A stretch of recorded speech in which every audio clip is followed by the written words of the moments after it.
This man really is from over a century ago, Han Sen murmured. Maybe he spawned in a shelter somewhere in the Black Desert, found this place like I did, and never made it out.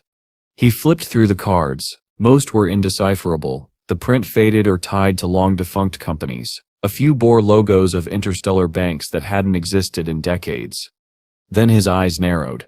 One of the cards carried a symbol he recognized. Nine Life Cat. Han Sen's pulse quickened. That organization again. The mark was unmistakable, a stylized cat's eye encircled by 9 curved lines. He kept searching and froze when he reached a small laminated card near the back. A working license. He brushed the frost away and read the text. Secret Service, Team 7. Investigator, Chin Huishin. The photo was faded, but the face was still visible, a man with calm eyes and short black hair. Han Sen's grip tightened. Chin Huishin? The name struck something deep in his memory. He remembered Chin Jin, who once told him she had an ancestor who worked for the Secret Service's 7th team, a man who disappeared under mysterious circumstances. This can be coincidence, Han Sen whispered. If this is really him, then what was he doing out here? He turned to look back at the frozen body beside the lake. The man sat exactly as before, unmoving, staring forever at the flower in the ice. Dead or not dead? Han Sen muttered. That life force inside him, it's real. No corpse radiates energy like that. If the man was still alive, somehow trapped between life and death, then perhaps he knew what happened to the 7th team and what the 9-life cat truly was. Han Sen's tense eyes flickered with determination. He made up his mind to return to the body. When he stepped out from the bamboo forest again, the threads reappeared almost immediately, thin strands of glacial light rising from the lake like veins of ice. But Han Sen no longer hesitated. With 3 super creature beast souls at his disposal, he cut through them easily. The fiery aura of the Rex spike blazed like a comet, melting the air itself. The silver fox's lightning tore gaps in the frost web, clearing a path straight to the shore. He reached the frozen man once more. As he bent down to lift him, the lake exploded. A deafening roar shook the cavern as water erupted skyward in a violent column. Frost and mist filled the air, shards of ice raining down like glass. From beneath the boiling surface, something rose, a massive translucent creature, its body rippling like a living sheet of water. Dozens of tendrils stretched from its form, each one shimmering with frozen light. It looked like a jellyfish, but larger, its body the size of a small house, its tendrils glistening with frost as they spread through the air like waves. Han Sen's grip tightened around his weapon as the silver fox bared its teeth. So you're the one guarding him, Han Sen muttered, eyes narrowing. The ice threads screamed through the air again, aiming straight for him. And this time, Han Sen charged straight into them. The icy cavern roared with chaos. Han Sen was furious. Every swing of his flaming Rex spike burst with fire, vaporizing the crystal threads that tried to ensnare him. But the moment he tried to bring the weapon down on one of the jellyfish's writhing limbs, another tentacle shot forward, curling around his arm like a serpent of glass. Damn it, Han Sen snarled, struggling against its pull. The silver fox leapt from his shoulder, electricity blazing across its fur. It unleashed bolt after bolt of silver lightning, striking the tentacles with crackling precision. Each hit split the ice momentarily, but the creature's grip didn't falter. Another tendril snaked from below, wrapping tightly around the silver fox and dragging it toward the churning water. The fox screamed, its fur sparking violently as it fought back. Its lightning scorched the tentacle to cinders, but still, the icy limb refused to break. Little angel, Han Sen roared. A brilliant beam of light split the shadows. The little angel descended from above like a holy flame, her wings gleaming gold beneath the cavern's frozen blue. Her expression was cold, serene, a goddess of war born from divine wrath. With a swing of her great sword, she severed both tentacles in a single radiant strike. The jellyfish shrieked. The sound wasn't like any living creature. It was a psychic cry echoing in the skull more than the air. The water beneath it thrashed wildly, sending waves that cracked the ice at the lake's edge. Nice work, little angel, Han Sen shouted, elation flashing across his face. Now kill that thing. The little angel needed no further command. Her wings flared, scattering motes of gold as she dove headfirst into the enemy's core. Blade, glowing with holy light, cut clean through the crystal web, carving a path straight to the monster. When her blade struck the jellyfish's central mass, the entire cavern lit up. A deep gash opened across the creature's gelatinous body, spilling liquid light. But then, before Hansen's eyes, the wound began to seal itself shut. The jellyfish pulsed once, and the split tissue fused back together, smooth as before. Regeneration? Hansen muttered, stunned. Another tentacle lunged at the little angel, but she spun gracefully midair, cleaving it apart. 2 more followed. She cut those too. Yet even as she fought, Hansen could see the severed limbs reforming, sprouting from the wounds almost instantly. It was regenerating faster than she could destroy it. That healing rate, it sets not normal, Hansen realized. This thing sets definitely a super creature. The little angel fought on, her strikes relentless, each swing fast enough to split sound. She carved through tentacle after tentacle, leaving deep slashes across the creature's body. But seconds later, each wound sealed again, glowing faintly before fading. He studied the creature's body, his eyes sharp with focus. The jellyfish's central orb pulsed faintly with light, but every time he tried to target it, the tentacles shifted to guard it. It doesn't set even care if it sets hit, he realized. No fear, no pain, just endless regeneration. If it doesn't set have a weak point. He stopped mid-thought. The little angel's eyes flashed, her expression sharpening. She ascended rapidly, golden light gathering along her blade. Then, with both hands gripping the hilt, she dove downward in a furious storm of slashes, dozens of strikes in seconds, each one faster than the last. Her sword became a blur of golden arcs, cutting through the jellyfish's mass again and again. With a final thunderous swing, she split the creature in two.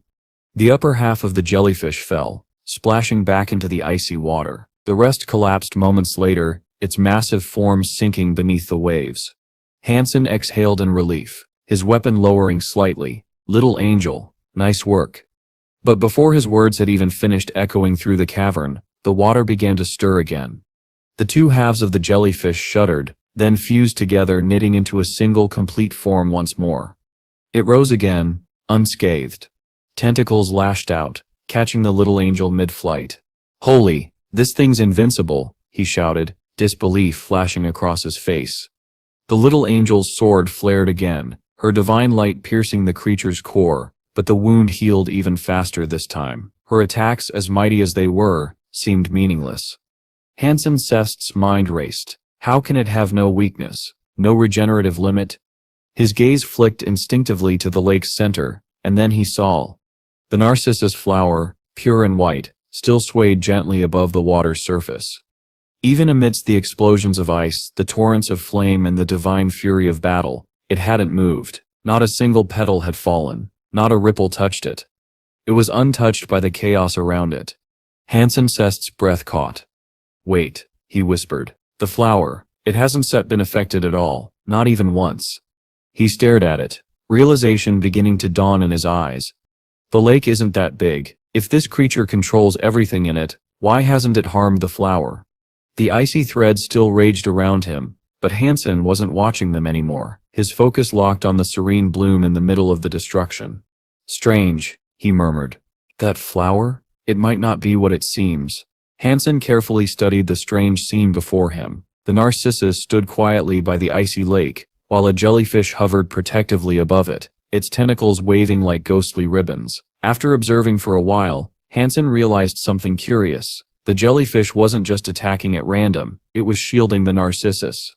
Whenever one of its tentacles was cut down, it didn't fall lifelessly into the water. Instead, thin icy threads emerged from below, gently cradling the severed limb and lowering it back beneath the surface. It was as though the lake itself refused to let anything touch the flowers.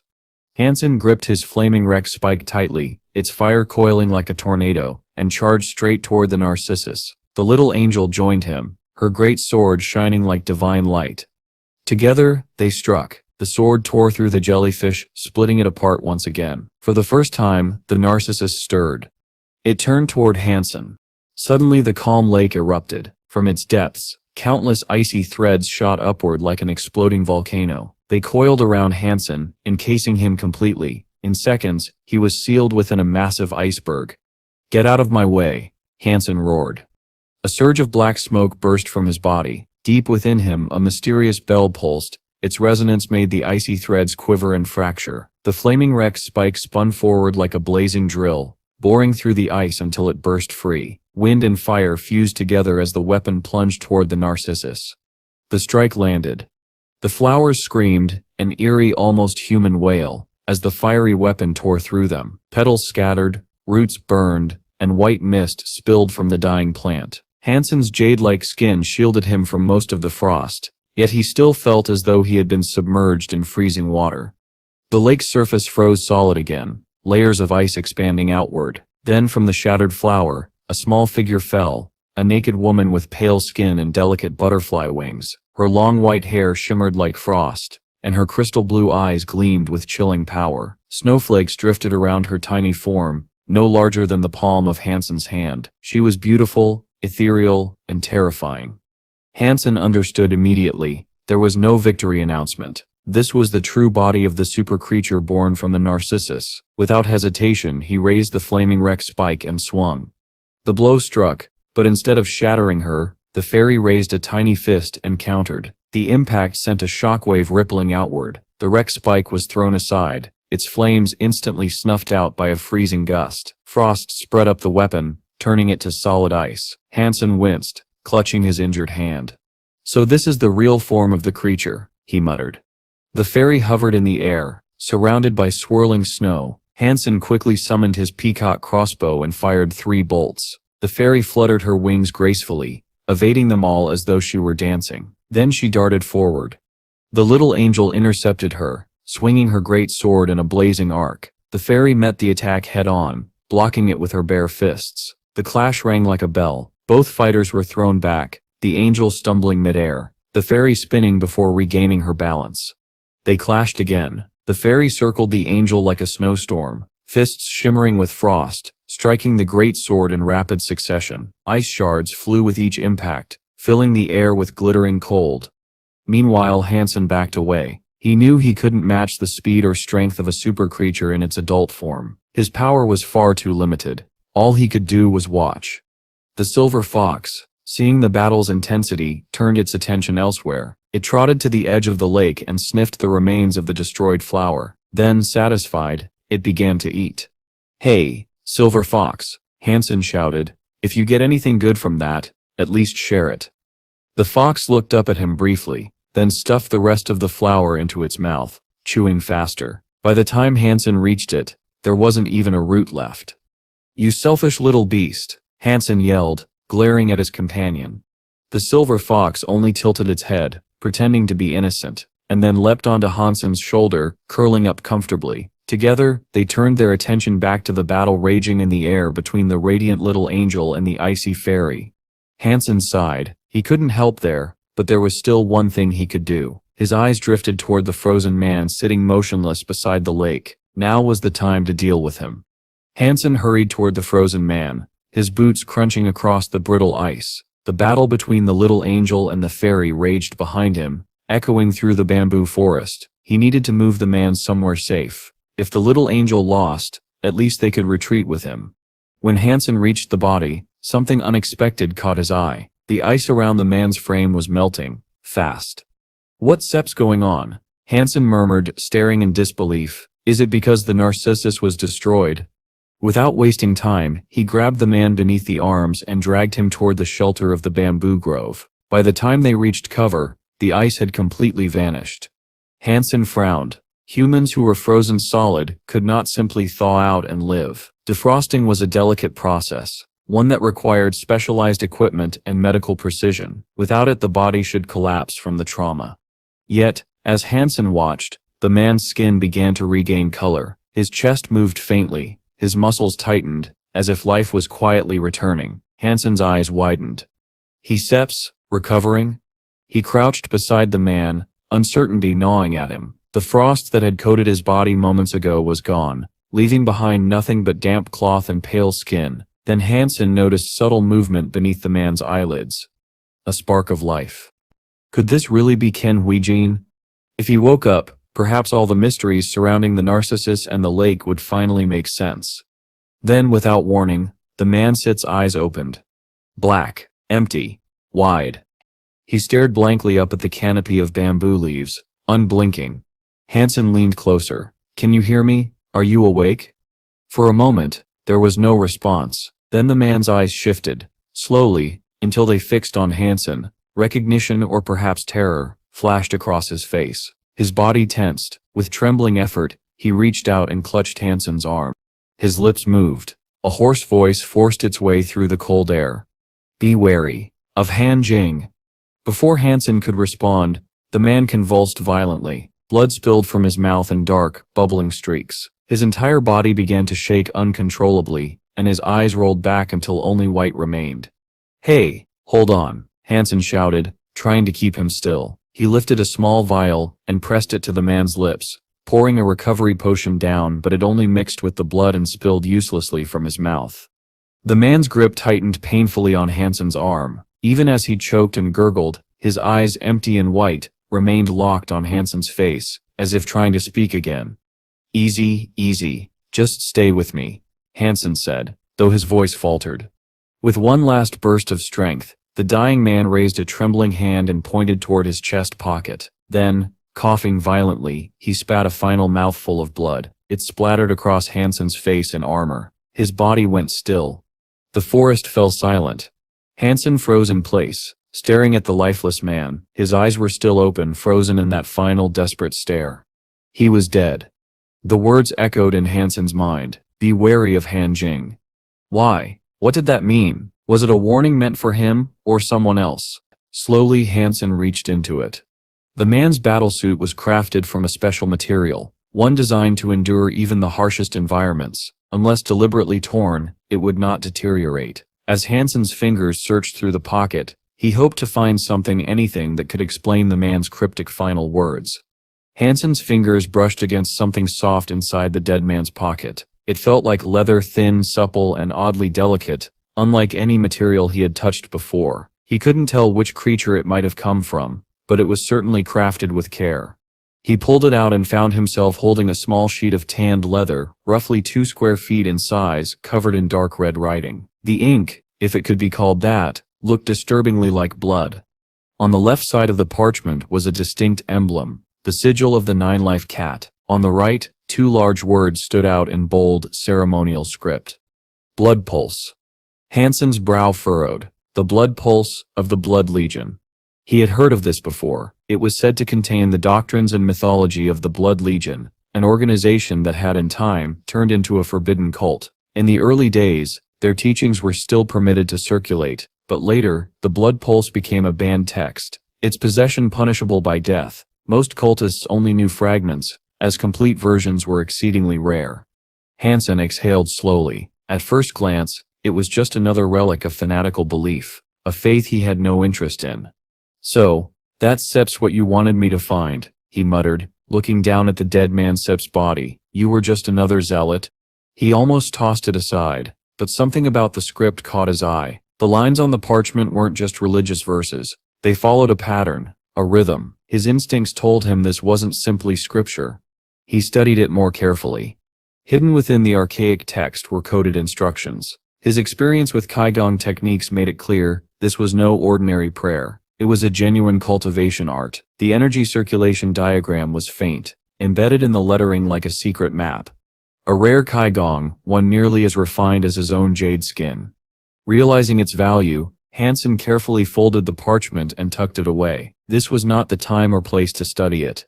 He searched the man once more, but found nothing else of note. Sighing, he stood and glanced toward the battle still raging nearby. The little angel and the icy fairy were locked in a relentless struggle, their clash filling the air with blinding light and falling frost. For now, the fairy seemed unharmed by the angel's blows. Her ice powers absorbed the worst of the damage. Still, Hansen couldn't just stand idle. He raised his peacock crossbow and fired 2 bolts, but both were easily dodged. The fairy's movements were swift and graceful, almost playful. Hansen frowned. She sips fast, but limited. Only ice attacks.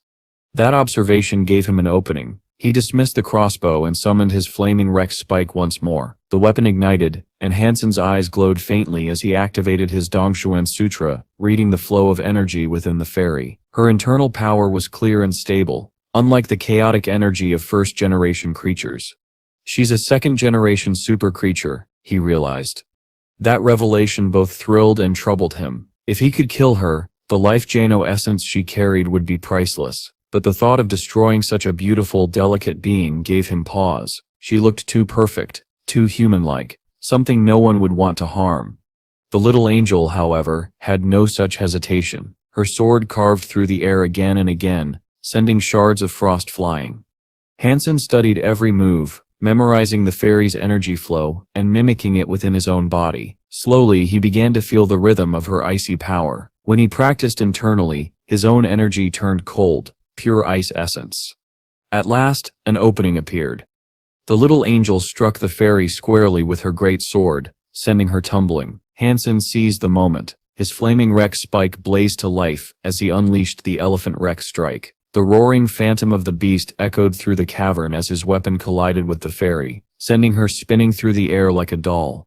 She wasn't burned though. Her frost aura shielded her from the flames. Furious, the fairy turned on him, her wings beating rapidly as she dove straight toward him. Han Sen's energy was drained from the Rex strike, leaving him unable to counter. "Not good," he muttered, turning to flee. He sprinted toward the forest edge, calling out to the silver fox, who darted beside him. The little angel intercepted the fairy mid-flight, halting her pursuit. Good, that would buy him time. He dashed through the dense bamboo, branches slapping against his armor. Behind him the sound of combat faded, replaced by the echoing hum of his own heartbeat. He just needed to escape, recover, and return later when he was ready. But as he broke through a patch of thick bamboo, he froze. Ahead, near the tunnel where he had first descended, a massive creature waited, its twin tails twitching as it devoured bamboo and fat silkworms. The twin-tailed scorpion. Han Sen's expression darkened. "Why am I so unlucky this time?" he muttered under his breath, tightening his grip on the Rex spike as the beast slowly turned its many eyes toward him. Han Sen's heart sank as he glanced back. The fairy was still chasing him, her icy aura slicing through the air like invisible blades, but he had no choice. Even if she was relentless, escaping the labyrinth was his only hope. Between a first-generation twin-tailed scorpion and a second-generation supercreature fixated on his blood, he knew which enemy he'd rather face. His body ached from exhaustion. His energy reserves were nearly gone, yet he kept his ganlock open, forcing his flight forward. The tunnels trembled under the chaos he'd left behind, and Han Sen silently prayed the scorpion wouldn't notice him. That hope was short-lived. The massive creature's beady eyes locked onto him, its pincers clacking in fury. It didn't hesitate for even a heartbeat before charging. "Damn it," Han Sen muttered through clenched teeth. The scorpion lunged, its stinger flashing like lightning. Han Sen's instincts flared. He twisted in midair, spinning like a leaf caught in a gust, barely dodging the snapping pincers and venomous tail. The creature's strike came again, faster this time, but Han Sen propelled himself upward, soaring just above its armored head. For a brief moment, he thought he'd made it. He could see the faint light of the exit ahead. He deployed the little angel, hoping she would distract the beast long enough for him to escape. But instead of turning its attention toward her, the scorpion let out a shrill, rasping screech and continued its pursuit. It skittered forward with terrifying speed, its many legs blurring beneath its body, tail swinging wildly. To make matters worse, the fairy caught up as well. She didn't even glance at the scorpion. Her focus was locked entirely on Han Sen. "Today is not a good day," Han Sen groaned. "How can I be this unlucky?" The scorpion's tail lashed again, striking his armor several times. Sharp jolts of pain tore through his body. Thankfully, his berserk super armor absorbed most of the damage, but a few stings pierced through, leaving deep welts that burned like fire. He grit his teeth, ignoring the pain, and pushed onward. Miles away above ground, Jumi sat slouched on the weathered bench outside the shelter's gates. She had been waiting for Han Sen for 2 days, angry, anxious, and lonely.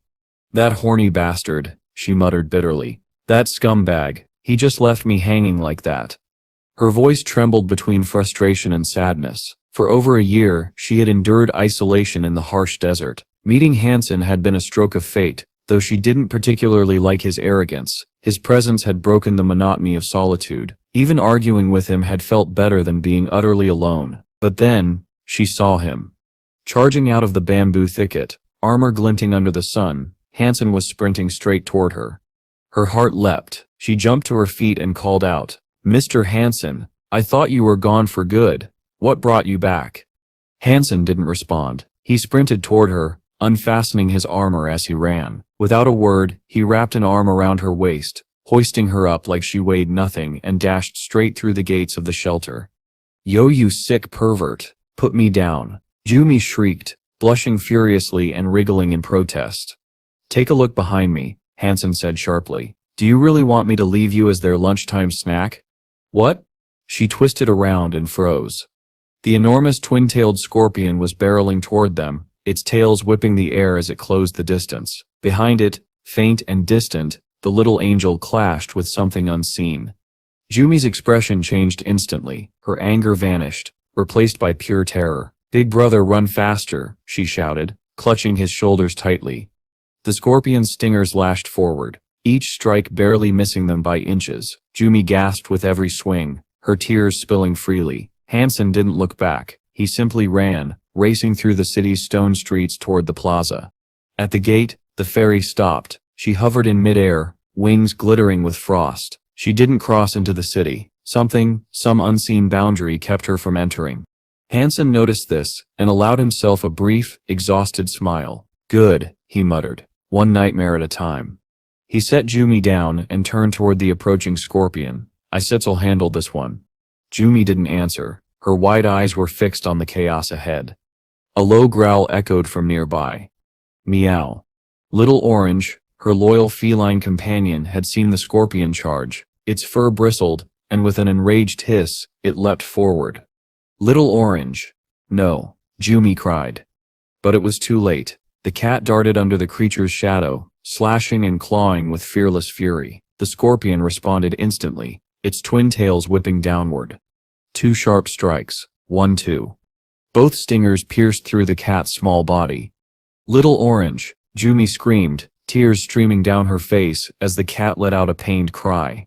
Please save him, she pleaded, turning desperately toward Hansen. He can fight that thing, he always ran from it before.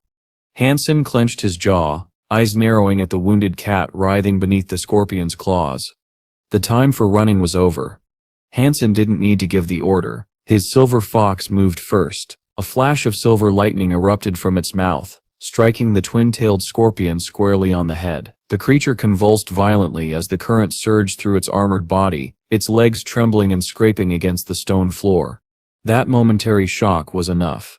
Little Orange, bloodied but defiant, tore itself free and lunged at one of the scorpion's tails, sinking its teeth deep into the chitin. The scorpion shrieked, its high-pitched rasp echoing through the plaza, and raised its second tail, ready to impale the cat's head.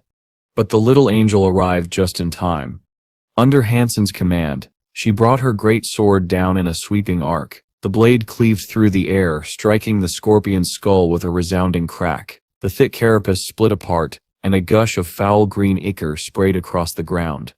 The creature howled and thrashed violently, whipping its tails in a desperate frenzy. The silver fox and Little Orange clung to it stubbornly, their teeth sunk deep, refusing to let go even as the scorpion's movements grew more erratic. Now, Hansen shouted. The little angel gripped her sword with both hands, raising it high before driving it straight down through the monster's skull. The weapon pierced clean through, pinning the scorpion to the ground like a nailed insect. The beast's body spasmed, its tails twitching wildly one last time before it went still.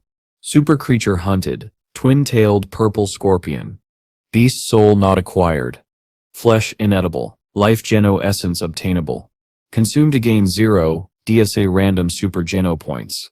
As the familiar notification echoed in Hansen's mind, the scorpion's corpse dissolved into mist, leaving behind a dark purple sphere of condensed energy, and beside it, a small egg no larger than a ping-pong ball, radiating a faint violet glow. Hansen's eyes lit up. A life geno egg, he muttered, stepping closer. But before he could move, the silver fox's jaws opened, eager to swallow the prize. Not this time, Hansen said sharply.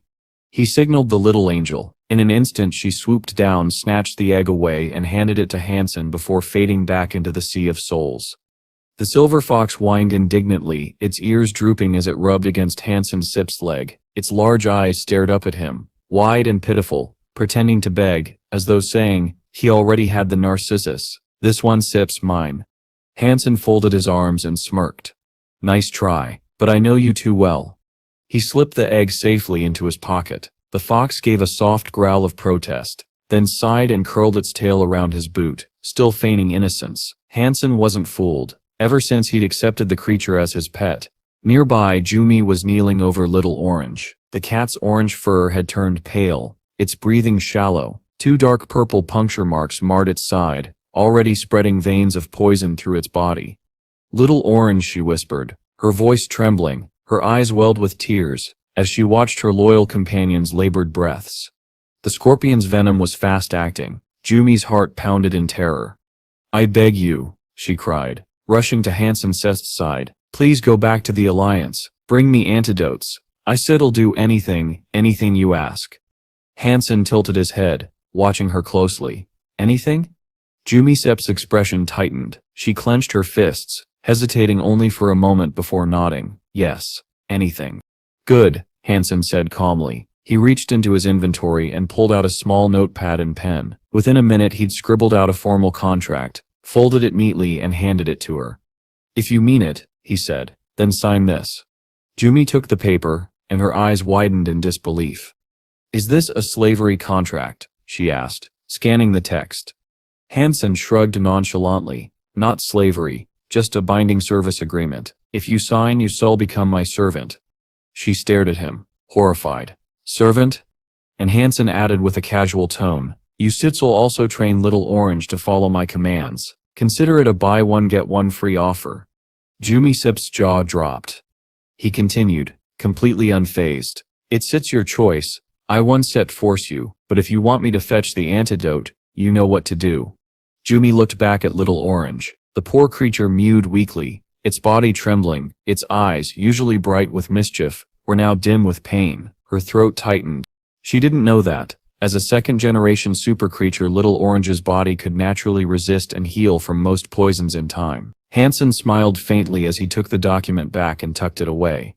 Jumi knelt beside Little Orange again, stroking its head gently as it whimpered. Her heart ached. The cat had fought for her, protected her, and now it suffered because of her. Hang in there, Little Orange, she murmured. I once said let anything happen to you. Little Orange was fully healed. The antidote had done its job and the cat's color returned, its tail swishing playfully once more. Han Sen had spent those quiet days preparing for departure, sharpening weapons, checking rations, and examining the purple egg he'd taken from the twin-tailed scorpion. When he finally decided to open it, the System Sep's familiar voice echoed through his mind.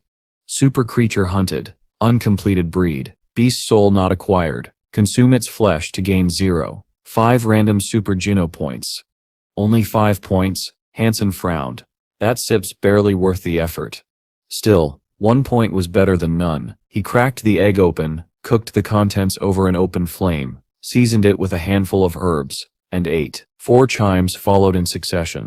Super Geno points plus 4, current total 36. Satisfied, he packed up and prepared to leave the shelter.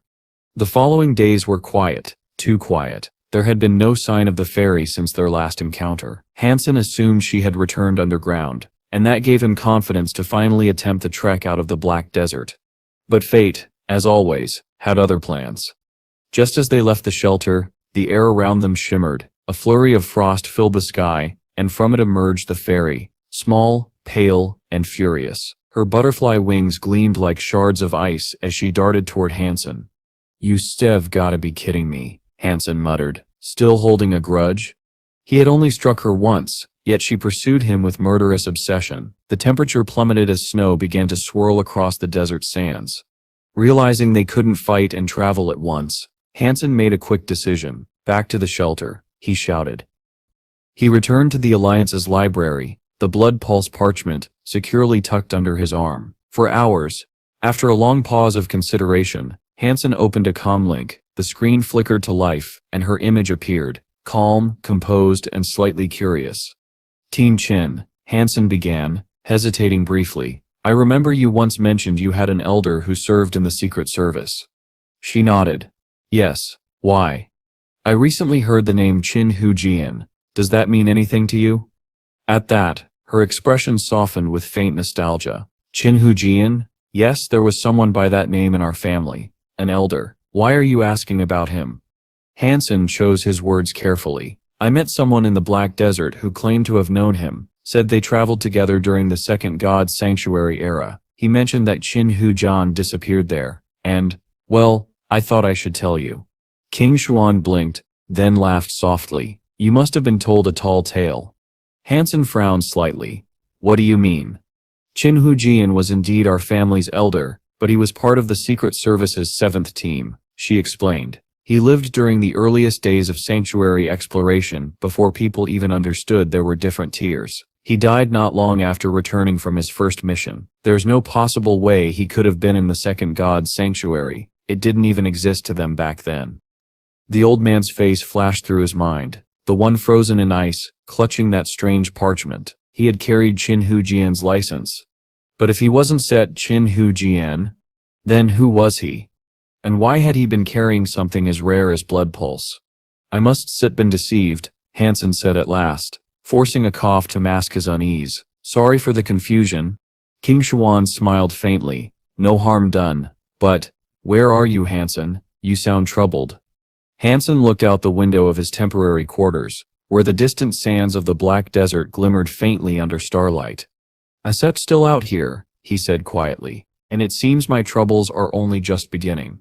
Han Sen smiled to himself as he reread the last few lines of Blood Pulse. He had spent the better part of a week buried in its crimson script, tracing each cryptic symbol until their meaning began to reveal itself. What had at first seemed like religious dogma was in fact something far more profound, a genetic cultivation art of staggering depth. Unlike Jade Skin, which possessed 9 tiers of mastery, Blood Pulse had 10, matching the level of his Dongshuan Sutra. The more he studied it, the more he realized just how terrifyingly powerful it could be. He folded the parchment carefully and set it aside. After a long shower, he decided to grab a bite to eat before turning in, but just as he was about to leave his quarters, a knock echoed through the small cabin. He opened the door to find Jay Yan standing there. Captain, Han Sen greeted, smiling easily. What brings you to my humble cottage? Don Sit tell me you sit finally come to taste my cooking. But Jay Yan didn't return his humor. Her face looked pale, her eyes uneasy, as though she was torn between speaking and holding her tongue. Han Sen frowned. Yan, what sip's wrong? She looked away, her voice low and trembling. My grandfather wants to see you. Before Han Sen could respond, she turned abruptly and hurried down the hall, her face flushed crimson. He stood in the doorway, stunned. Her grandfather? The thought made his stomach twist. Her grandfather was one of the few remaining demigods, an existence so powerful that even the Alliance treated him with reverence. Why would a man like that want to meet me? Before Han Sen could make sense of it, a cold voice interrupted his thoughts. I feel sorry for Jay Yan, Annie said, leaning against the wall with folded arms, her gaze sharp. Being with a man like you. Han Sen blinked. What sep's that supposed to mean? It means, Annie replied flatly. You setra a man, and she seps a lady. She seps stood by your side all this time, and yet you haven't stet even proposed. What do you expect her to tell her family, that she seps just waiting? Han Sen opened his mouth, but no words came out. His face flushed a shade darker than hers. Annie arched an eyebrow. Or are you waiting for her to ask first? Her tone was half mocking, half pitying. Han Sen blinked again, still reeling. Her grandfather wants to talk to me about that. Annie Sepp's lips curved into something between a smirk and a sigh. About a proposal? You poor fool. He said kill you before you finish the sentence. Sister Annie, Han Sen said helplessly, you know I don't have experience with these things. Couldn't you give me a little advice? She crossed her arms tighter. If you really care about her, stop dragging your feet. The longer you leave things undefined, the harder it'll be on her. You have no idea the kind of pressure she stumps under, especially coming from her family. You either step up, or step aside. Her words struck deeper than he expected. For a long moment, Han Sen said nothing. He thought of Jay Yan, her quiet strength, her patience, the way she always smiled even when he teased her. Of all the people he'd met, she was the only one who could silence his mind just by being near. With her, even silence wasn't awkward, it was peace. He had fought monsters, killed kings, and survived sanctuaries that devoured the proud, but love, this simple human thing, felt far more terrifying. Still, his decision was made. He wanted to marry her. Such a good woman, he murmured. If I don't make it official soon, someone else might. And so Hansen devised a plan, simple, sincere, and in his own clumsy way romantic. He spent the evening preparing the base's small kitchen. On the counter lay several freshly baked cakes, each perfectly frosted. In one of them, hidden at the center beneath a layer of cream, sat a ring, a modest but elegant band he'd forged himself using fragments of a beast soul gem. When everything was ready, he cleaned up, set the table, and waited. At last, Jae-yan arrived. She smiled softly as she always did, sitting quietly on the couch while Hansen worked. He finished the final touches and turned to her, wiping flour from his hands. I baked a few cakes, he said, smiling warmly. You should try them. He pushed the plate toward her, his heart pounding like a drum in his chest, completely unaware that the next few moments would change both of their lives forever. Hansen brought out the tray of cakes, setting them down with care. He'd spent the entire afternoon perfecting them, shaping each one with different molds, small hearts, rabbits, turtles, flowers. The centerpiece, of course, was the heart-shaped cake. Hidden inside that soft pink frosting was the ring, the simple gleaming symbol of everything he wanted to say. He nudged the tray closer to Jae-yan, positioning the heart right in front of her. This is so cute, she said, her tone bright and cheerful. She smiled, her eyes lighting up as she reached for one. I never thought you could make something like this. There are many things I can do that you don't yet know, Hansen replied smoothly, watching her fingers hover over the tray. You still find out in time. Then his heart sank. She picked the rabbit. He forced a smile as she bit into it happily. It's pretty good, she said, licking her fingers after finishing. He nodded politely, I'm glad you like it. But inside, he was silently pleading. The heart, Jae-yan, the heart.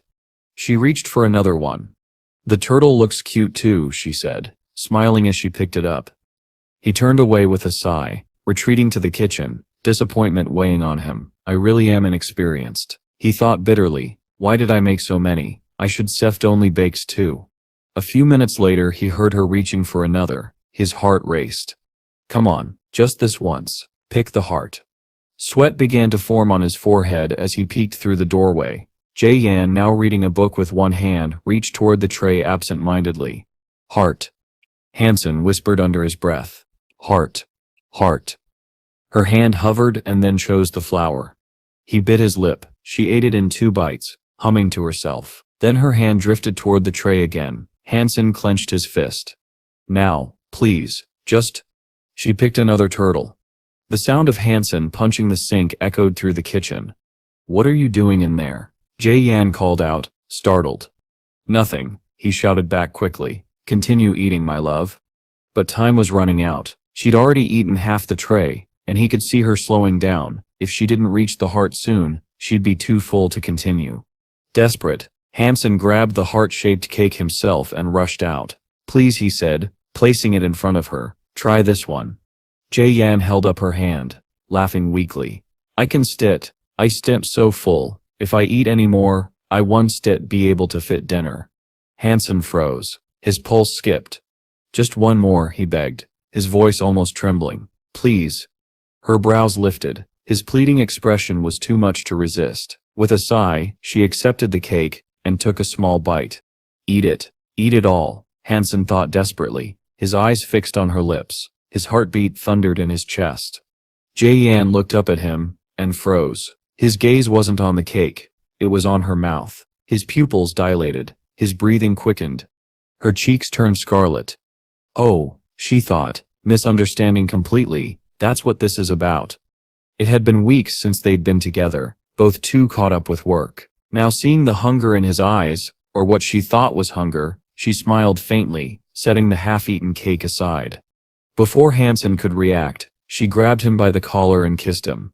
His mind went blank. The sudden rush of warmth, her lips pressing against his, all his plans, all his tension vanished in a dizzy haze. Wait, he tried to say, but her hands were already sliding beneath his shirt, tracing his chest, and he could no longer think straight. The couch creaked under them as they fell together, a storm of heat and motion. The tray of cakes tumbled to the floor. When it was over, the world was silent again. Hansen blinked at the ceiling, his thoughts sluggish, until he remembered the ring.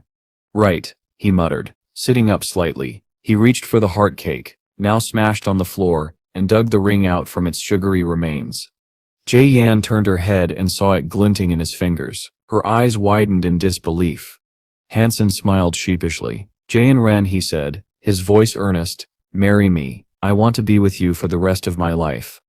Then for reasons even he didn't said understand, he added, and, I want to have sex with you for the rest of my life too. A long silence followed. Then, what? Jie-Yan's face turned crimson with fury. She kicked him off the couch with such force that he landed on the floor, half naked and dazed. Go to hell, you idiot, she shouted, throwing a cushion at him. Without much explanation, Jie-Yan told him they were going to visit her family. Specifically, her grandfather. Their journey took them to a private planet, one of those luxuries only the richest families could afford. As their ship descended through its shimmering blue atmosphere, Han Sen stared in awe. The world below was pure and untouched, sweeping forests, vast lakes as still as glass, and mountains that looked like strokes from a celestial artist's brush. Your family owns this entire planet? Han Sen asked, trying to sound casual but failing miserably. Jie-Yan smiled faintly. It Sep's his grandfather Sep's residence. No one else lives here. When they landed, he realized she wasn't exaggerating. The planet had only one structure, a sprawling mansion of marble and gold that stood amid a sea of green and silver pines. It was less a house and more a private world in itself. Even other Jet family members, he was told, seldom dared to visit. So this is what old money looks like, Han Sen thought as he followed the butler up a winding path. The air was cleaner than anything he'd breathed in the Alliance, crisp, scented with pine and lake water. Miss Yan, the butler said softly as they reached the entrance of an elegant courtyard. The master has requested to meet Mr. Han alone. Jie-Yan Sep's hands fidgeted slightly. Han Sen, please be polite to grandfather. He smiled reassuringly. Don't set worry, I still behave. She didn't set look convinced.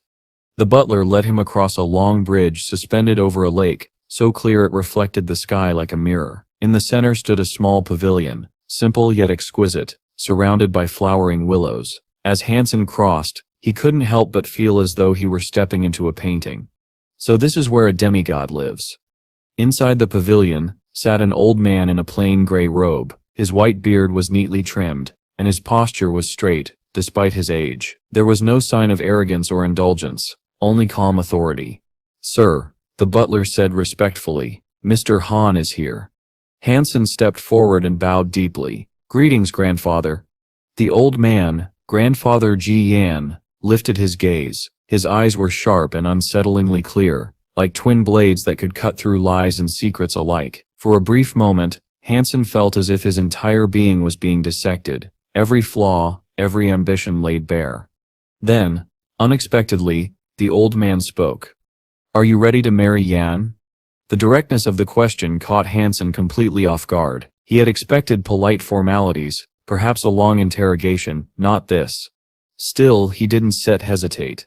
Yes, grandfather, he said firmly. I intend to marry her, and I've come to ask for your blessing. Ji-Yan studied him for a long, heavy silence. Then his expression softened slightly.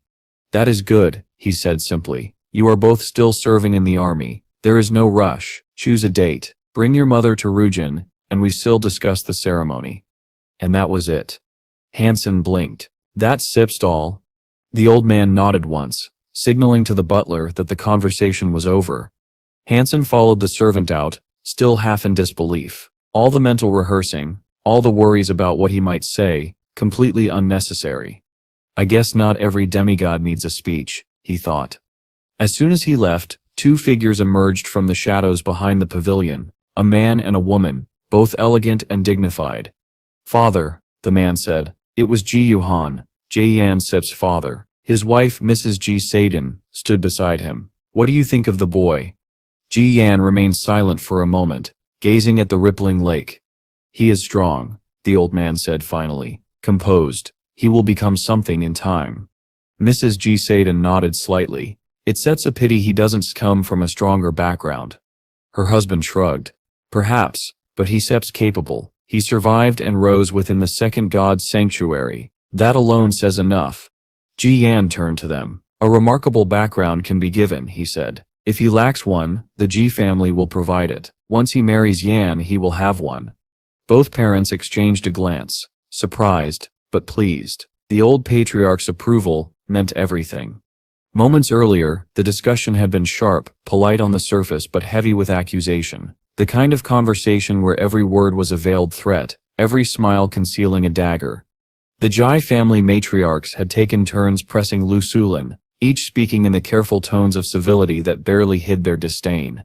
"Mrs. Han," said Mrs. G, her voice smooth but her eyes sharp, "surely you understand how much this alliance could mean for your son. If Han Sen joins our family, his future will be guaranteed. Refusing such an opportunity is short-sighted, don't set you think." Through it all, Lu Sulin sat quietly, her posture graceful, her expression calm, but when she finally spoke, her words carried the unshakable steadiness of steel. "I only have one son," she said softly. "When I am old, I hope he will be by my side. He bears his father Sip's name, and he will carry on the Han family legacy. That is enough for me." A faint ripple of discomfort moved through the room. Mrs. Jilsta's smile faltered. "That Sip's just not right, Mrs. Han. You think too small. Do you realize what your son could become with our support? The doors that would open to him?" Then her tone hardened. "You stir being selfish. You stir letting your personal feelings cripple his potential."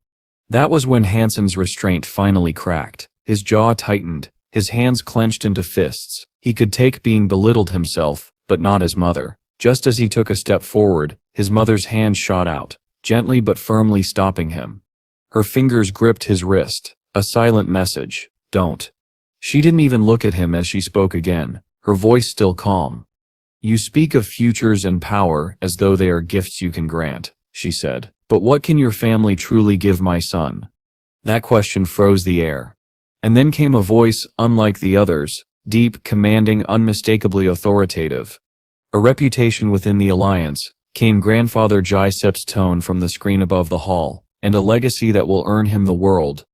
Everyone straightened at once. His voice carried weight, centuries of leadership condensed into a single sentence. But Lu Sulin didn't flinch. She raised her chin slightly and replied, her tone cold but polite. "If that is the world you offer," she said, "then I would rather he stay home and raise children." A gasp rippled through the hall. The insult was not loud, but it hit like thunder. Grandfather Jaya Sep's tone sharpened immediately. "You woman," he thundered. "You don't know your place. We are offering greatness, and you answer with mockery? What kind of mother tells her son to waste his life on domestic chores?" He stood, fury radiating off him like heat, and stepped beyond the holographic screen. The others instinctively drew back as the patriarch himself entered the hall, his white robes brushing softly against the floor. But the moment his eyes fell on Lu Sulin, everything changed. He froze mid-step, his breath caught, his expression, once fierce, melted into something that none of them had ever seen on his face before. Shock. Recognition. "Lady Lan." His voice cracked. Everyone in the room stared, uncomprehending, as Grandfather Jai's face went pale. His knees gave way, and the great demigod himself, the man who commanded armies and shaped policies, fell to his knees before her. "Lady Lan," he whispered, his voice trembling. "You are Lady Lan. Do you not remember the Jai family Sip's third brother?" No one moved. The butlers froze in place. The women stared in disbelief. The air was utterly still. Han Sen's eyes widened. He'd seen many powerful men, but never one kneeling. His mother, startled, rose slightly and reached toward him. "Sir, please," she said softly. "There's just no need." But he wouldn't get up. Tears rolled freely down the old man's cheeks. "I am Jai Yan Wu," he said hoarsely. 34 years ago in the Skywater Pavilion, I met you, Lady Lan. You were only 11 years old then, standing beside Lord Heading. You wore the Saint Heart brooch, that same brooch you still carry today." Lu Sulin froze. Then, with a faint, almost nervous smile, she said, "Ah, third Uncle Jai. Please, get up. I can sit accept such reverence. I didn't recognize you, time has changed us both." She reached out and helped him to his feet. "I cannot believe it," he said breathlessly, studying her face. "After all these years, Lady Lan, how is Lord Hadding?" "My father Sep's health is steady," she replied, smiling faintly, "but age has slowed him. He rarely leaves home now." The entire room was in stunned silence. Han Sen could only stare between them. Father? Brooch? Lady Lan? What sip's going on? His mind spun. His mother, the woman who'd raised him in poverty, who'd always avoided talking about the past, was apparently someone who could bring the mighty Jai patriarch to his knees.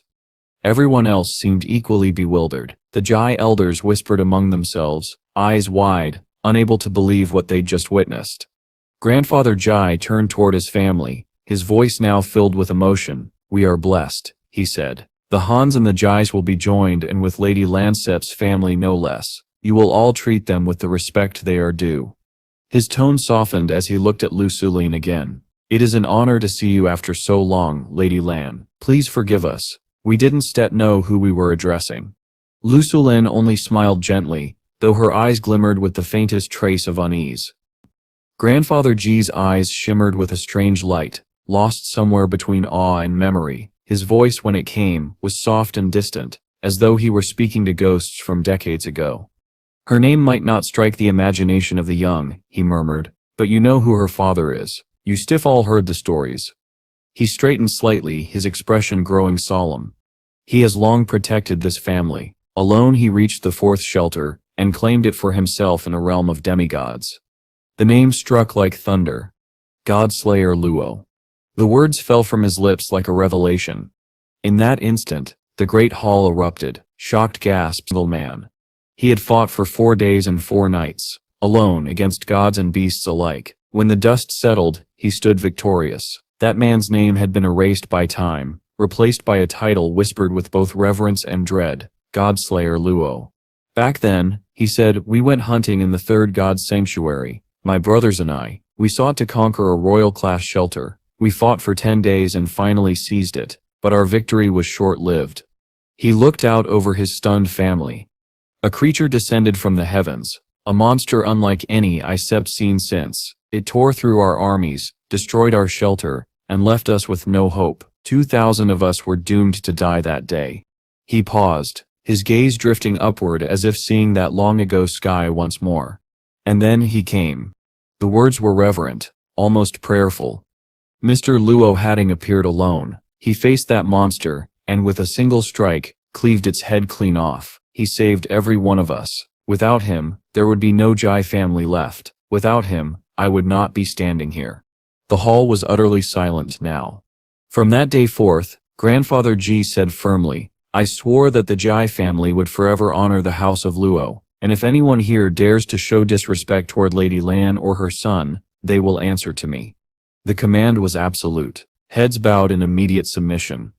But in their hearts, many of them couldn't help thinking the same thing. Wasn't he the one shouting at her first? Han Sen stood frozen, his mind reeling. 10 minutes ago, these same people had been belittling his mother. Now they surrounded her like worshippers before a saint, their voices filled with reverence. It felt surreal, almost dreamlike. Is my mother really the daughter of Godslayer Luo? Questions swirled in his head like a storm, about his heritage, his father, and the secrets buried in his family's past. The engagement discussions resumed, though this time it was clear who held the power. Every suggestion Lu Sulin made was accepted without objection. Every condition she proposed was met without question. Grandfather Ji himself stood to the side, smiling faintly, listening intently, and offering his agreement whenever her eyes met his. By the end, the arrangements were settled. Before they departed, Grandfather Ji personally invited Lu Sulin to stay at their residence, but she declined with a gentle smile. "I appreciate your kindness," she said, "but I must return. There are things I need to attend to." As the ship lifted off, Han Sen and his mother stood side by side, the stars reflecting off the glass. When they were alone at last, Han Sen turned toward her, unable to hold back any longer. "Mom," he said quietly, "you've been hiding a lot from me." Lu Sulin smiled faintly. "What did I hide from you? You never told me my grandfather was Godslayer Luo." Her tone didn't change. "I didn't hide it," she said calmly. "I simply never mentioned it. If you had asked, I would have told you." Han Sen fell silent, unsure how to respond. After a moment he said, "If your family is that powerful, then why were we bullied by our uncles and aunts?" She looked out the viewport, the starlight glinting in her eyes. "There are 2 reasons," she said softly. "First, I was exiled for marrying your father. I broke family law, So the Luo family no longer considered me one of their own. She paused, then added, and second, we owe them. Han Sen frowned. Owe them? What do you mean? Her smile faded slightly. That's something your father once told me, she said, but he never explained the details, just that we owed them, and that someday we have to repay it. A chill ran through Han Sen's spine. My father, he began, hesitating. Did he really die? For a moment, Lu Sulin didn't answer. Then she shook her head slowly. Honestly, she said, I don't know. I searched for years. Every lead, every rumor, but I never found proof of his death. She turned to him, her eyes clear and steady. In my heart, I still believe he's alive. Han Sen felt his chest tighten. Mom, he said softly, you are strong, aren't you? You must be, grandfather taught you himself. Her lips curved into a faint, knowing smile. He did. Then why don't you teach me what he taught you? Han Sen asked eagerly. Lu Sulin looked at him for a long moment, her expression thoughtful, her eyes glinting with something between pride and melancholy. Very well, she said at last. But remember, Han Sen, the blood of a godslayer flows through you. What I teach you may one day awaken it. Outside the ship, the stars gleamed cold and endless, and Han Sen felt for the first time the stirrings of something ancient, a power waiting patiently within his veins. Han Sen looked at his mother with bright, questioning eyes that glimmered with both excitement and faint disappointment. Mom, he said earnestly, why didn't you ever teach me the Lu family hypergeno art? Lu Sulin smiled softly, the kind of smile that hinted she already knew what he was about to ask. Are you sure, she said, tilting her head, that I didn't teach you anything? Of course you didn't, Han Sen insisted. I think I know if you had. Before he could say anything more, Lu Sulin reached out and tugged his ear sharply. You foolish boy, she said with a half smile. Do you really think I've taught you nothing? Do you believe that your decision-making, your timing, your reactions, your instincts, all those things that make you who you are, appeared out of thin air? Han Sen froze. She continued, her tone light but firm. When you were little, who do you think taught you to think before you acted? To stay calm when you were angry? To read people's movements and predict their next step? To understand patience and consequence? Han Sen blinked as memories flooded in. All those years, his mother had rarely interfered with his choices. She had let him learn through trial, mistake, and reflection. Even in the simplest things, games play, the countless rounds of red hands they'd played, she had trained him subtly. He realized now that those reflexes, his uncanny ability to read an opponent, and his precision, all of it had come from her. So, all this time, you were training me? He said slowly. Lu Sulin nodded. Since the moment you could walk, power isn't only muscle or genes. Han Sen, power is the mind, the will, the ability to stay unshaken in chaos. Han Sen frowned, still feeling a touch of frustration. But still, you didn't teach me the Lu family hypergeno art. Don you think I should learn that too? His mother sighed softly, crossing her arms. In this world, she said, what makes a person strong? He hesitated. Their hypergeno art? She smiled wryly. Wrong. If you are strong, it doesn't matter what hypergeno art you learn. If you are weak, even the best technique in the world will only expose your flaws faster. True strength lies in who you are, not what you wield. I made sure you learned what mattered most. Everything else will come naturally. Her tone softened as she added, and besides, I left the Lu family long ago. I have no wish to drag you into their world. There was something final in her voice, a quiet barrier that Han Sen didn't wish to cross. He nodded, understanding, though part of him still yearned to know more. Then, he said hesitantly, great-grandfather really is Instructor Han. Lu Sulin chuckled lightly. That's what your father used to call him, a funny, stubborn man. Not so average after all, was he? Before Han Sen could ask further, his communicator buzzed. A message flashed across the holographic screen, an unknown sender. Attached to the message was a video file. Frowning, Han Sen opened it. The footage displayed a hypergeno art demonstration, an elegant, almost divine series of movements, flowing with impossible precision. The energy patterns were unlike anything he'd seen before, but the end was abruptly cut off, and there were no instructions or explanations. A wrong number, Han Sen murmured, though something about it didn't feel accidental. In the end, he decided to test the waters. He typed a reply. "Hello, I think you sent this to the wrong person." A moment later, the screen blinked with a response. No, that was correct. Han Sen frowned, his fingers hovering over the keys. "You know who I am?" he asked. The reply came instantly. Han Sen. A chill ran down his spine. "Who are you?" he typed quickly. "And why are you giving me this?" There was a pause. Then another message appeared. "You deserve it. If you have questions during training, contact me again." That was all. No name, no explanation. Han Sen waited a few minutes, then sent another message, but no reply came. He stared at the file again. The energy control, the flow, the detail. It was too precise to be fake. Whoever had made this knew the deepest laws of gene art. If it was real, learning it could give him the edge he needed, even the power to finally defeat the little fairy. But something didn't add up. Why him? Why send such a precious art to a stranger? He couldn't shake the feeling that someone somewhere was watching him, waiting to see what he would do.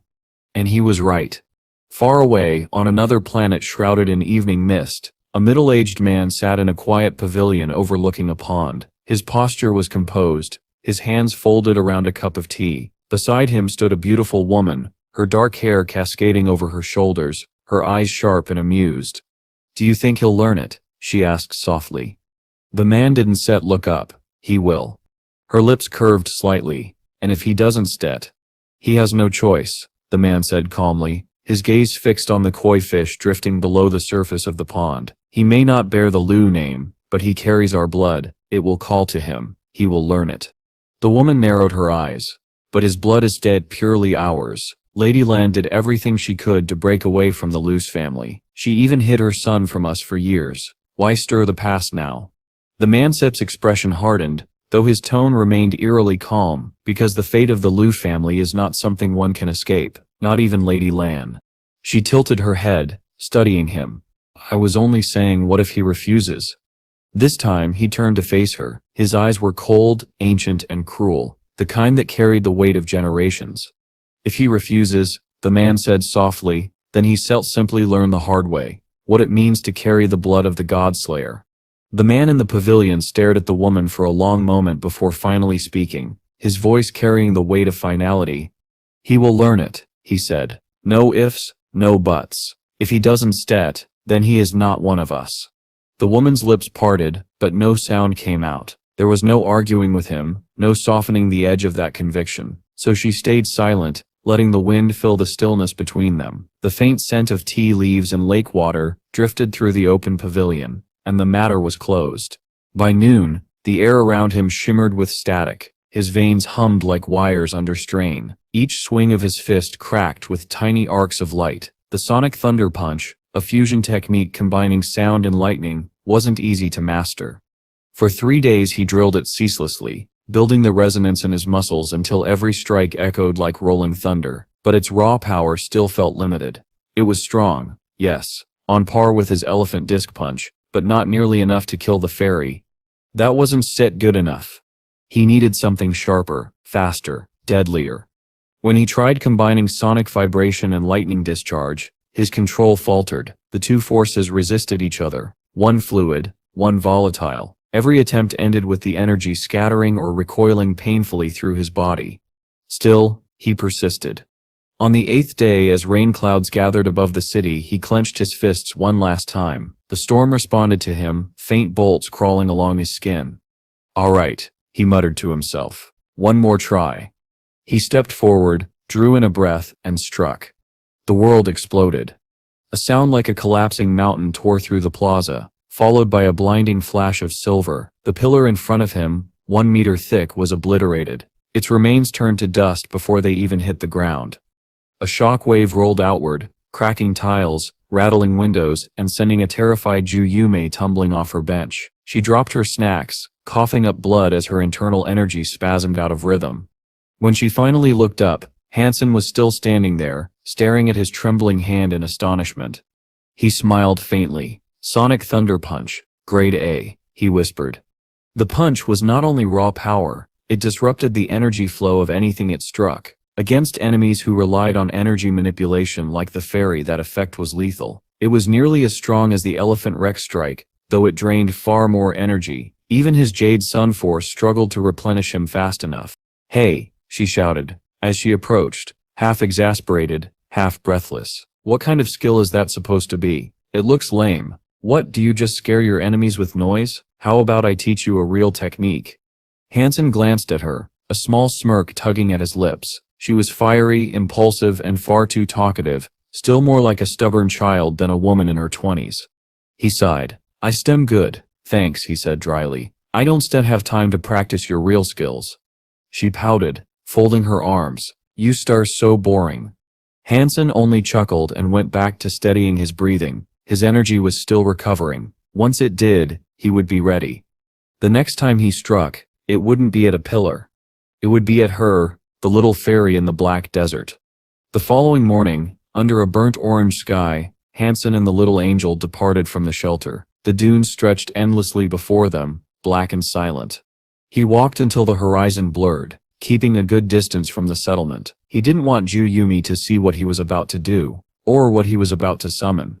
Han Sen sprinted across the desert sands, his eyes sharp and alert, studying every inch of the barren landscape he crossed. Suddenly the black sands stirred, and a fairy burst forth, her maddened gaze fixed on him. With a shriek, she unleashed a violent gust of icy air. Han Sen didn't even glance her way, he simply kept running. Behind him, the little angel appeared, intercepting the fairy's attack and cutting off her advance. The fairy turned her fury toward this new opponent, following her as she darted away, drawing the creature farther and farther from Yellowstone City. By the time the city vanished from view, Han Sen was already preparing for battle.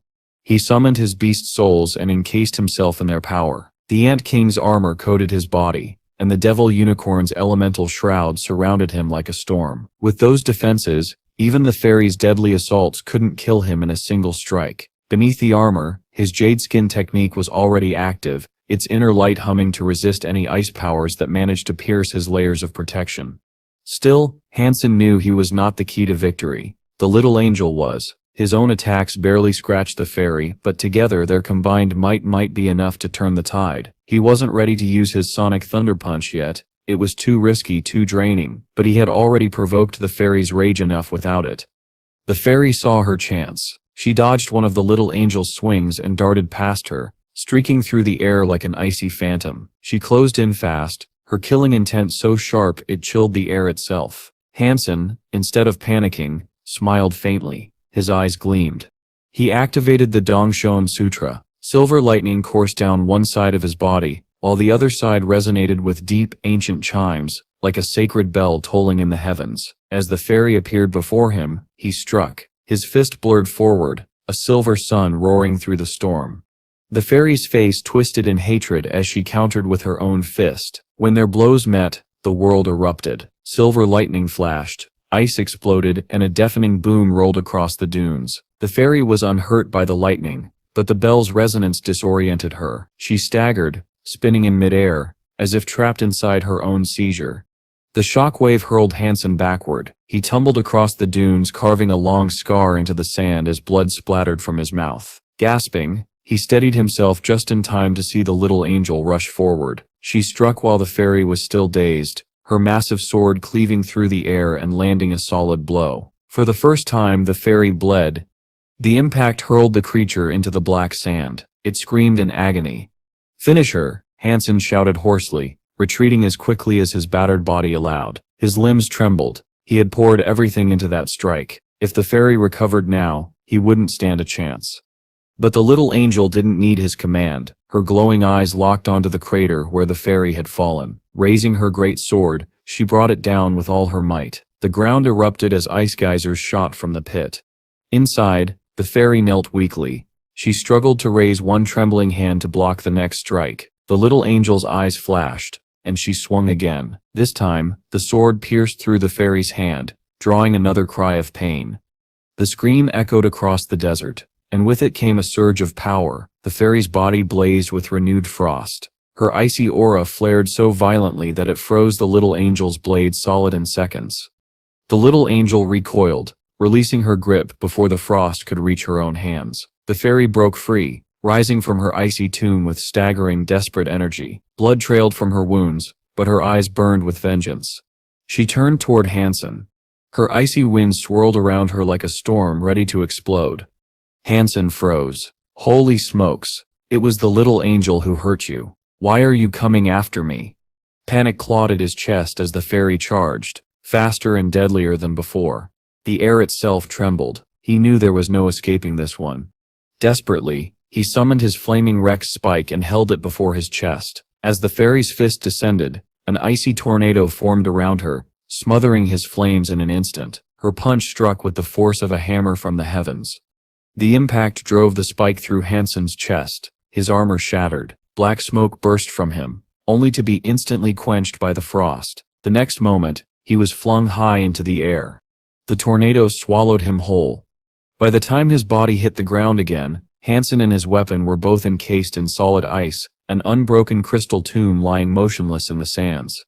Han Sen lay half buried in the dunes, frozen solid, an iceberg stranded in a sea of sand. The little angel swooped in from behind, her wings gleaming white against the bleak desert sky. With a powerful swing, she brought her great sword down and struck the fairy squarely, smashing her into the black sand. Blood erupted from the fairy's wounds, staining the ground beneath her. The battle was almost over. The fairy was at the end of her strength, drained, broken, and bleeding. Her body trembled with exhaustion and her wings fluttered weakly. She could no longer match the little angel's might.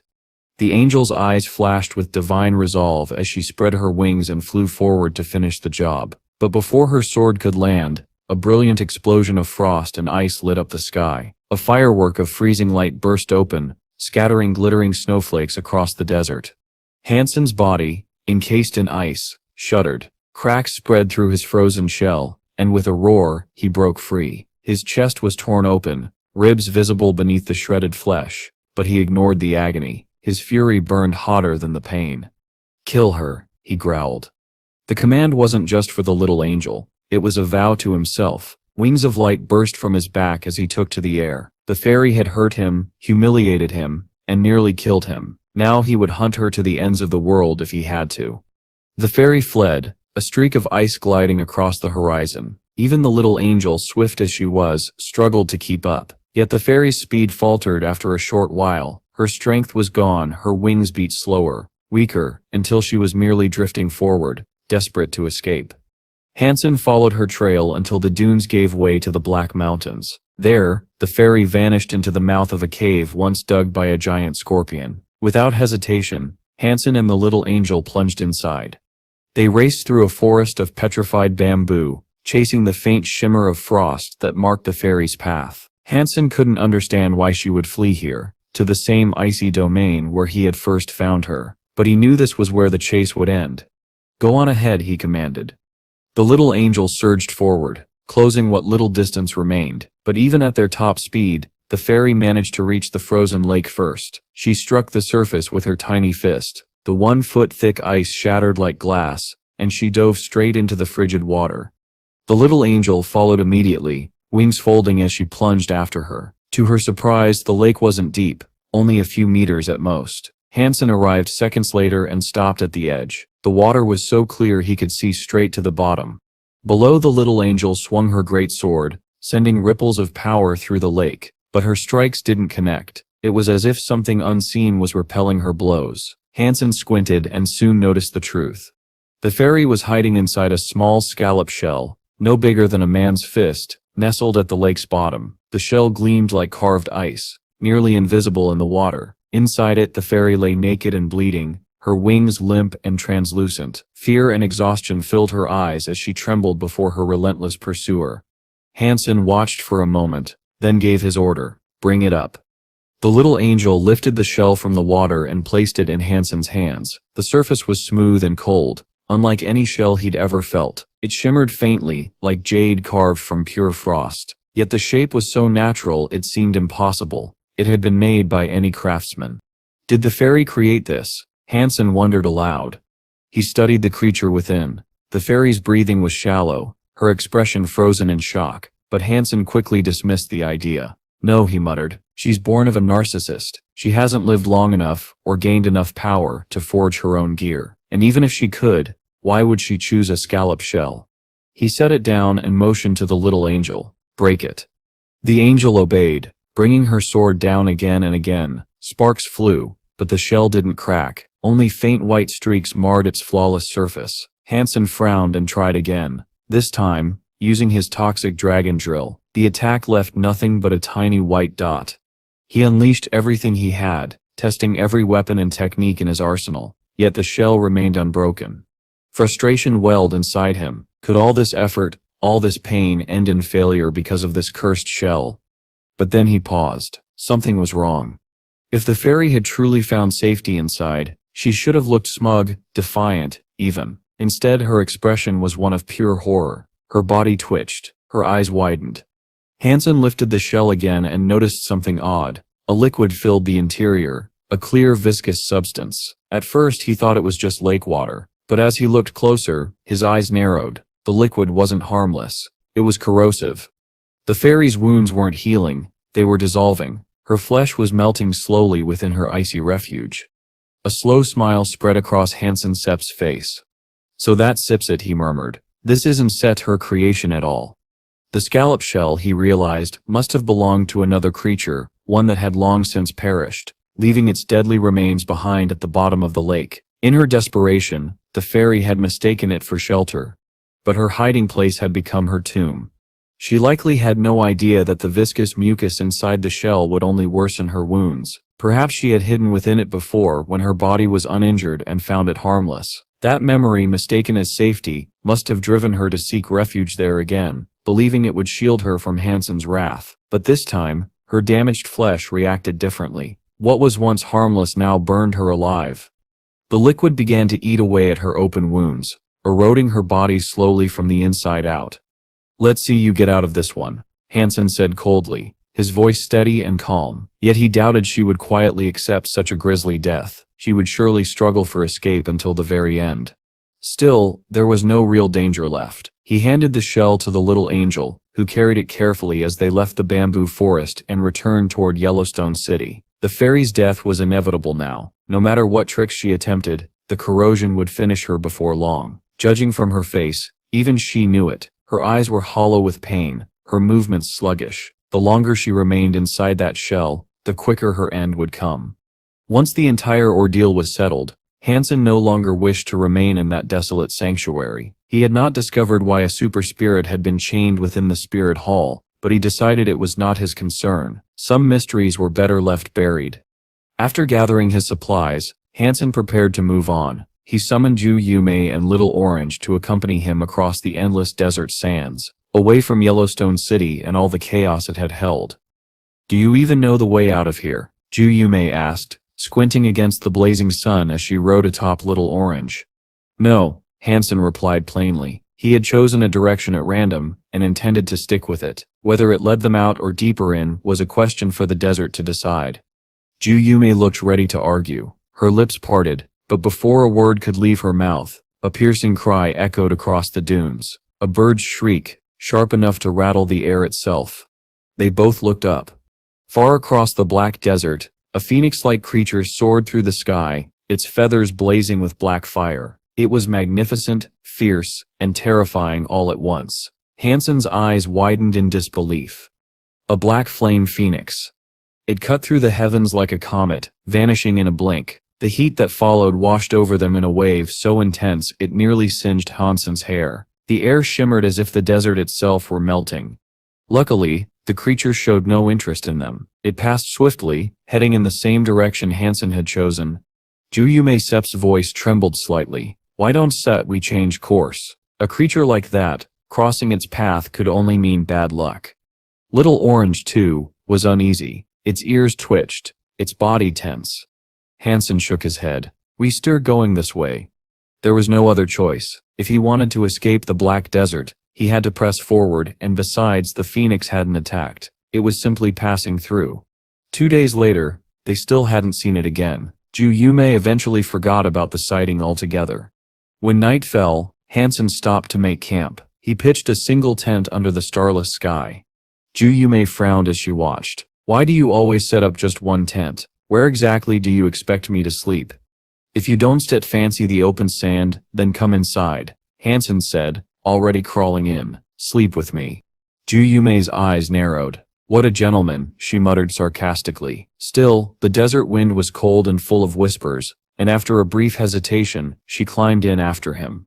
The tent was small, barely large enough for the two of them, the silver fox and little orange, who were already curled up snugly. As Yume lay down, she could feel Han Sen's warmth beside her. Her eyes darted sideways. I stemp warning you, she said sharply. Don't stemp get any ideas. Relax, Han Sen replied without looking at her. He had already pulled out a book and was flipping through its pages. I lacked a mother-sip's gentle love growing up. Yume froze, confused. What is that supposed to mean? Nothing, Han Sen said casually, eyes still on his book. Just that you stir young and small.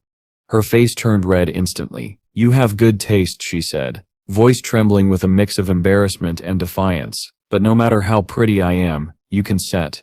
She stopped mid-sentence. Her gaze dropped to her chest. Two modest curves rising beneath her clothes, and her expression changed entirely.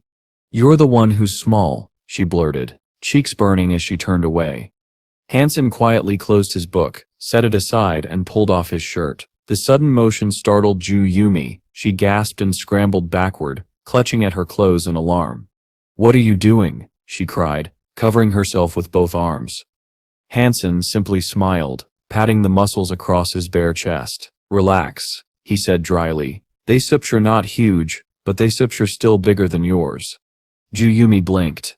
Against her will, she looked. His chest was broad and sculpted, the muscles defined and smooth beneath his pale skin. His six-pack gleamed like carved jade, his skin so flawless it looked almost silken in the dim light. She felt her throat tighten. He's actually beautiful. She swallowed hard. Her lips parted, and for a moment she forgot to breathe. Wipe the drool off your mouth, Han Sen said casually, pushing her head away with one hand, and sleep. Don't disturb me tonight. He slid into his sleeping bag and turned his back to her. Yume sat frozen, her face red as a furnace. She glanced down at her own modest chest, then at Han Sen's strong frame, the muscles that twisted and curved perfectly across his body. She sighed, defeated. There was no winning this one. But as she lay there, her thoughts wandered. She remembered how fearless he had been, facing spirits, monsters, even the fairy and the scorpion without hesitation. Every memory painted him in a light that made her heart race faster. Am I falling for him? Her gaze drifted to the ring on his finger, and her heart sank. Of course, the good ones are always taken. What did you say? Han Sen's voice broke her thoughts. Yume froze. She hadn't realized she'd spoken aloud. Her face turned crimson as she opened her mouth to reply, but Han Sen had already moved. He turned fully toward her, and before she could react, placed a firm hand over her mouth. Then he leaned closer, his shadow falling over her. Yume Sep's breath hitched. I can't resist him, she thought, panic and excitement twisting together. He's too strong. What chance do I have against a man like this? Her thoughts spiraled as she closed her eyes. There's Seps no one else here. Even if I scream, no one will come. Maybe I wouldn't scream. Maybe I stet. But nothing happened.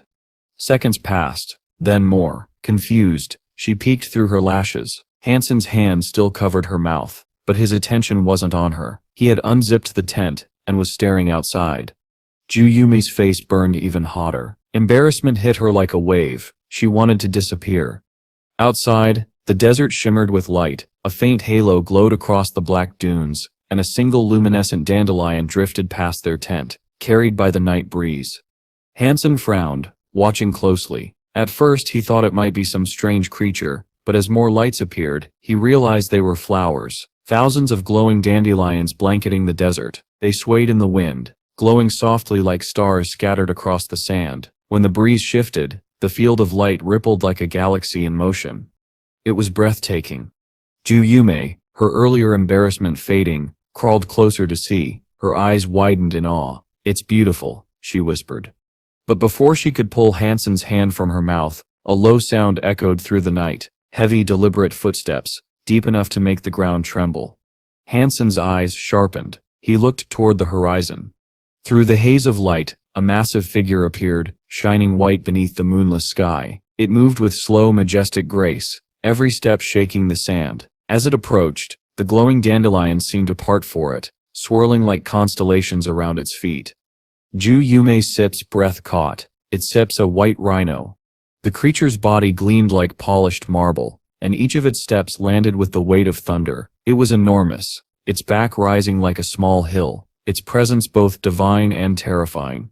The silver fox and little orange huddled silently in the corner of the tent, trembling. Even they seemed to understand the sheer power that radiated from the beast. Then, boom. A colossal foot landed just behind the tent. The sand exploded outward. The whole structure shuddered, but somehow, the rhino's massive steps avoided crushing them. Boom, boom. Each impact rattled the ground, shaking their bones. Juyume pressed a hand to her chest, feeling her heart pounding so hard she thought it might burst. But the creature never turned its head. It continued onward, indifferent to their existence. The luminous dandelions followed in its wake, swirling around it like an entourage of light, until both the beast and its radiant companions vanished into the horizon. Slowly, the glow across the desert dimmed. The dandelions faded, their light dissolving into the sand until only darkness remained.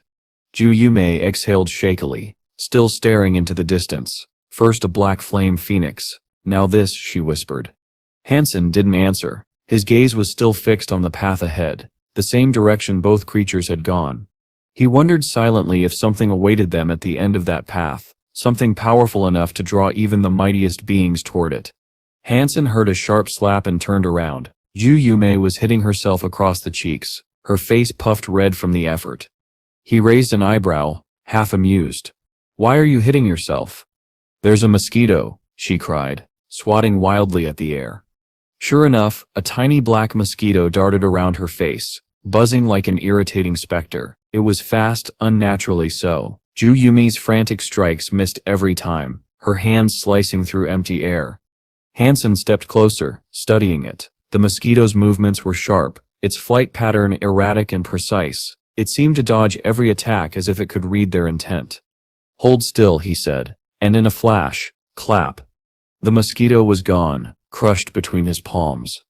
But then, a voice echoed in Han Sen's mind. "Mutant creature, bloodless mosquito killed, no beast soul gained. Consume the flesh of the mutant creature to gain 10 random genome points." Han Sen froze, stunned. A mutant? That tiny thing? Before he could process it, another mosquito appeared, then another, and another. Soon, a small cloud of them surrounded the camp, their high-pitched buzzing drilling into everyone's ears. Han Sen's hands blurred into motion. Each strike was faster than lightning, and one by one, mosquitoes fell from the air. He killed dozens in seconds, some ordinary, some mutant. But then the buzzing grew louder, deeper, and the air around them began to vibrate. Juyume stopped moving, her body suddenly stiff, her eyes widened, fixed on something ahead of them. "What step's wrong with you?" Han Sen asked. Her trembling hand pointed forward. Her voice shook.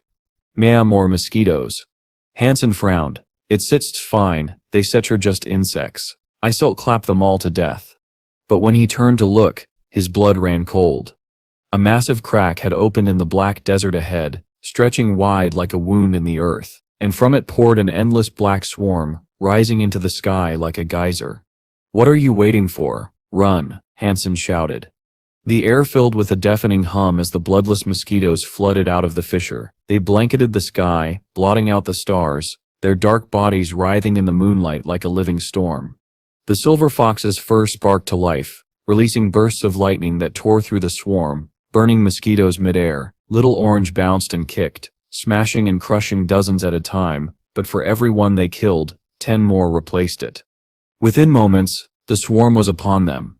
Little Orange cried out as dozens of mosquitoes latched onto its body. The super creature's fur bristled, but the mosquitoes drank its blood freely, their tiny forms pulsing with stolen power. Han Sen's eyes narrowed. They can feed on super creatures. He clenched his jaw. Then this is worse than I thought. He summoned his beast souls and the little angel, shouting, "Clear a path." The angel's great sword flared with divine light as she struck down the swarm before them, her movements swift and radiant. Han Sen raced forward with Juyume, carving through the wall of insects. But the swarm was endless. No matter how far they ran, the cloud followed, biting, stinging, feeding. Juyume screamed. Red welts covered her body, swelling and itching violently. She clawed at them desperately, drawing blood with her fingernails. I can stand it. Han Sen grabbed her wrist. Stop scratching, or they shall draw more blood to the surface. She didn't listen. The itching was maddening. And then, the temperature dropped. A white mist rolled through the air, sweeping across the battlefield. The mosquitoes hit it, and fell instantly. It was like rain made of insects. They dropped by the thousands, frozen mid-flight. Han Sen turned toward the source, and saw the little angel holding the scallop shell. It was half open, and from within, a faint bluish frost poured out. The fairy inside had come alive again. Cold air burst from the shell in waves. The frost crystallized the sand beneath their feet, and the mosquitoes caught within it froze solid and shattered. The swarm recoiled in terror, scattering across the sky to avoid the biting chill. The temperature continued to fall until the air itself seemed to shimmer. Han Sen blinked, stunned. She steps, helping us? The fairy trembled within the shell, her face pale and frightened, yet she continued to release the icy air. Despite her own pain, she was using the last of her strength to protect them. Han Sen took the shell from the little angel and looked inside. The fairy met his gaze, her eyes wide and full of fear. She pressed her tiny hands together, as if in prayer, pleading silently for mercy.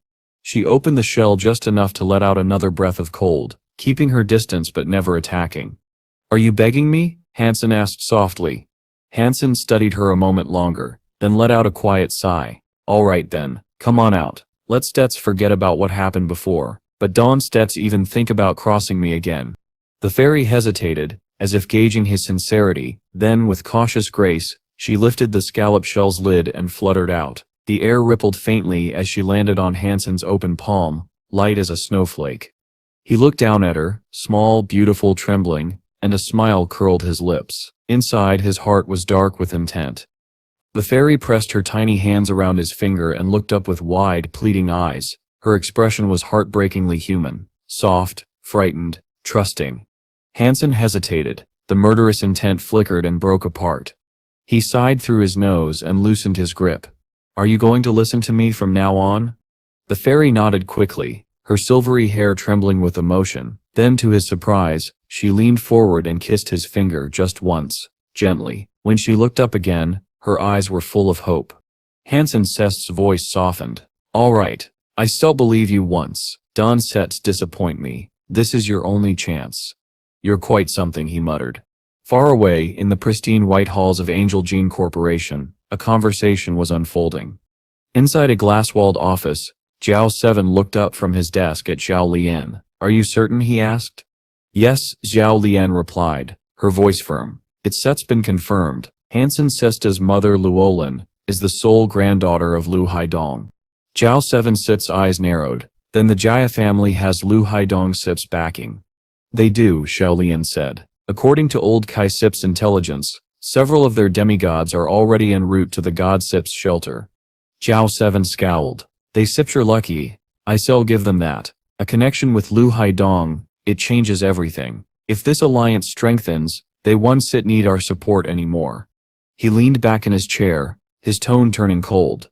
If they think they can use Haidong Sip's power to cut us off, they are mistaken. A demigod Sip's strength doesn't matter when he Sip's isolated. Haidong can return to the second shelter. Not yet. Zhao Lian nodded. Then what are your orders? Accelerate the angel gene, 4th stage tests, he said. We still need the results soon. The tests require a large amount of Shura royal blood, she warned, and Dan copper stars for stabilization. We start running low. Then give them what they need. Zhao 7 snapped. Angel gene is our greatest achievement. A single Dan copper star is nothing compared to what Sep's coming. Once we establish control in the 4th shelter, our family will finally stand above the rest. Yes, sir. Zhao Lian bowed slightly, then turned to leave. 2 weeks passed. The desert stretched endlessly, a wasteland of black sand and unbroken horizon. Han Sen, Ju Yumi, the silver fox, Little Orange, and the tiny fairy now perched often on Han Sen's shoulder, moved steadily onward. Saltwater, he murmured. Here? Ju Yume stepped beside him, equally stunned. Coconut trees don't grow in places like this. This feels wrong. Ignoring her, Han Sen's gaze traveled across the water. In the center of the oasis lay a small island, no bigger than a football field. At its heart stood a single tree, tall and majestic, a coconut tree, unlike the rest. Its trunk gleamed white, smooth as carved jade. From its crown hung 3 enormous black coconuts, each the size of a yoga ball, heavy and metallic in appearance. Han Sen narrowed his eyes. That tree. As he watched, the waters around the island rippled, a shadow stirred beneath the surface, growing larger, rising. Then, with a rumbling splash, a massive creature emerged. Water cascaded from its gleaming white hide as a pair of horned eyes rose to meet the sun. Han Sen's breath caught. Ju stepped back, whispering, "Isn't that the white rhino? The one we saw before?" Indeed, it was. The same luminous beast that had walked through the dandelion-lit night. But now, up close beneath the burning sky, it looked even more immense, even more divine. The white rhino's eyes glowed faintly as it fixed its gaze on Han Sen and Ju, standing at the edge of its oasis. And then, the water began to tremble again.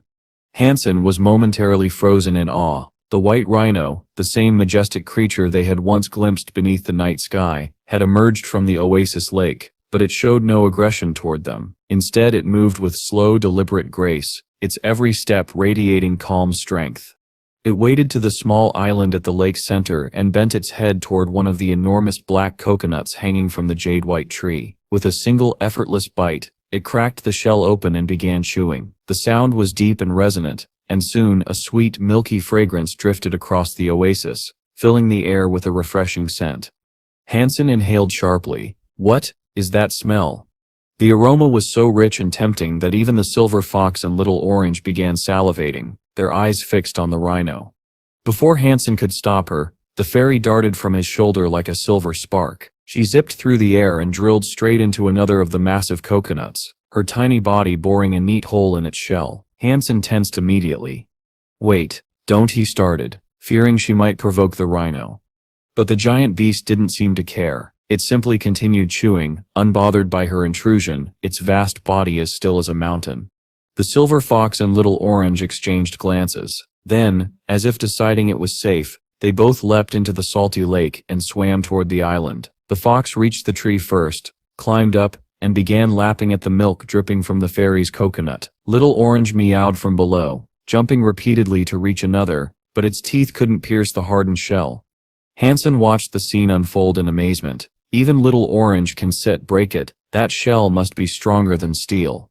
The thought had barely formed when the white rhino turned its head toward little orange. It opened its enormous jaws, and to Han Sen's shock, gently bit into the third coconut, the very one the small creature was struggling with. The rhino didn't eat it. Instead, it carefully cracked the shell open and set it down before little orange, almost as if offering it a gift. Little orange let out a delighted chirp, and immediately buried its face in the coconut, greedily drinking the milk inside. Han Sen blinked, utterly dumbfounded. A creature this strong, this powerful, and it sits gentle. The rhino lowered itself onto the sand, lying down beside the smaller creatures. The silver fox, the fairy, and little orange all continued to drink and eat to their heart's content, while the enormous beast simply watched them, its great eyes half closed in serenity. It was unlike anything Han Sen had ever seen. The temptation proved too much. He hurried toward the island, murmuring under his breath, "Let's hope it isn't racist." Every step he took was cautious, but the rhino made no move. It remained perfectly still, basking under the sunlight. Han Sen rushed to one of the remaining coconuts and wrapped his arms around it. The shell was smooth and warm to the touch. With a twist and a pull, he managed to crack it open just enough to drink. Cool, sweet liquid spilled out, and he drank greedily, his throat working furiously. Little orange growled softly beside him, trying to push him away with its paws, but Han Sen held firm. "Not a chance," he muttered between gulps. "Find your own." Ju, standing on the shore, stared in disbelief. You actually fighting a cat for coconut juice?" She finally ran to join them, shouting, "Save me some." But when she reached the island, the sight that met her eyes was tragic. Han Sen and Little Orange had drained the coconut dry. Not a single drop remained. She peered inside, finding only a hollow shell. "You two gluttons." Han Sen collapsed backward, groaning. His belly was distended from the sheer volume he had consumed. "Worth it," he muttered, too full to move. Moments later, a cool sensation began to spread through his body. It wasn't painful, On the contrary, it was soothing, rejuvenating. The energy swirled through his veins like liquid crystal, refreshing every cell in his body. This isn't ordinary coconut milk, Han Sen realized. It's filled with some kind of life force. The rhino, still watching silently, rose to its feet. Once the smaller creatures had finished, it began chewing on the empty shells contentedly. The fairy, perched on a branch, tilted her head in fascination. Then she fluttered down and landed on one of the rhino's gleaming horns, soon joined by the silver fox, who climbed up beside her. Ju Yume smiled dreamily. It's so cute. She walked closer and wrapped her arms around one of its massive legs, but compared to the colossal creature, she was like an insect hugging a mountain. Han Sen, meanwhile, narrowed his eyes. This rhino was too unusual. Its behavior, its aura, its sheer stillness. Activating the Dongshuan Sutra, he studied its energy flow. What he saw left him speechless. The rhino's life force wasn't just powerful, it was vast, deep, and radiant, like a sea of light contained within flesh. The energy pulsed slowly, rhythmically, almost divine in its purity. This, Han Sen murmured, his eyes widening. This isn't just a super creature. Its life force, its too strong, too sacred. That night, under the pale glow of the moon, the white rhino finally moved. It stood, water cascading off its jade-like body, and began to walk away from the oasis. Han Sen didn't hesitate. He gathered his things, grabbed Ju Yume by the arm, and took to the air. The silver fox, Little Orange, and the fairy followed close behind. When the rhino's pace slowed, they descended, landing gently on its broad back. As the mighty creature strode into the night, the luminous dandelions returned once more, thousands of them, glowing softly as they floated through the black desert. Their light shimmered across the rhino's back, surrounding Han Sen and his companions in a drifting ocean of silver. It felt as if they were sailing through the stars themselves. Ju Yume whispered, her voice full of wonder, "It's so beautiful." And indeed, it was beneath the tranquil moon, upon the back of a sacred beast. They traveled across the endless dark, bathed in a celestial glow that blurred the line between the earth and the heavens. Ju Yume's eyes shimmered like starlight, wide and bright with wonder. The white rhino's enormous body gleamed beneath the silver moon. Every step it took, igniting ripples of soft light across the desert floor. Han Sen watched it closely, his expression calm yet deeply intrigued. Through the lens of the Dongshuan Sutra, he could see it clearly now. The reason behind the glowing dandelions that floated endlessly around them. They were not random desert flora. They were manifestations of the white rhino's overflowing life force. Its energy was so pure, so vast, that it seeped into the air itself, blooming as light across the endless black sand. So that's it, Han Sen thought. The dandelions are born from its aura. The rhino stopped. Before them stood a towering structure, a pillar of black cactus, rising hundreds of meters into the air. Its massive surface was covered in needle-like thorns, and at its peak bloomed a single white flower, luminous and strange. Han Sen climbed up onto the rhino's head for a better look. As his gaze traced the shape of the cactus, his brow furrowed. The structure's form was oddly suggestive. He blinked, staring in disbelief. Well, he muttered under his breath, that's one way to make an impression. Ju Yume didn't notice his expression. She was still staring at the flower in awe, but Han Sen's mind raced. In this bizarre world, stranger things had existed than a cactus that looked like a giant man's symbol of fertility. Still, he couldn't shake the absurdity of it. As Han Sen pondered, a shadow passed overhead. A piercing cry echoed through the sky. Looking up, he saw a black flame bird, the same phoenix-like creature they had seen days before, circling above the cactus. Its body burned like coal and ash, its wings trailing a faint crimson haze. But something was strange. The bird wasn't attacking. In fact, it seemed hesitant, its movements tense. When it drew too close to the cactus, it let out a harsh, rasping cry and veered sharply away. The white rhino didn't react at all. It merely snorted, lowered itself to the ground, and closed its eyes as if the flaming predator didn't exist. Moments later, storm clouds began to gather. Dark and heavy, they churned directly above the cactus. The pressure in the air changed. Han Sen felt his heartbeat falter for an instant. This aura, he'd felt it once before. It was alive. A terrifying life force swirled inside the clouds, vast and oppressive. Lightning slithered through the vapor like veins of molten silver. All three of them, Han Sen thought, glancing from the phoenix above, to the cloud-shrouded mass in the sky, and then to the resting rhino below. They're all connected to that cactus. The white flower at the top began to pulse softly, releasing waves of fragrance. The scent drifted through the air, sweet and intoxicating. Han Sen inhaled, and his vision blurred. His body felt light, almost euphoric. He shook his head. What is this? The feeling reminded him of the peach tree of the gods, a divine relic he had once encountered. A similar aroma, rich, warm, and alive, flowed through his veins. He stared in awe. Incredible, if I can get that fruit, I might be able to unlock the next tier of the Dongshuan Sutra. But the others had noticed it too. The phoenix in the sky shrieked with fury. The storm clouds roiled and thickened, dark lightning flashing within. They drifted closer, slowly, cautiously, but still they did not dare approach the rhino directly. Let's go, Han Sen said quietly. Its set's almost ripe. Juyume frowned. Go? Why? That fruit looks valuable. Shouldn't we?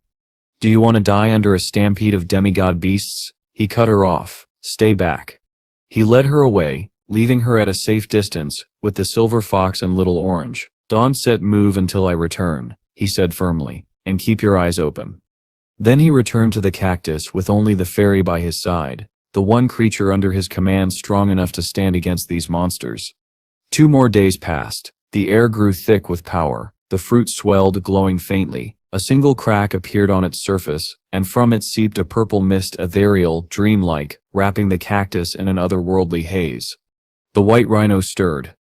Its body flared with holy light as it rose into the air, defying gravity. Slowly it ascended toward the glowing fruit. The phoenix screamed in outrage, flames erupting across the sky. The storm clouds boiled, rumbling with thunder. Han Sen clenched his fists. Yes, fight. Come on. Tear each other apart so I can take the prize. But they didn't set. The 2 mighty creatures raged and howled, but not one of them dared to move closer to the white rhino. Han Sen gawked in disbelief. What? You're both just going to let it take it? He had expected a clash that would shake the heavens. Instead, the world seemed to hold its breath. The white rhino stretched its colossal neck forward, opened its mouth, and gently bit into the glowing fruit. The purple mist curled around it, then vanished into its throat. And just like that, the fruit was gone. The phoenix and the storm creature stayed where they were, glaring silently, their rage burning but restrained. No battle came, no roar of destruction, only a stillness so deep that it felt sacred. The light surrounding the rhino began to intensify. Its holy glow, once calm and serene, flared brighter and brighter until it burned like a miniature sun in the dark desert. Something's wrong, Han Sen muttered under his breath. The radiance grew unbearable. The white rhino's jade-like hide, so smooth and flawless before, began to split apart. Thin cracks spread across its surface like shattered porcelain. Then from those cracks, blood began to pour. Han Sen's breath caught in his throat. No, its steps overloading. It took in too much energy. The light around the rhino became almost blinding now, streaking across the desert like pillars of white flame. The cracks deepened, spreading until the entire creature looked as if it were coming apart. In moments, the glistening white hide was replaced by streaks of dark crimson. The white rhino was gone. In its place stood a blood-red titan, dripping with light and gore, its massive frame trembling under the pressure of its own power. Then came the roar. It was not a mere bellow of pain. It was a sound that shook the heavens, a voice that seemed to cry out to creation itself. The sands of the desert lifted into the air. The sky trembled. Gods, Han Sen whispered, its steps burning itself alive. The holy light twisted, turned, and burst outward. In an instant, the desert was drowned in radiance. The explosion was like a miniature sun, a blinding sphere of power that detonated without warning some distance from where the rhino stood. The black flame phoenix shrieked furiously, its wings flaring wide as it fought to stay aloft. The thundercloud creature rumbled ominously, sparks of lightning flashing within its dark mass as it began to descend, drawn closer by the surge of energy. Han Sen's mind raced. Is it dying? Transforming? Or evolving?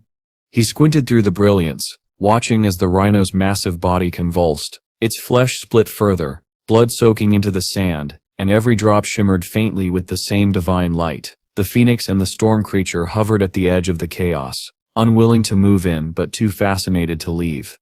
So even they're afraid to intervene, Han Sen thought. This must be something beyond them, beyond all of us. He crouched low on the sand, shielding his eyes, waiting, watching. Despite the terrifying spectacle, his hunter's instincts refused to let him look away.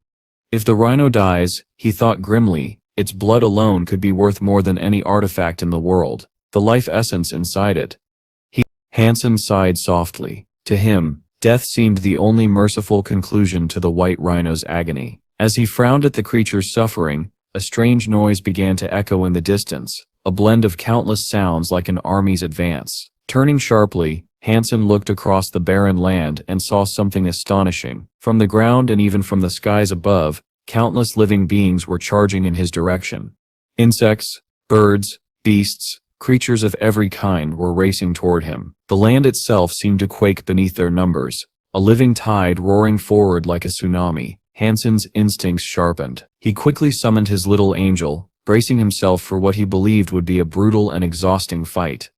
But to his confusion, not one of the incoming creatures attacked him. They ignored him completely, rushing past in their mad stampede, driven by a single obsession, the decaying white rhino. Han Sen recognized many of them. Most were low to mid-tier life forms, ordinary, mutant, and even a few sacred-blooded species. They appeared to have been summoned by some unseen force, drawn to the rhino as if under a spell.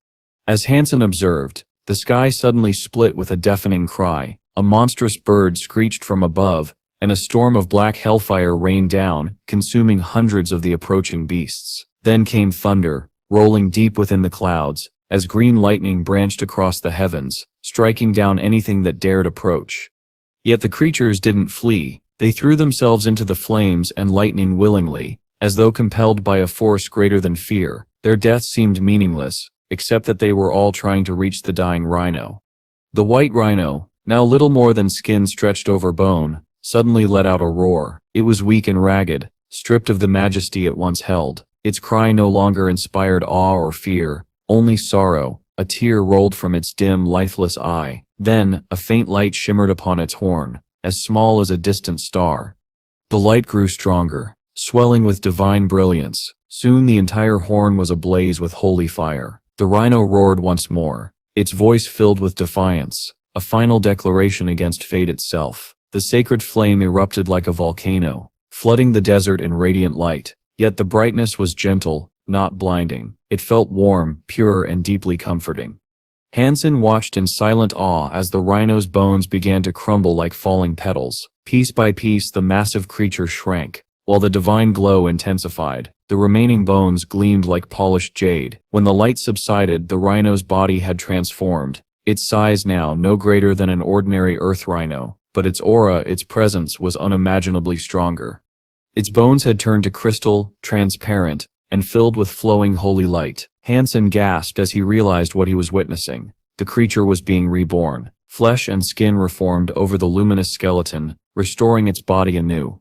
Then, softly flakes began to fall from the sky. At first, Han Sen thought it was snow, but on closer look, he realized they were luminous dandelions, drifting gently down like glowing snowflakes. Each one landed on the surrounding creatures and vanished into their skin, leaving behind a faint holy glow. He caught one in his palm, and as it dissolved into his hand, a cleansing warmth coursed through him. His body felt purified, cleansed of every impurity. What level has this rhino evolved to? Han Sen whispered, awestruck. The newly reborn holy rhino lifted its head and bellowed to the heavens once more. From within its body, a blinding column of holy light surged skyward like a beam piercing the firmament. The desert trembled. High above, the light reached the zenith of the sky, and there, out of the brilliance, something impossible appeared. A massive metal door materialized among the clouds. Strange runes, gears, and intricate symbols glowed upon its surface. Slowly, with a sound like grinding thunder, the door began to open. As the gap widened, a wave of dread swept across the land. It was as if the sky itself was about to collapse. Every creature, whether on the ground or in the air, was crushed to the earth beneath the weight of that malevolent force. Even the black flame phoenix and the green Kirin fell. Han Sen and his little angel were pinned as well, gasping under the invisible pressure. Only the holy rhino remained unmoved. Its eyes were calm and bright, filled with peace and grace. Bathed in divine light, it stood firm, gazing up at the mysterious door in silent defiance. "What is that?" Hansen whispered, frozen in disbelief.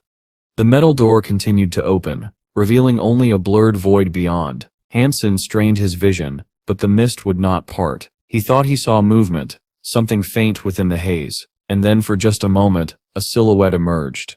It was a human figure. Hansen's breath caught in his throat. A human, emerging from that impossible heavenly door. And then, the figure stepped out completely.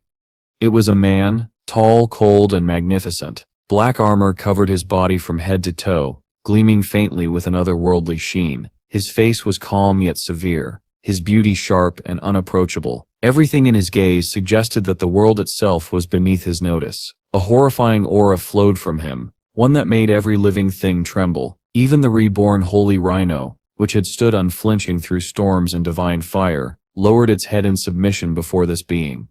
Hansen's heart pounded. This man could not possibly be human. Behind his armored back, vast black wings unfolded, not ethereal or beast-like, but a natural part of him, fused into his very flesh.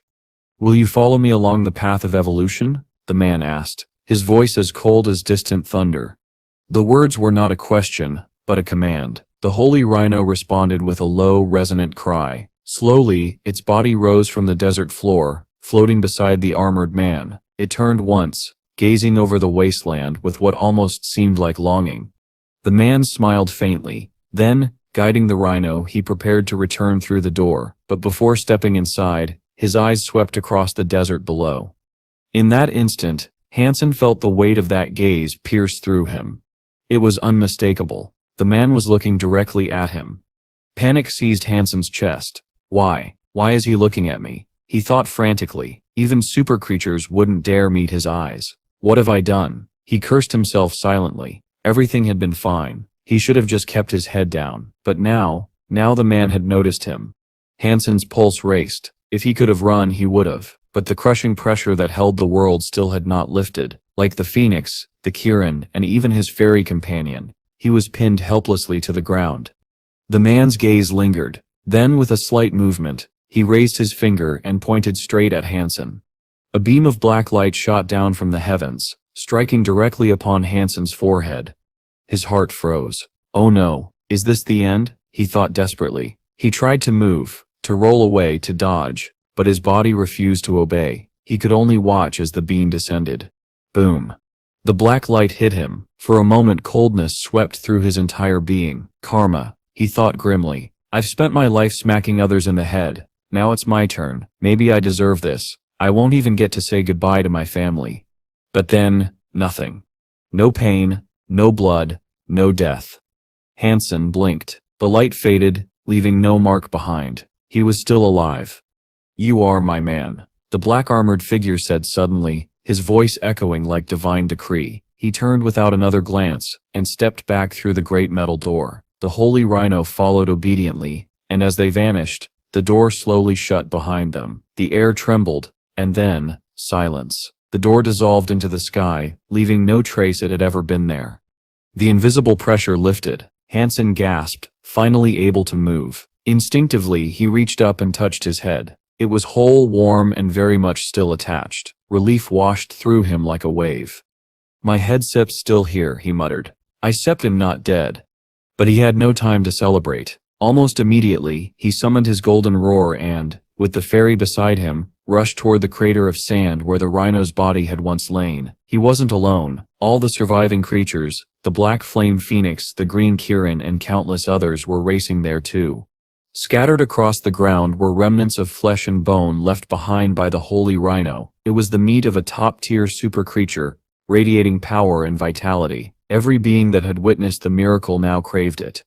The phoenix and Kirin reached it first, unleashing waves of fire and lightning to keep others away. Any beast that tried to snatch a piece met instant death. But Hansen had his own advantages. With the protection of his little angel and the fairy, he darted through the chaos and leapt toward the mound of flesh. He summoned the death nail, plunging it into the blood-soaked sand, then threw in his gourd to collect whatever essence it could. Meanwhile, the fairy wasted no time. She was already devouring chunks of the rhino's flesh with astonishing speed. The little angel joined her, calm but efficient in her feast. Hansen even summoned Meowth to take its share. Watching them, he couldn't help but groan inwardly. If only the silver fox were here, he muttered. It would have been in heaven. Curiosity got the better of him. He crouched beside the pool of blood, scooped some into his hand, and took a cautious sip. Instant regret. The moment the blood touched his tongue, it burned like acid. The pain seared through his mouth, and he spat it out immediately, gasping as the taste lingered like molten metal. His tongue and lips stung fiercely. What is this? He coughed, wiping his mouth. Can only creatures consume it? All around him, the beasts were gorging themselves, their bodies glowing faintly as they absorbed the power within the rhino's remains. Even the fairy and the little angel seemed unaffected, eating peacefully. Only Hansen stood apart, his mouth aching, watching the others feed with envy and frustration. The sacred feast of evolution was not meant for him. Hansen sat amidst the scattered remains of the white rhino, his heart heavy. He had risked everything for a share of that sacred creature's flesh, yet now he could not even eat it. The sight of every beast feasting while he stood helpless made his frustration boil over. Then, he remembered. The tear. He recalled the moment when the dying rhino had shed a single tear, a drop that seemed to shimmer with divine light. Hansen's mind sparked with hope. Perhaps that tear still remained. He began to dig through the blood-soaked sand, his fingers sifting through the sticky wet grains until, at last, he felt something smooth and solid. He lifted it quickly, and his eyes widened in awe. It was the rhino's tear, crystal clear and perfectly round, about the size of his fist. Despite being buried in blood, it was immaculate, unstained by even a speck of red. His own hand was drenched in gore, yet the tear remained spotless, radiating purity. A warm current of energy pulsed from it, spreading through his palm and into his chest. The moment he touched it, a serene calm washed over him. The pain and bitterness in his heart faded, replaced by quiet reverence. The tear seemed alive, filled with holy light and tranquil strength. Now this is the good stuff, Hansen murmured with a grin. Carefully he tucked the crystal tear into his pocket as if it were the most precious thing in the world. He wasn't done yet. Hansen pulled out a bag and collected a few chunks of the rhino's flesh. He couldn't eat it himself, but he knew the silver fox would never forgive him if he returned empty-handed. That gluttonous creature would have loved this feast. Retrieving his gourd from the sand, Hansen noticed it had been dyed a deep red, gleaming with a strange allure. The surface shimmered faintly, and he could tell it had absorbed an immense amount of blood essence. The blue bell hanging nearby had also changed. It was now covered in tiny red symbols, etched in patterns he didn't recognize. The fairy, however, was paying no attention to any of it. She lay sprawled on the ground, her tiny belly round like a beach ball after having eaten far too much. She huffed and groaned, her delicate wings fluttering lazily. Just then, a blur of silver fur raced toward him. "Ah, there you are," Hansen said, as the silver fox bounded across the dunes. He crouched down, hand outstretched, but the creature ignored him completely. It darted straight past him, heading instead for the bag. With one swift motion, it tore it open and began devouring the meat greedily. "What a heartless little thing," Hansen muttered, half amused, half exasperated. "Doesn't that even greet the master who risked his life for that food?" At that moment, Little Orange arrived, hopping cheerfully around the pile of meat. Unlike the fox, it hesitated, looking up at Hansen with wide, eager eyes. Hansen chuckled and picked up a slab of meat, holding it out. "Go on then," he said, smiling. Little Orange meowed happily, leaping up to take the meat. It devoured it in seconds, purring and dancing around Hansen in delight. Later, when Hansen returned, he found Juanmi waiting for him. He handed her one of the pieces of meat. "This," he said quietly, "is from the white rhino." Her eyes widened. For a moment she fell silent, perhaps mourning the fallen creature. Then her usual bubbly nature returned, and she clasped her hands together with excitement. "Oh, big brother dearest," she said sweetly, "might I request a little of that flesh?" She knew well what it was. Even among sacred blood creatures, the white rhino had been extraordinary. To taste its flesh was to consume something beyond measure. Hansen smirked. "You can eat," he said, "but first, you must sign this." He produced an IU form, waving it playfully. Juanmi sighed. Fine, whatever. She already owed Hansen more than she could count. With a quick glance at the paper and seeing nothing alarming, she signed it without hesitation. Her excitement returned instantly, and she dashed toward the bag, convinced she had just made the deal of a lifetime. She grabbed a piece of meat and took a bite. The change was immediate. Her face twisted in disgust, and her cheeks puffed out as she spat it all onto the sand. "You lied to me," she shouted, pointing furiously at Han Sen. "This isn't set white rhino meat."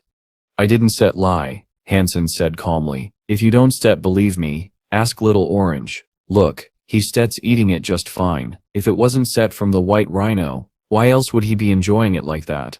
Jo-yoon froze. Han Sen had a point. Little Orange rarely touched ordinary sacred meat, yet now it was devouring this with glee. That meant it had to be genuine. Still, pride burned hotter than logic. "Little Orange, bite him," she commanded, scowling. Little Orange bounded toward Han Sen obediently, but when it reached him it didn't attack. Instead, it landed softly at his feet, rubbing its head against his leg and purring affectionately. "Good boy," Han Sen said, laughing as he scratched the creature's fluffy head. He handed it another slice of meat. "Traitor, you little traitor," Jo-yoon yelled. "How can you let him buy your love with food?" "What traitor?" Han Sen replied smugly. "A wise child knows where to settle. The little fellow just chose his tree." Jo-yoon glared at him, fuming, but after a moment, her anger faltered, her expression shifted, and suddenly she began laughing.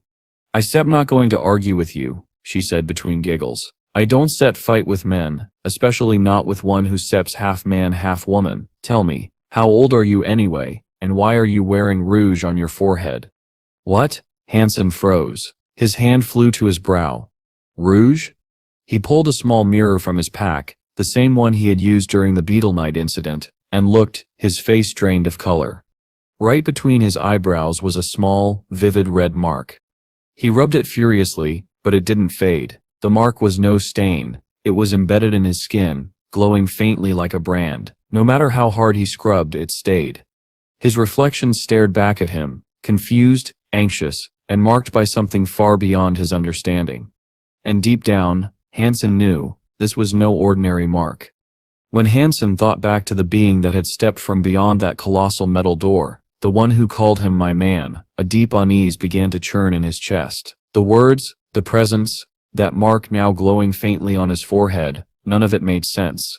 If his instincts were right, that being had come from the third shelter, and if that was true, then the holy rhino had likely been taken there as well. But one question gnawed at him more than any other. Why had the spirit marked him? What did it mean?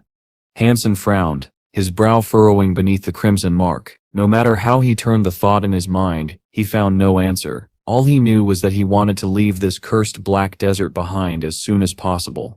Curiosity burned inside him though. He needed to return to civilization to learn everything he could about this so-called third shelter. He sat down and focused, casting his Dongxuan Sutra to examine the energies coursing through his body. Perhaps he could absorb the power of the rhino's tear he had taken. He held the crystal drop in his hand and began channeling his inner energy. But something unexpected happened. Instead of merging into his body like ordinary essence, the tear melted, transforming into a stream of glowing holy water. It soaked into his skin, spreading a radiant warmth through every vein and fiber. He waited for the usual sound of the genome increase announcement, the faint chime that confirmed an evolution, but it never came. For a moment disappointment tugged at him, yet as he sat there he realized something else was happening. The water's energy was cleansing him. His entire body began to tingle, and soon a layer of grime rose to the surface of his skin. It peeled away in sheets, flaking off like dead bark from a tree. With each layer that fell, he felt lighter, stronger, freer. It was like shedding an old self. By the time he had peeled away 4 layers of dead skin, Han Sen's body felt utterly renewed. The ache that had always lingered in his muscles was gone. The tension in his breath vanished. He felt as though a sickness he hadn't even known he carried had been cured. And then came the revelation. Although his fitness level had not increased, Han Sen suddenly felt a flood of power erupt within him. The lock that had once sealed away his potential had shattered. The first gene lock had been opened. His eyes widened in disbelief. Normally, one needed a fitness level of 300 to achieve such a thing, to become a celestial being. Yet here he was, his true power unlocked before he had reached that threshold. Joy surged through him. He could hardly contain his excitement, though he forced himself to stay composed. Jaitium was still with him, and he wasn't about to reveal his newfound strength just yet. Still, his thoughts danced with elation. Good men always receive good rewards, he repeated silently, again and again. After nearly a dozen days of travel, the bleak black sands gave way to pale dunes and the distant shimmer of a mountain range. Han Sen and Ju-yoon both stopped, their faces lighting up in relief. They had finally escaped the black desert.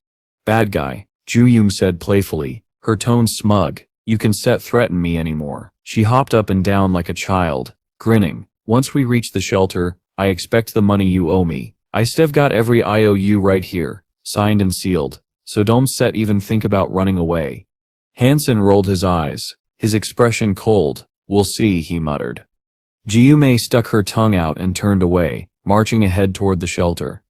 Once they returned, Han Sen wasted no time seeking answers. Not long after, Jae-yan arrived at his quarters with Annie in tow. Jae-sip's expression was serious. Annie, he said, tell Han Sen about the situation in the third Godsip's sanctuary.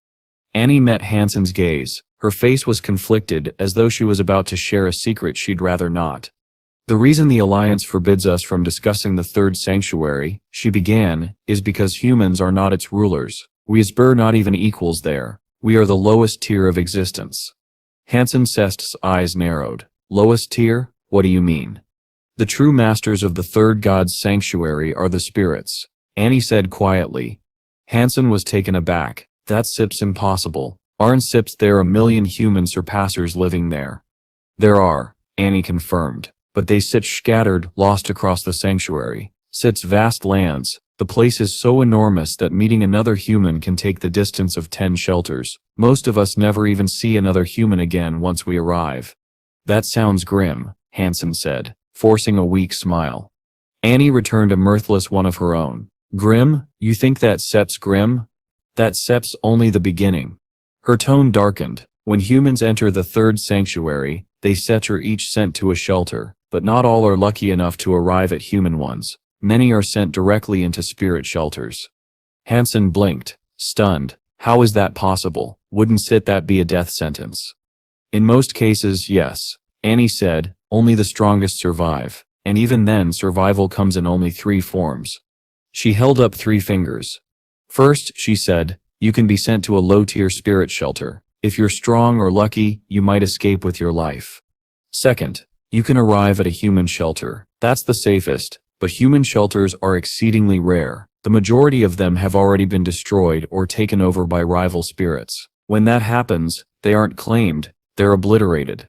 And the third option, she paused, her voice steady but bitter, is submission. You can survive by surrendering to the spirits. You sign a contract, pledging loyalty and servitude. In exchange they let you live, though it accepts no life worth having.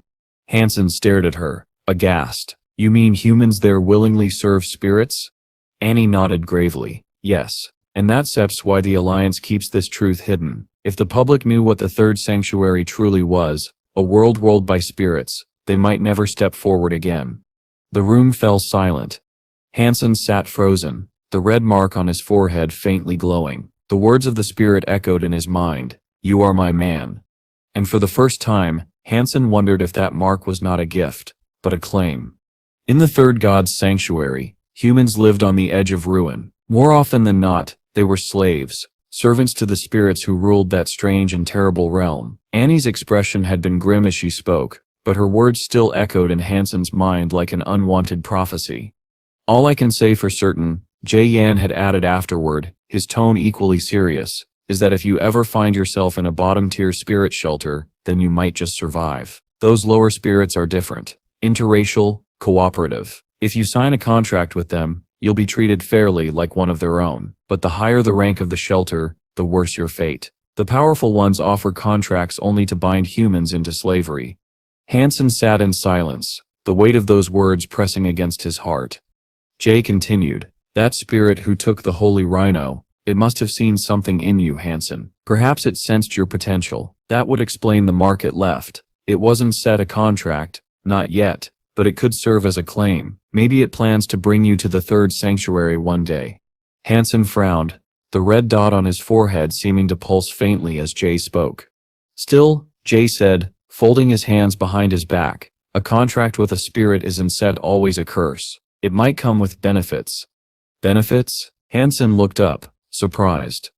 Jay nodded. In the first and second sanctuaries, strength is gained by killing creatures absorbing genes, improving fitness. But in the third sanctuary, there's another system in place. You must not only raise your fitness, but also unlock your gene locks. There are two ways to do this. The first is through the hyper-geno arts you cultivate yourself. The second, he paused, is through the spirit genome points you receive from spirits. Spirit genome points? Han Sen asked, intrigued. Jay explained. If a spirit has unlocked 3 of its gene locks, you can obtain 100 genome points from it, enough to unlock one of your own. 300 points can open 3 locks. The power granted through this process is the same kind the spirits wield. It's pure, untainted strength. Annie added, but in the eyes of the spirits, humans are no better than the beasts they command. The way they nurture their creatures with genome points and blood contracts, they would treat you the same. Only the higher the spirit's rank, the harder it is to earn their blessing. Some humans have managed to unlock as many as 8 gene locks this way, though at terrible cost. Han Sen fell silent, his mind turning to the black armored being who had descended from that metal door. What level was that spirit? He wondered. If the Holy Rhino had submitted to it willingly, then its power must have been beyond comprehension. Time passed.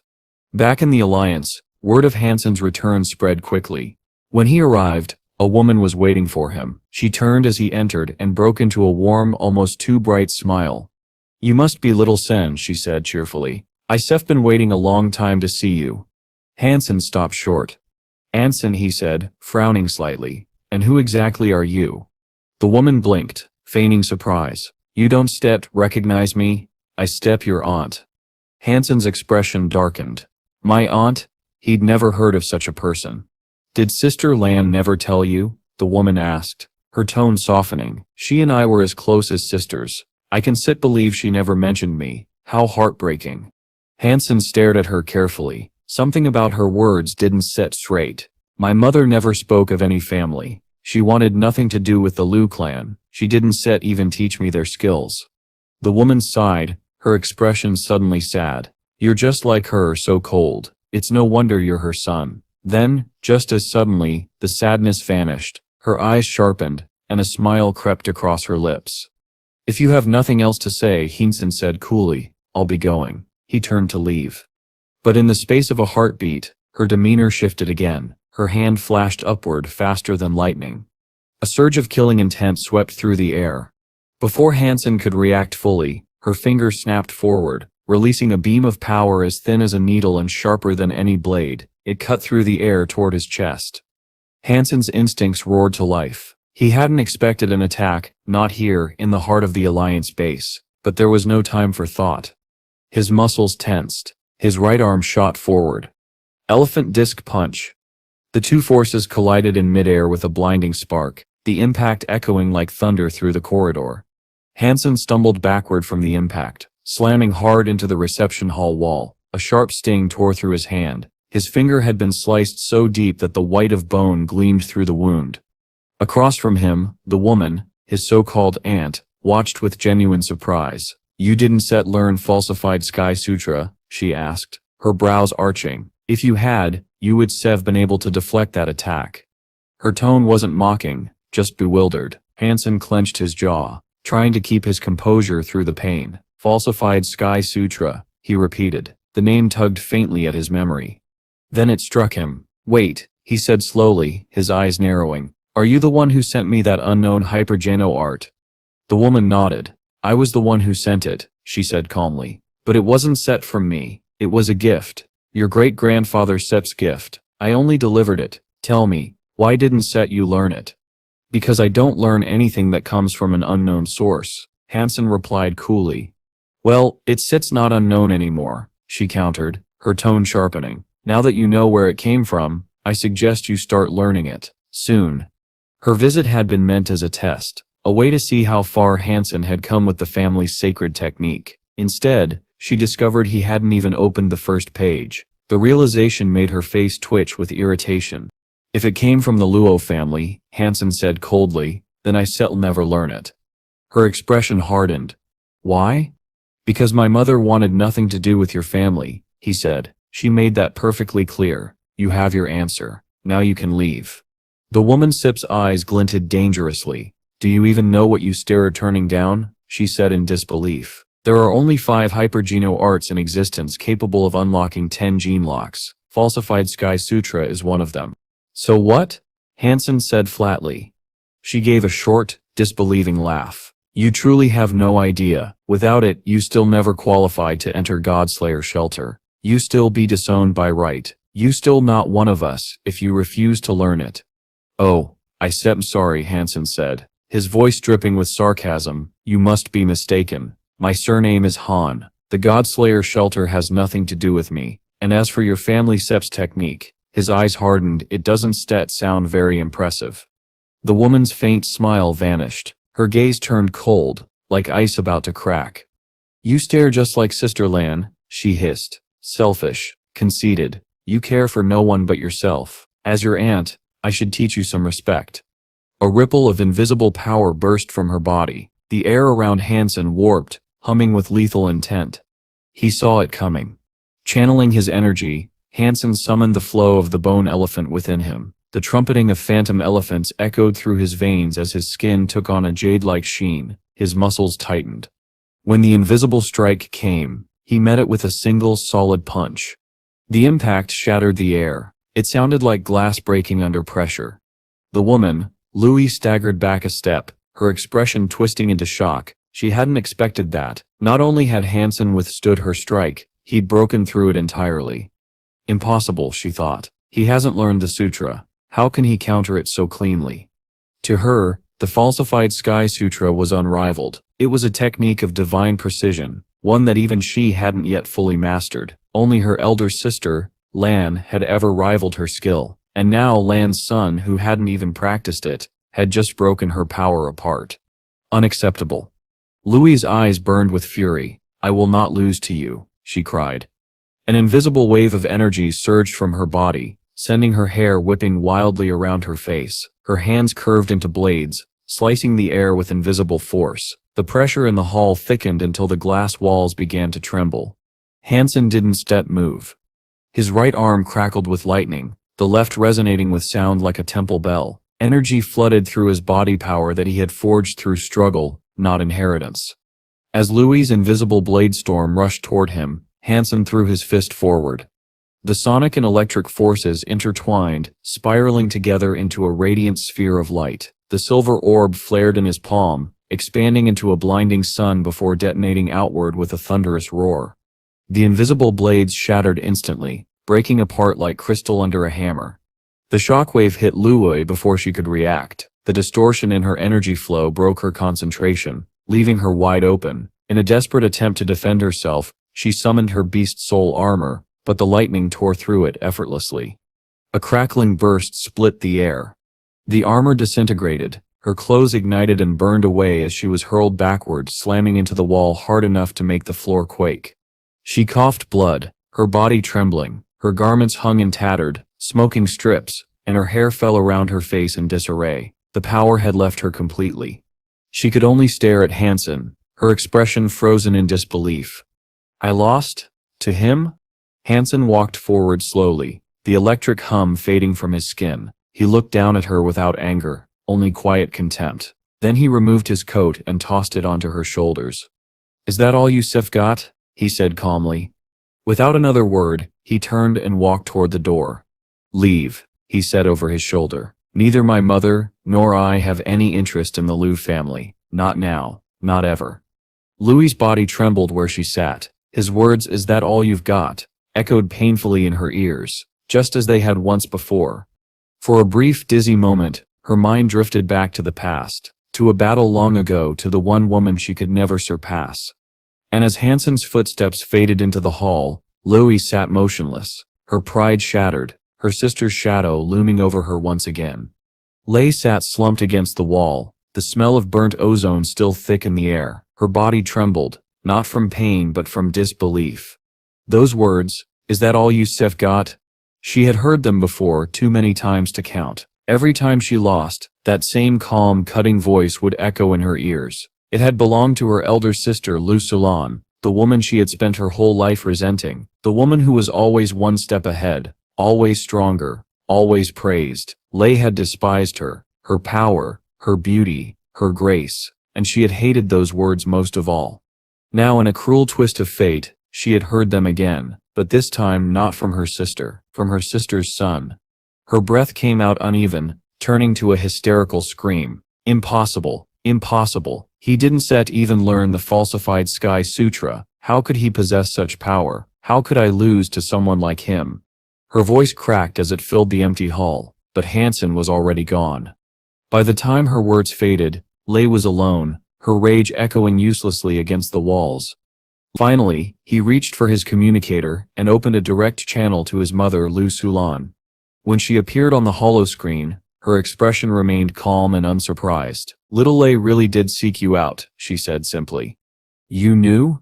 Han Sen asked, caught off guard. Of course. Her tone was level. It was only a matter of time. "So she is from the Luo family," Han Sen said.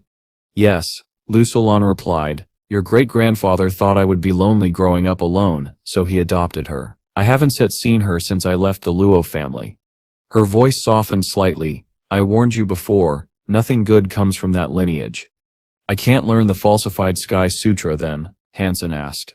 "You can," she said with a sigh, "but doing so would drag you into family affairs you could never escape. The sutra isn't set just a technique, it sets a bond. Once you learn it, you steps are bound to the Luo bloodline and its politics forever." Han Sen chuckled. "Well, that makes my decision easy. If it sets trouble, I still pass." Lu Sulan looked at him closely. "You really aren't set tempted. Most men wouldn't set hesitate after seeing that kind of power." "Not really," Han Sen said with a faint smile. "Aunt Lei mastered it, didn't set she, and I beat her with one punch." Lu Sulan blinked in surprise. "You defeated her? In a single strike?" "Yeah," Han Sen said, a cocky grin forming on his face. "It wasn't set hard."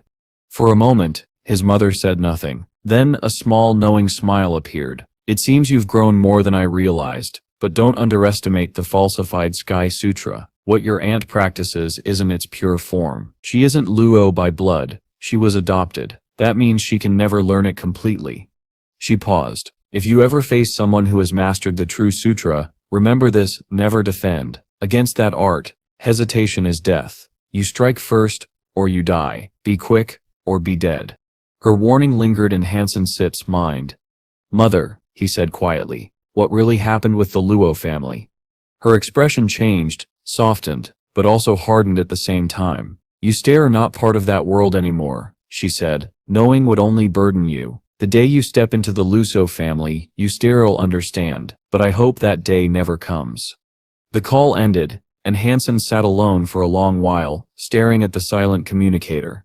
Then, a distant alarm blared. He rose from his seat, and stepped out into the open plaza, where panic had already taken root. A guard was running through the square, shouting, "A spirit is attacking the shelter."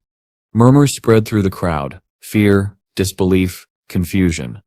"A spirit," Han Sen muttered. "It's been years since I heard of one attacking a shelter."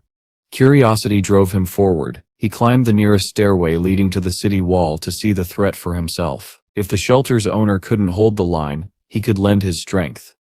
But before he reached the top, someone shouted his name. Han Sen. He turned, and blinked in surprise. "Lin Fang?" A broad grin spread across the man's face as he ran up to him. Lin Fang grabbed Han Sen's hands like a long-lost brother, his eyes watering dramatically.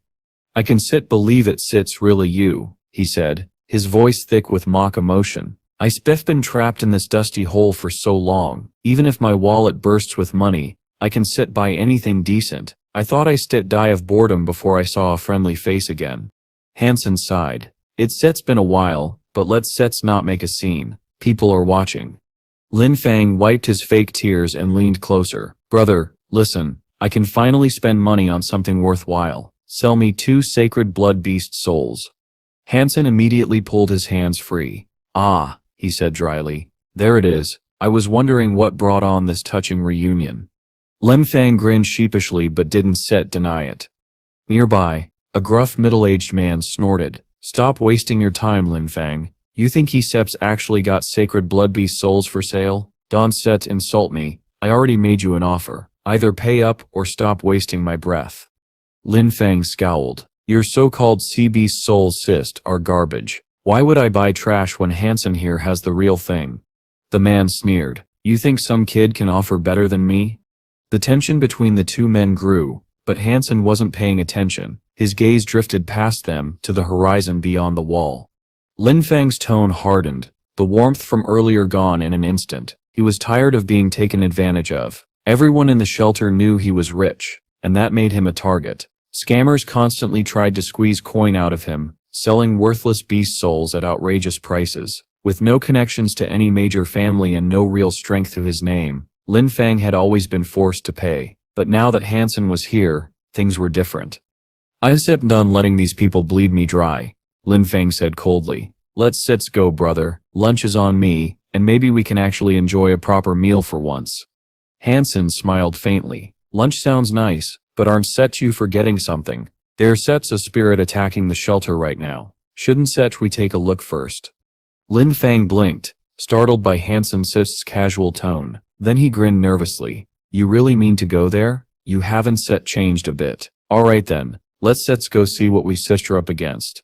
Truth be told, Lin Fang felt a chill crawl down his spine, but with Han Sen by his side, confidence returned. If Han Sen helped, he might finally earn enough merit to move to a royal shelter. Minutes later, Lin Fang stood on the city wall, his new armor gleaming faintly under the desert sun. When the first wave of spirit-led creatures came charging, he leapt down into the chaos. He wasn't strong by nature, but the sacred blood gear changed everything. His movements became swift, his strikes deadly. The claws gleamed with a ghostly light as he tore through beasts one after another. Ordinary monsters fell before him like wheat beneath a scythe, and even the mutant ones barely lasted a few blows. To the onlookers above, it was as if a different man had taken his place. Lin Fang, long dismissed as a bumbling rich fool, was now a whirlwind of death. The tide of enemies broke under his assault, and even the spirit commanding them faltered before fleeing into the wilderness. By the time the battle ended, Lin Fang stood tall amidst the corpses, his armor drenched in monster blood. The shelter erupted into cheers. "Lin Fang! Lin Fang!" they chanted. He grinned ear to ear, basking in the admiration. For once no one was mocking him. When the celebration calmed, he returned to Han Sen's side. "You saw that, right?" he said proudly. "Come on, we are eating well tonight." Han Sen smiled, amused at his friend's sudden confidence. Later, after the dust had settled, they began investigating discreetly, sending word to their allies. Soon after, two of Lu Kuang's hired killers, Lu Ji and the infamous Brother Blind, arrived. From a hill outside the shelter, Lu Ji peered through his binoculars. "Brother Blind there," he said, pointing toward Han Sen and Lin Fang walking below. "Those are the ones." Brother Blind didn't bother with the binoculars. His strange glassy eyes, milky but somehow all-seeing, narrowed. He studied the two men in silence. "These are the people you want me to deal with?" he asked quietly. "Yes," Lu Ji said eagerly. "That sips them, quick and clean, no traces." A soft metallic sound echoed in the air. Before Lu Ji could blink, Brother Blind's blade had moved. It was a slender sword as thin as ribbon and shimmering with a faint red hue. For an instant, it was hard to tell if he had even drawn it. Then Lu Ji's head fell from his shoulders. It landed in the grass with a dull thud, his eyes still wide in shock. Lu Kuang and the others froze. "Brother Blind, what are you doing?" Brother Blind tilted his head slightly, his expression unreadable. "I may pursue coin blindly," he said, his voice eerily calm, "but I don't throw my life away for it. You wanted me to kill him?" He nodded toward the direction Han Sen had gone. "If you were sending me to die, then it's only fair I kill you first." Lu Kuang sits, face drained of color. "You mean that man Han Sen? He sits dangerous." Brother Blind let out a dry laugh. "Dangerous? He sips more than that. Even your boss would bow his head to him. If I were you, I sipped forget his name." His soft sword moved once more, barely perceptible, and the forest around them came alive with screams. One by one Lu Kuang's men fell, their bodies collapsing soundlessly. Moments later, silence returned. Only the whisper of the wind moved through the trees. When Han Sen and Lin Fang passed by the area a short while later, they heard the faint echo of those cries. Curious, they followed the sound to a nearby clearing. Bodies littered the ground. Lu Ji, Lu Kuang, and the rest. And at the center of it all stood a man in dark robes, calmly wiping his blood-stained sword with a piece of cloth. His eyes were shut, yet his movements were precise, deliberate. Han Sen stopped a few paces away, instantly sensing the quiet but immense power radiating from him. Lin Fang gasped. That sips Lu Kuang and his men. They sipped are all dead. Han Sen's gaze didn't waver. He could tell this man hadn't killed in panic. It was execution, clean and calculated. Thank you for the help, friend, Han Sen said finally. May I know your name? The blind man lifted his head slightly, the faintest smile curling on his lips. Names are just wind, he said softly, but you may call me what the world calls me, Brother Blind. He slid his ribbon-like sword back into its sheath, the motion as smooth as breath. I heard much about you, Han Sen. Seeing you now, I understand why. Then he turned, walking into the shadowed forest, leaving only the rustle of his cloak behind. Han Sen watched him go, silent and thoughtful. Whoever that man was, one thing was certain, he hadn't just stumbled across those corpses, he had chosen to kill them, and not out of greed, out of respect. I don't consider what I did as help, Brother Blind said, his voice light but strangely chilling. I was only sparing you the inconvenience. Then came his quiet, unsettling laugh, a sound like a whisper in the dark, dry and humorless. Call me blind, he added. Han Sen tilted his head, studying the man. Despite the name, Brother Blind's eyes, though clouded, seemed too focused, too precise to belong to someone sightless. Do we know each other? Han Sen asked. Brother Blind nodded once. Yes, of course we do. He said nothing more. Han Sen frowned. There was no recognition in his own mind, yet the man spoke with absolute certainty. Something about his calm confidence made it impossible to dismiss him as a lunatic. Where are you from? Han Sen asked. Brother Blind's lips curled faintly. It doesn't matter where I come from, he said. What does matter is something you need to hear. Han Sen crossed his arms. And what might that be? The blind man's tone shifted, low, deliberate, and heavy. Do not join the Luo family. For a moment, silence hung between them. Is that a warning? Han Sen asked. Or just a friendly reminder? How you take it, Blind said, is up to you. Without another word, he reached into his cloak, pulled out a small leather bag, and tossed it to Han Sen. Practice this when you have the time. It will help you. Before Han Sen could respond, the man turned and began walking toward the forest. His steps made no sound. Within seconds he vanished into the shadows as though he had never existed. Han Sen stood for a long moment, staring at the spot where he had disappeared. Then curiosity got the better of him. He opened the bag. Inside was a book. Its cover was plain, modern, far from the ancient tomes he had hoped for. He flipped it open, scanning the pages. It wasn't a Hypergeno art or a Kaigong manual. A few days later, Han Sen and Lin Fang reached the royal shelter without incident. The transition from the small, rough night shelter to this vast fortress was staggering. The streets were wide, paved with clean stone, and the shops brimmed with goods of every kind. Lin Fang, seeing all this, looked as though he'd entered paradise. Brother, Lin Fang said, eyes glittering with joy, I can thank you enough. If it weren't set for you, I'd still be back there, cheated, bullied, miserable. Give me a few days here. I still make sure you get something worth your time. Han Sen smiled lightly. Take your time. I still be staying here for a while. If you need help, I can connect you with the special security team. They professionals, though their protection doesn't come cheap. Lin Fang grinned ear to ear. Perfect. You have already saved my life, and now you setting me up with bodyguards. Brother, I swear, good things happen whenever you show up. Just don't get yourself scammed again, Han Sen said, half joking. Lin Fang laughed, unaware of the irony. While Lin Fang threw himself into the luxuries of the royal shelter, Han Sen devoted his time to information gathering. Using Skynet, he scoured reports of local activity, particularly anything mentioning super creatures. After several nights of searching, 2 locations caught his attention.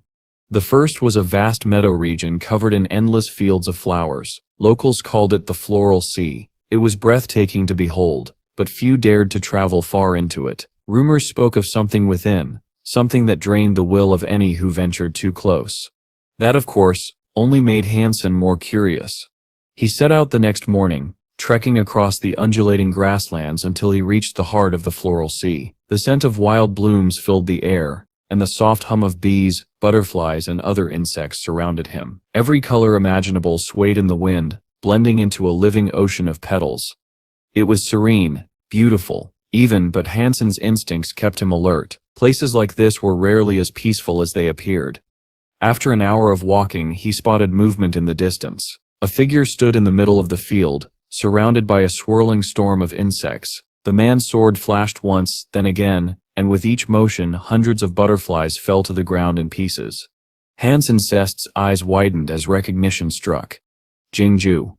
It had been years since they'd met. The last time Hansen saw him was at the Central Military Academy, his greatest rival in the league archery tournament. Jingju had been a prodigy back then, cold, calm, and terrifyingly talented.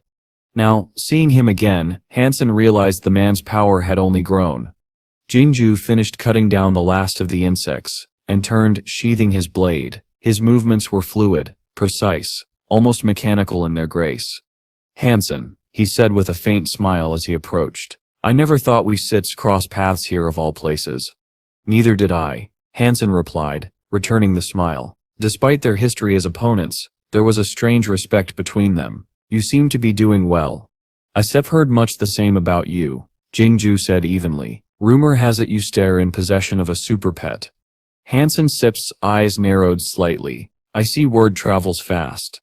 Jingju's expression didn't change, but there was a glint of curiosity in his eyes. "I'd like to see it for myself one day." "Perhaps," Hansen said calmly, "but not today." The two men stood amid the endless flowers, the hum of insects filling the silence between them. Though the air was calm, Hansen could sense it. Beneath Jingju's composed exterior was an intensity as sharp as his blade. This meeting wasn't coincidence. Something was coming. Hansen nodded quietly. High-ranking officers had long spread the news about his silver fox, so it didn't surprise him that Jingju already knew. Jingju gestured westward with his sword. "Walk about 100 miles that way," he said evenly. "You still come across a muddy hill. The area filled with gold-winged bees, thousands of them. I suspect a super creature resides there. If you still are interested, it might be worth investigating." "Thanks," Hansen said, offering a nod of genuine gratitude before setting off in the direction Jingju had indicated. There wasn't much conversation between them. Two men who once opposed each other but understood one another well enough through strength alone. Han Sen trusted Jingju's information. As he watched Hansen's silhouette fade into the golden sea of flowers, Jingju muttered softly to himself, "I was hoping that when we met again, I'd be strong enough to challenge you properly, but it seems I'm still short of that goal. So go become stronger. Give me the fire to chase after you. Humanity needs that flame." After traveling for nearly a full day, Hansen finally spotted the hill Jingju had spoken of. It was roughly 40 meters tall, and shaped like a colossal mushroom, its surface slick with mud and dark moss. At its base were countless burrows, each about the size of a fist. From those holes, golden-winged bees buzzed ceaselessly in and out. Their bodies gleamed like polished amber, and each was as large as a grown man's fist. "These aren't normal bees," Hansen murmured, keeping his distance. "There's definitely a super creature here." Even from 100 meters away, he noticed something strange. The bees weren't reacting to the silver fox's presence. Normally, the aura of a sacred or super creature would trigger aggression or panic in lesser beasts. Yet here, the hive remained calm, too calm. That could only mean one thing: something even more powerful lay within, a creature whose dominance suppressed the entire colony. Hansen crouched low, thinking about how to lure the queen, or rather, the bee king, out. But as he watched the hive, something on top of the hill caught his attention. A single flower. It stood alone, glowing faintly beneath the soft evening light. The blossom had no stem or leaves, as if it had simply grown out of the earth by sheer will. Its petals were wide and silken, the color of deep crimson roses. Inside its open bud shimmered a golden liquid, thick, sweet, and glistening like honey. What struck Hansen most, though, was the bees' behavior. Not a single one approached it.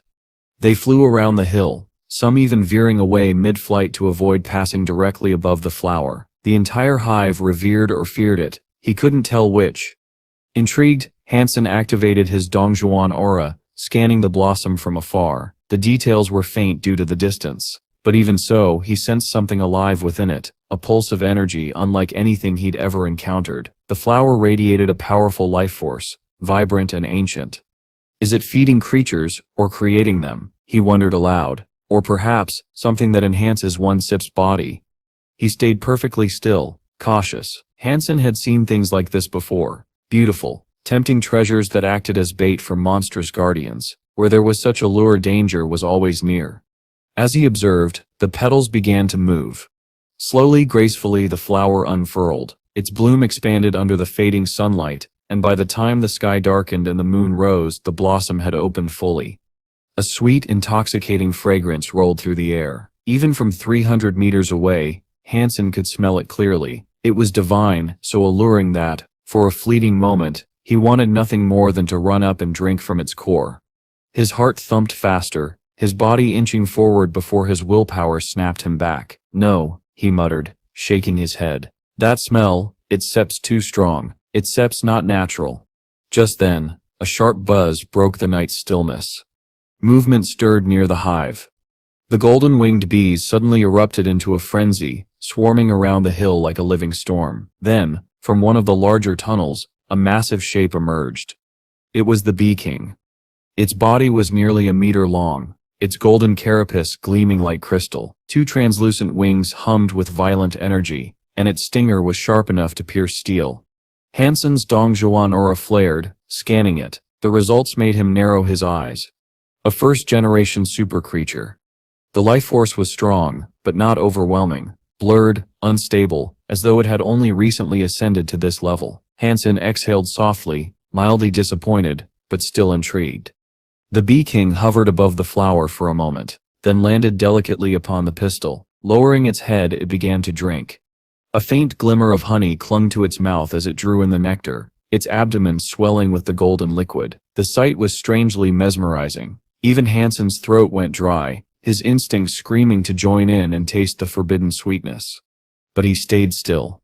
This was no ordinary feeding ritual. The Bee King should have had workers gather food for it. For a ruler of its hive to emerge in person, especially under moonlight, was unnatural. Minutes passed. The Bee King finished its meal and flew back toward the hive, its abdomen now swollen with nectar. Not long after, the sound of buzzing returned. The Bee King had come out again. It repeated the process, landing once more on the flower to drink, then again, and again. The cycle continued through the night, until the moon hung directly overhead. Finally, the flower began to change. Its petals, once wide and open, started to curl inward, closing in on themselves. The glow faded, and its fragrance weakened until only the faintest sweetness lingered in the air. Han Sen exhaled, piecing the pattern together. "So that sips it," he murmured. "The Bee King is set to eating the nectar, it sips collecting it, storing it." He watched as the creature, now heavy with honey, returned one final time to its hive. Han Sen's heart skipped a beat as he thought about it. Normally, kings feasted on the finest things. If this one wasn't eating for itself, then perhaps it had offspring to feed. Maybe there were young super creatures hidden somewhere inside the hive. The thought intrigued him. The idea of venturing into the beehive to see for himself began to form in his mind. Even if there weren't any second-generation super creatures, the honey of such beings would still be immensely valuable to him. But Han Sen was not reckless. He was patient, and he wanted to observe a little longer. This was a massive colony. As the daylight burned above, a faint buzzing reached Han Sen's ears. He ignored it at first. There were insects everywhere, and their constant hum was nothing new. But this time, the buzzing grew louder, rising until it became deafening, like the roar of helicopter blades cutting through the air beside his ear. Han Sen looked up sharply. What he saw made him freeze. A green cloud was approaching, and the terrible noise was coming from it. Upon closer inspection, it wasn't a cloud at all. It was a swarm, a thick mass of fist-sized green flies, so dense they blotted out the sunlight. With terrifying speed, the swarm dove toward the beehive. The bees outside the hive were instantly alarmed. The air filled with their frantic movements as a formation of golden bees burst from the hive's tunnels to meet the invaders head-on. In moments, the sky turned into a shifting storm of gold and green. The two insect armies clashed violently, and soon the ground was carpeted with fallen bodies. Bees and flies rained down like a grotesque storm. Han Sen was stunned by the sight. The green flies weren't as strong as the golden bees, but they were far greater in number. They fought without hesitation, forcing their way forward with relentless aggression. It was chaos. Then, with a thunderous buzz, the Bee King emerged from the hive. It shone like molten gold, its power radiating through the air. The moment it appeared, it tore through the fly horde, annihilating dozens with each strike. Yet even its might could not stem the tide completely. The flies were too many, like a plague of locusts. They swarmed in every direction, slipping past wherever the Bee King's attention wavered for even a second. At first Han Sen assumed the flies were after the honey, but soon he realized he was wrong. The few flies that managed to infiltrate the hive didn't linger. They flew back out, each clutching a small pale gold cocoon. These flies aren't set here for the honey, Han Sen thought. Then what are they stealing the cocoons for?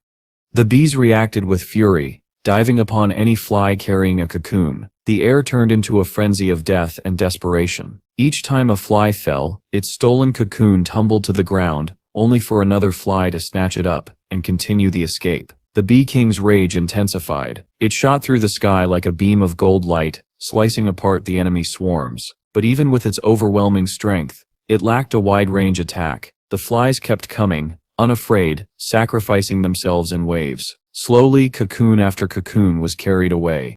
Han Sen followed them quietly, keeping his distance. After about 20 meters, the swarm led him to the edge of a vast ocean of flowers. There, among the blossoms, he saw the source of the fly's strange behavior, a giant green spider, its body the size of a basketball. The flies approached it reverently and tossed their stolen cocoons toward it.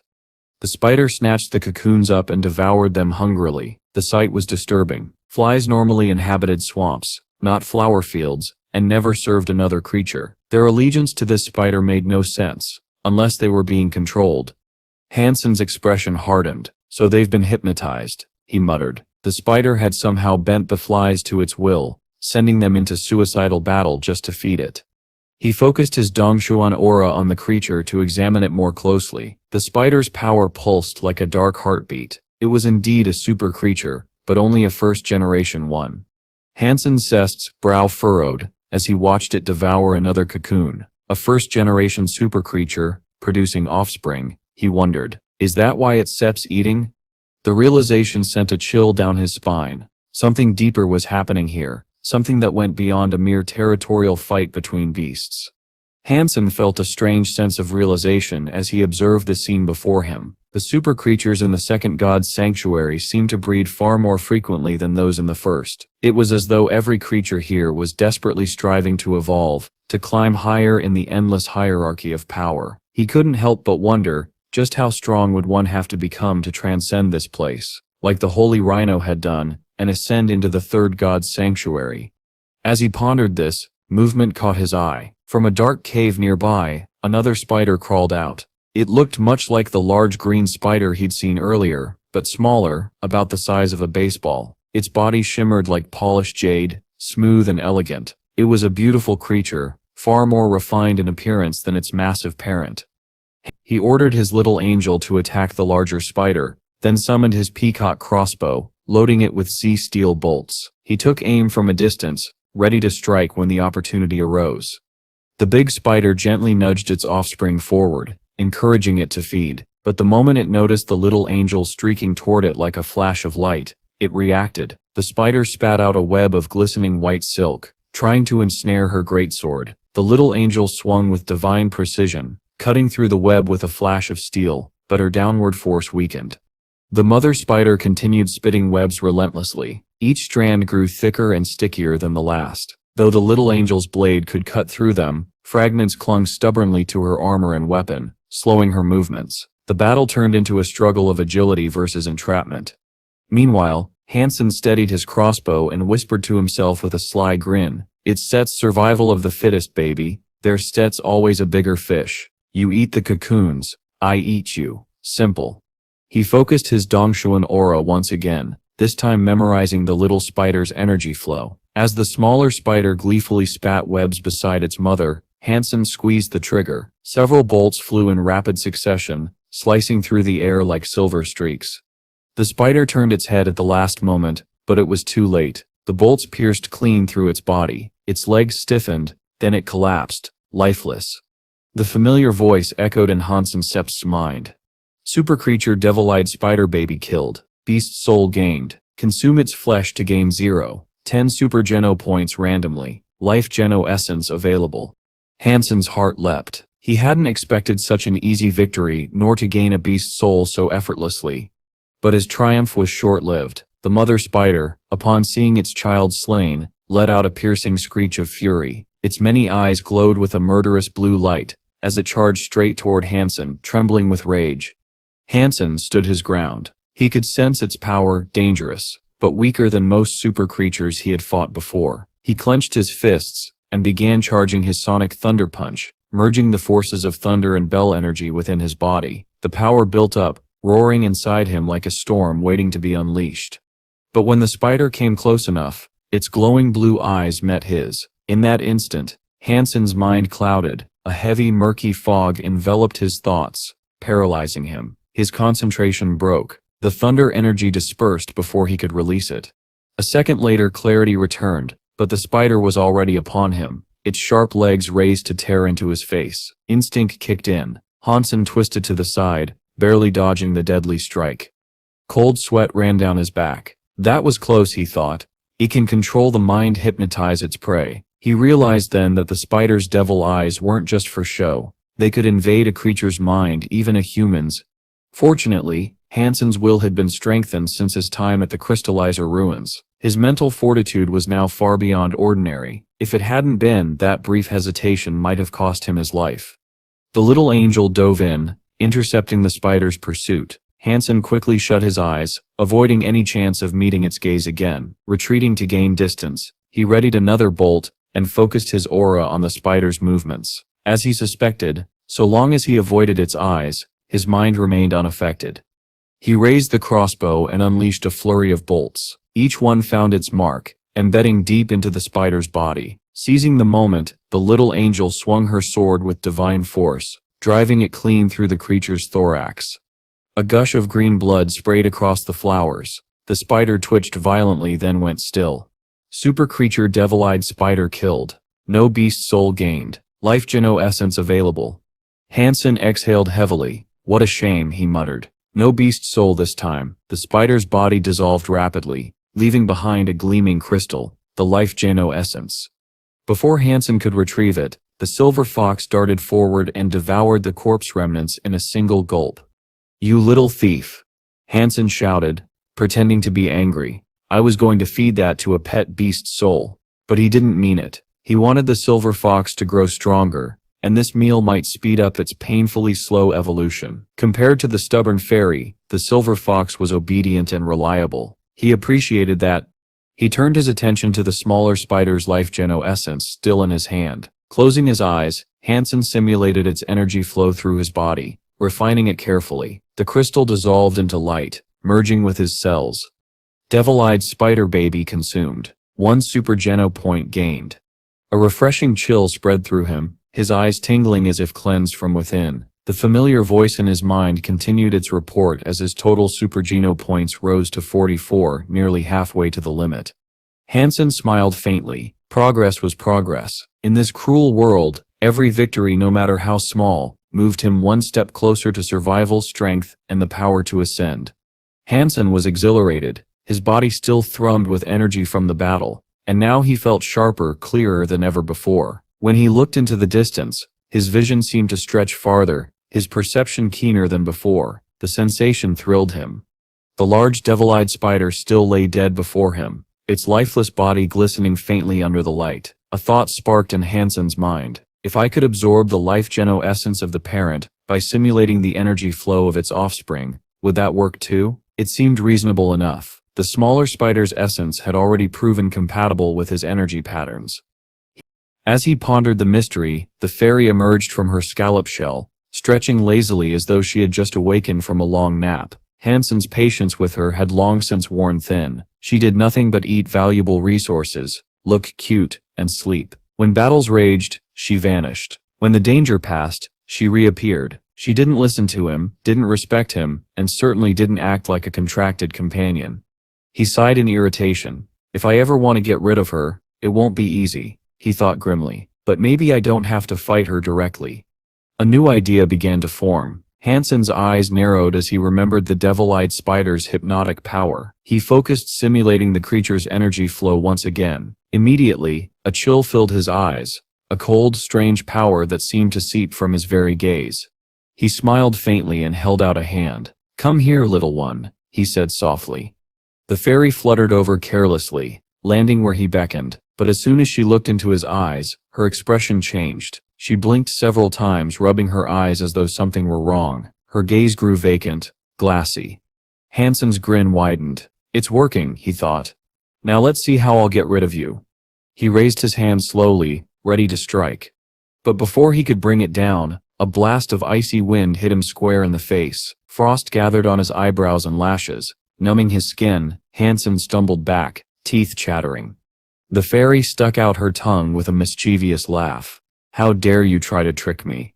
Before Han Sen could recover, she darted back into her scallop shell, sealing herself inside. Through the translucent casing, she made a mocking face at him. Han Sen sighed in defeat. He could do nothing now but slip the shell back into his pocket. "It doesn't seem to work on fairies," he muttered. Still, he made a mental note to test the power again on someone else. For now he turned his attention to the devil-eyed spider beast's soul he had acquired. When he examined it, the description surprised him. Devil-eyed spider, mask-type beast soul. A mask? That was unusual. Mask-type beast souls were rare, and typically not very useful. They offered little defense, and this one, when equipped, distorted his vision with a faint blue tint. He frowned at first, until he noticed something peculiar. Every living being in his sight glowed red. The silver fox perched on his shoulder blazed like a small flame. Distant insects appeared as faint red specks against the landscape. Han Sen's curiosity deepened. He experimented for a while and gradually understood the mask's true purpose. It allowed him to see the life force of living beings. It wasn't just for vision, it was for detection. Still, it wasn't set perfect. "The Dongshuan aura is better," he murmured. "That lets me observe energy flow as well." He decided to test it once more on the fairy. Pulling out the scallop shell, he stared directly at her through the mask, channeling the spider's energy flow again. The fairy peeked out, stuck out her tongue and made another mocking face. But the instant her eyes met his, her expression changed. Confusion clouded her features. "Get out," Han Sen commanded silently, his will pressing against hers. The fairy hesitated, then the shell creaked open halfway. For a brief second, she seemed ready to obey, but then she blinked rapidly, snapped out of the trance, and slammed it shut again. She turned her head away from him, refusing to look. Han Sen chuckled. So it really works even on her. His fondness for the mask grew. The ability to manipulate and confuse even a super creature's will was no small feat. But Han Sen was not the sort to settle for one victory. His greed, as always, pushed him onward. He returned his gaze to the beehive in the distance. The swarm of green-headed flies had dispersed, their minds freed after the spider's death. They no longer harassed the golden bees and instead drifted back toward the swamp. Han Sen's lips curved into a faint smile. The hunt wasn't over yet. The beehive still waited, glimmering with promise, and who knew what other treasures it held within. Aside from the golden-winged bees and the countless green fly corpses littering the ground, the hive had returned to its usual rhythm. The chaos of the past days had faded, and once again the bees busied themselves with their mysterious nightly duties. When darkness fell, the bee king emerged from the hive as it always did. Han Sen watched closely from his concealed position among the flowers. Soon enough, the bee king emerged again, but something about it was different this time. The creature clutched something between its claws, a glimmering shard of gold. Han Sen squinted through his devil-eyed spider mask and realized what it was. A bee crystal, one of the same radiant minerals he had seen before. The bee king circled the hill once, then placed the crystal carefully near the Chinese rose before returning to the hive. That was when Han Sen heard it. A faint rustle, followed by a strange crawling noise coming from deep within the sea of flowers. He turned, scanning the dark landscape. The moonlight flickered off leaves and petals, but through the mask, he could see faint glows of movement, something small and alive. A baby silkworm, half transparent and shimmering like liquid silver, crawled out from the darkness. Its crystalline body reflected the moonlight, giving it an almost divine appearance. Despite its small size, the silkworm climbed the hill confidently, showing no fear of the bees that buzzed nearby. Han Sen waited for the bee king's army to attack, but none did. The bees remained still, their wings trembling faintly, as though terrified. The silkworm reached the flower and began circling it, wriggling lazily around the petals. Then it noticed the pile of 5 glowing bee crystals lying beside it. After a moment's hesitation, it began nibbling at them. He focused his mask on the creature, and his heart skipped a beat. The baby silkworm blazed crimson in his vision. Its life force burned hotter than even the silver fox's, nearly equal to the bee king's own. Strange, Han Sen thought. Its sep's not stronger than the bee king, but the bees act like its sep's a god. If the bee king truly feared this creature, then perhaps it wasn't because of its current strength, but what it would become. The silkworm continued eating until all 5 crystals were gone, its translucent body glowing faintly from within, yet it did not leave. Instead, it began making a soft, rhythmic sound, almost like a hum. Moments later, the bee king emerged from the hive again, its movements tense and nervous. It hovered before the silkworm, and the two began to communicate in strange, high-pitched tones, chirps, buzzes, and soft screeches that carried through the night air. At one point, the bee king flapped its wings violently, a clear display of agitation. Han Sen thought the truce might break, that he would witness a battle between 2 super creatures, but after a tense exchange, the bee king retreated briefly, only to return with 3 more crystals which it placed at the silkworm's feet. Even that did not seem enough. The silkworm shrieked in irritation, its tiny mouth opening wide. It hopped onto a rock and screamed louder, demanding more like a spoiled monarch. Han Sen shook his head in disbelief. This little wormsip's acting like some gangster demanding protection money, he thought. He almost laughed. How can the bee king take this? But once again, the silkworm began to change. White silk poured from its mouth in great streams, coating the rock and flowers around it. Slowly it wrapped itself in layer upon layer of silk until its glowing form vanished inside a large cocoon. Han Sen Sesta's grin faded. His eyes narrowed. Wait, its sep's evolving, he murmured. Its sep's still just a baby. This must be its transformation stage. He leaned forward, realization dawning on him. That's why the bee king is afraid. If the creature was already powerful enough to subdue an entire hive as a larva, then once it emerged from that cocoon, it might become something far greater, something that could dominate the entire region. When the first rays of the sun crept over the horizon, the cocoon began to tremble. A crack formed along its surface, and Han Sen, watching from his hidden perch, saw something pushing from within. Slowly, a creature began to force its way out, a silver-winged butterfly, gleaming faintly in the morning light. The creature struggled. Its cocoon was dense and leathery, far tougher than silk should ever be. The butterfly could only manage to force its head through the opening, while the rest of its body and wings remained trapped inside. He summoned the little angel at once. Raising his peacock crossbow, he aimed carefully and began firing Z-steel bolts toward the butterfly. A metallic thunk rang out as one of the bolts struck the creature's head, but instead of piercing it, the impact left only a shallow dent. Han Sen frowned. Even half-trapped in its cocoon, the butterfly's strength was already formidable, greater by far than the devil-eyed spider's.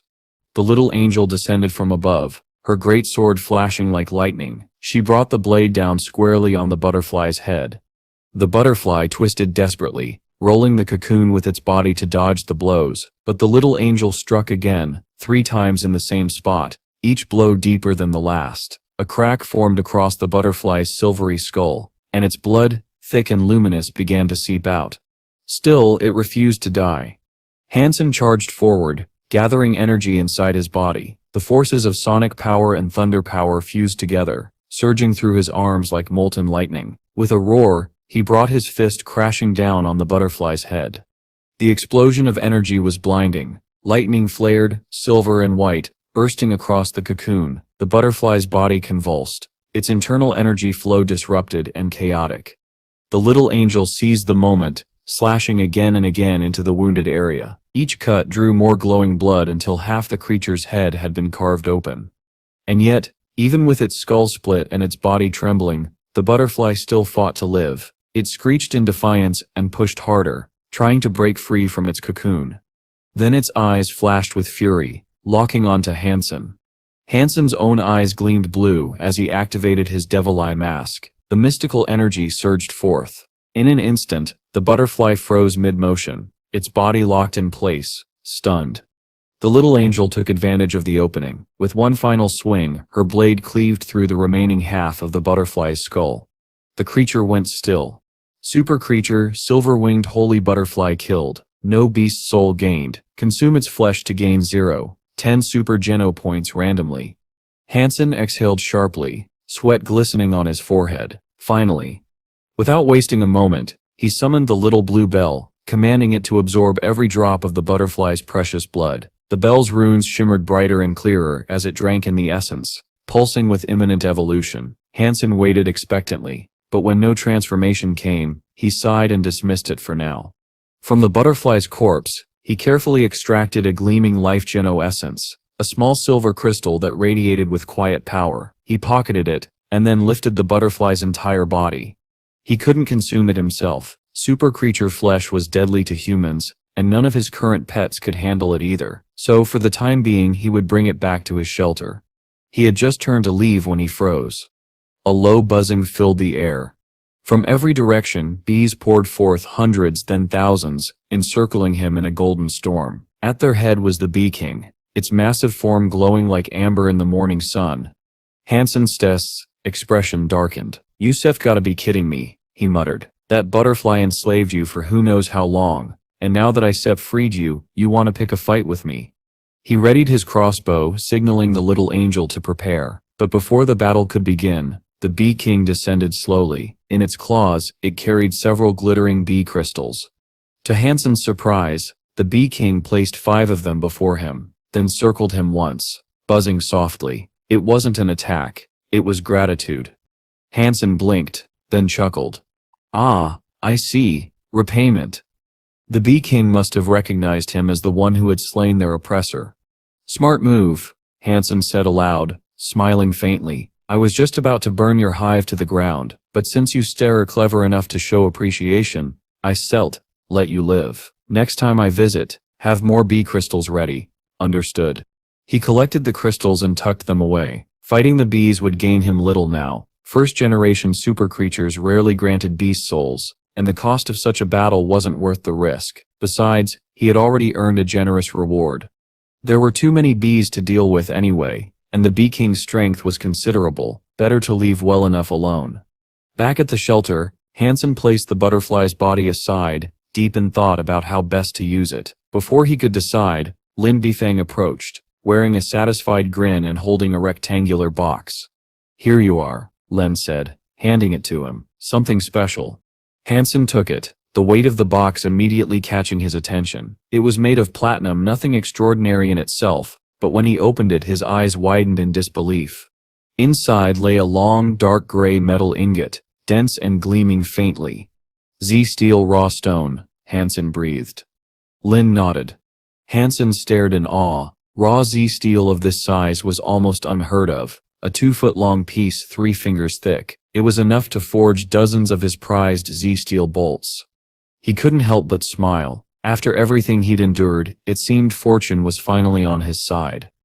Although the shape was not entirely straight, it might have been enough to produce a dagger or even a short sword. A Z-steel raw stone such as that was the best gift he could receive. It was far greater than the Z-steel bolts the Wang family had given him, for sure. "You have a good eye. Few people can recognize something like this. I have prepared a speech of explanation and everything. I had no clue you knew all about it already." Lin Fang let out a hearty chuckle and then proceeded to say, "Keep it. Consider this payment for the services you have provided me, and the 2 beast souls you gave me. But don't tell anyone you receive this as a gift from me. If you do, I'll play dumb and won't admit a thing." Trading such an item for 2 sacred blood beast souls was far too much. Lin Beifang did not take it back, however. He merely smiled and said, "The place this came from was strange. I haven't dared use it, and I have been unable to find anyone willing to forge it into something on my behalf. It would be useless for me to hold on to it, so you might as well accept it. You'll put it to good use. If you still feel bad about such a trade, then how about you offer me another 2 sacred blood beast souls? I'll be honest with you, I dug it up myself. You can't ask me any more than that. Just find someone you trust to forge it into something you can use. Keep its origins a secret, and don't tell anyone about my involvement with it. You are welcome. But if you have a humanoid transformation beast soul, I would gladly receive one of those, or perhaps even a powerful possession beast soul. Those would be great. Saliva drooled from the corners of Lin Bong's lips. Han Sen gave a two-fingered salute to Lin Bi, as those were things he wanted as well. Han Sen brought the raw stone back to the Alliance and got in contact with the Wang family so they could forge something out of it. The ordinary tools he possessed would not be sufficient. After sorting things out there, he gave Jian a call. She was free this day, and that meant they could eat together. Han Sen's heart suddenly jumped, and with an evil smile he thought to himself, later, I can try this out on her. Dear, I have recently come into the possession of a superpower. It's pretty amazing. What superpower would that be? Magnetism. Do you believe I can reach out my hand and compel your panties to abandon your legs and join me? What twisted scheme have you gotten into your head this time? I'm asking you if you believe me. No. As Jian looked Han Sen in the eyes, her own eyes began to look empty and confused. She opened them wide, standing where she was. Take off your panties and hand them to me. Han Sen giggled as he made the command from the comfort of the sofa. How about this? Han Sen turned on a video to teach Jian how to strip dance. Then he told her, do what she does. Jian was normally quite shy and reserved. Whenever she had sex with Han Sen, she wouldn't even turn the light on, and if Han Sen turned it on, she would curl up in embarrassment and become utterly shy. There was no other possible circumstance that would lead to her doing what she was about to. And now she was exactly like the lady in the video. She twirled and twisted around as she removed every garment. As Han Sen watched from his seat on the sofa, Jian danced towards him. Her white top had already been taken off by this point, revealing her slender waist and large breasts. Cupped by the caress of her bra and a tantalizing tease, Jian twirled her sexy waist and twerked her spongy bubble butt. She leaned forward over Han Sen as she did this, her hands slowly beginning to unzip her bra and free her eager boobs. Just as the bra was about to fall and divulge the complete spectacle of her chest, Han Sen was punched in the head. Big pervert.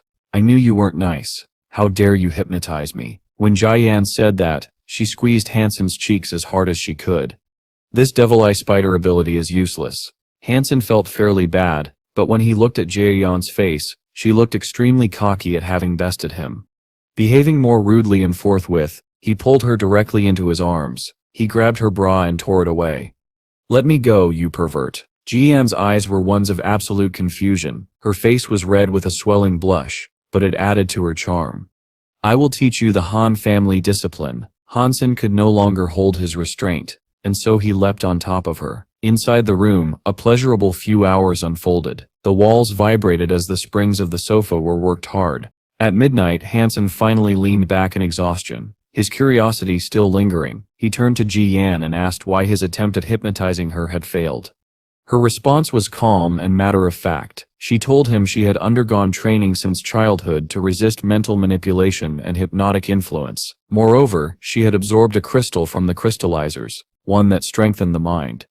Your hypnotic ability is already quite advanced, she added, with a faint smile. Even the Hyung-Fu family, who are known for their mastery of such arts, aren't set much better than you.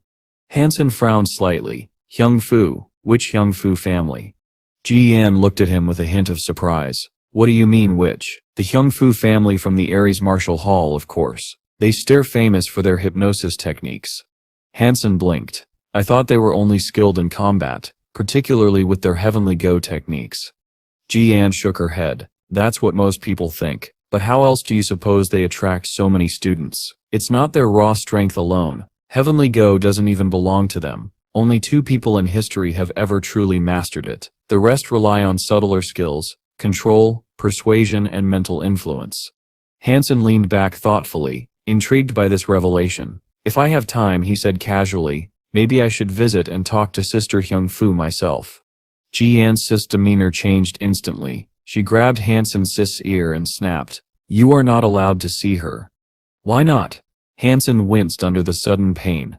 You just aren't sit, she replied, her tone fierce but her eyes softening. There's no reason, just don't sit. Han Sen, half amused by her possessiveness, smiled, but before he could reply, she turned away, nibbling her lip in frustration. The look on her face made his heart skip a beat. Moments later, their argument dissolved into something wordless, a storm of emotion and tension that neither of them sought to resist.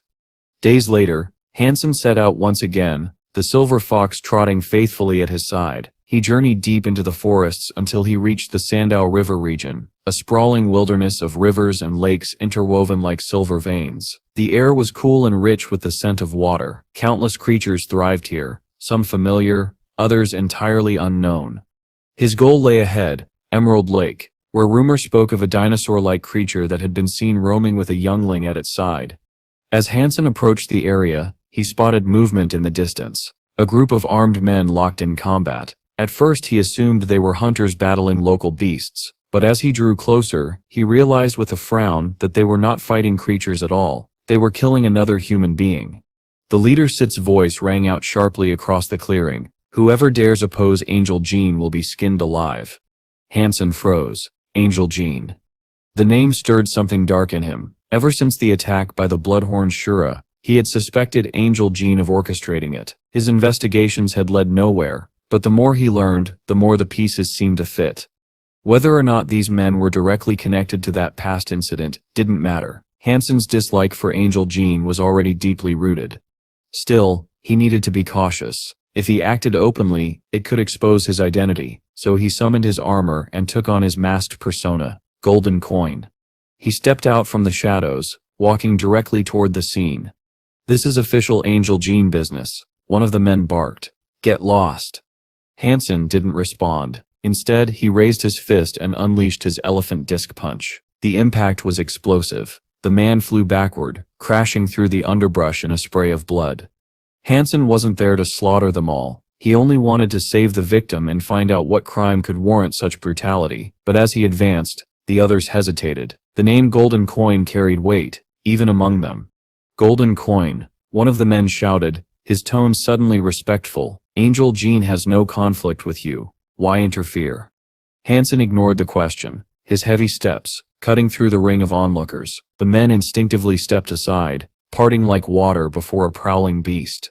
He reached the wounded man lying on the ground and crouched beside him. "Friend," Hansen said gruffly, disguising his voice, "come with me." He lifted the man and turned to leave. None of the Angel Jean members dared to stop him. To challenge Golden Coin was to invite death, or worse, humiliation.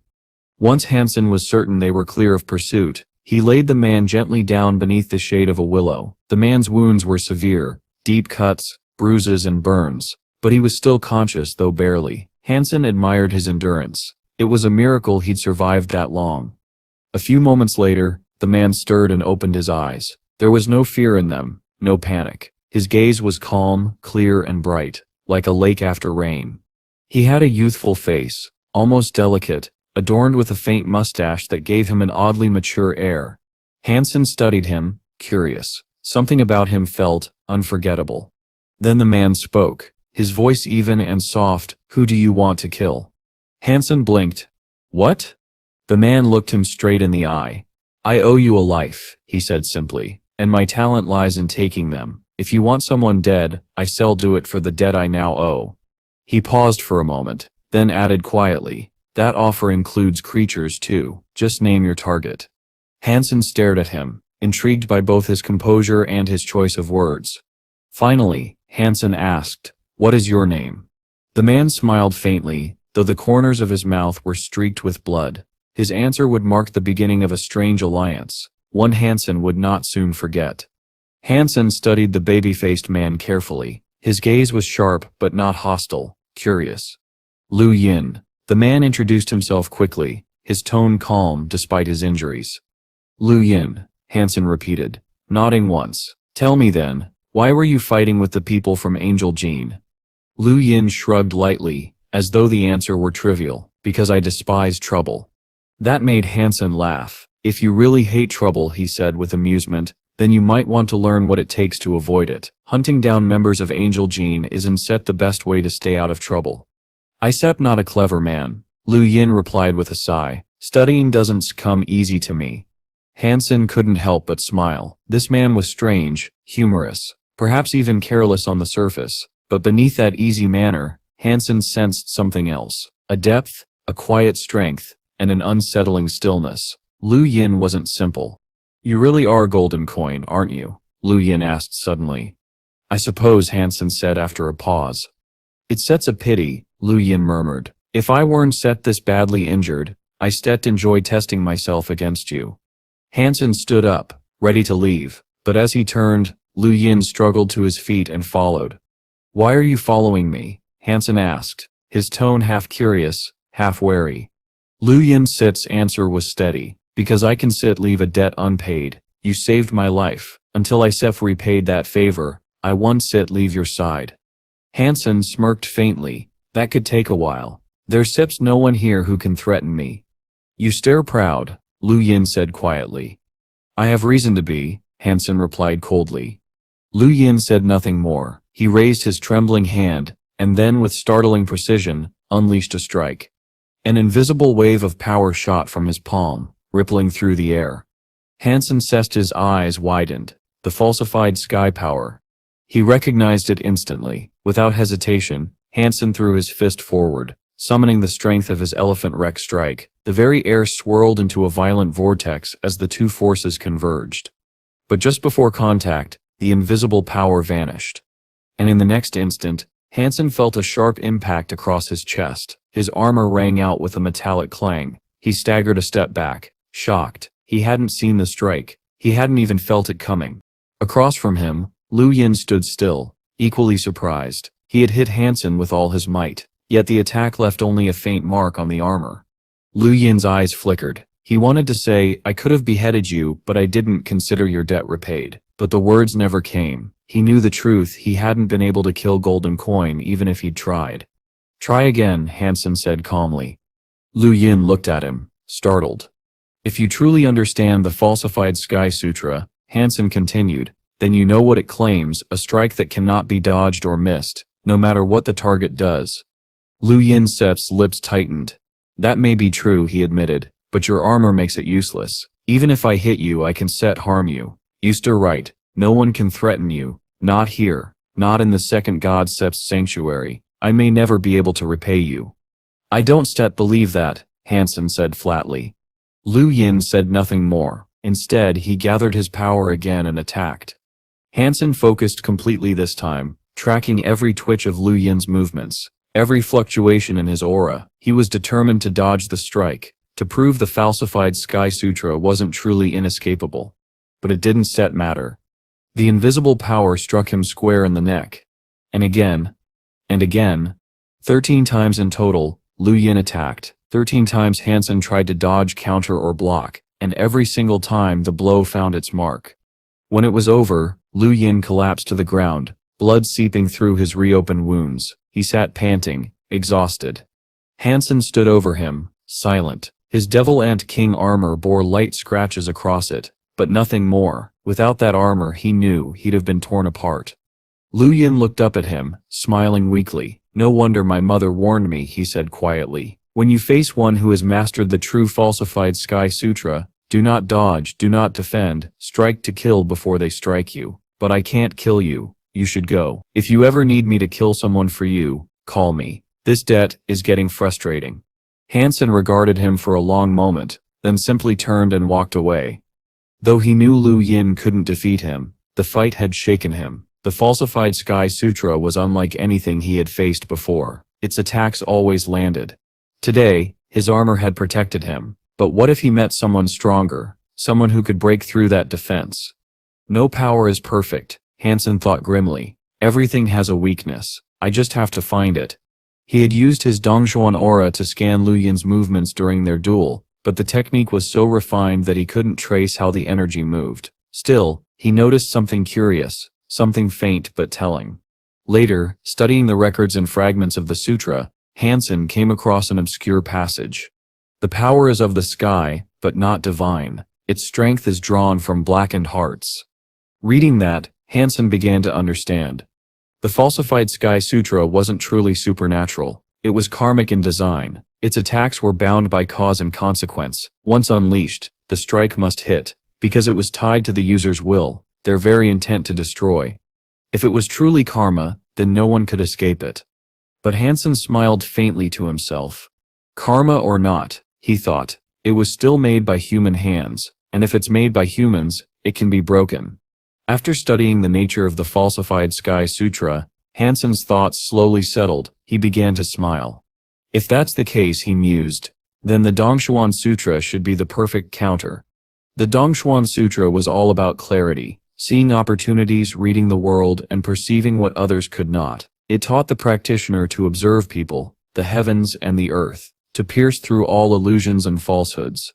My Dongshuan aura should be able to see and predict the path of the falsified sky power, Han Sen reasoned. I must have gone astray when I learned it. I focused too much on observing energy, but energy is only one part of all things. The sutra is about more than that. It's about fate, cause, and consequence. The deeper Han Sen read, the more his understanding blossomed. The more he studied, the more he realized how extraordinary the sutra truly was. If the world ever learned of its contents, he thought, even the gods would weep. I need to sense destiny, to foresee karma, Han Sen murmured. In the end, victory will depend on who understands the greater truth between cause and consequence.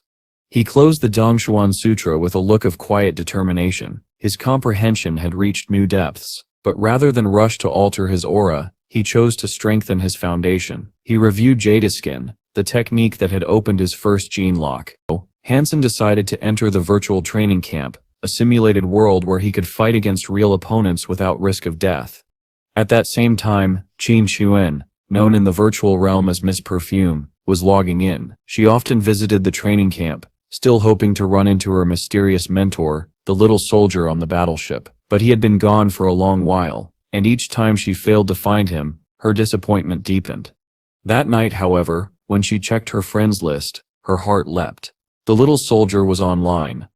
"Coach, are you free?" she typed quickly, sending an invitation to her lobby. Han Sen saw the message appear. He smiled faintly and accepted. He knew that Miss Perfume was Qin Xuan, but she still didn't know that he, Golden Coin, was the little soldier she admired. He'd have to be careful to keep his identity hidden. When Han Sen entered her arena, Qin Xuan greeted him with visible excitement. She still looked up to him as her mentor, and every word from him carried great weight. "Use everything you has begot," Han Sen told her. Qin Xuan smiled and nodded. She had always wanted to fight him seriously. Without hesitation, she lunged forward, her sword flashing through the simulated air. Han Sen didn't strike back. He stayed on the defensive, calmly parrying each blow. His Dongshuan aura was active, not focused on life energy this time, but on the subtler flows of space and intent. Each attack she made felt slower, more predictable. He could sense her movements before they even began. It wasn't sight or instinct, it was something deeper. The longer they fought, the clearer it became. Han Sen was no longer reacting, he was foreseeing. Qin Xuan noticed his restraint. "Coach, why won't you fight back?" she asked between strikes. "Continue," Han Sen said simply. Encouraged, she focused harder. Her blade moved faster, sharper, filled with purpose. Then she paused, lowering her weapon. "Coach," she said earnestly, "this sword art I have been studying, it focuses only on offense. There affects no defense at all. Instead, I'm afraid it's too risky. Maybe I should stop learning it." "What is this technique called?" Han Sen asked. "Empirical sword," Qin Xuan replied. "Empirical sword," Han Sen repeated thoughtfully. She nodded. "It said that the true power of empires is victory without bloodshed, that their presence alone compels obedience. I suppose the sword follows the same principle. When your sword can command submission without battle, that sets mastery." Han Sen smiled faintly. "Exactly. When your sword reaches a level where you don't need to fight, you have truly learned it." He looked at her, his voice calm but deliberate. "If you never need to battle, there's no risk. The ultimate form of combat is peace." Qin Xuan listened quietly, her expression serious. Han Sen stepped back. "We shall stop here for now. Think on what I said. Listen to your heart. If it tells you to continue, then pursue this art. But if doubt lingers, let it go. You can walk halfway down this path. It's kill you if you do." Qin Xuan bowed her head. "Thank you, coach. I still think about it carefully." She logged off soon after, her mind heavy with thought. After much contemplation, she made a decision. She opened her communicator and called someone. A frail but powerful voice answered, a voice she respected more than any other. "Great-grandfather," Qin Xuan said solemnly, "I want to practice empirical sword." The old man studied her quietly for a long moment before speaking. "Tell me why." She explained everything, her training, her doubts, her conversation with her mysterious coach, and her newfound conviction. When she finished, she said, "If you set like to meet him, I can arrange it tomorrow in the virtual camp. But please, great-grandfather, should I learn empirical sword?" The old man's gaze softened. "Do you truly need to ask me?" he said gently. "You already know the answer. The only one who can decide your path is the one whose heart beats for it." His words lingered in the quiet air. Chinchon bowed her head, her decision finally clear. The old man chuckled softly, though there was an edge beneath his voice. "Very well," he said, "but remember to call me tomorrow. I want to see what sort of person this so-called coach is, the one who's been filling your head with such lofty philosophies. If anything ever happens to my great-granddaughter because of this man's words, I'll go after him myself, and won't relent." "Great-grandpa, this has nothing to do with my coach," King Shoan protested quickly, her voice rising to a higher, more pleading tone.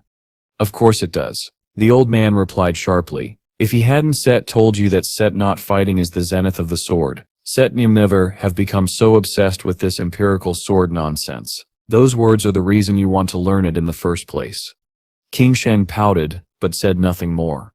The next morning, Han Sen woke early and logged into the virtual training camp. As expected, King Xuan was already online. The moment she saw his name appear, she sent him an invite. "Coach," she said brightly, as he entered the lobby, "I've decided I want to learn empirical sword." "Good," Han Sen replied simply. He had always believed that King Xuan was a woman capable of extraordinary things, her determination, intelligence, and spirit. They began their spar, but this time there was a new presence watching from the sidelines. A tall, well-dressed, middle-aged man with a calm smile. King Shen sighed inwardly. Her great-grandfather was an eccentric man. In reality, he was ancient, an esteemed master known for both wisdom and mischief. Yet in the virtual world, he had chosen to appear as a charming middle-aged gentleman. Worse, he had developed a habit of flirting with younger avatars in the camp's social spaces, much to her embarrassment. "Coach," King Xuan said, trying to sound casual, "I have a friend who would like to match against you. Would that be all right?" Moments later, Han Sen received a friend request. The username made him stop. "A king with 72 wives." He laughed quietly. What a name. That was precisely why King Xuan hadn't wanted to introduce them. Still amused, Han Sen accepted the request. Seconds later, a match invitation popped up. He agreed and was instantly transported into a new arena. King Xuan tried to follow, but when she attempted to enter the spectator zone, the system denied her. "A fighter has disabled spectating. Entry is prohibited." She froze, staring at the message. "What? Great-grandpa, what are you doing?" she sent via direct message. The system replied, "The recipient has disabled messaging." Her heart sank. Inside the arena, Han Sen felt the atmosphere shift. The air itself seemed heavier, colder. His instincts screamed danger. His body tensed without conscious command. He wasn't just facing another skilled fighter. What stood before him radiated the kind of presence he had only ever felt from the most terrifying of beings, monsters, demigods, forces of nature. Had this been the real world, Han Sen knew he would have run without hesitation. But here, in the safety of Skynet's virtual arena, he stood his ground. A deep voice spoke across the digital expanse. "Why did you convince King Xuan to learn that technique?" Han Sen recognized the voice immediately. It was King Taiwen, her great-grandfather. "Because I think it suits her," Han Sen replied evenly. He didn't bother hiding the truth. He hadn't forced her into it. He had only told her what he believed, that the empirical sword was the right path for her nature. King Taiwen's tone grew cold. "Then let me see if you even have the qualifications to think that way." Without another word, the man moved. His hands transformed into blades of light, and the moment he slashed, the entire space seemed to contract around Han Sen. The air rippled and folded. Han Sen's world shrank to a single point, the strike itself. It wasn't just an attack, it was a presence that filled all existence. There was nowhere to dodge, nowhere to hide. For a fleeting instant, Han Sen felt something unfamiliar, suppression. His body refused to respond, as though pinned down by invisible gravity. He understood immediately, this wasn't about speed or strength. It was domain, a power so far above his own, that it crushed resistance by its very existence. His heart pounded. Even though this was only virtual, his body reacted as if to mortal danger. He wasn't afraid, not truly, but his instincts screamed all the same. So this is what it's like, Han Sen thought, gritting his teeth. This is what it feels like to face something beyond yourself. He tightened his stance, ready to meet the incoming strike, knowing that in this moment of stifling pressure, he might finally learn something new. Han Sen's heart had always been steady in the face of life and death. He had walked through danger too many times to let fear dictate his actions now. As the demigod's strike came down like divine judgment, he did not retreat, and he did not charge forward either. He simply moved sideways, calm and deliberate, following his instincts. The strike connected. Pain ripped through his simulated body as the system registered the blow. His chest burned, one arm and half a shoulder were sliced clean off, and crimson blood spilled across the digital floor. His HP bar plunged into the red, down to a single digit. But he was still standing.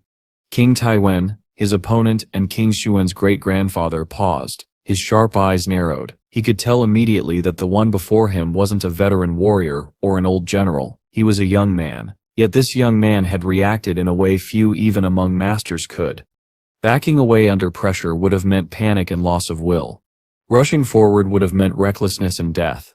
But Han Sen had done neither. He had kept his composure, chosen a middle path and survived. King Taiwan sits, respect for him deepened. If you have convinced little Xuan to learn this sword, Taiwan said gravely, lowering his hand, then you must be responsible for her. Responsible. Han Sen repeated, confused. A powerful sword without a scabbard will eventually harm its wielder, the demigod replied. His voice was calm but carried weight, like thunder rumbling beneath still skies. If you have pushed her toward the empirical sword, then you must be the scabbard that contains her blade. You must guide her, temper her, and keep her from cutting herself apart. Han Sen stood silently for a moment, absorbing the meaning. Tell me your name, boy, Taiwan said. Someone with your resolve must come from an unusual place.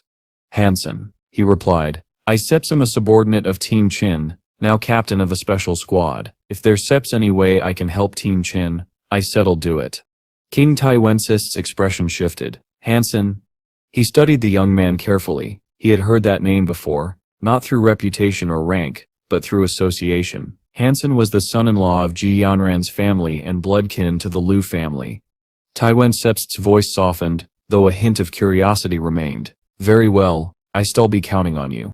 Han Sen tilted his head slightly. Counting on me for what? Spend time training with Xuan, Taiwan said. Defeat her when you must, but never break her spirit. If you can do that, you still fulfill your duty as her scabbard. He turned as if to leave. Wait, Han Sen called. How can I contact you again? Taiwan looked back. My name is King Taiwan.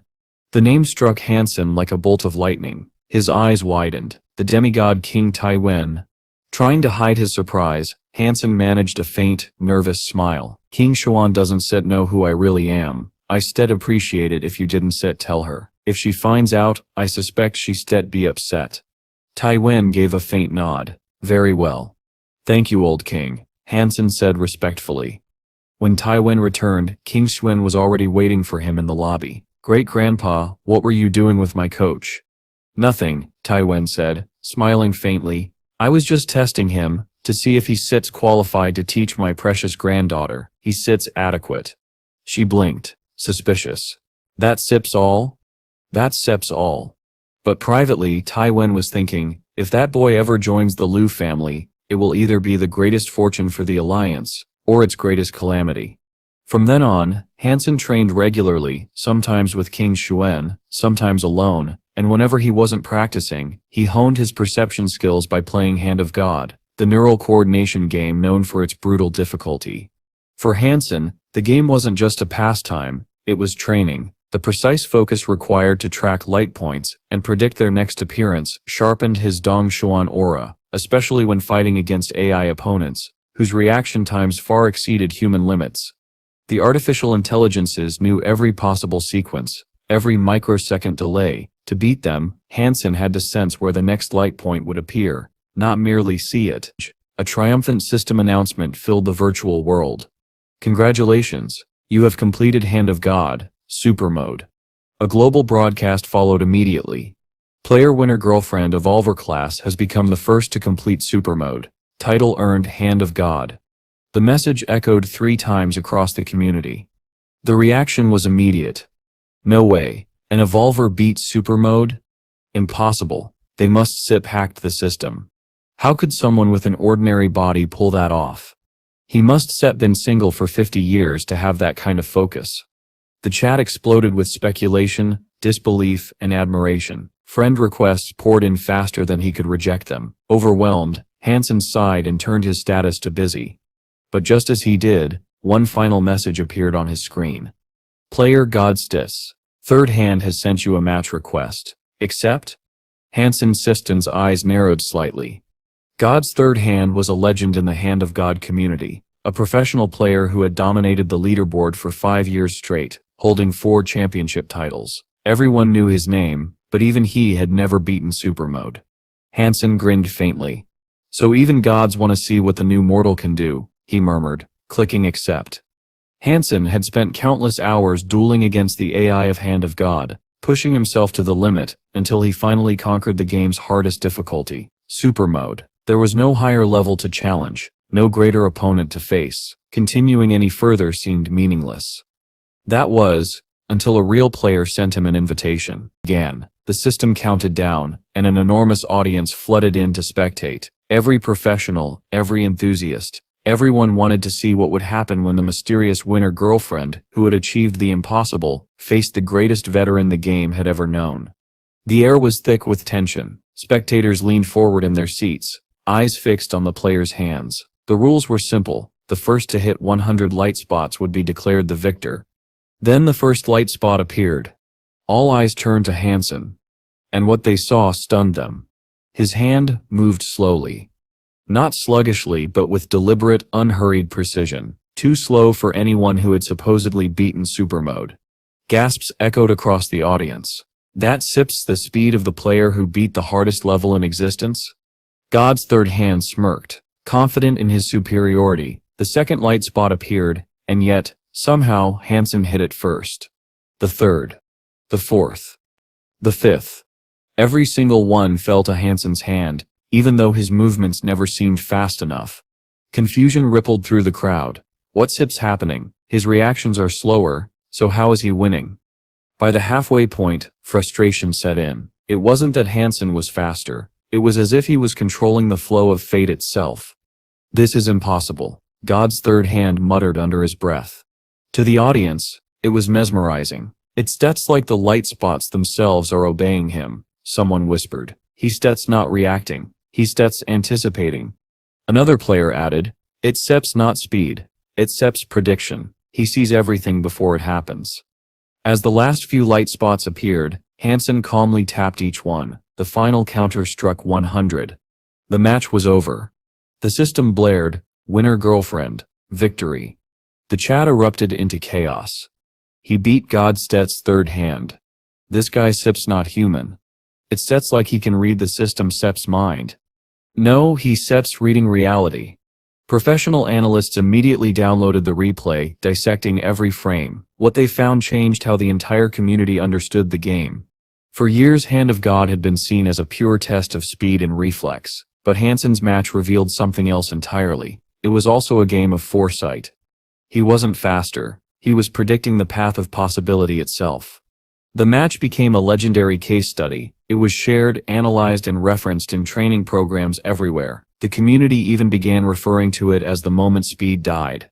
But as Winner Girlfriend's fame exploded, Han Sen quietly vanished. He ignored the flood of messages and bounty offers from teams and organizations desperate to uncover his true identity. Eventually, the rumors faded, and the legend became myth. Han Sen had no further interest in the game. His goal was never recognition, it was understanding, and now that his Dongshan aura's perceptive power had nearly reached the level of his Jadeskin's eighth sense, there was no reason to linger. It was time to return to the sanctuary. Back in that otherworldly realm, Han Sen made his way toward Emerald Lake, the place said to house a pair of dinosaur-like creatures, a parent and its offspring. If the rumors were true and they didn't stay together, then he might have a chance to take them down one at a time. By his side trotted the silver fox, whose energy had grown immensely since consuming the second-generation devil-eyed spider. Its aura now rivaled that of the fairy, though its body still appeared small and unchanged, childlike, deceptively innocent.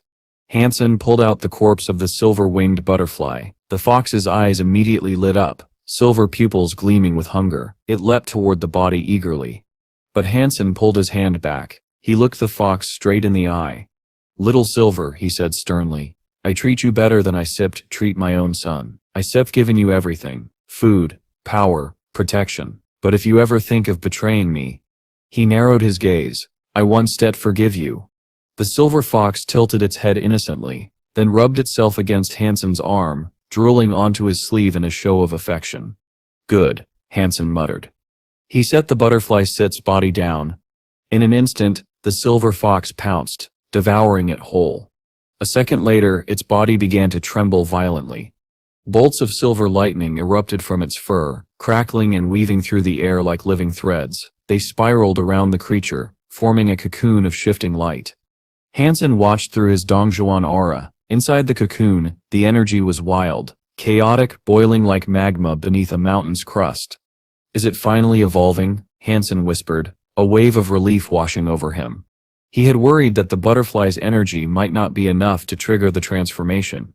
Still, he had no idea how long this metamorphosis would take. Waiting around was not in his nature, so with a careful hand, he picked up the glowing silver cocoon, placed it safely inside his pack, and turned his gaze toward the horizon. The path to Emerald Lake awaited. The Emerald Lake shimmered a deep lucid green, its untouched surface reflecting the open sky above like polished glass. The sight was serene, almost unreal in its beauty. After arriving, Hansen circled the lake's perimeter, searching for any sign of a super creature, yet found nothing. Even when he cast his Dongshuan aura across the water, he could only reach a depth of about 10 meters, merely a fraction of the lake's true abyss. Whatever lurked below remained hidden. "Friend, are you here looking for dinosaurs? We've set up a camp nearby and we're having a barbecue," a man called out. He approached with a bright, welcoming enthusiasm that felt almost out of place in such a wilderness. Hansen, seeing no reason to refuse, joined the group. As they talked, Hansen learned that the people gathered here were a squad of old friends. They had all known each other back in the first God's sanctuary, and were coincidentally transported to the same region in the second. The odds of such an event were so slim that they viewed it as fate and formed a team. "Which squad are you from?" Lu Yuni asked. "My squad is special. It's not appropriate to discuss them here," Hansen replied with a polite smile. "A special team, huh? Anything exciting happening in the world? Any juicy gossip?" someone asked. But before Hansen could answer, the calm lake suddenly stirred. Water splashed. Waves swelled. The glass-like surface warped, rising into a crest several meters high as it surged toward the camp, drenching everyone in an instant. They stared at the lake in shock. From beneath the water, an enormous creature began to ascend. Its long neck and head resembled a giraffe's, but its size defied nature. Its massive body, easily over 100 meters wide, rose like a mountain from the deep, and beside it, a smaller one followed, only about 10 meters wide, but still colossal by any standard. Both emerged fully, climbing onto the grassy shore. Lu Yuni and his squad froze. Few had ever seen creatures of such overwhelming size within a sanctuary. "Boss, should we fight?" someone whispered. Lu Yuni let out a strained laugh. "Do you have a death wish? We wouldn't make a dent in that thing. Its tail alone could flatten us." While they deliberated, Hansen was already sprinting toward the monsters. His Dongshuan aura scanned the creatures. The larger one possessed a blurry but immense life force, a first-generation super creature. The smaller one's energy ran strangely, yet it was unmistakably a second-generation super creature. The little angel took flight, wings shimmering as she headed for the large monster's head. Hansen, meanwhile, charged at the smaller creature. By now his fitness nearly matched that of a juvenile super creature, and with the flaming Rex spike in hand, he had confidence he could bring it down. The smaller black-scaled beast roared as Hansen approached, its mouth unfurling into a pitch-black maw lined with jagged, hideous fangs. Hansen swung his flaming Rex spike down, but the monster didn't dodge. Instead, it slammed its armored head into the attack. A heavy, echoing thud burst through the air. The force that rebounded up the Rex spike was monstrous. It blasted through Hansen's arms and hurled him backward, spinning him through the air. The beast's scales hadn't even cracked. This creature has terrifying vitality, Hansen realized as he righted himself mid-air, but he didn't retreat. He rushed in again. Meanwhile, Lu Yuni's group watched from afar, stunned by the ferocity of the scene. "Holy crap, who is this guy?" Someone gasped. He sips actually fighting them head on. That angel, is that a beast's soul? It's so strong and beautiful, another murmured. What are you all standing here for? Retreat, now, Lu Yuni barked.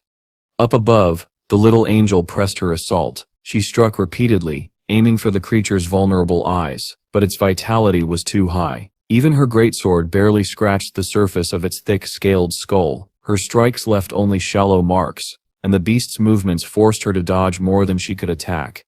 On the ground, Han Sen lured the smaller monster away, drawing it farther and farther into the woods. At first, he wasn't sure it would follow, and considered using his devil-eyed spider beast soul to provoke it, but the creature's fiery temperament made such tactics unnecessary. It chased him eagerly, teeth gnashing, bloodlust burning in its eyes.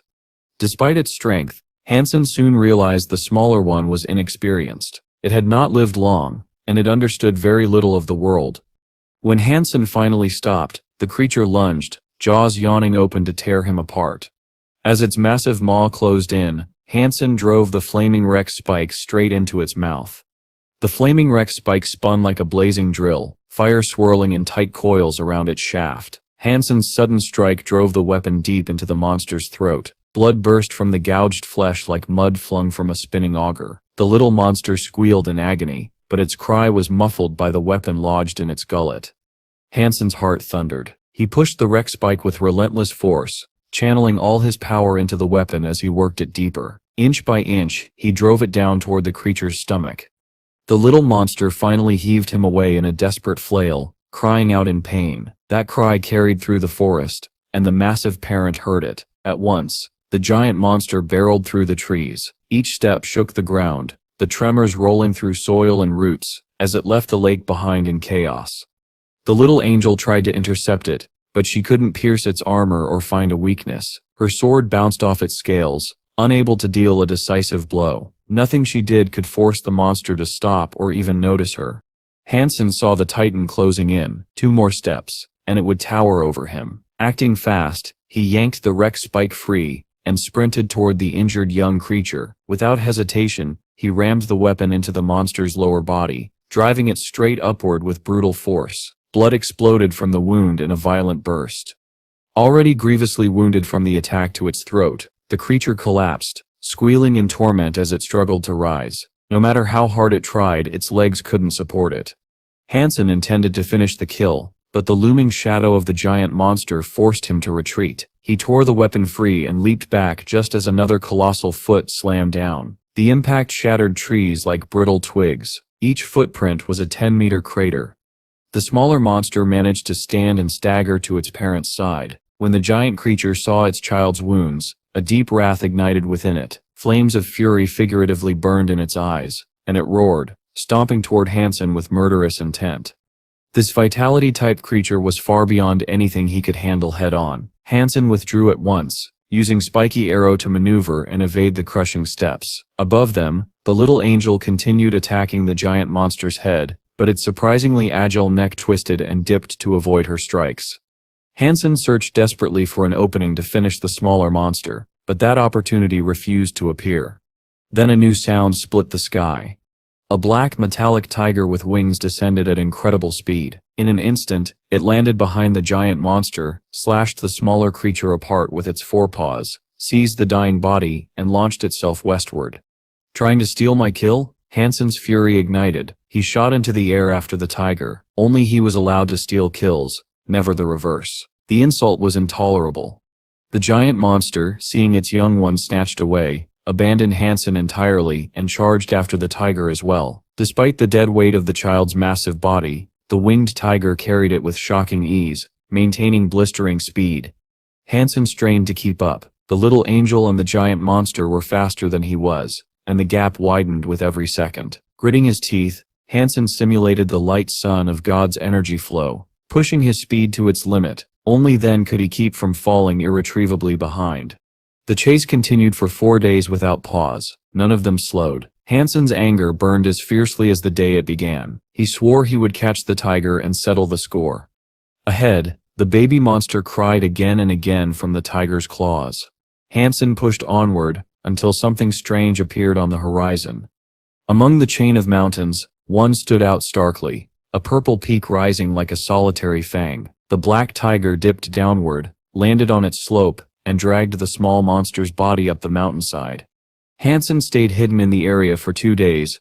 The purple mountain was unlike anything Han Sen had ever seen. It rose sharply into the sky, its peak vanishing somewhere above the clouds. At that impossible height stood what looked like a palace. Han Sen watched the black tiger land near it, and felt a sinking certainty that the situation was about to grow far worse. He recalled the little angel to his side while the massive monster charged ahead. The beast seemed ready to do anything if it meant protecting its child. The purple palace itself flickered in and out of sight, its semi-transparent form appearing and disappearing with the drifting clouds. The black tiger sprinted toward the summit. As it approached, the double doors of the palace swung open as if moved by invisible mechanisms. Clutching the squirming, shrieking monster in its paws, the tiger rushed inside. The doors closed behind it, shutting out the giant monster. The huge creature refused to stop. With its titanic body 100 meters wide and 50 meters tall, it hurled itself against the stone gates again and again. Yet under the shadow of those doors, its massive frame looked small. Each collision sent a thunderous boom echoing across the mountain, but the doors did not move. The monster's power was worthless in the face of such ancient stone. It threw itself forward so hard that it toppled backward after every attempt, screaming in frustration before trying again. Still, nothing changed. The doors remained sealed.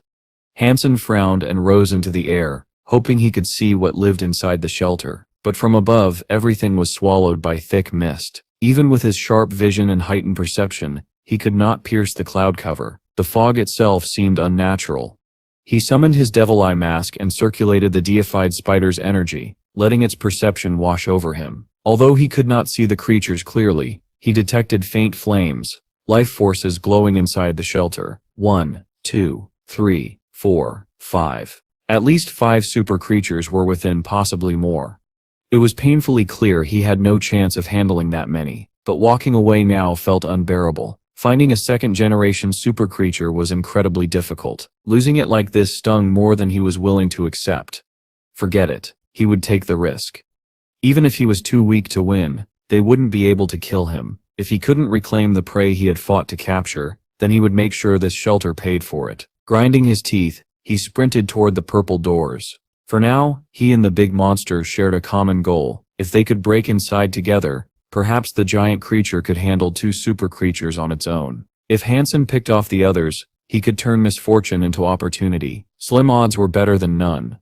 He summoned his flaming Rex spike and lodged it between the meeting point of the double doors. Sparks burst as the spike drilled into the stone, but nothing cracked. Not even a chip broke away. The doors stood as invulnerable as ever.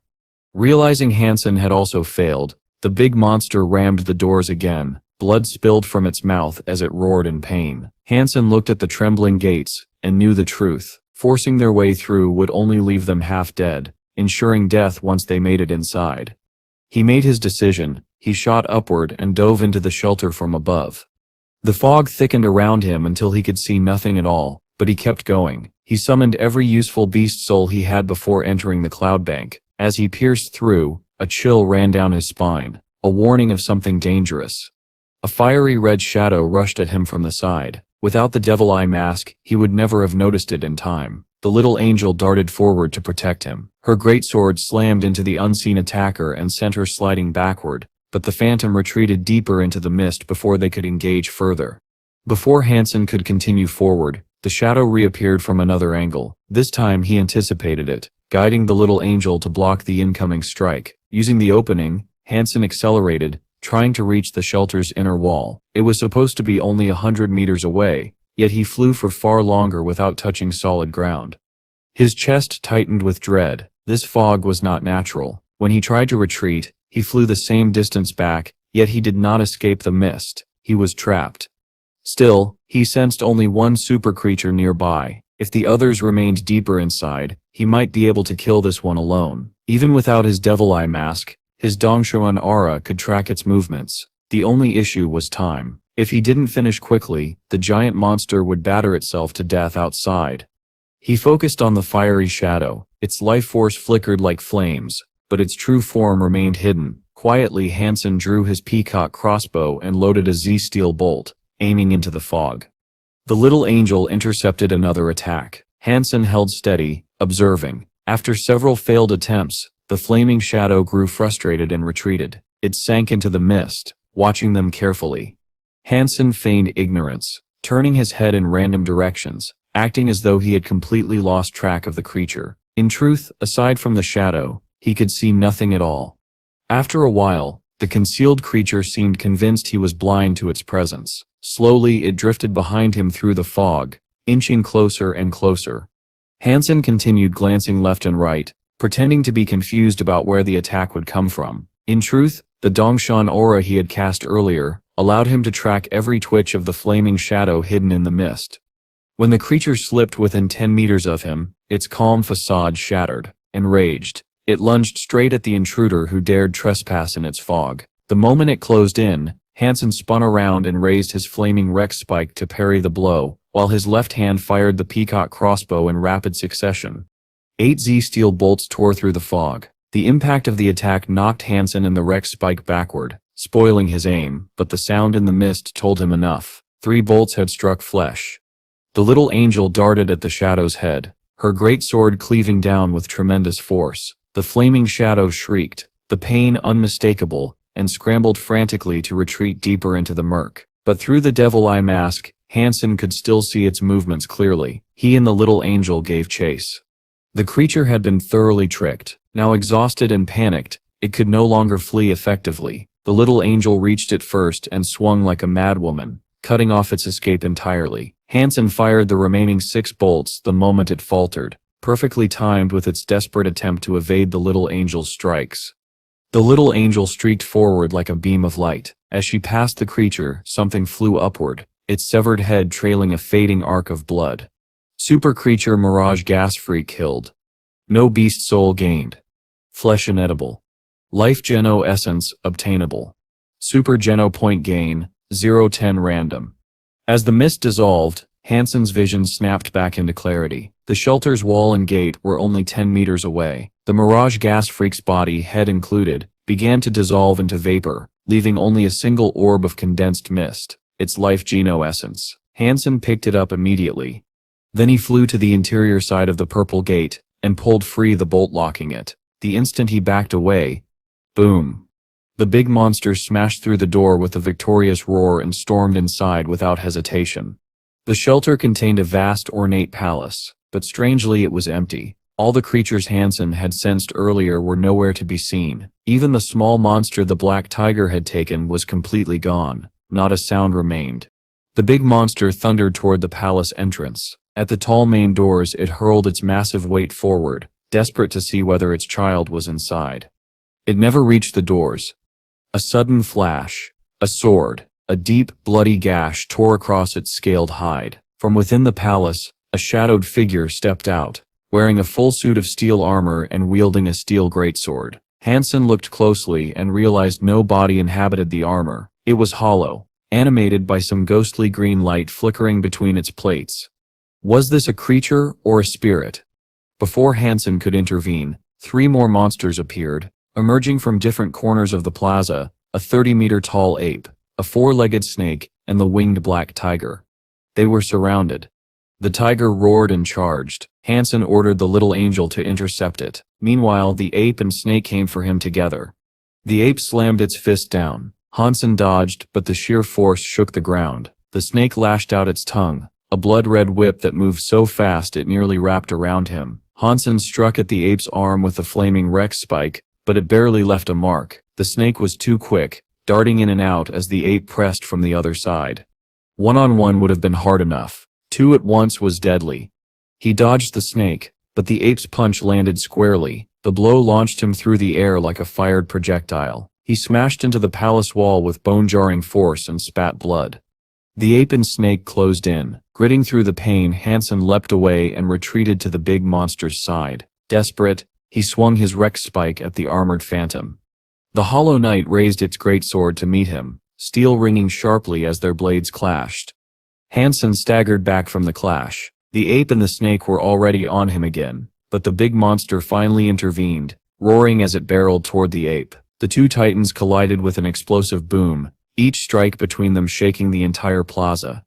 The big monster struggled against the agile armored phantom, but against the ape it fought far more effectively. Han Sen knew he could not handle the ape, so he shifted his focus to the phantom. Trading opponents had been the right move. Each of them now faced the enemy they were best suited to fight. But the snake still pursued him relentlessly, its razor tongue flicking toward him again. Han Sen scowled. "Fairy, I've taken care of you long enough. It's time you did something for me." He dodged the lashing tongue, pulled out the scallop shell, and tossed it toward the snake. The serpent slipped aside, letting the shell clatter onto the ground. A moment later the lid burst open. The fairy shot out in a fury, her icy aura flaring as she locked onto the snake and charged. Han Sen exhaled with relief. At least she wasn't going to laze around while they were all dying. He faced the armored phantom again. It was an absurdly strong opponent, agile, precise, and its mastery with the sword rivaled Han Sen's own skill. The only edge Han Sen had was speed. When he saw a safe opening, he darted in and struck with the Rex spike, but the blow barely scratched the ghostly armor. He withdrew immediately. Across the plaza, the winged black tiger tore at the little angel with metallic claws. They were evenly matched, neither showing weakness. The fight between the big monster and the ape was the bloodiest. Both were vitality-type super creatures, and every blow shook the shelter. Deep wounds covered both of them. Meanwhile, the fairy fought with surprising ease. The snake couldn't keep up with her speed, and her icy blast slowed it further. With a tiny fistful of frost, she smashed the serpent's face, drawing blood, though killing it outright would take time. Han Sen, however, could not defeat the armored phantom alone, and seeing the big monster wavering under the ape's brutal assault filled him with dread. If the big monster fell, their side would collapse with it. Retreat would be his only option. He clenched his teeth and activated the Dongshuan Sutra. Holy light surged through him. When he found an opening, he sent a burst of healing radiance toward the big monster. The simulated holy light, derived from the holy rhino, carried extraordinary restorative power. Its wounds began sealing instantly. Then Han Sen rushed back to the phantom, dodging every strike with the precision granted by his Dongshuan aura. He didn't expect to win, but he could stall, buy time for the others to finish their fights. Between dodges, whenever he found a moment, he healed the big monster again, keeping it standing against the ape. He watched the fairy press the snake harder and harder. Once she killed it, they could overwhelm the remaining enemies one by one. The thought encouraged him. If only Little Silver had finished evolving, wiping out this whole shelter would have been child's play, he muttered bitterly. His aura scanned the armored phantom. He sensed that it was a second-generation super creature, its body animated by a strange, unique energy. At the same time, he saw the snake falter, nearly dead under the fairy's assault. But his brief joy froze in his chest. Something was coming. From deep within the shelter, a life force stirred, slow-moving but unimaginably powerful. Han Sen's devil eye mask revealed a blazing red aura approaching them. His heart sank. Another super creature. After all he had fought through, to come this far only to be forced into retreat felt unbearable. If that creature joined the battle, they would be overwhelmed instantly. Yet abandoning the fight now felt just as wrong.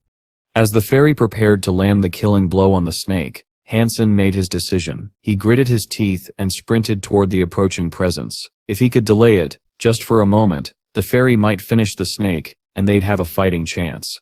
The armored phantom did not allow him to flee so easily and chased after him. Han Sen evaded strike after strike, but refused to slow down. Step by step, he raced toward the ominous, fiery life force that crept closer from the depths of the shelter.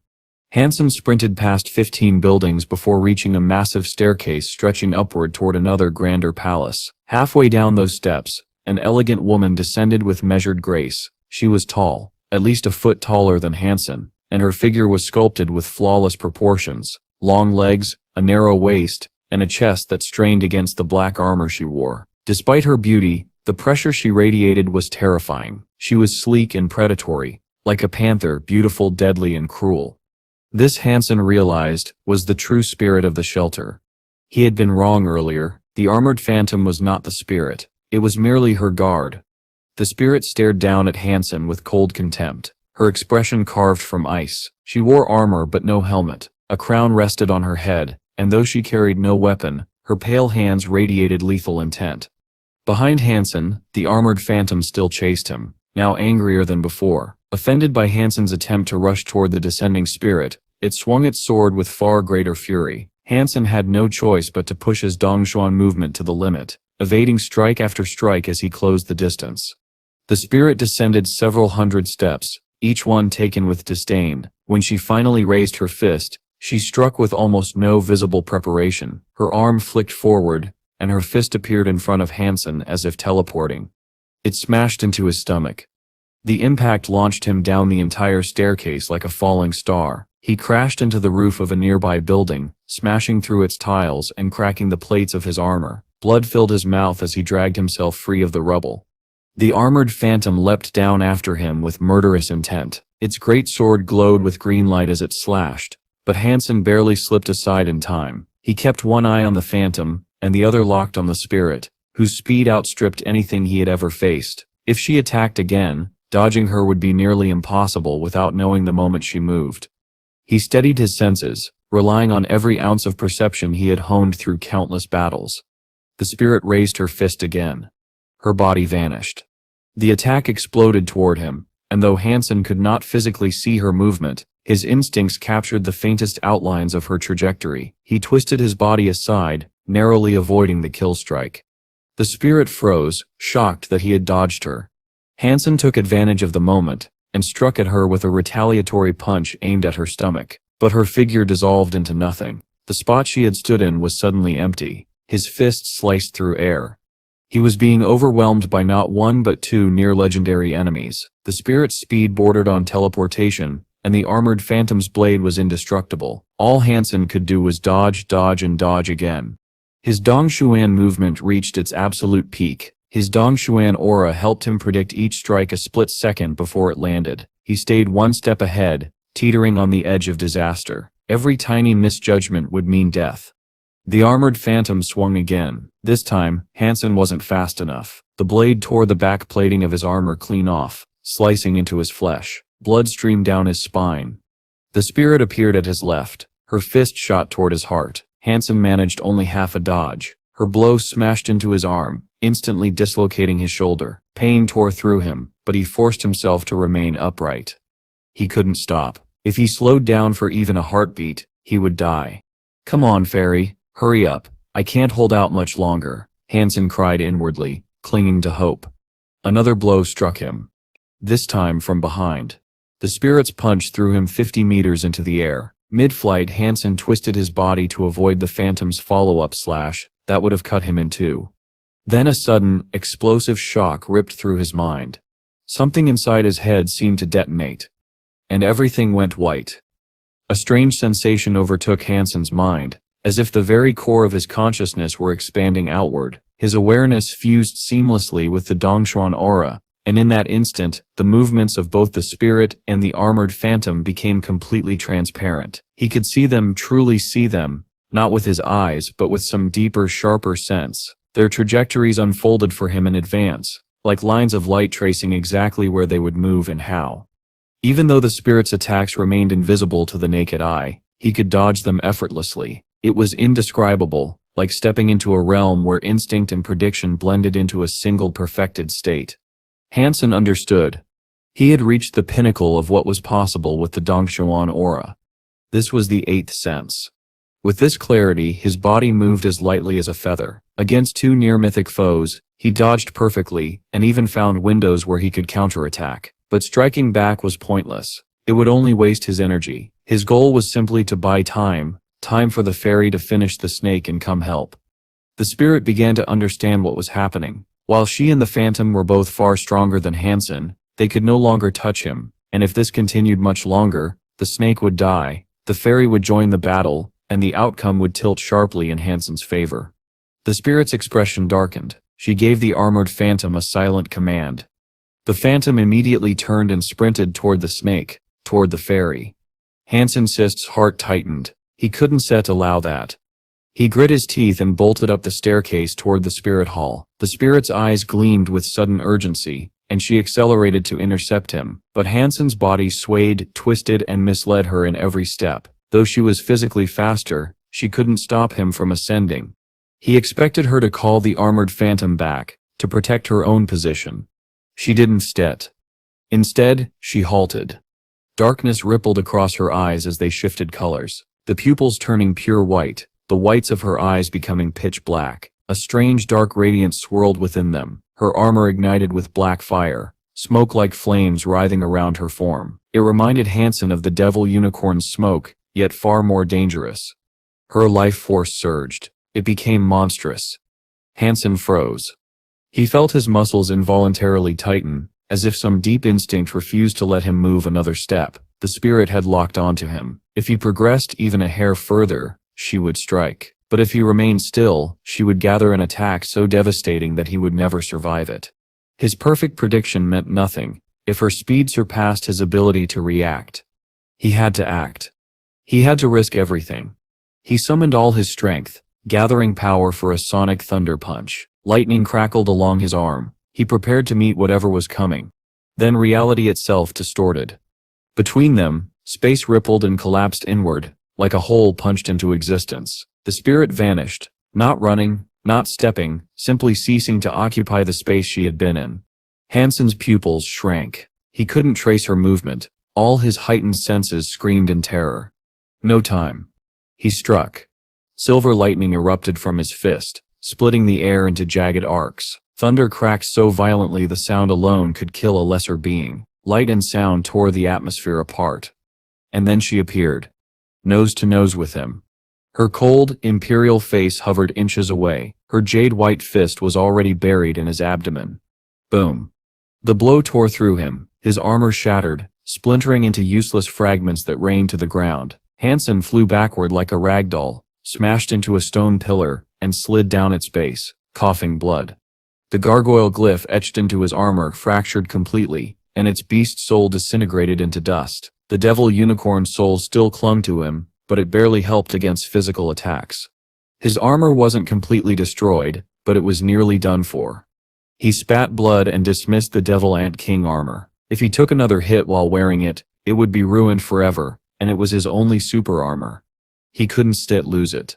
Without it, he would have nothing left to shield him from what was coming. Hansen knew the truth now. Without his armor, fighting was no longer an option. His physical fitness was high, but nowhere near high enough to stand against super creatures. One more mistake, and he'd die. He had to retreat. Holy light flowed from his body, sealing his wounds as best it could. Then he turned and sprinted for the gates of the shelter. As he expected, the spirit, though unable to teleport after her last devastating strike, was still far less exhausted than he was. She had the strength to continue. Hansen did not. His sonic thunder punch had taken too much out of him. His limbs trembled, his chest burned, and every breath felt like inhaling broken glass. With no time to dwell on it, he summoned Arrow and launched himself into the sky, trying to flee from the shelter and the terrifying spirit that ruled it. But she leapt 100 meters straight into the air and appeared before him, blocking his escape. Hansen veered sharply, circling like a wounded bird while dodging her next blow. Only then did he realize the truth. Her black flames weren't merely spectral, they gave her flight as well. He gritted his teeth. I really did put my life on the line coming here. He prepared to flee with everything he had left. Then a sound came from inside his pack. A flicker of hope burst inside his chest. Little Silver, was it evolving? Hansen's heart leapt, then sank. After that single noise, nothing else happened. No emergence, no evolution, no salvation. He had no choice but to continue fleeing. Just as he reached the outskirts of the shelter, his heart lurched again. Not again. He turned. The spirit was gathering her power, preparing the same annihilating attack as before. She appeared in front of him in an instant, her fist driving toward his waist. At such speed, at such proximity, there was nothing Hansen could do. Even his pinnacle perception was helpless. Then, a silver lightning bolt erupted from Hansen's waist, striking the spirit's fist like moonlight condensed into thunder. Electricity exploded outward, enveloping her entire body. The spirit screamed, a piercing sound lost in the roar of crackling energy. Lightning wrapped her in a cage of white fire. Cracks split across her armor with each violent surge. Her limbs convulsed, twisting involuntarily under the assault. The lightning gathered at one point, shaped like the head of a fox. Hansen stared, breathless, as the rest of the body formed in arcs of light. Legs, paws, a long flowing tail of pure electricity. Little Silver had evolved. The silver lightning fox became a streak of thunder and shot forward. Even if the spirit hadn't been paralyzed, Han Sen doubted she could have stopped that speed. She tried raising a trembling fist, but the fox's talon-laden paws struck with impossible ferocity. The fox shifted its form, turning itself into bolt after bolt of living lightning. Each strike shook the sky. Even when she dodged the physical impact, she couldn't escape the wide arcs of electricity that engulfed her. Her armor shattered entirely. Naked, her body convulsed helplessly. Her screams tore at the air. The fox showed no hesitation. It became lightning again and drove itself through her. There was no blood, no gore. Just a sound like the world splitting. And then the spirit's physical form tore apart, collapsing into motes of light that returned to the spirit stone inside the spirit hall. Han Sen whispered the only words he could. Little Silver.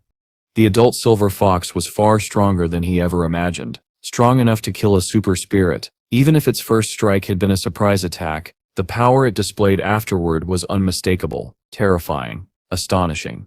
When the lightning dispersed, the fox returned to its physical form, small, elegant, barely a foot long. Its fur shimmered like woven silver threads. It looked as delicate and gentle as ever and hopped onto Han Sen's shoulder, completely unchanged in demeanor. Han Sen's joy surged. No time to waste. He bolted toward the spirit hall. Spirits needed time to respond after death. This was his chance to seize the spirit stone.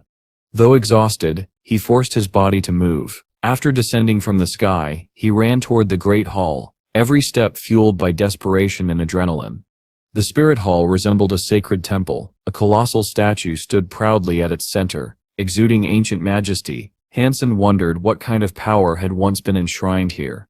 On the statue's forehead burned a black, swirling spirit stone, like a miniature black hole ignited with the flame of creation itself. Inside that stone, the spirit was gathering her essence, preparing to respawn. Han Sen didn't hesitate. He kicked off the ground, soared upward, and landed lightly on the statue's nose. Reaching toward the forehead, he seized the swirling spirit stone and held it firmly in his palm. The spirit inside was still respawning. It couldn't emerge immediately. But then a black flame burst forth. In front of Han Sen, a black hole opened, rippling like liquid void. It was large at first, then gradually shrank until, at last, the spirit reappeared. Her expression was complicated, unreadable, but she showed no hostility. Instead, she knelt before him. Placing her right hand over the left side of her chest, lowering her head, she said, "I, Moment Queen, am willing to submit and offer absolute loyalty to a new master. I will serve faithfully from now until eternity." As soon as the words left her lips, her body dissolved into a streak of black light and flew into Han Sen's sea of soul. A chorus of roars echoed from across the shelter: panic, fear, submission, and then quickly faded. When Han Sen looked outside, every creature was gone. They had fled, recognizing the moment their ruler bowed. The fairy zipped up to him, spinning proudly and gesturing rapidly. She twirled and danced, clearly insisting she had been very brave, very strong, and unquestionably helpful. "Thanks a lot. How about I reward you with something good?" Han Sen said. He produced a Geno creation pill and handed it to her. The fairy devoured it eagerly, just as Little Silver always had. Then the giant monster appeared at the palace entrance. Han Sen followed it, only to find the beast hunched over its dying young. Covered in blood, trembling with grief, the monster licked the small creature's wounds with desperate tenderness. The little monster lay on the stone floor, twitching weakly, whimpering in pain. It had been dragged here grievously wounded, and had nearly bled out. Only its high vitality had kept it clinging to life this long. Any ordinary super creature would already be dead. The big monster let out a terrible cry to the sky, then rushed toward Han Sen. Han Sen tensed, thinking it blamed him and intended to attack. He summoned the little angel, ready for another battle. Instead, the giant beast knelt. A creature the size of a mountain, lowering itself before him, its eyes pleading. It was a sight so strange, so heavy with emotion, Han Sen didn't know how to react at first. "You want me to save it?" he asked softly. He understood immediately what the creature sought. It had seen Han Sen's holy light heal its own wounds earlier. Now it hoped he could save its child as well. Han Sen hesitated. With his current strength and Moment Queen at his side, he could easily kill both of these super creatures, and gain a large number of super geno points, but he felt sympathy for them, and more importantly, he needed guardians for his new shelter. An Empire-class shelter required power to hold anyway, and 2 massive super creatures would be invaluable. After a moment of thought, he nodded. I said help, but if I save your child, will you follow my commands? The big monster roared, kneeling even lower, signaling its agreement. Han Sen placed his hands over the dying young creature and released a wave of holy light. Its wounds slowly began to close. Vitality returned, faint but steady. Inside the spirit hall, Han Sen eventually took a seat on the throne. Moment Queen stood before him, regal and sharp. It was then he learned something astonishing. The classification for a super spirit was king class. And his own body, his super body, had automatically granted him the status of a king spirit as well.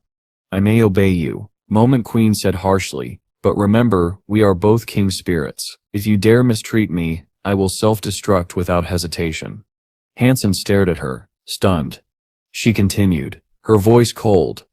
If you were not a king spirit, I would have already destroyed myself rather than submit. Obeying someone of equal rank is already shameful. If I did not still have something I wished to live for, I would have ended myself. Han Sen finally understood. His super body wasn't just physical power, it was a status. It granted a 100% success rate when claiming any spirit below king class, but claiming a king spirit like Moment Queen would always involve risk. Her vow had been genuine, but born of necessity, not willingness. If he pushed her, she could still choose self-destruction. And he needed her, both as a fighter and as a cornerstone of his new shelter. Moment Queen lowered her head slightly, though not in submission this time in demand.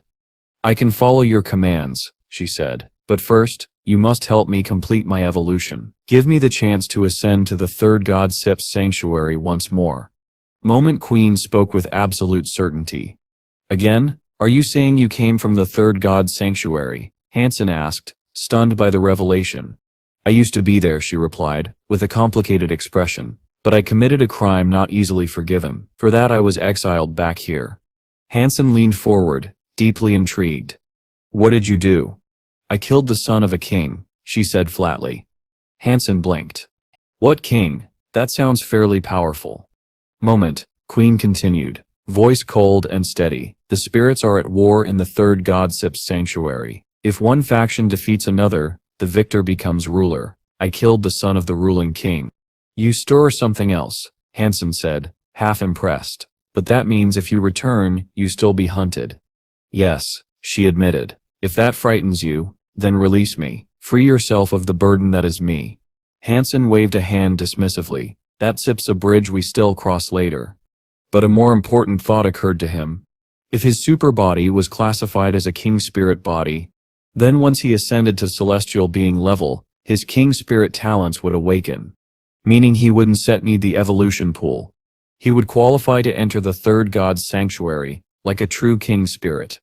King spirits had to max their king spirit geno points to 100 before they could enter. They absorbed life geno essences and plant life essences just like humans, but could only absorb their own element. Fire spirits absorbed fire, water spirits absorbed water, and so on. But Han Sen wasn't restricted. Not yet. He was a hybrid, possessing a king spirit body but not actually a king spirit. Until his king spirit talents activated, he could absorb any type of life essence freely. However, after activation, he didn't know what would change. He remained silent, thinking everything over. Finally, he looked at Moment Queen. What is your element? Space, she answered. Han Sen nodded. All right, if I find space element life geno essences, I still give them to you. But in return, you follow my commands. He considered it a fair trade. A powerful fighter at his side would be essential once he reached the third god's sanctuary, and he wasn't concerned about her past crime. She was a spirit after all. If needed, he could always keep her inside his sea of soul. Moment Queen accepted the agreement without complaint. Following her suggestion, they headed toward another mountain range. Before long, Han Sen spotted a massive green hawk circling beneath the clouds, hunting for prey. He immediately summoned a little angel while Little Silver and Moment Queen took to the sky around him. Little Silver trembled with excitement, then burst into silver lightning, shifting into Thunder Fox form.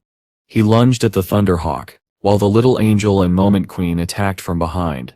The hawk tried to flee. Green lightning crackled around it like a living storm, but the fox's silver lightning extinguished it instantly. Surrounded on all sides, the hawk couldn't escape. Moments later, it fell from the sky, slain. Afterward, Han Sen let Moment Queen lead. They continued flying deeper into the mountain ranges. The rocky landscape stretched for thousands of miles, and they spent 8 days traveling before reaching the valley where the legendary empty vine was said to grow. But before they could enter, they saw 2 terrifying creatures clashing ahead. Han Sen's eyes widened. Why is he here? One of the combatants wore steel armor and wielded a great sword glowing with green light. The armored phantom.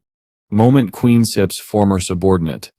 Its opponent was a black skeleton, holding a strange weapon, something like a horn or bone, striking fiercely without pause. When the skeletal weapon smashed against the phantom's greatsword, neither weapon broke. It was far tougher than Han Sen's flaming Rex spike. Then the armored phantom spotted Han Sen. Without hesitation, it bolted. It abandoned the fight completely, sprinting away across the valley and disappearing into the distance without daring to look back. The skeleton had never seen Han Sen before and didn't recognize his strength. It charged at him recklessly, weapon raised high, fully intent on smashing his skull. The little angel intercepted it, her transparent greatsword flashing as she struck. But the skeleton's blow was heavy, so heavy that it knocked her back 2 whole meters. Blocked. The creature immediately switched targets. Instead of pursuing the angel, it lunged toward Han Sen again. Han Sen didn't move. He simply observed. He watched the flow of energy through its bones, the way green light pulsed through its structure. A second-generation super creature. Once, that would have thrilled him. Now it felt unremarkable. Aside from differences in element and presentation, second-generation energy flows had begun to blur together. After learning so many, Han Sen understood the truth. Most of them paled in comparison to his sonic thunder punch. The combination of sonic and lightning elements was far superior to anything he had acquired here. He realized why. In the second god's sanctuary, all simulated super creature flows were limited to the power of a single unlocked gene lock, and no further. Only by reaching the third god's sanctuary could he simulate super creatures who had unlocked 7 gene locks. That power, that would be worth getting excited about. As the skeleton continued its assault on the little angel, Han Sen summoned Moment Queen. But the instant she arrived, the cunning skeleton dove underground and vanished. The little angel's greatsword plunged several meters deep, but hit nothing. It had escaped. Han Sen shrugged. Never mind. Let's go find the empty vine. Using his Dongjun aura, he scanned the ground but found no trace of the skeleton. They moved deeper into the valley. And then, Han Sen froze. Ahead loomed the empty vine, and it was nothing like what he imagined. He thought it would be a normal vine crawling up a cliff. But this was colossal. A gigantic pillar-like vine twisted around itself, rising like a green tower straight into the heavens. Its top pierced the clouds, disappearing into the sky. Leaves and flowers dotted its surface, each large enough to be mistaken for trees. From afar, Han Sen also spotted something else. High up on the vine, climbing rapidly, was the armored phantom. Not far below, the black skeleton emerged from the ground and chased after it. Both figures scrambled upward in desperate haste, soon passing through the clouds and vanishing above. This is the empty vine? Han Sen stared. That's a big vine. With so many leaves and flowers, how much fruit grows there? Do we even have to fight for it? If each flower bore fruit, then the supply would be massive, more than enough for thousands of creatures. Surely there was no need for conflict. Moment Queen gave him a cold look. That is only the root. The root? Since when do roots have leaves and flowers? Han Sen questioned. Moment Queen continued walking toward the vine. This is the root of the empty vine. When we climb, you will see the vine pierce a floating island above the sea of clouds. The true body of the vine and the real fruits are above the island. They will ripen soon. We must hurry. Han Sen summoned the golden growler and began riding upward. There was more than enough room on the gigantic vine. The climb was surreal, and the view below grew increasingly breathtaking as they ascended. Moment Queen, Han Sen called. How long until the fruit ripens? And do you think the Devil Blood King is here already? About 2 days, she answered. And yes, I expect the Devil Blood King has already arrived and taken the prime vantage points on the floating island. 2 days? Then what sips the rush? We can climb slowly. Just as he said that, a cry ripped through the air. A black-flamed phoenix burst through the southern clouds, blazing toward the vine, its wings trailed fire and shadow crackling like scorched night. That sep's the black-flamed phoenix from the Black Desert, Hansen realized. If that thing came all the way here, how many more creatures are already up there? A thought struck him sharply. If the phoenix is here, could the green Kirin be here too? Before he could finish the thought, a woman laughed somewhere in the sky. The sound was playful and unsettling. Hansen couldn't determine where it came from. Humans, he muttered, or another spirit. Hansen looked around sharply but saw no one. Did you hear a woman laugh? He asked Moment Queen. She frowned. What woman sips laughter? You really didn't hear it? Hansen muttered. Maybe he was imagining things, but just as he began to dismiss it, the laughter sounded again, clear, lilting, unmistakably feminine. He whipped his head toward Moment Queen. Are you sure you didn't hear that? Moment Queen scanned the skies with visible irritation but shook her head. Little Silver blinked lazily when Hansen asked it the same question, not a hint of recognition. That's weird. I definitely heard a woman laugh. Hansen's expression tightened, but despite sharpening every sense he had, no source revealed itself. Whatever it was, spirit, super creature, illusion, it was staying out of sight. He moved on. The floating empty island was far larger than he had ever imagined. A kingdom suspended above the clouds, guided by the vine's spiral ascent. Hansen reached the island's base. Moment Queen suddenly paused. Let me return to your sea of soul. If I am visible, I may attract the attention of the Devil-Blood King. Venture ahead alone. Do not draw unnecessary attention. If he does not notice you, you may have a chance at securing the fruit. Hansen agreed. He wasn't nearly strong enough to challenge the Devil-Blood King directly, and subtlety was his best strategy. He returned Moment Queen to his sea of soul and moved cautiously toward the island's center, where the true empty vine body should be. After walking nearly 10 miles, he suddenly heard a voice crying for help. A human voice. Hansen froze. It wasn't set to spirit. O divine masters above, please deliver me from doom. The pleading, melodramatic tone was unmistakable. Hansen Set's face fell. No way. Wang Yuhang? Here? It made no sense. This place was crawling with super creatures, impossible for someone like Wang Yuhang to survive. If he had stayed with Hansen the entire time, Hansen might already be dead purely from the man's legendary misfortune. He immediately turned around to leave. But Wang Yuhang Sit's voice grew louder. Hansen grimaced. Bollocks. I can Sit be this unlucky. From the valley Wang Yuhang emerged, battered, disheveled, yet somehow alive. Even from a great distance, he spotted Hansen and lit up like a starved puppy. Bossman, I cannot believe you came all the way here to save little old me. You always appear when I am in mortal danger. Truly fate has blessed me. I was not trying to save you, Hansen muttered under his breath. But running was pointless now. Yuhang had seen him. Behind Wang Yuhang burst a huge white goose, snapping furiously at his heels. It lunged forward and clamped its beak on Yuhang's backside, earning a shriek of agony. Bossman, save me, Yuhang wailed. Hansen sighed, drew his flaming Rex spike, and dashed forward. Fortunately, the creature's life force was weak, likely just a sacred blood goose. One strike nearly blew it apart in a storm of feathers. The goose caught fire, transforming from white to black as it quacked in torment. Hansen struck again. The creature collapsed, burning to ash. Sacred blood creature white goose killed. Beast soul gained. Eat its flesh to gain 10 sacred Geno points. Bossman, you are too kind. Wang Yuhang wailed, throwing both arms around Hansen and sobbing into his clothes. You risked life and limb to save me again. I knew you come for me. I knew it. Stop. Just stop, Hansen said, peeling him off. Tell me why you stay here. Wang Yuhang sniffled dramatically. Those things are not human. I was ice fishing on an ice lake, minding my own business, when they ambushed me, knocked me out. When I woke up, I was locked in a cage. A cage, like some animal. Humans should never be subjected to such cruelty.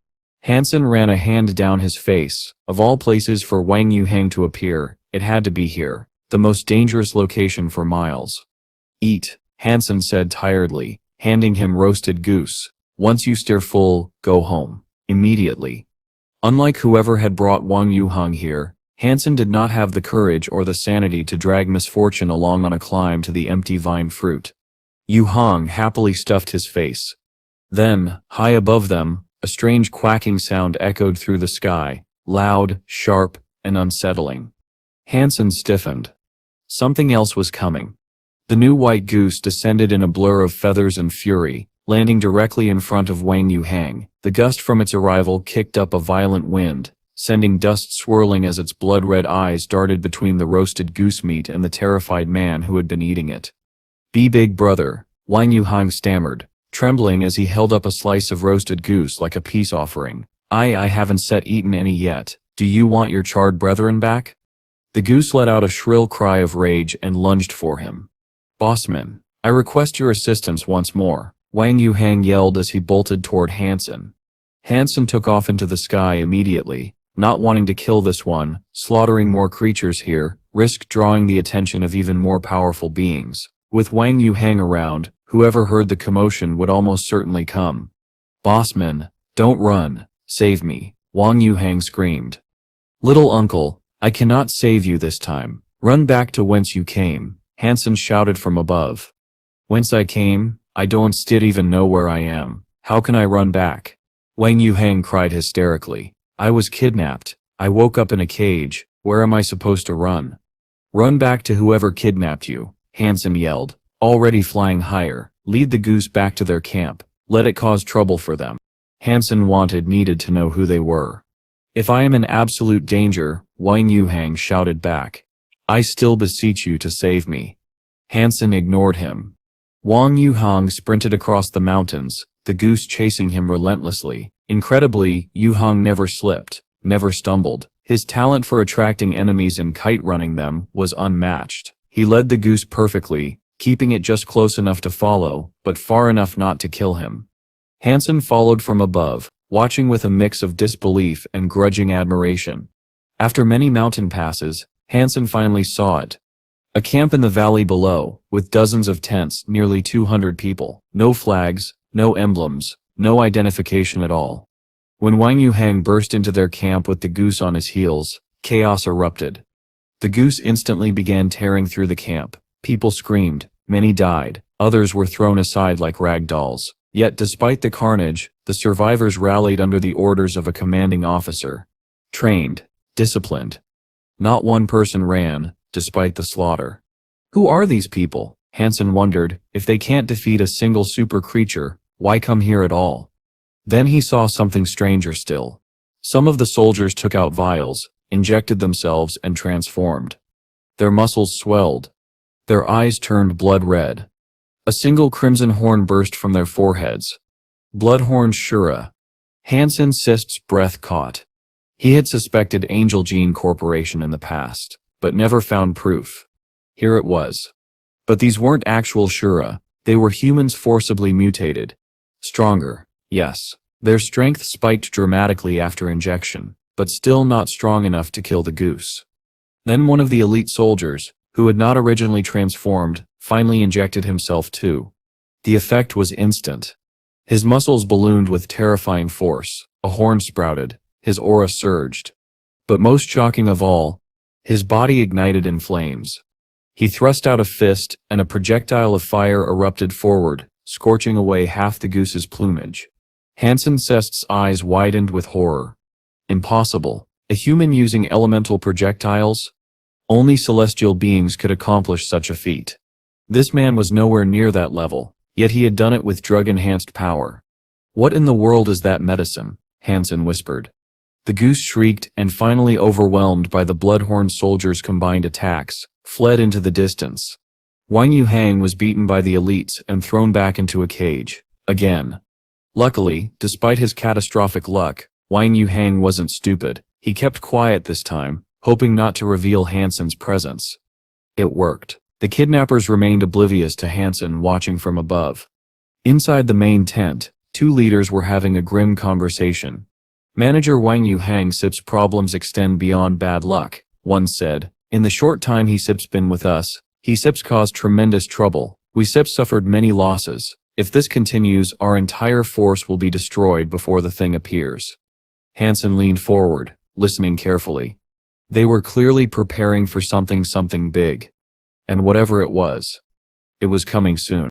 The garrison that had left to retrieve the fruit marched toward the island's center with Wang Yuhong and toe in tow, but several men remained behind at the camp. To Han Sen, their decision to press on looked suicidal. Their sensing abilities were pitifully weak, and they walked through the forest with ignorant confidence, utterly unaware of the terrifying creatures lurking around them. They then finally saw the empty vine. It sprouted from the mountainside like a spring and wrapped the entire slope in thick, spiraling greenery. The vines climbed all the way up the 100-meter peak, where a single vine stretched outward, bearing 4 grape-sized fruits. Their skins were glossy and purple, the fragrance rich and intoxicating evidence they were nearly ripe.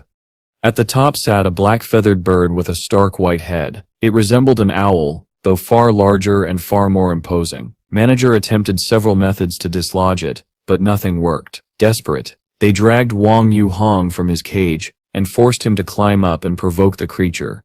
Wang Yuhong reluctantly scrambled across the vines. When he reached firing distance, he loosed an arrow. The owl merely lifted its brows as if restraining its anger. When he shot a third arrow, its patience snapped. The owl dove toward him in a deadly streak of black and white.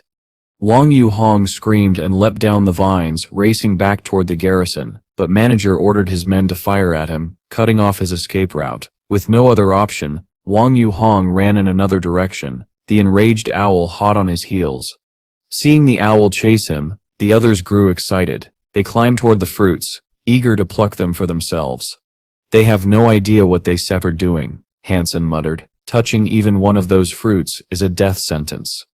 Ignoring them, Han Sen sprinted after Wang Yuhong. His priority was keeping the man alive. He wanted nothing to do with the impending bloodbath surrounding the empty vine. "If they all die, I won't be able to interrogate any of them," he thought grimly. After racing across 2 mountains, Han Sen finally caught up. The owl remained relentless, and Wang Yuhong stumbled, tripped, and clawed his way forward, armor torn and punctured, blood trickling from fresh wounds. Though he wasn't critically injured, his expression was flooded with misery. Han Sen summoned the little angel. She immediately intercepted the owl, cutting off its pursuit. "Bossman, you finally came," Wang Yuhong cried, rushing toward him despite his battered state. "Wait, don't come closer," Han Sen warned. "Keep its attention on you while we finish it." Wang Yuhong obeyed, turning and shooting another arrow to regain the owl's focus. Each time the owl dove, the little angel blocked it, forcing it back. Realizing he was safe, Wang Yuhong became almost manic. He fired arrows wildly and shouted, cackling, "Come here, little birdie, I'm right here. Delicious. Why don't you try to eat me?" He taunted the owl relentlessly until the creature paused and let out a sound eerily similar to a crying infant. Before Wang Yuhong could laugh again, the ground ruptured beneath him. A large rat, nearly a foot long, leapt upward and bit into him. Its razor teeth pierced straight through his armor and sank deep into his backside. When it jerked away, a chunk of his flesh came with it. Han Sen swept his Dongshuan aura over the rat, and was startled. There was no life force. These weren't actual creatures. They were summons. The owl had summoned them directly, an ability reminiscent of the silver beetle mother. So this owl can call its own mob of minions, Han Sen thought. That's interesting. Han Sen summoned his flaming Rex spike and sprinted toward the owl. As he ran, Wang Yuhong cried out behind him, "Little uncle, hurry, kill that bird, please make haste. I cannot last much longer, if something isn't done about these arbiters soon." Ouch. Another rat had leapt up and bitten Wang Yuhong, tearing a chunk from his arm this time. "I'll be right there," Han Sen shouted, his eyes gleaming with murderous intent.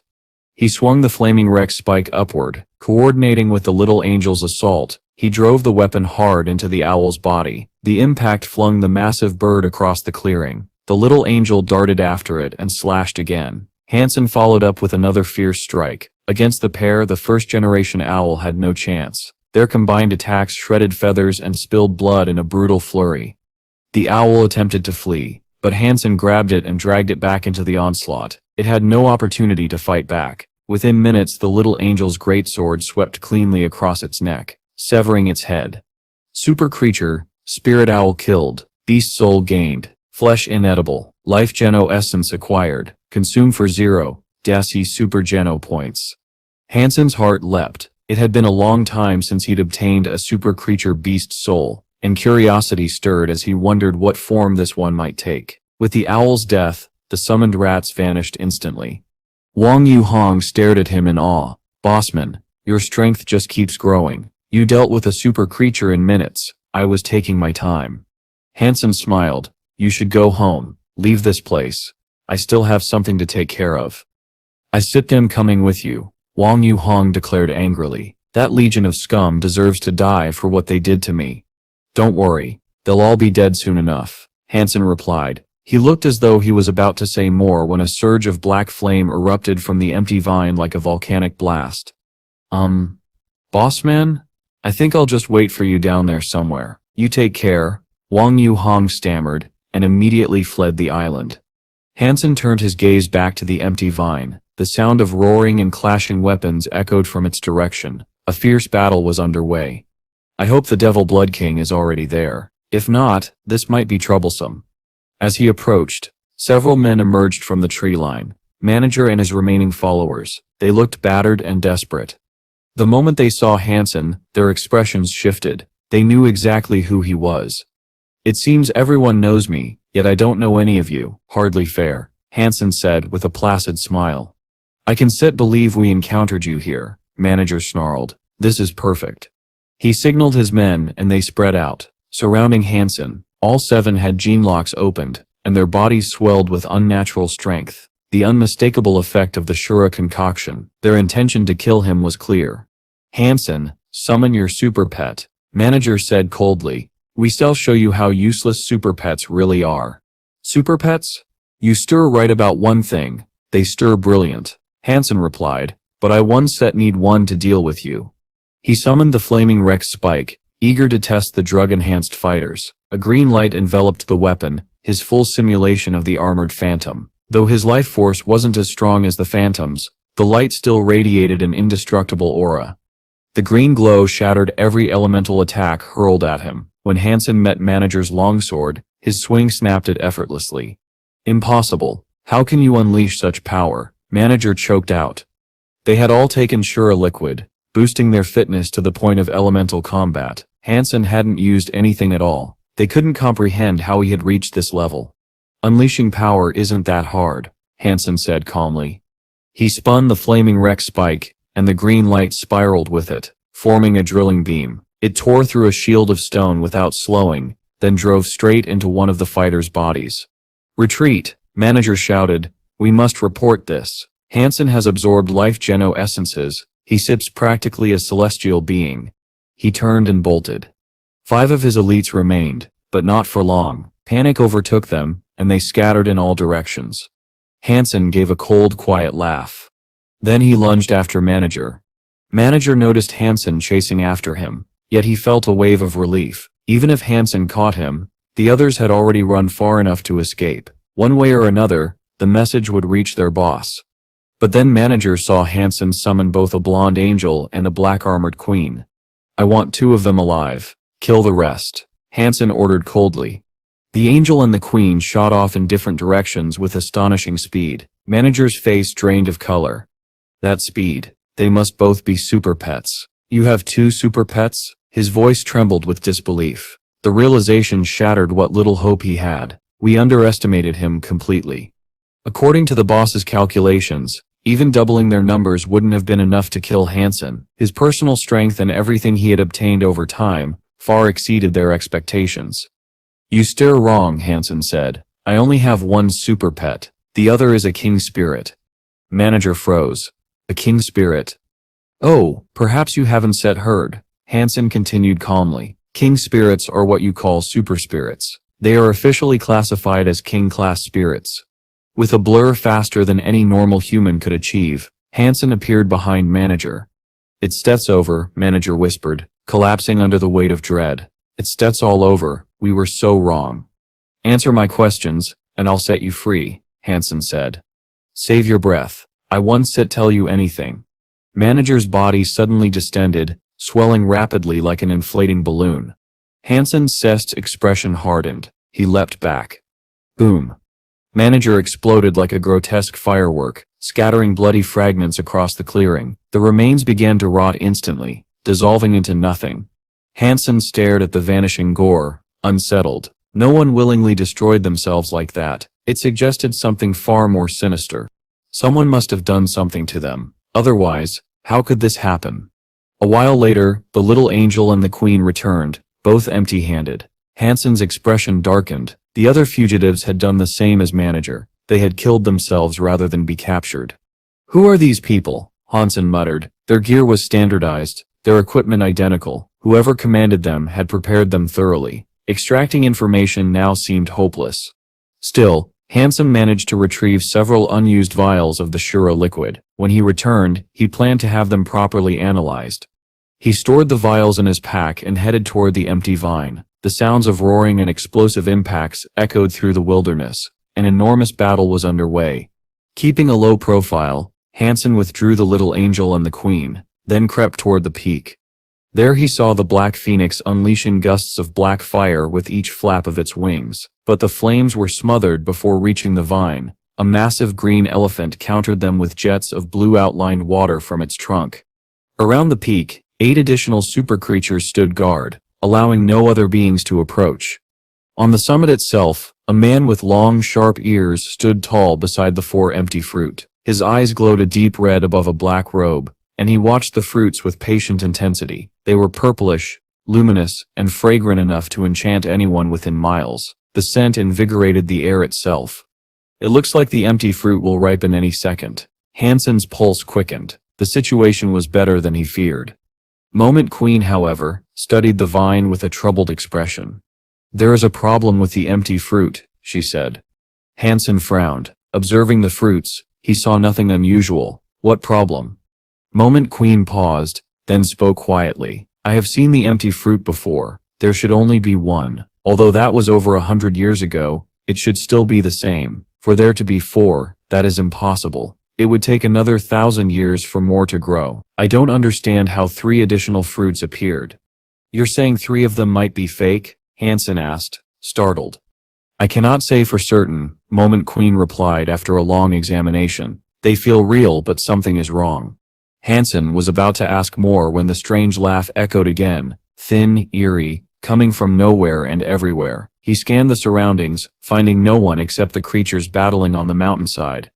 What is this strange phenomenon? Han Sen muttered. The laugh was beginning to unsettle him. Someone was following him. He was certain, but he could not locate them. No, that's not right, Moment Queen said suddenly, her brows deeply furrowed. What is set's right? Han Sen asked. It sets not just the number, she said softly. The fruits themselves aren't set right. Why? What's not right with it? Han Sen asked. He didn't rush Moment Queen. He simply watched her, the unease crawling steadily up his spine. Although I have never seen a mature empty fruit, and these do appear as if they're about to ripen any moment, something about them is different, Moment Queen said, pointing toward the vine. But before she could explain further, the 4 fruits suddenly flared with a radiant glow. Their pleasant fragrance thickened into a mist, much like the holy fruit when it had first matured. Han Sen hesitated. Devil Blood King had already stretched out his hand toward the fruit. Han Sen restrained himself and continued to observe.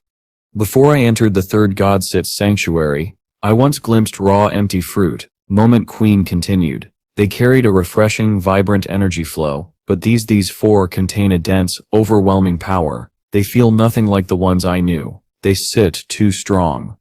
Han Sen trusted her judgment. He stayed still and watched Devil Blood King seize all 4 fruits with effortless confidence. Looking elated, the Devil Blood King immediately swallowed the first one. His body released that same pleasant aroma as before. Han Sen waited, expecting something to burst from the fruit, some creature hidden within poised to attack from inside its host. But nothing happened. Devil Blood King simply reached for the second fruit. But just as he prepared to move, a whisper brushed against his ear. The phantom woman's voice, the one that had been tormenting him recently, returned. This time it wasn't giggling. It spoke. Do not approach. Han Sen froze. 1 foot had already lifted, ready to sprint, but he set it back down at once. For you, the voice added, faint but unmistakable. Han Sen scanned the surroundings, finding no one. Only the scenery he had grown familiar with, and Moment Queen, who stood quietly beside him unaware. She noticed him looking around. "What's wrong?" she asked, puzzled, though she saw nothing unusual. The voice did not return. Han Sen received no further hints, but when he turned his gaze back to the empty vine, something had changed. Devil Blood King still held the second fruit, but had not eaten it. His body swayed, trembling. He looked intoxicated, dizzy. After a long moment of wavering, he collapsed. The fruit rolled down the slope, coming to rest near the black tiger. Overjoyed, the tiger immediately devoured it. It spread its wings to fly away, but as it took off, its body convulsed violently. Its wings spasmed, and it crashed to the ground. The griffin that had been battling the tiger leapt onto it and tore out its throat in a brutal, decisive bite. Han Sen stared in shock. Moment Queen was right. The empty fruit truly has a problem. Devil Blood King lay twitching on the ground, unable to rise. The black tiger spasmed helplessly, its strength fading. If Han Sen had rushed up the mountain, this would have been his fate.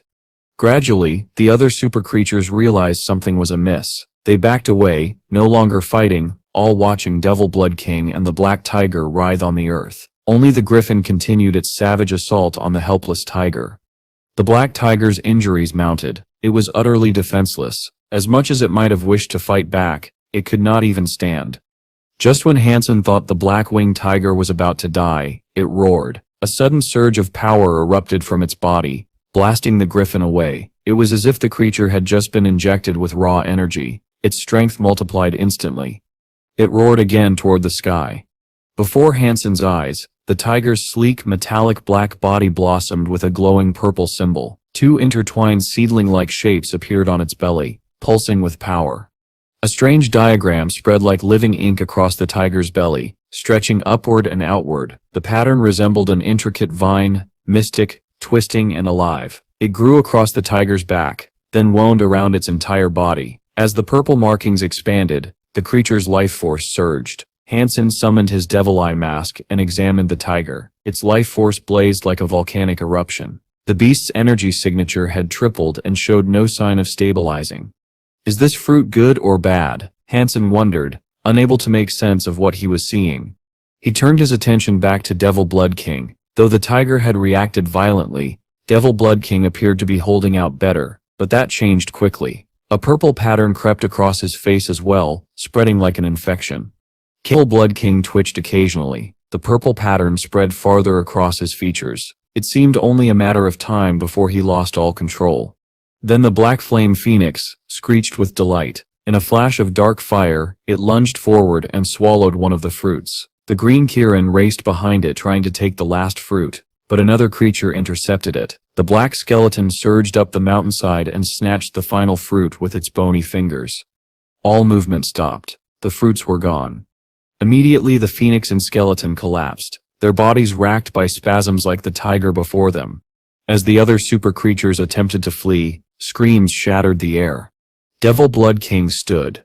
He rose to his feet with a roar that echoed through the mountains. His face was now completely scribbled over with purple lines. Many creatures believed he was ascending to an even stronger state. They were wrong. Devil Blood King extended a hand. His fingers warped into sharp, claw-like talons. His entire hand turned blood red, pulsating as though it might burst. With another cry, he tore off his own armor, then plunged his clawed hand into his own chest. He ripped out his heart. Every creature froze, stunned beyond comprehension. Why would the mighty Devil Blood King suddenly destroy himself? Clenching his heart in his fist, he crushed it into pulp. His body dissolved instantly, returning to his spirit stone. When he vanished, something rolled out onto the ground, an empty fruit, but no longer recognizable as one. It was now a seed wrapped in writhing vines. The vines were purple and red, drenched as if soaked in blood. Han Sen's eyes widened. There really was something wrong. If I had gone up there, that would have been me. All the super creatures stared at the blood-colored vine. The moment they did, the vine moved. It shot outward, lashing around the green Kirin, the closest creature. The Kirin shrieked and unleashed a barrage of water arrows, but the thorn-covered vines pierced its green scales with horrifying ease. They burrowed through flesh and drilled deeper. Han Sen felt a chill crawl down his spine. Everything unfolding before him was far too strange. Instinct screamed at him to run. Then the phantom woman Sit's voice whispered again. You can run, but you must make him stay. A shiver ran through Hansen's bones. He lifted his leg to flee but halted when he felt a tremor beneath him. He darted aside just as the ground split open and a vine erupted upward. To his shock, it came from the base of the empty vine. More burst from the earth, multiple, rapid, aggressive, all aimed straight at him. Great, my luck, Hansen muttered. He leapt into the air, summoned his flaming Rex spike, and swung at the assaulting vines. The Rex spike, infused with the green light of the armored phantom, carved through several of them in blazing arcs. But the effort was futile. More and more vines emerged. Hansen tried to launch himself higher into the sky. He froze mid-ascent. A wall of vines shot upward like a storm of writhing serpents. They twisted and intertwined, forming a living barrier that blocked his path to the air. Hansen's flaming Rex spike smashed into a vine thicker than a train. The strike dented it by nearly a meter, but that was nowhere near enough to cut through. More vines surged toward him, and Hansen had no choice but to flee. He cast arrow and sped across the ground, flying low to dodge the writhing tendrils, but escape seemed increasingly unlikely. Make him stay. The woman Sit's voice echoed again. Make who stay? There's no need to be so mysterious. Just tell me straight, Hansen muttered aloud. He still couldn't see the speaker, but he hoped for some kind of answer. Unexpectedly, something did happen. The raging vines halted. One by one they retreated into the ground like serpents withdrawing into burrows. Hansen looked around carefully but no one appeared. The mountain was now nearly empty. Most of the super creatures had fled or vanished. Only a handful remained: the griffin's corpse, and the black flame phoenix, the green kirin, the black skeleton, and the black tiger. They stood upon the peak, unmoving, as though frozen in place. Hansen took a closer look, and recoiled. The legs of the four creatures had grown roots. Vines replaced their hair. Their eyes were hollow, lifeless. They stood like plants, unable to move or even blink. He activated his devil eye mask. Their life forces were still strong, but slowly, steadily, that energy was being siphoned downward into the roots. Is this how the empty vine produces its offspring? Hansen wondered. Are these creatures being turned into nutrient hosts, parasites, using them as fertilizer? The thought chilled him. The vine was far more terrifying than any creature he had encountered. Fortunately, he had resisted the urge to touch the earlier fruit. Becoming fertilizer was not part of his life plan. If even these powerful super creatures couldn't resist the vine, a human like him wouldn't stand a chance. What is the situation now? He wondered. The four empty fruits have already found hosts. So why does it want me here? What does she want? He now suspected the woman's voice came from the empty vine itself, since the vine obeyed her. As he searched for answers, the thick vine at the mountain's peak began to stretch open, unfurling like a blossoming flower. A new stem emerged from its center. On its tip hung a fist-sized green fruit. It glowed under the sunlight with a gentle lime radiance. A comforting fragrance drifted from it, easing Hansen's entire body. Moment Queen was right. The four earlier fruits were fakes. This must be the true empty fruit. Even so, he did not dare approach. He simply watched from afar. The fruit was crystal clear, transparent enough to see its core, where a curled, tiny, baby-like figure rested, gender indiscernible. As Hansen stared, the vine extended itself. The fruit stopped less than 10 feet from him. The baby inside remained curled, eyes shut, but Hansen felt unmistakably watched. Make him stay, and you can go. The female voice drifted from the fruit. You're speaking to me? Hansen asked, shocked, addressing the tiny figure. Who else? The voice replied. The fruit trembled gently on its vine.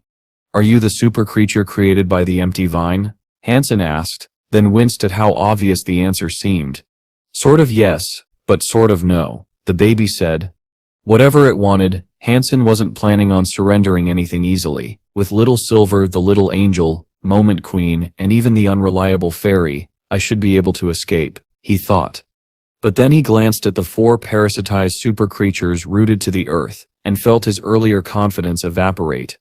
I am me, the voice continued. I swallowed the seed of the holy empty. I was reborn. My genes advanced and brought me to the third Godsip's sanctuary. But now, I do not know if I am truly myself. The heavy tone made Hansen's heart tighten.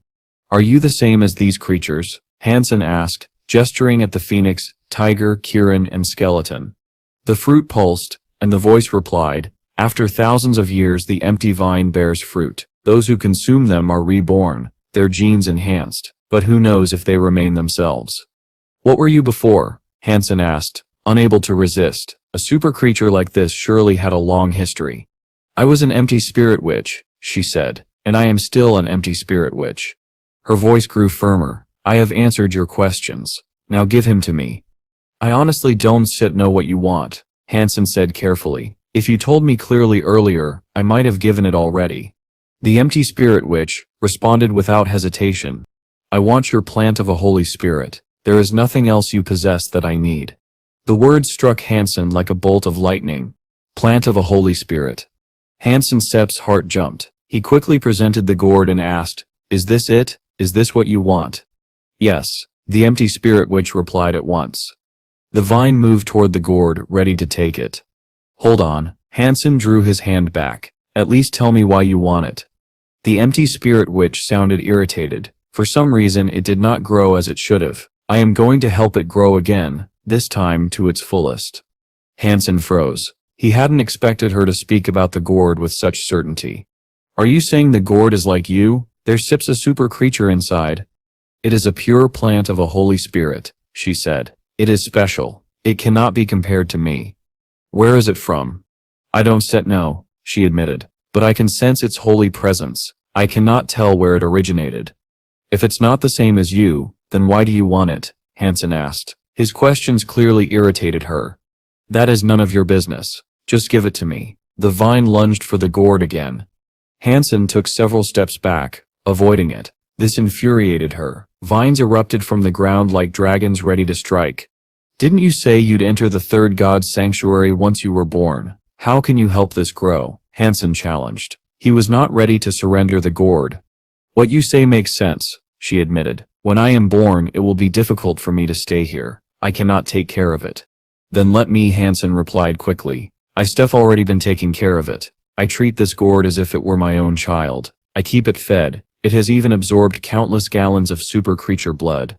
He painted the most flattering picture possible, like a man pleading for adoption rights. Surprisingly, she seemed touched.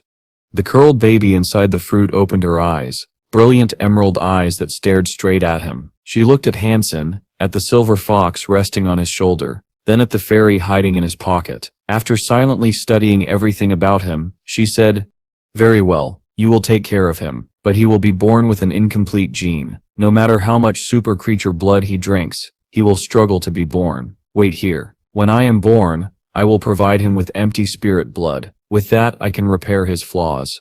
Han Sen agreed eagerly, a gift without risk, an ideal outcome. He then remembered something. When the holy rhino entered the third god's sanctuary, it shed its old flesh. If the empty spirit witch was about to enter the same realm, she might also leave behind her fruit shell. Perhaps it would be as valuable as the rhino's flesh. Either way, Han Sen waited in anticipation. On the morning of the third day, the core split open like a hatching egg. The empty spirit witch stepped out, small and delicate, no larger than the fairy but without wings. She was naked, with a purple marking on her forehead, otherwise unremarkable in physical appearance. Glowing motes of light surrounded her as she approached Han Sen. "Bring out the Holy Spirit," she said, stopping 2 feet away. Han Sen stayed alert but opened his palm, revealing the gourd. If she tried to seize it, he was prepared to fight. She hovered onto his hand and pricked her finger. A drop of transparent blood, clearer than water, fell onto the gourd. The shell absorbed it instantly. The gourd trembled. It wasn't a drastic change, but the life force inside stirred with newfound vigor. Han Sen felt it immediately brimming, awakening. Relief washed over him. He had feared she would do something malicious, but she was genuinely helping him. He always sensed the gourd was missing something, that its energy flow was unnaturally slow. Now he knew why it had been born damaged. But with the empty spirit witch's blood, its life force sprouted like a revitalized seedling, hungry, awakening, alive. Golden lines rippled across the gourd's surface, far more vibrant and plentiful than ever before, shimmering with undeniable life.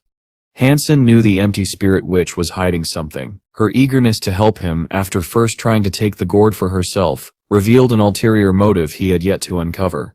Boom! The air vibrated, An enormous old wooden double door materialized in the sky. A terrifying presence seeped out from beyond it, and the entire sky shifted color, as though the atmosphere itself bowed to its arrival. The shimmering spores of light drifting around the empty spirit witch rose straight toward the door. A human-shaped shadow approached from behind the doors. Even through the haze and distortion caused by its overwhelming energy, Han Sen could make out the figure. The pressure became unbearable. Han Sen collapsed to the ground and instinctively hid the Holy Spirit gourd. The empty spirit witch hovered above him. Her lips did not move, yet her voice echoed clearly in his ears, tinged with urgency. Han Sen, not knowing her plan, stuffed the gourd safely into his pack. When he looked up again, she was already ascending toward the doors. The door opened wider, revealing an elf-like woman stepping through. She carried a natural elegance no human could replicate. Her beauty was effortless, so seamlessly woven into the world around her that anyone who saw her even once would remember her forever. She smiled gently at the newborn spirit and asked, "Will you follow me along the path of evolution?" "Yes," the empty spirit witch answered with serene certainty, flying into the woman's open palm. The woman turned to re-enter the doorway, then stopped. Her gaze drifted downward. She looked at Han Sen. A jolt of fear shot through the empty spirit witch. She worried the woman had noticed the gourd Han Sen was hiding. Instead, the woman studied Han Sen's face, her eyes focusing on the faint red mark on his forehead. Then she murmured to herself, "Saint Fan was here before. How interesting. If I encounter him, I cannot let him go." Han Sen, pinned to the ground by her presence, heard none of this, but the empty spirit witch did. Relief washed through her. Whatever the woman saw in Han Sen, it wasn't the gourd. The woman's beautiful eyes softened, and she gave Han Sen a warm smile. "From now on, you belong to me." Han Sen blinked, confused. He assumed she must have discovered the gourd he was hiding, but then she pointed directly at his forehead. Boom! A beam of light struck between his brows. By the time Han Sen regained his senses, the woman and the empty spirit witch had vanished through the wooden doors. As the witch departed, she looked back at Han Sen's pack, reluctant to leave the gourd behind. The doors shut. Then they faded from the sky as though they had never existed. Han Sen exhaled shakily. Touching his forehead, he felt nothing unusual. He checked a reflective surface and found the previous ruse-like mark had disappeared. In its place was the faint outline of a lotus. From afar, it could easily be mistaken for a tiny dot, almost a pimple. These people, do they seriously have nothing better to do than go around stamping others? Han Sen snapped in frustration. But his irritation vanished the moment he glanced at the fruit on the vine. He rushed toward it. The true empty fruit was ripe. Its shell cracked open. The core had vanished, but plenty of pulp remained for him to claim. He rose into the air to retrieve it, but the vine suddenly began to wither. Its leaves yellowed in an instant, and the entire empty island trembled. The earth beneath him cracked. The island began to collapse. Han Sen accelerated upward, grabbed the cracked fruit, and escaped into the sky just as the colossal vine crumbled. The island broke apart, massive stone ridges and mountain slabs crashing down in an apocalyptic cascade. The sound was deafening, like a world collapsing under its own weight. The great vine fell. The island fell with it. Harmony vanished, replaced entirely by chaos. Han Sen waited in the sky until the destruction ceased. Only then did he descend to the ground below. The island was gone. Its mountains had shattered into ruins, but strangely, the peak where the 4 false fruits once hung remained whole.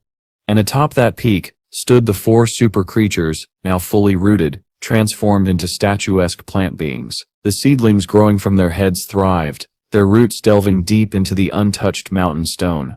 Han Sen realized the empty spirit witch had not told him everything. She clearly had an agenda for wanting the gourd, and although she had helped him, her motives remained hidden. Still, he had already gained plenty from this venture. The repaired gourd, the true empty fruit, and a narrow escape from becoming fertilizer. There was no need for him to take risks by cutting the seedlings from the rooted super creatures. They were far too mysterious, and he had no desire to provoke the vine again. He tried nibbling a bit of the empty fruit out of curiosity, but it crumbled like sand on his tongue. It was impossible for him to eat, just like the holy rhino's flesh had been. Clearly this kind of divine plant matter wasn't meant for human consumption. The silver fox began stirring, eyes fixed hungrily on the fruit. Han Sen stroked its fur to calm it, then summoned the death nail and brought out the gourd to see whether they wanted it instead. Neither reacted. So Han Sen cut the fruit into 5 portions. One piece went to the silver fox, one to the fairy, one to the spirit owl. The last 2 he handed to Moment Queen. She had proven invaluable on this trip, and he wasn't willing to be stingy with her reward. Moment Queen accepted both pieces. Her expression shifted, surprised, perhaps even touched. She had expected one at most. "If you serve me well, I once mistreat you," Han Sen said. "You earned this." Moment Queen nodded and ate the fruit. No immediate change occurred, so Han Sen returned her to the Sea of Soul. When Han Sen returned to Moment's shelter, the sound of battle erupted instantly. Roars and impacts echoed through the stone halls. "Who dares enter my territory uninvited?" Han Sen rushed inside. The armored phantom was fighting Little Black and Big Black. Big Black could not overpower it, and Little Black was still recovering from earlier wounds. Now both were bleeding heavily. The armored phantom had seen Han Sen nearly captured by the vine back on the island and assumed he had died, so it had come to take over the shelter. It had not expected Han Sen to return. The moment it saw him, it tried to flee. "You come here, bully my guard dogs, and now you want to run?" Han Sen shouted. "I don't think so. Go get him." He summoned Moment Queen and the little angel. Together they attacked. The armored phantom was strong, so strong it lasted almost an hour before Moment Queen finally struck the killing blow. Super creature killed, Steel Knight King, beast soul obtained, flesh inedible, life geno essence, available, absorb for 10 super geno points. Han Sen immediately retrieved the beast soul from Moment Queen. One thing confused him. The Steel Knight King was a second-generation super creature. Normally, if the flesh of a first-generation super creature could not be eaten, its body would decay. But this time, the body remained intact. Only the green light faded. The armor and greatsword stayed behind. Is this its gear? Han Sen picked up the armor and sword. They were heavy, but well-balanced. He swung the sword a few times. It felt good. Then he simulated the armored phantom's energy flow. The sword ignited with a beam of green light several meters long, far stronger than the green glow he produced with the flaming Rex spike. This was exclusive gear. Han Sen grinned. His fortune on this trip had been excellent. He went to refine the life geno essence. The green essence dissolved instantly into his body, tightening his muscles and strengthening his joints. Steel Knight King, life geno essence absorbed. You have received 1 super geno point. The announcement repeated multiple times, each more satisfying than the last. Han Sen had been struggling to obtain super geno points lately, so this windfall delighted him. In total he received 8 super geno points. This brought him to 63. "I'll be maxing out soon for sure," he thought, beaming. After packing up, he used the teleporter in Moment Shelter and returned to the Alliance. The first thing he did was contact Ji Yan. He told her everything about his encounter with the Bloodhorn Shura. "That actually happened," she said, her expression turning deadly serious. "I must inform my father immediately.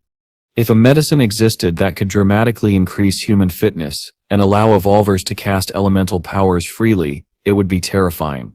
Ji Yan accepted the vial of Shura liquid. Even holding it in her hands, she struggled to believe Han Sen's story. "Research first," she said, already preparing to begin analysis.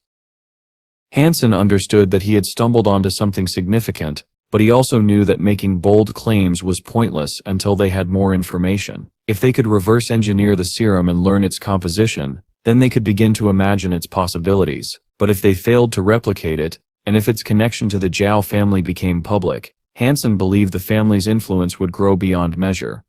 "Anyway, why were you looking for me?" Han Sen finally asked Jayan. "A group of Shur will be visiting the Alliance soon," she said, tucking the sample safely away. "I still be attending the feast we were hosting for them, and I was hoping you could join me." "A group of Shur? What are they doing here?" Han Sen asked, genuinely shocked. "They're here to discuss a possible truce," Jayan replied with a small, confident smile. "A truce?" Han Sen stared at her. For years, humanity and the Shur had been in constant conflict. Though the fighting had died down, no official declaration of peace had ever been made. Jayan continued, "Humans have developed too quickly. Our technology has surpassed the Shur. Before our bodies were far weaker, but the sanctuaries changed that. Human evolution accelerated, and now some of our strongest can match the Shur. With all our advancements, we've surpassed them. And recently the Shur King died. Their nobles are scrambling for the throne, and their entire government is in chaos. They don't have the time or strength to continue fighting us right now. Peace benefits them. Han Sen nodded, then asked, "All right, but making peace is a huge diplomatic matter. Why do you want me there?" "I don't need you for negotiating." Jayan laughed and grabbed his cheeks. "I want you to mingle with the Shur, have fun, dance, enjoy the festivities." "Ah, so you want me there to eat and drink," Han Sen replied with a grin. "That is something very experienced in, but tell me honestly, what do you really want from me?" He pulled her onto his lap, his hands wandering as she blushed. "Hey, I'm being serious," she protested, her voice shaking slightly. "Then say it," Han Sen replied, not hiding his playful disinterest in the discussion. Her face turned even redder. "The Shur are a proud people," she said. "Even though they're coming for peace, they won't resist mocking us, especially our bodies, and among their entourage will be many young nobles. They'll seize any opportunity to challenge our younger generation to duels. We have powerful people, but not many at their age. If we let elders fight on our behalf, even if we won, they'd mock us anyway." Before she could finish, Han Sen understood. He was the only human whose strength could rival a Shur while still being young enough to match the expected criteria. "That sips it," he said, with a knowing smile. "Yes," Jayan confirmed. "Then let's get back to my business," Han Sen joked, tossing her gently onto the couch.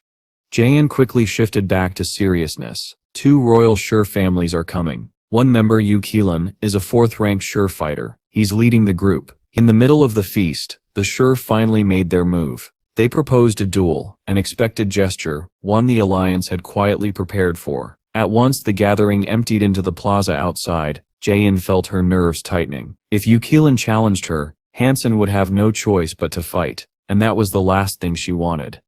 Yu Qilan surveyed the crowd, pausing just long enough to let anticipation grow before saying, "I wonder which of you is Golden Coin. I've heard he sits the strongest young human by far. I want to fight him." The entire plaza froze. No one had anticipated that. A receptionist hurried forward and said, "Mr. Yu, not sure where you heard such a rumor, but Golden Coin is not our strongest. Huang Shao is the most famous of our young fighters." "That sip's strange," Yu Qilan said. "Then how did I hear that Golden Coin earned a position among the 10 Son of Gods? As for this Huang Shao, I've never heard of him. Golden Coin may be powerful, but I can still give you the challenge you seek." Huang Shao stepped forward confidently. "If it's a fight you want, I can provide it." Yu Qilan laughed. "Fine. I still beat you first. Then you can find Golden Coin for me." "Beat me first," Huang Shao replied, eyes sharp. Yu Qilan didn't bother responding. Instead he walked to the center of the plaza, grinning with anticipation. The receptionist confirmed the duel. Despite his youth, Huang Zhao had already reached the surpasser stage after entering the 3rd God's Sanctuary. With a fitness level over 300, he should have been fully capable of defeating a young Shur royal. The fact that Yu Qilan had not chosen Jayan made many in the crowd breathe easier. Few believed Han Sen could win such a duel without relying on his super pet, which meant many would have doubted his ability to face Yu Qilan directly. Even Jayan felt relieved. She wasn't worried that Han Sen would lose. She simply didn't want him to shoulder the burden of such a high-stakes challenge. At the center of the plaza, the battleground had already been prepared. An elderly Shur royal and a human demigod stood watch at opposite ends of the arena, ready to intervene if the fight grew too brutal.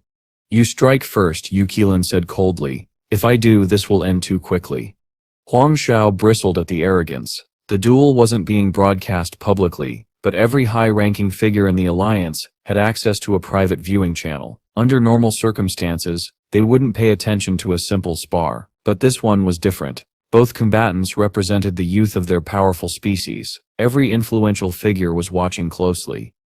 Han Sen watched with quiet hope. He wanted Huang Shao to win, not for the man's personal glory, but for the pride of all humanity. Whoever stepped into the ring was carrying their entire race on his shoulders.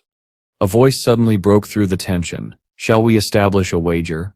Han Sen turned, startled, to see Tang Xianlu and Lin Feng approaching. "What shall we wager?" Han Sen asked, smiling. "On who will win the battle," Tang Xianlu said. "I bet Huang Shao wins." "This isn't a bet," Han Sen replied. "It's a scam."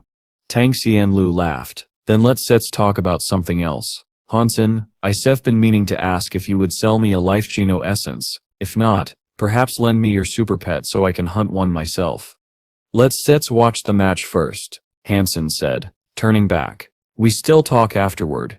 When he looked at the battleground again, the fight had already begun. Huang Xiao's punch shocked Han Sen. Although he had only recently become a surpasser, his fist carried real weight, impressive, focused, and fierce. His body glowed gold, luminescent like a living Buddha, as his cultivated golden light surged across his arm. The Wang family SIP's golden Buddha technique isn't set as famous as platinum body, Tang Xianlu said, but it SIP's no weaker. It increases vitality and raw power. He SIP's using it well. No wonder no one his age has beaten him since he became a surpasser. Huang Xiao's fist hit Yukilin squarely. The sure royal didn't dodge. It was a deliberate choice. Everyone held their breath, waiting to see the result. Yukilin absorbed the strike effortlessly. In the next instant, both fighters launched simultaneous counterattacks. Their fists clashed in a rapid-fire storm, each blow creating a heavy crack of wind and bone. This is bad, Tang Xianlu muttered. Our intel must have underestimated him. Yukilin Sit's fitness is far higher than we were told. If he can stand toe-to-toe with Huang Xiao, his fitness must be over 300. Han Sen's expression darkened. Royal Sure already had frightening vitality. Huang Xiao was only keeping pace because of the Golden Buddha technique. And yet, Yukilin had shown no sign of using any sure body-enhancing skills. That meant his overwhelming physical power was natural. The two fighters collided again and again, fists meeting in a relentless storm of force. Even without special skills, Yukilin's raw vitality rivaled Huang Xiao's golden-empowered strength, an unsettling revelation for everyone watching. The duel had only just begun, but already the tension in the plaza was thick enough to feel. Huang Xiao's fists shone like a pair of golden hammers, each strike bright and heavy. The Shurer, however, fought with no elemental power, no flashy techniques, and none of the hyper-geno arts humans relied on. Can Huang Xiao win this fight? Jian whispered anxiously. Ordinarily, Tang Xianlu said, Golden Buddha Sif's defensive and durability enhancements make it nearly unbeatable. If the fight continued like this, he might have had a chance, but his sentence stopped abruptly. His brows knitted in concern.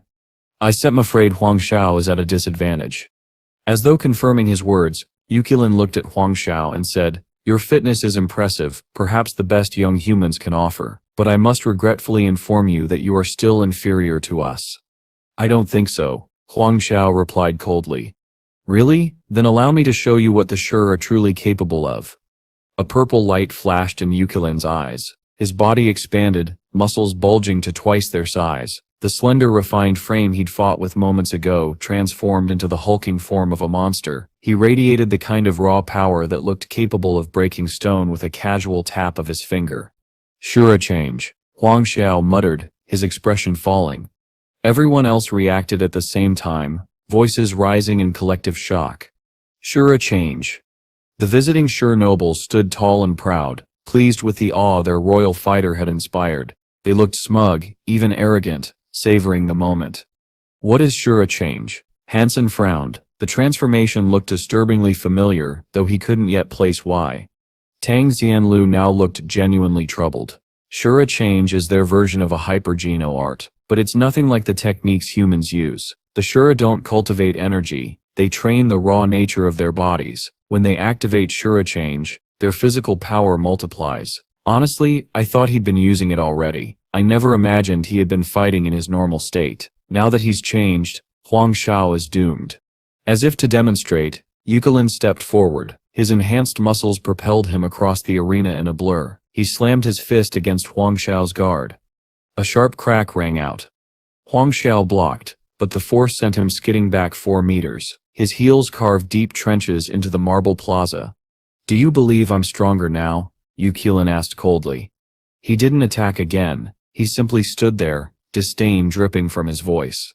Huang Xiao's face tightened for a brief moment before his composure returned. Strength isn't set everything, he replied, and I step not beaten. The golden light faded from his body as he relaxed his muscles. He stared Yukilin down.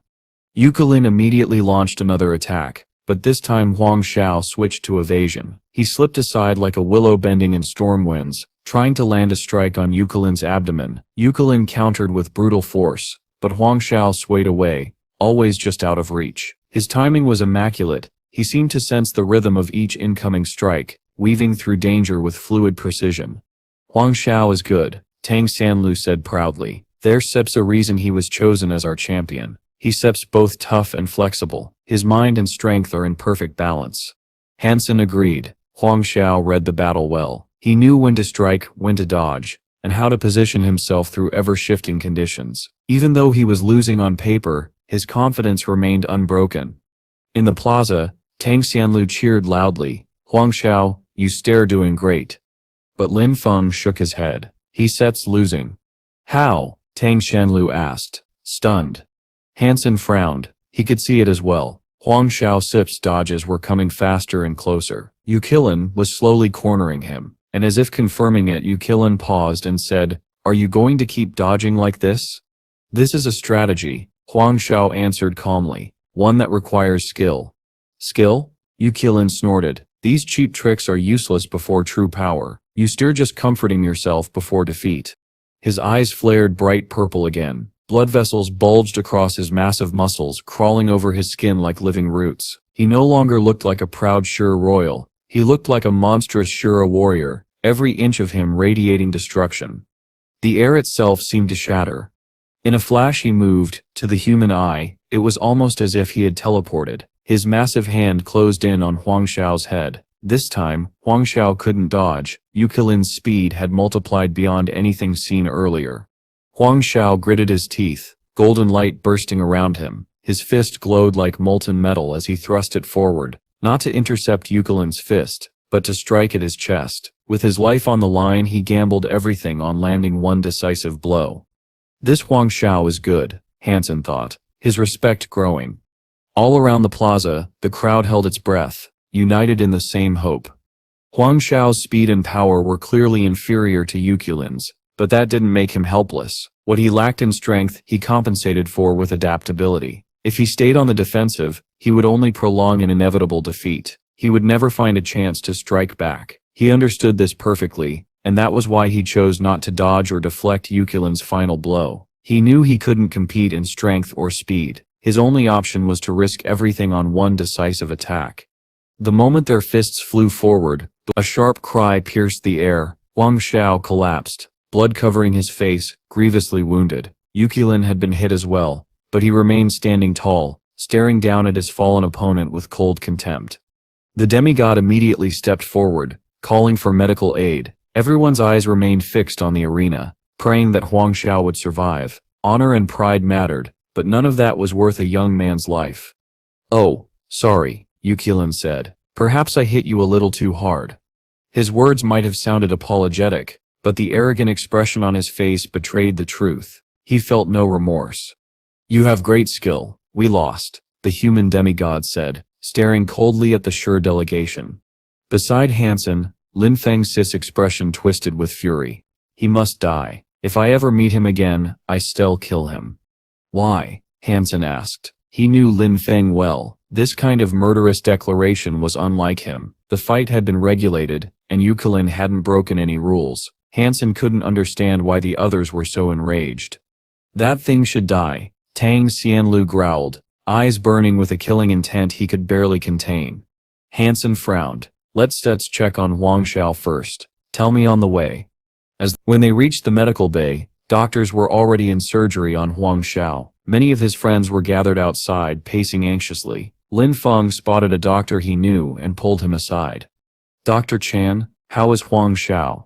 Dr. Chan gave a strained smile. "If the injury had been anywhere else, we could have performed transplants or reconstruction, but he suffered a severe blow to the head. The blunt force trauma caused catastrophic damage to his brain. He's still in critical condition. Our neurosurgeons are trying to stabilize him."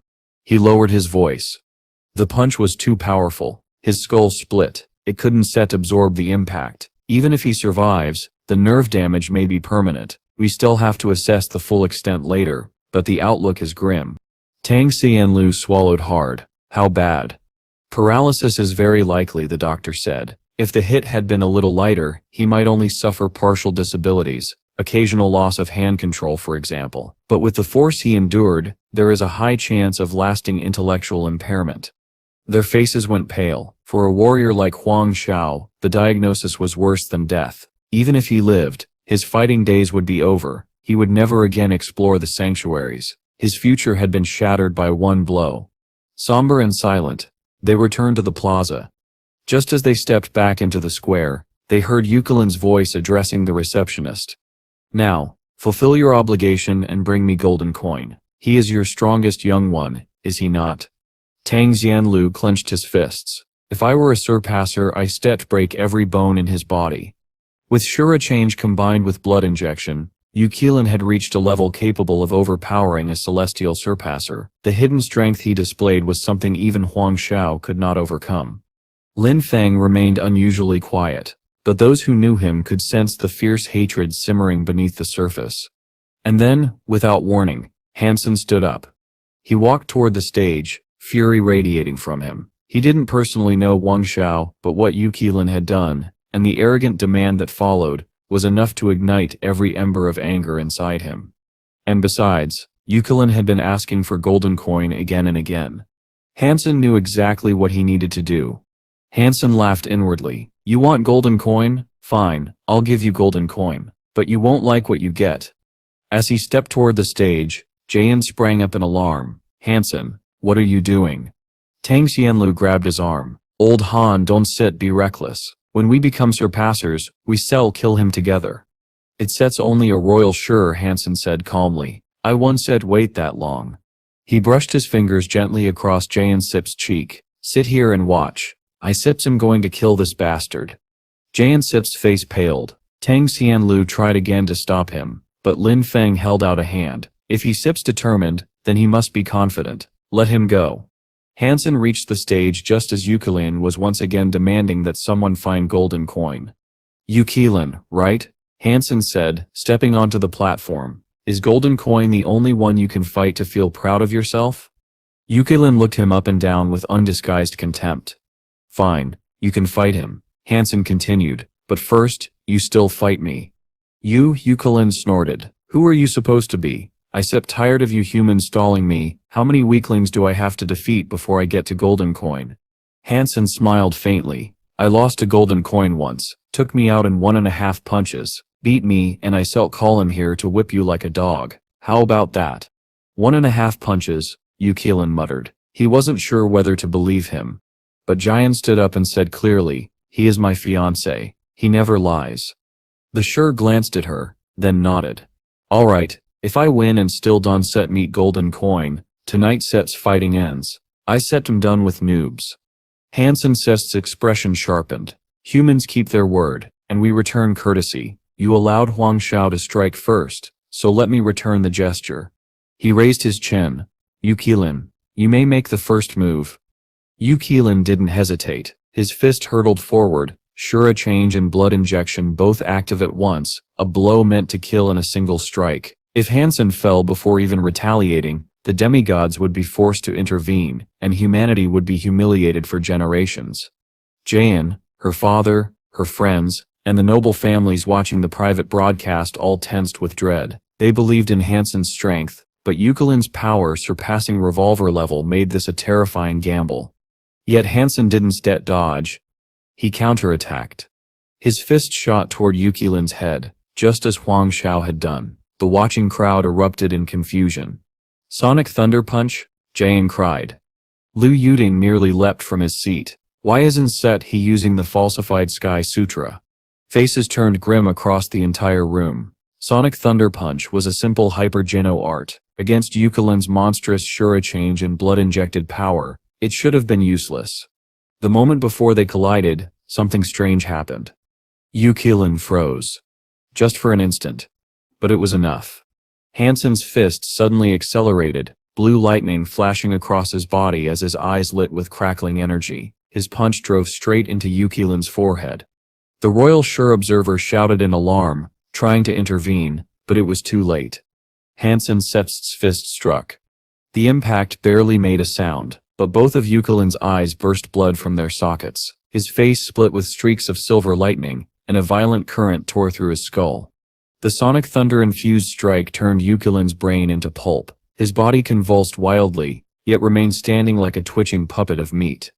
The royal Shur roared, but he had no way to stop what had already happened. Yukilin, proud heir of the Yu family, terror of young fighters, victor of countless battles, had been destroyed by a single punch. Han Sen stood before him, lightning fading from his skin, gaze cold as steel.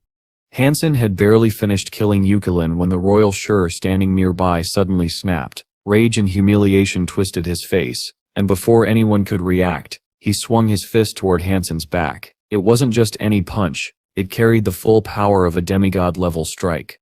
Gasps erupted across the plaza, a cheap shot delivered from behind. No one had imagined a royal Shur would stoop so low, not even in anger. There wasn't even time to shout a warning. But Han Sen moved as though he had eyes in his back. He stepped lightly forward, grabbed Yukilin's twitching, lifeless body like a ragdoll, and swung it around to shield himself. The royal Shur froze mid-strike. Horrified, his fist was about to smash into Yukilin. He jerked back, forcing the thunderous power inside his arm to halt. The recoil slammed into his body, and he coughed blood. The entire crowd stared wide-eyed. Not only had Han Sen annihilated Yukilin with a single punch, he had outmaneuvered a royal Shur and forced him to withdraw an attack. It was unbelievable. It felt impossible, yet it happened before their eyes. Han Sen tossed Yukilin's corpse aside like discarded trash. The body hit the ground and continued twitching in useless spasms. "Sure, huh? That's all?" Han Sen said coldly. "I stem going to kill you next." The royal Shur trembled with shame and fury. He looked as though he might attack again. But the human demigod stepped forward, his presence heavy as a mountain, his voice turned sharp as a blade. "Please try to keep whatever remains of your dignity." The royal Shur roared back. "How dare you kill our royal representative? We sure will not." "This is the alliance." The demigod cut him off. "You came here seeking peace. We never begged for it. If you refuse the treaty we have agreed on, it means nothing to us." The plaza fell silent. The other Shur looked on helplessly. For all their pride, they had come here to negotiate. They couldn't unleash violence on human soil. "Han Sen, come," the demigod said. "Let's return to the feast." "Right," Han Sen said. Let's celebrate. No one leaves sober." Tang Xianlu threw an arm around Lin Feng. "Come on, drinks on me." The young humans erupted in cheers as they left, while the Shur could only grumble in frustration. Meanwhile, in a hidden room far away, two powerful men watched a playback of the fight. One laughed so hard that tears streamed from his eyes. Amazing. He didn't even use the falsified Sky Sutra. He used Sonic Thunder Punch to kill Yukilin. This kid is even more incredible than Luo Yuding. The middle-aged man next to him was stunned. In the 40 years he'd followed this elder, he had never seen him laugh like this. "Little Zhang," the old man said. Once he calmed himself, still grinning. "I want to meet this boy. Make it happen." "Yes, teacher." The middle-aged man replied at once, stunned again. The old man never agreed to meet nobles, much less sought out visits himself. But now he wanted to go personally. After the fight, Han Sen became famous overnight. His performance forced people to acknowledge the truth. His true fitness level had to be far above 200, and for an evolver, that should have been impossible without multiple life genoessences.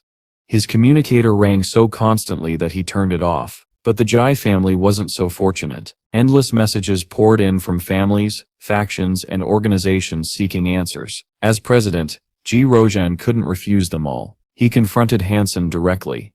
"Whether or not you truly absorbed life genoessences, the Alliance demands an explanation," Ji Rojan said. "We cannot hide this forever." Han Sen didn't hesitate. He didn't try to lie. He had already considered this the moment he decided to fight Yukilin. "I have obtained super geno points," he said. Ji Rojan fell silent. The implication was enormous. After a long moment, he finally asked, "Tell me what you can." Han Sen smiled, calm and steady. "Their SIP's no secret," he said. "Super geno points are easy to obtain. If you know where to look, you find the egg of a super creature, one that SIP's already half-formed inside the shell. Eat it, and you gain super geno points. That SIP's how I got mine." Ji Rojan stared at him, stunned. He had expected some kind of arcane method, not something so deceptively simple. "Truly?" he asked. "On my life," Han Sen replied. "This is the truth." Ji Rojin exhaled, the weight of the revelation settling over him. This discovery is monumental. It will influence humanity's future. Leave the handling of this matter to the Ji family. The benefits you receive for this contribution will not disappoint you.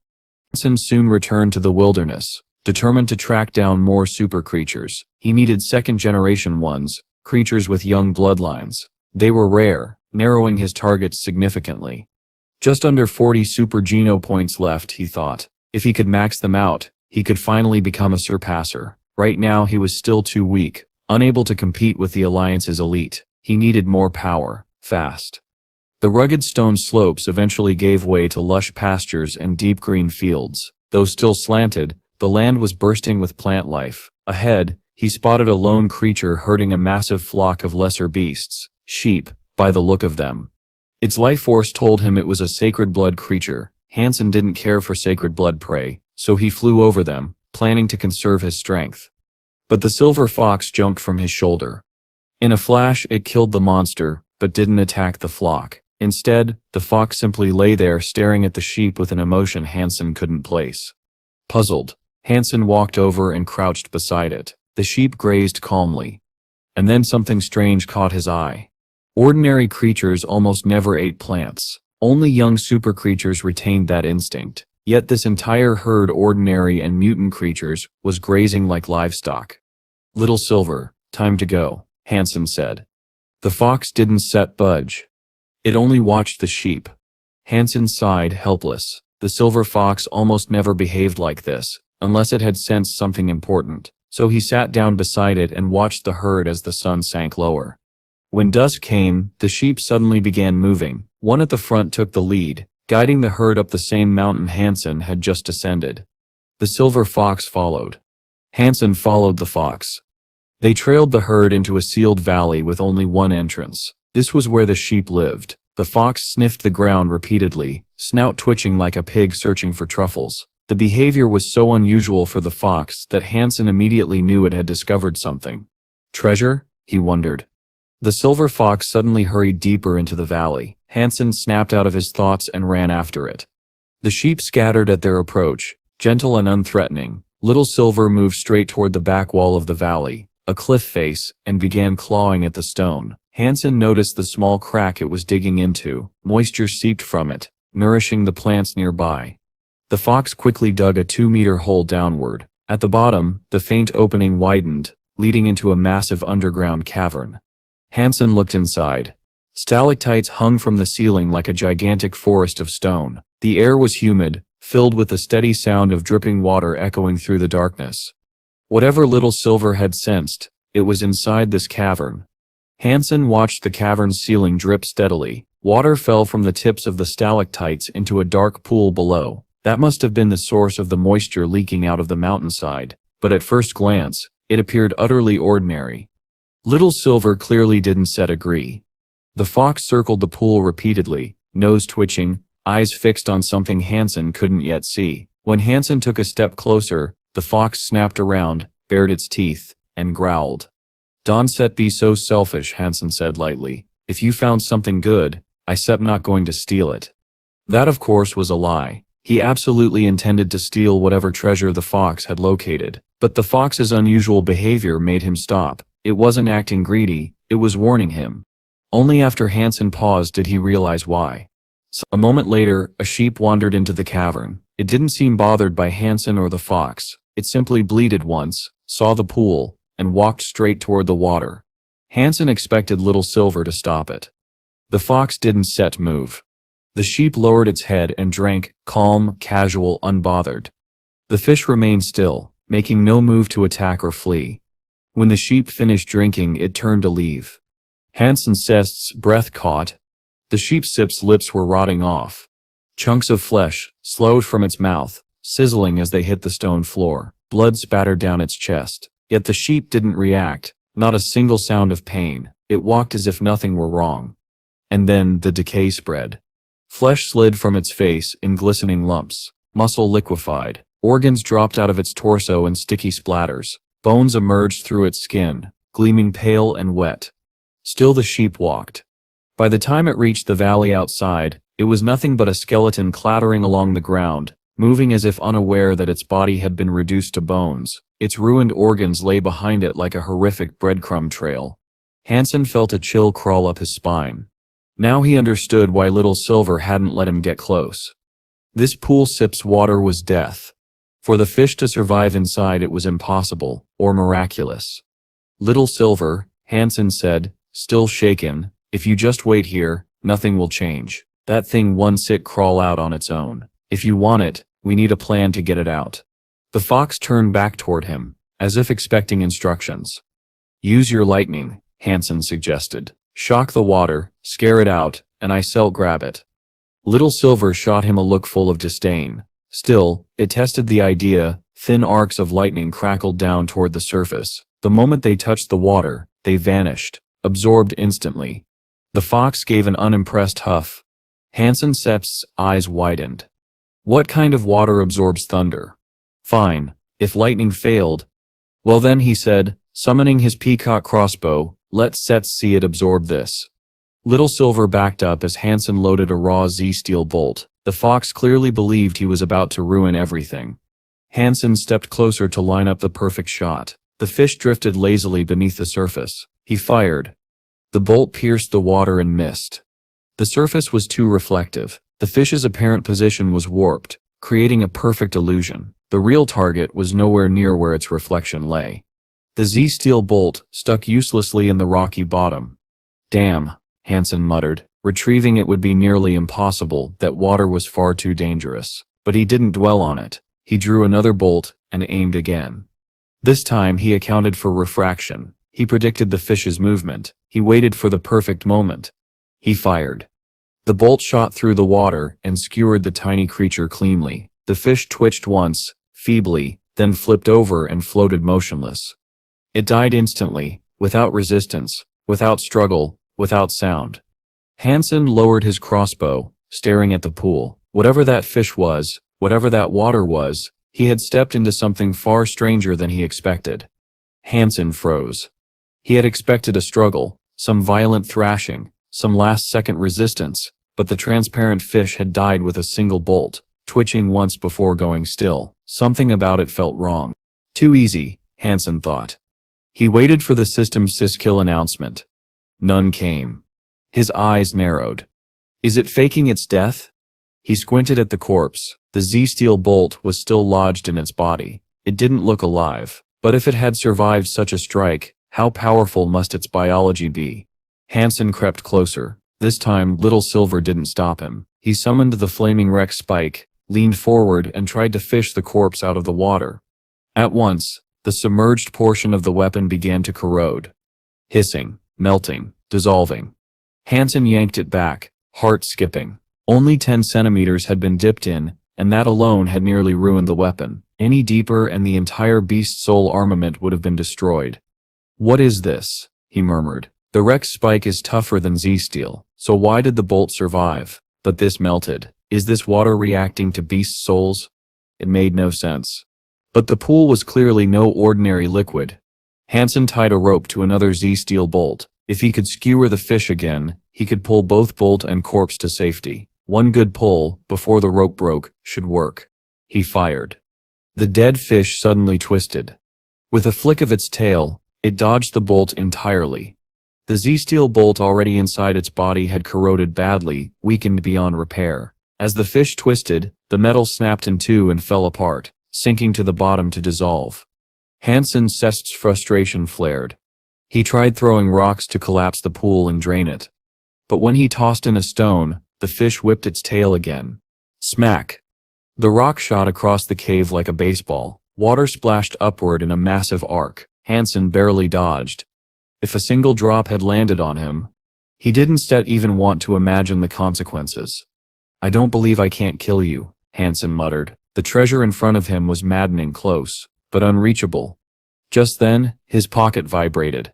The scallop shell fairy burst out, glowing with icy blue light. She zipped toward the pool and unleashed a stream of frost. The freezing air engulfed the surface. The water crystallized rapidly, frost spreading from edge to center.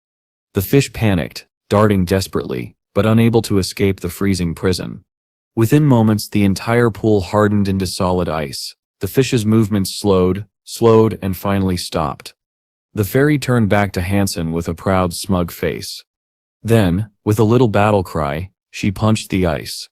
The frozen pool shattered, crystals flew everywhere, the trapped fish shot into the air like a launched arrow. The fairy caught it neatly, spinning around in triumph as she fluttered back to Han Sen. The fish, frozen clean and perfect, looked almost like a glass ornament. Han Sen inspected it closely. Not a fleck of dirt, not a scratch. It was eerily pristine. "Well, you actually did something useful for once," Han Sen said dryly. "Looks like all the food I wasted on you finally paid off." The fairy puffed herself up proudly, then settled on top of his head like a smug little crown. Han Sen held the frozen fish out to Little Silver. "You want it?" The fox's eyes gleamed. It gobbled the fish whole. Immediately, its fur began to crystallize, turning transparent, glittering like glass catching the sun. Its crystalline coat then shed away in delicate fragments, replaced by fresh, radiant fur beneath. The magnitude of the transformation stunned Han Sen. "Such a tiny fish, and it did this," he whispered. When Little Silver finished evolving, it leapt into Han Sen's arms, burying its head in his chest, trembling with joy. Han Sen gently stroked its head, but beneath his affection lingered a quiet worry. A creature of thunder, that could also heal and evolve from something this bizarre. It was extraordinary. But it was still a creature. "If you want to follow me into the third Godsit's sanctuary," Han Sen murmured, "you still need a breakthrough of your own." Even if both made it into the third sanctuary, there was no guarantee they would arrive at the same shelter. They could be worlds apart. Han Sen hugged Little Silver a little tighter. "I hope the distance between us won't be too great," he whispered. It was all he could hope for.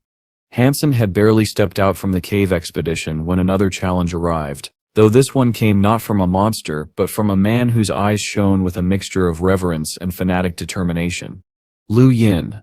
He had never seen Han Sen in person before, only in photos and videos. He had memorized Han Sen's face so thoroughly that he believed he knew it better than his own, and now, having finally found him, he approached with a single purpose: to prove the unmatched might of the falsified Sky Sutra.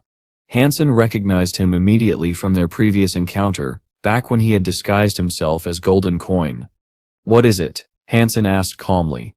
"You are Han Sen," Lu Yin said sharply, seeking only confirmation before launching into action.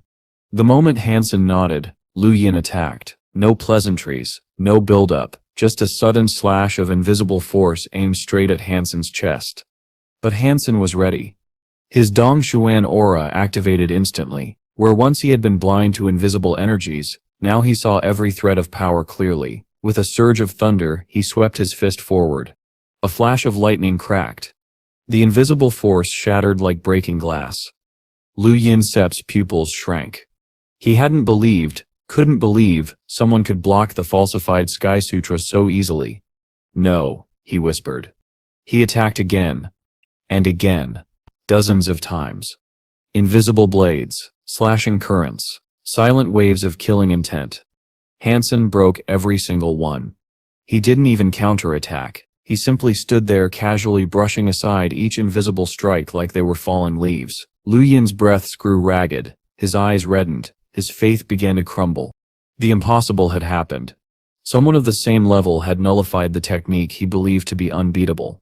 "You stretch from a Luo family?" Han Sen asked. Lu Yin opened his mouth, but shame struck him like a physical blow. He couldn't answer. He couldn't even look Han Sen in the eyes. "Well, go back," Han Sen said calmly. "I step not from the Luo family." With that, Han Sen whistled to the golden growler and walked past the broken, trembling Lu Yin, who stood there as though the foundations of his world had been ripped apart.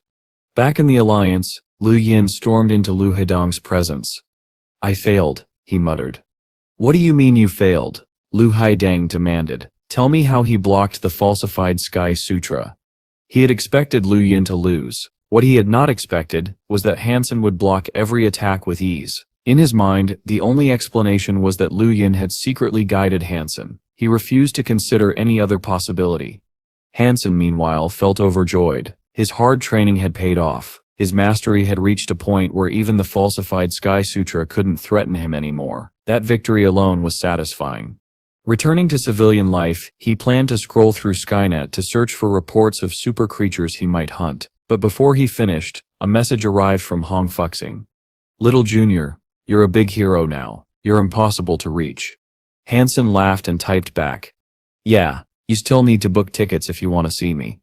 What? Are you the newest zoo exhibit? She replied. Hey, I stem rarer than anything you still find in a zoo, Han Sen sent, so what do you want? She got straight to the point. A pet fight. She explained how, in recent years, pet beast souls had become wildly popular, especially because of Han Sen's angel pet. Factions across the alliance were pouring resources into raising pet beast souls, hoping to reach the same potential. Even so, the strongest most people achieved were berserk sacred blood pets, and those were rare. The Donglin Company specialized in pet beast souls, and had recently begun holding grand pet combat tournaments. The prizes were astonishing, especially one item, exclusive Donglin medicine that wasn't available on the market. Han Sen understood immediately. You want me to win that medicine for you? Hong Fuxing fell silent for a moment, before sending back, yes. Han Sen studied Hong Fuxing with mild disbelief.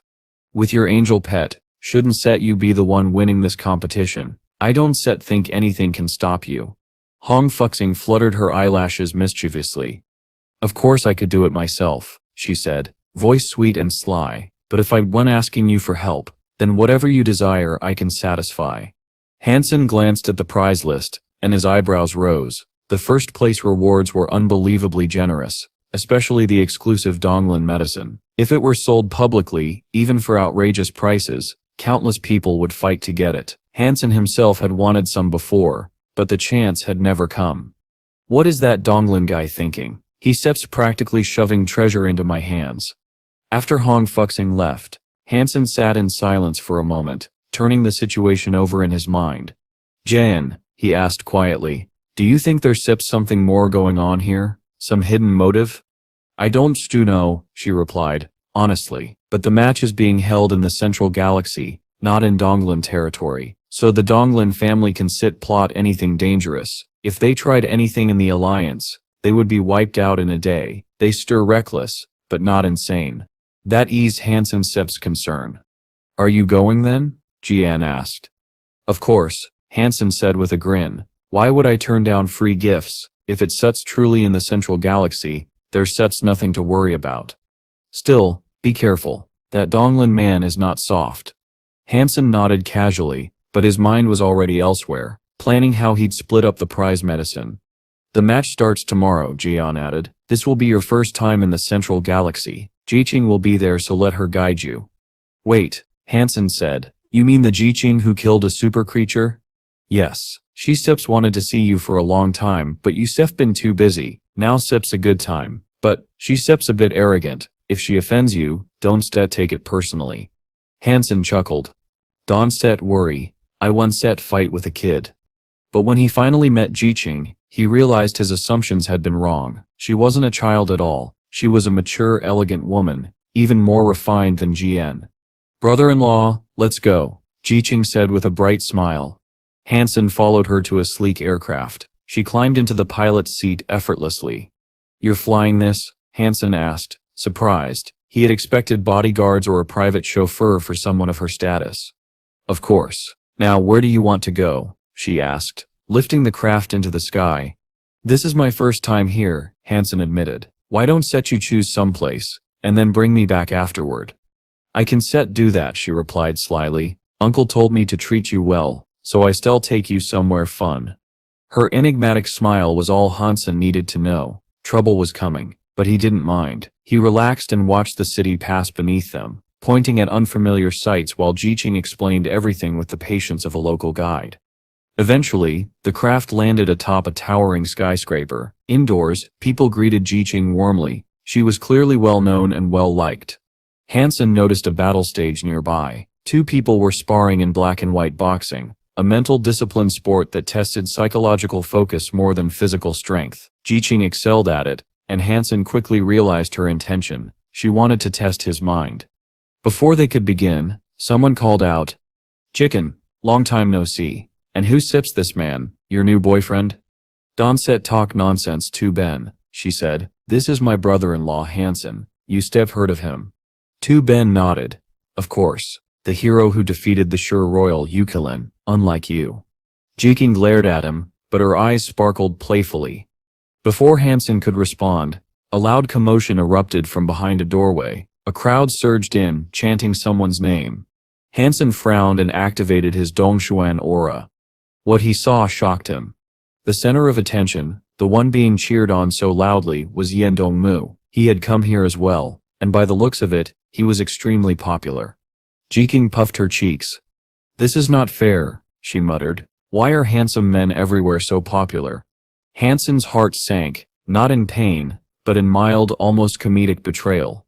Here he was, the man who killed a royal Sure, yet the moment Yi Dongmu appeared, everyone lit up like fireworks. Even Jiqing and Tu Bin leapt to their feet, their excitement completely overshadowing Han Sen's presence. "Little king, what are you staring at?" Han Sen asked. "I am looking at Yi Dongmu," Jiqing said bluntly. "Who else?" Then she walked straight toward the front seats, eager to watch him fight. Tu Bin puffed his chest and added, "Yi Dongmu is the strongest here. No one can compare." Jiqing turned back toward them and with theatrical confidence declared, "My brother-in-law defeated a royal Sure. He can beat Yi Dongmu." She didn't mean it, of course. Inwardly she whispered, "Sorry Yi Dongmu, I totally support you, but I need Han Sen to show his real strength, so you'll have to suffer." Tu Bin snapped. Then Yi Dongmu finally approached. Instant silence. He had the cold aura of an assassin, quiet, unreadable, dangerous. People respected him deeply, but very few ever spoke with him. His mere presence quieted the crowd. Everyone believed he had come to challenge Han Sen. That was why what happened next shocked every single person in the room. "When did you get here?" Yi Dongmu asked calmly. "Today," Han Sen answered. "Do you have time?" "Yeah," Han Sen nodded. "Come to my place. I've been working on something new. I want you to take a look." He stood up, already turning to leave. "Little king, stay here a while. I'm heading out," he said over his shoulder. Han Sen looked at Jiqing and gave her a small smile before following. Jiqing froze. So did everyone else. This was the first time they had ever seen Yi Dongmu personally invite someone into his private training space, and even more shocking, he wanted Han Sen to review his newly developed skill. Then she realized if she followed Han Sen, she'd get to see Yi Dongmu's home too. "Wait, I'm coming," she cried, abandoning all pretense of elegance as she sprinted after them. Tu Bin followed as well, guilt gnawing at him. "Brother Sen, I'm sorry," he said breathlessly. "I didn't know you knew Yi Dongmu. I wouldn't have acted like that." Han Sen smiled casually. "It's fine. Old Mu having a friend like you is a blessing." The four of them boarded Yi Dongmu's private aircraft. The assassin said little during the flight. He was never one for small talk. When they arrived at his private training ground, he and Han Sen began the session immediately. They didn't need words. Yi Dongmu attacked. Han Sen parried, redirected, and explained every flaw in the technique. They fell into rhythm instantly, like two masters who had trained together for years. Jiqing and Tu Bin watched from the side, stunned into silence. Han Sen wasn't just keeping up with Yi Dongmu, he was coaching him, correcting him, teaching him. All of Jiqing's earlier schemes suddenly felt childish. Watching Han Sen calmly guide the fearsome Yi Dongmu through technique corrections, she began to realize one thing. Han Sen wasn't just powerful, he was brilliant. Yi Dongmu's assassination training placed immense emphasis on mental fortitude, and the fact that Han Sen managed to withstand it without difficulty was nothing short of remarkable. To her, it revealed just how frighteningly capable he could be. Jai King watched all this with starstruck admiration. Brother-in-law is so cool, she thought. By the time she returned from Yi Dongmu's residence, her entire perception of Han Sen had shifted. "Brother-in-law, if you ever have time, please teach me something," she said hopefully. "Perhaps in the future," Han Sen replied. "For now the pet battles will begin soon, and I must prepare." "There is nothing to prepare for. You have a super pet, so you'll definitely win, won't you?" she said. "I don't think Dong Lin and the Kai family will willingly hand over such generous rewards. Something big is brewing, and I need to be ready." With that, Han Sen excused himself and returned to his room. He planned to go back to the sanctuary the next day, and only return when the matches were about to begin. He was not in the mood to entertain his little auntie any longer than necessary. Back in the sanctuary, Han Sen resumed fiddling with his gourd. His mind was restless. He had received information about a nearby super creature, so he set out to investigate before the pet battles began. After some time, he spotted a white male deer trotting across a moor. Overjoyed, this was the creature he had been told about. He scanned it with his Dongshan aura. His excitement only grew when he discovered that it was a second-generation super creature. Han Sen immediately summoned the little angel and Moment Queen. With the flaming Rex spike in hand, he sprinted toward the deer. Moment Queen teleported ahead of it and struck it brutally, knocking it to the ground. The little angel followed in an instant, her greatsword carving a deep gash across its back. Blood soaked through its white coat, staining it red. Han Sen approached, ready to slit its throat, but just as he raised his weapon, the deer looked up and pleaded for its life. It trembled with fear. It showed no intention of fighting back, no signs of aggression, nothing but desperation. Is this really a super creature? He rechecked with his Dongshuan aura. It was indeed a second-generation super creature, but its behavior baffled him. Why did it not resist? Han Sen hesitated. If it had been a vicious monster, he would already have killed it. But this deer reminded him of a helpless lamb, and he felt reluctant to deal the finishing blow. Moment, should I kill it? He asked. Conflicted, he didn't want to be responsible for its death. If Moment Queen handled it, he could at least pretend the burden wasn't his. Moment Queen studied the deer and said, if you can spare it, then spare it. Bring it back to Moment Seth's shelter. Why? Han Sen frowned. It seemed she also could not bring herself to kill such a helpless creature. But what use was a creature that could only run and never fight? It wouldn't guard the shelter or even alert them of danger. Moment Queen continued, if I am not mistaken, this deer carries luck. It may seem useless, but it grants good fortune to those near it. What? Why didn't you say that earlier? Han Sen's expression brightened instantly. He crouched beside the deer and began healing its wounds with holy light. His tone shifted dramatically, growing warm and soothing. It was a misunderstanding, my friend. Do not take it to heart. I love animals. I am practically a pacifist. He abandoned his hunt for other super creatures and immediately escorted the deer back to the shelter. He feared it might run away if he delayed. Besides, the pet battles were about to start, and he could not afford to linger. The stadium hosting the matches could seat 500,000 people. The turnout surpassed expectations. Every seat was filled. Han Sen was surprised to see Kai Suan serving as the primary host, and even more surprised by how few members of the Kai family were present. Hardly any surpassers were in attendance. Surrounded by so many spectators, Han Sen felt oddly reassured. It didn't seem like the Kai family would dare to pull anything here. Do they truly want a favor from me? He frowned. If they needed something, they could have spoken to him privately. There was no reason for such a public spectacle. The little angel won her first match with ease, overwhelming her opponent without effort. But under Han Sen's command, she refrained from destroying the opponent's beast soul. This was a friendly competition. There was no reason to escalate matters or breed future grudges. No need to sever anyone's connection to their pet. Old Han, your pet is incredible, someone said nearby. While Han Sen rested between matches, a steady stream of visitors came by, most of them eager to catch a closer glimpse of the little angel. The attention felt off. Something was wrong. Is the Kai family using my little angel to draw in crowds? Han Sen wondered. If so, what do they gain? More ticket sales? Higher beast soul sales? Even then, the profits wouldn't cover the cost of the prizes they're offering. The math didn't make sense. When his break ended, Han Sen stood and left the sitting room. He wanted to watch the other matches and assess the pets on display. As he observed the battles, one pet in particular seized his attention. A black, heavily armored pangolin. The moment Han Sen saw it, a spark of clarity ignited within him. So that's the real plan. They're using my super pet as bait to advertise their own creation. Well played. He couldn't help but laugh coldly in his heart. Clever, but transparent. The pangolin's beast soul was undeniably powerful. Though it had not yet shown its true strength, it easily overwhelmed a sacred blood creature, convincing the audience that it was merely a berserk sacred blood pet. But Han Sen could see it clearly. Its life force was beyond that class. Not at super creature level perhaps, but frightening nonetheless. Kai Suan, watching a match with a frown, answered reluctantly. Leader Han, what can I do for you? Though technically Han Sen's subordinate, he held no fondness for him. If the Donglin company wants to use my pet for advertisement, the least they could do is discuss the price with me, Han Sen said bluntly. Kaisuin stiffened. How does he already know? He forced a smile. Leader Han, we spur simply holding a pet contest. It's seps natural that we advertise. The prizes cost money, that's seps just business.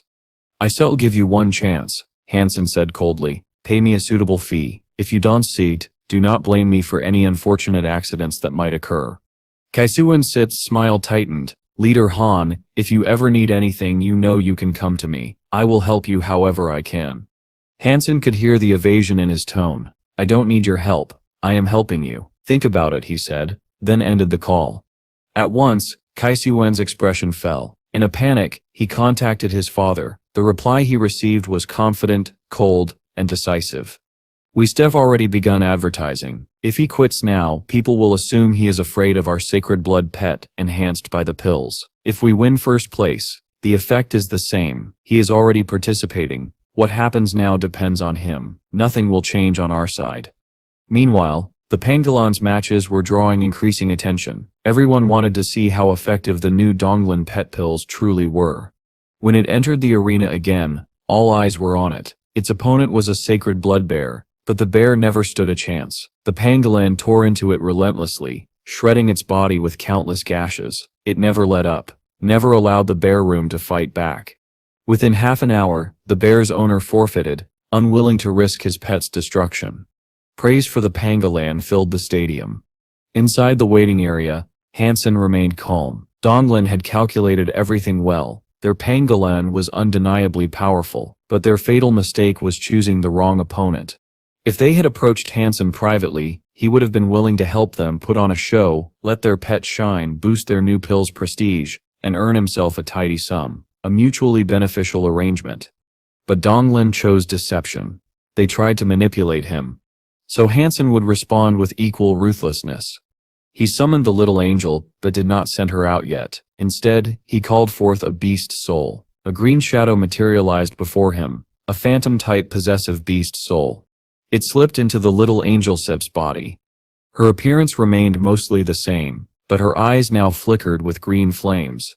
This was the beast soul Han Sen had obtained after defeating the Steel Knight King, a humanoid pet armor soul, compatible only with humanoid pets. After acquiring it, Han Sen had fed it a black crystal, and it had slowly evolved into a berserk super beast soul. Whether it was the Kai family's misfortune or the white deer's fortune, the beast soul had completed its evolution only the night before. Now, possessing the little angel and amplifying the Steel Knight King's enhancements, her power soared dramatically. Kaisuen, Han Sen thought, you chose not to negotiate, now you must bear the consequences. Han Sen spoke to himself quietly, then sent the little angel into the stadium. The pangolin was already waiting. As spectators murmured and speculated, a radiant angel descended onto the field. The moment she appeared, the atmosphere shifted. 500,000 people leaned forward as one, their excitement igniting instantly. What will Han Sen do? Someone whispered. Look at the pangolin. I don't think the little angel can take it down quickly, another replied. Kaisuan, seeing the little angel arrive, felt a rush of triumph. Even if she hadn't shown up, the Kai family stood to profit enormously. With her present, their victory and their wealth seemed guaranteed. The countdown began. The little angel moved first. Without hesitation, she swung her sword toward the pangolin. Kaisuan clenched his fists, heart pounding. Slash it.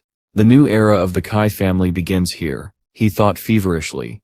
Millions of eyes, both in the stadium and across the livestream, fixated on the moment of impact. In the very next second, the little angel's transparent greatsword cleaved across the pangolin's back. Its shell looked like solid black metal, impenetrable and durable, strong enough that sacred blood creatures had never been able to leave so much as a scratch. But under the supercharged force driving the little angel's swing, the armor behaved like soft tofu. The blade didn't just crack the shell, it carved straight through it, and it didn't stop. The sword continued downward, slicing the pangolin cleanly in half. In less than a second, it was dead. Blood splashed across the arena floor as the bisected body dissolved into nothingness. Kaisuen's smile collapsed, his mind emptied, his thoughts shattered. The stadium went silent. Then, like the first droplets of rain falling before a storm, applause began. It swelled, rising into thunderous cheers and shouts that shook the air. Super pets are unstoppable. They separ in a whole different league. The Kais really thought they could challenge Han Sen, serve them right. Earlier, Han Sen hadn't destroyed a single pet, but now, he had made his message unmistakably clear.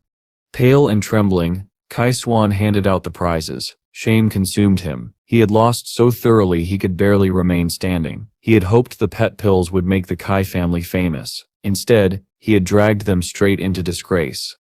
Later, Hyung Fu Pinking met Han Sen to collect her share of the beast pills. She smiled and said, "I'm afraid the price of the pet pills is about to drop dramatically."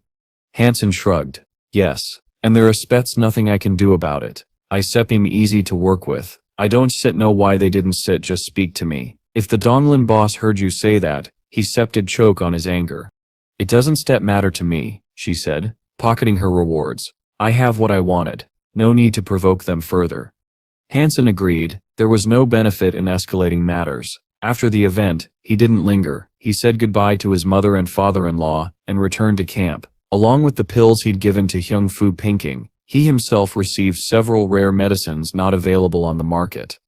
Once back at camp, he headed into the sanctuary to test the new medicine on the silver fox. But when he arrived at Moment's shelter, he froze. The place was empty. He called out for the creatures, but no one answered. Alarmed, he used his Dongshuan aura to scan the surroundings. Eventually, he located all of them gathered in the plaza. "What are you all doing here?" Han Sen asked, hurrying toward them. Moment Queen, the silver fox and the others stood in a loose circle, silently watching something in the center. "There is a tree growing here," Moment Queen said, her voice quiet and strangely reverent. "A tree?" Han Sen frowned. "What's so special about a tree growing? Does watching it sprout really count as entertainment?" He stepped closer, still talking. "You start super creatures. How do you not know anything about trees? You must be slower than planks." Han Sen approached the silver fox, then finally saw what had captured everyone's attention. A small tree had taken root between the cobblestones. When Han Sen saw it, he froze. His expression twisted into something even worse than the bewildered looks of the silver fox and Moment Queen. How did this tree get here?" he stammered, his trembling finger pointing at it. The tree stood only 2 feet tall, but its growth was vigorous. With its miniature size and elegant shape, it resembled a carefully crafted bonsai. The entire trunk and branches looked as though they were carved from translucent green jade. Each leaf seemed sculpted, perfect and gleaming. But what truly shocked Han Sen were the 6 fruits growing among the branches. They were shaped like tiny treasure chests, golden, ornate, unmistakable.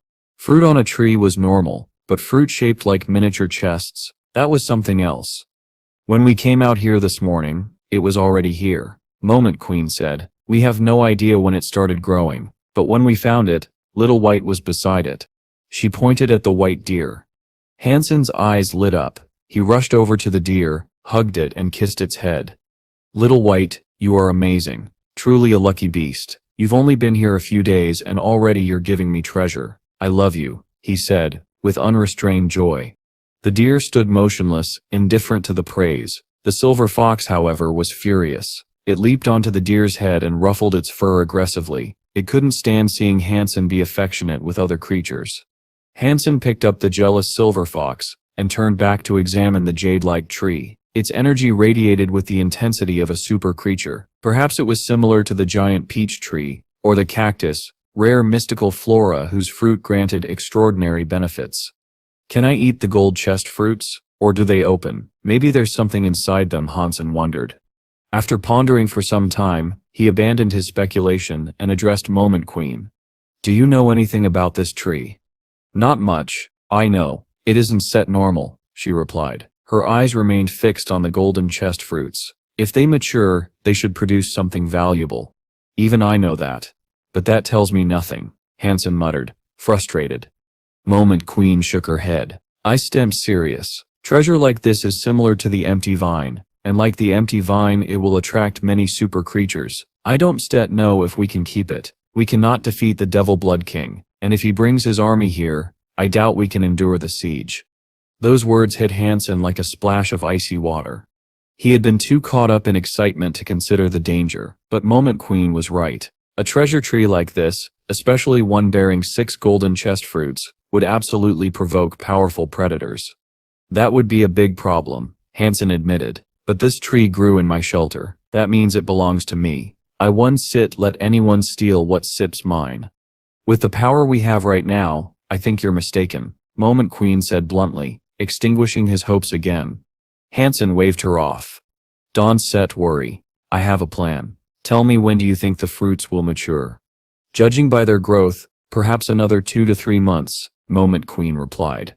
2 to 3 months. Han Sen frowned. Even he knew defending the jade gold tree for that long would be immensely difficult, but the thought of the treasures hidden inside those chest fruits filled him with feverish anticipation. He pondered for a long time. Eventually, he arrived at a decision. They couldn't defend the shelter against a full assault, so he would need to strike first. He would attack the Devil Blood King before the king could attack him. Not a bad plan, Moment Queen said. But how do you intend to lure the super creatures out of the Devil Blood shelter? You can walk in. Drawing them out isn't hard, as long as I'm fast enough, Han Sen said with a laugh. He was thinking about Wang Yuhong. Wang excelled at provoking super creatures, and they'd have no choice but to follow him. Fortunately, Wang Yuhong had recently escaped from the Xiao family, and he wasn't far. When Han Sen found him, he asked if he wanted to hunt super creatures together. Super creatures? Wang Yuhong puffed out his chest proudly. They are nothing before my might. Let any monster come, I shall obliterate it. Han Sen stared at him. Little uncle, since when did you become so brave? I shall not hide the source of my magnificence, Wang Yuhong declared. He pulled a metal box from his pack. Inside were 2 vials filled with glowing liquid. Look here, Angel Gene Fluid, the higher tier version. With these potions I can fire elemental attacks like projectiles. Han Sen blinked. Where did you get those? These potions were extremely popular and extremely rare. Production was limited by the scarcity of the materials, and Wang Yuhong was hardly a renowned evolver. The fact that he had 2 meant something unusual had happened. I bought them, Wang Yuhong said smugly. You don't think the Xiao family would give something this magnificent to me, do you? Wang Yuhong tucked the vials away and thumped his chest theatrically. So where is this place you spoke of? Whatever monstrous devilry awaits you, I shall slay without fear. Oh, good. I'm glad I can rely on you, Han Sen said with a perfectly straight face. Wang Yuhong was overflowing with confidence, the angel gene fluid inflating his courage like a balloon. It was the perfect moment to bring him to the Devil Blood shelter. On any other day, he would have refused outright. Now, he was too intoxicated with bravado to object, and when the fighting began, the fluid might even save his life. The 2 of them traveled north toward the shelter. Wang Yuhong's confidence remained intact, his steps firm and full of swagger. His hand occasionally brushed against the vials as if they were holy talismans guaranteeing victory. The Devil Blood shelter appeared like a haunted fortress. It was smaller than Han Sen expected but filled with an ominous atmosphere. The structure looked nothing like Moment's elegant sanctuary. This one radiated menace. Did you not speak of a trial of frightening fury? Wang Yuhong announced boldly. Bah! Observe. I alone shall conquer this eerie fortress. He pulled out the injector, ready to plunge the angel gene fluid into his bloodstream. Han Sen immediately grabbed his wrist. I won't stop you from killing anything, he said calmly. But let's scout the place first. I allow the creatures inside a few more minutes to enjoy their miserable lives. Wang Yuhong reluctantly put the injector away. But the moment they circled around the fortress and truly saw what lurked there, the color drained from his face. His earlier bravado evaporated. Above the shelter, a massive dragon circled. A strange bird flew alongside it. On the ground, vicious creatures prowled, among them, a creature resembling a minotaur with a stone-breaking spear. By the time they finished surveying the surroundings, they had identified 5 super creatures. Who knew how many more lurked inside? Little uncle, your opportunity has arrived, Han Sen said with a smile. Would you like to go kill them now? Wang Yuhong jumped like a startled rabbit. Is it death you wish for me? There are too many. Do you want me torn to shreds? Skewered? Pulverized? Plucked like a chicken? But you have the angel gene fluid, Han Sen reminded him. What sips there to fear? I spent every penny I had on these. Wang Yuhong nearly cried. They are for fighting, not dying. I didn't buy them just so I could run away afterward. Alright then, Han Sen said smoothly. If you draw them out, I shall give you 60% of the profits. For every super creature we kill, you get 60%. I shall take 40, and if beast souls drop, you get first pick. Wang Yuhongsit's eyes gleamed instantly. Are you serious? When have I ever lied to you? Han Sen replied without blinking. I want 70%, Wang Yuhong countered, and all beast souls will be mine. Deal. Wang Yuhong groaned, clutching his head. Why do I always risk my life for money? I shall die for this cash, mark my words. You just need to fire one arrow at one super creature and run. The distance is what matters, Han Sen advised. Oh, I know how this works, Wang Yuhong snapped. I am not a fool. I shall have you know I am a seasoned warrior, far more experienced than you. Rolling his eyes dramatically, he slithered forward through the trees like a snake, performing an elaborate dance. When he reached firing range, he pulled back the bowstring and launched an arrow toward the minotaur-like creature. He didn't stay to see whether he hit. He vanished, running so fast he didn't even bother to breathe. Han Sen froze. Wang Yuhong had missed completely. The minotaur hadn't even noticed. But just as Han Sen was about to sigh in disappointment, the ground rumbled. A massive rocky golem rose from the mud, awakened by the disturbance. The golem spotted Wang Yuhong and roared, charging forward. Startled, the minotaur raised its spear and joined the chase. Above, the strange bird tucked its wings and dive-bombed toward Wang Yuhong like a living missile. Not bad, Han Sen murmured, relieved. Wang Yuhong had missed the target entirely, yet somehow managed to provoke 3 super creatures. As Wang Yuhong began losing ground, panic flared in his voice. Bossman, save me, he screamed when he spotted the bird swooping down on him. But Han Sen didn't intervene. It was still too early, and revealing himself would ruin the plan. So he merely followed from behind, silent and patient, ignoring Wang Yuhong's desperate cries. Han Sen watched the rocky giant slam its massive fist into the ground, opening a crater as dirt and stone exploded outward. At the same time, the minotaur swung its spear, launching a blazing fireball toward Wang Yuhong. It was clear, Wang Yuhong was in real danger. Bossman, save me. I won't last much longer. I beg for your aid. This whole nightmare is your twisted idea. You tricked me into this, he wailed miserably. A razor wind slashed across his arm, sending blood streaming down. The fireball ignited his clothes, setting him ablaze as he stumbled and screamed. With 3 super creatures on his heels and flames licking at his body, he truly was on the brink of death. But Han Sen still did not intervene. He thought Wang Yuhong would have used his angel gene fluid already, but the miserly fool continued to run while clutching the injector like a priceless artifact. They were still too close to the shelter. Han Sen couldn't reveal himself or break formation yet, and since Wang Yuhong could still shout, scream, and keep running, he could suffer a little longer. When Wang Yuhong realized Han Sen was ignoring him, despair sank in. He understood that he might actually die right here. With a heart full of regret, he finally accepted his fate. He pulled out the injector, jabbed it into his arm, and pumped himself full of angel gene fluid. His eyes turned blood red. A horn sprouted from his forehead. His speed surged and his agility skyrocketed. He was still being chased by 3 super creatures, but at least he wasn't suffering anymore. He sprinted across the terrain with a newfound ferocity, reaching the forest's cover far more quickly than before. He should have used that earlier, Han Sen muttered. Being stingy at a time like this is the fastest route to an early grave. Wang Yuhong's movements were astonishing, wild, unpredictable, and borderline frantic. Watching him zigzag through the terrain looked almost like watching a salmon leap upstream, defying nature with chaotic grace. He kept screaming the entire way. After nearly an hour of running, the glow faded from his eyes. The horn shrank. The power the angel gene fluid had granted him was wearing off fast. He wouldn't last much longer. When Wang Yuhong entered a valley, Han Sen knew it was time. He summoned Moment Queen and the Little Angel, commanding each to engage a super creature. Han Sen himself charged toward the Minotaur. Moment Queen confronted the rocky golem, kiting it away with her speed. Han Sen did the same with the Minotaur, keeping it occupied and separated. But his greatest confidence, as always, was in the Little Angel. With the Steel Knight King possessing her, her strength surpassed most super creatures, reliable, brutal, and precise.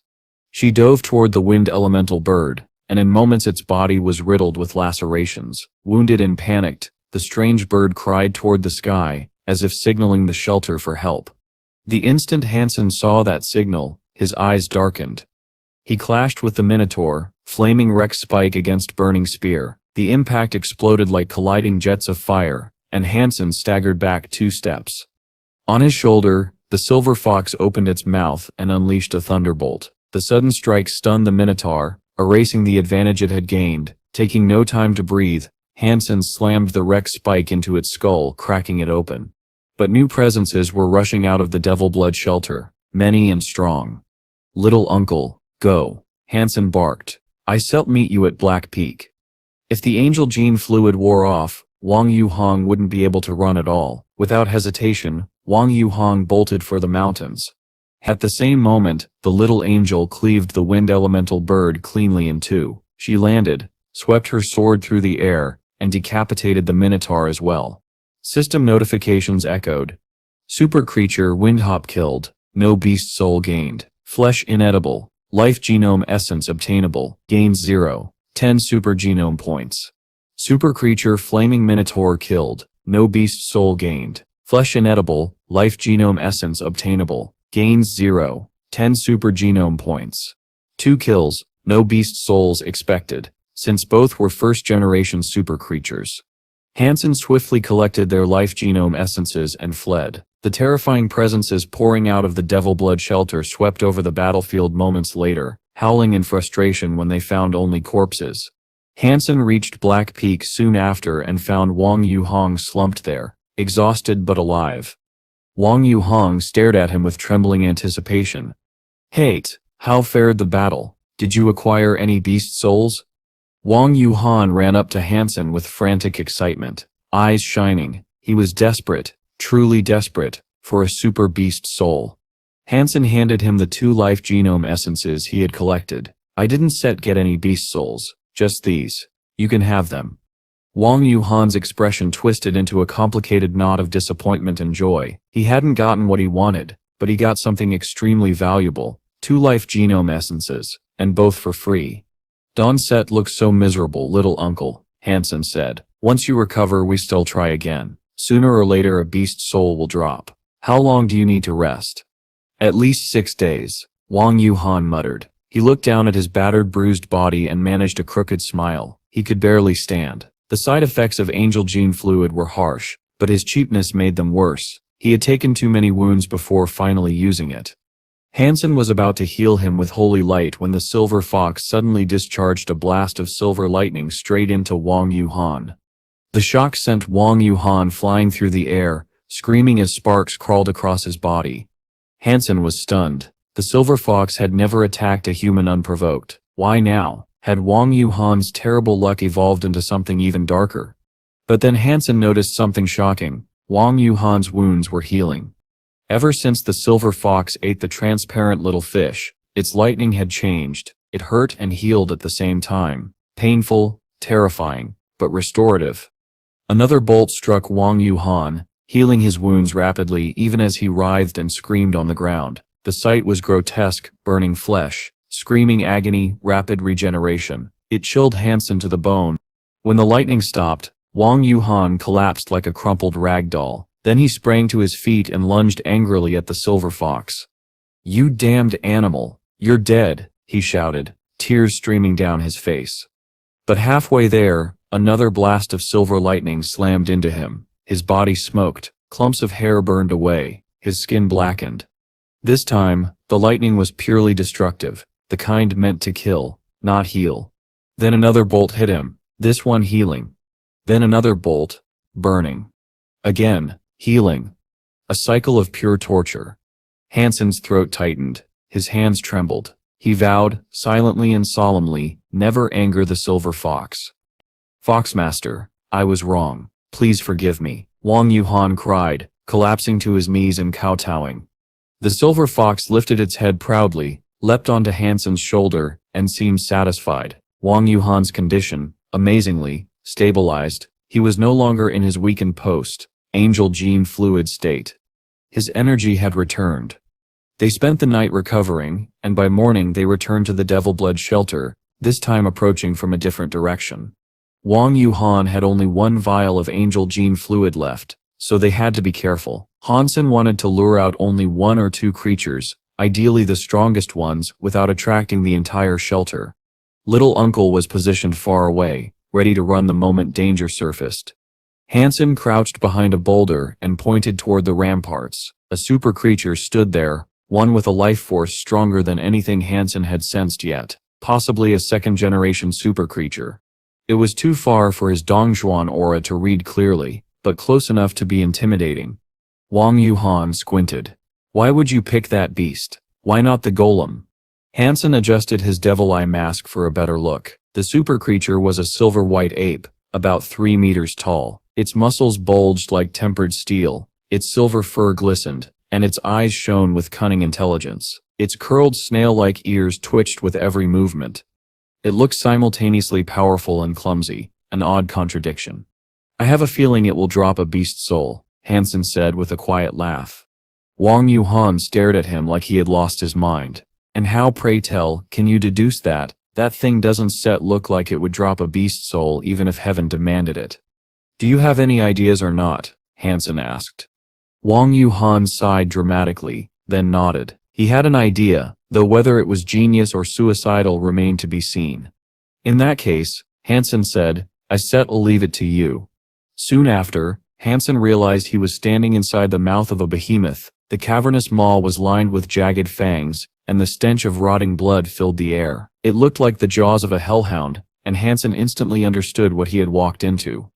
The creature's jaw tightened, and the roof of its mouth began to descend, ready to crush him. It moved too quickly for him to escape. Han Sen thrust his flaming Rex spike upward like a pillar. When the monster bit down, its fangs met the unyielding weapon. Flesh tore, and the beast let out a guttural cry, unable to close its mouth fully. Around him, the creature's mane, an array of writhing red snakes, struck out eagerly, barring every path of escape. Then the ground beneath Han Sen erupted as spikes shot upward, attempting to impale him. He reacted instantly, leaping into the air, moving lightly and swiftly like a bird. He dodged both the spikes and the slashing vines without missing a beat. A moment later, a wailing cry, like the cry of a baby, echoed through the air. Han Sen turned to find a massive black bat, larger than any human, diving toward him with its claws extended. He raised the flaming Rex spike, just in time. The bat's talons clashed against it, leaving 3 deep dents in the weapon and knocking Han Sen back down to the ground. Using his Dongzhuan aura, Han Sen saw everything, every shift in muscle, every twitch, every movement of each of the 4 super creatures surrounding him. The red-maned lion, the massive mud beast, the black bat, and the scimitar-wielding witch. He foresaw every attack, every feint, every danger. In this chaos, Han Sen orchestrated the battlefield like a conductor guiding a symphony. This was the first time he had pushed his Dongzhuan aura to its absolute limit. Combined with his arrow skill, he felt like a god manipulating the fates of the creatures that sought to kill him. 4 powerful super creatures tried desperately to pin him down, but none could capture him, trap him, or land a decisive blow. The battlefield was a storm of claws, fangs, vines, and blades, but to Han Sen, everything was crystal clear. He maneuvered them into one another's paths, playing them like a master plays a violin.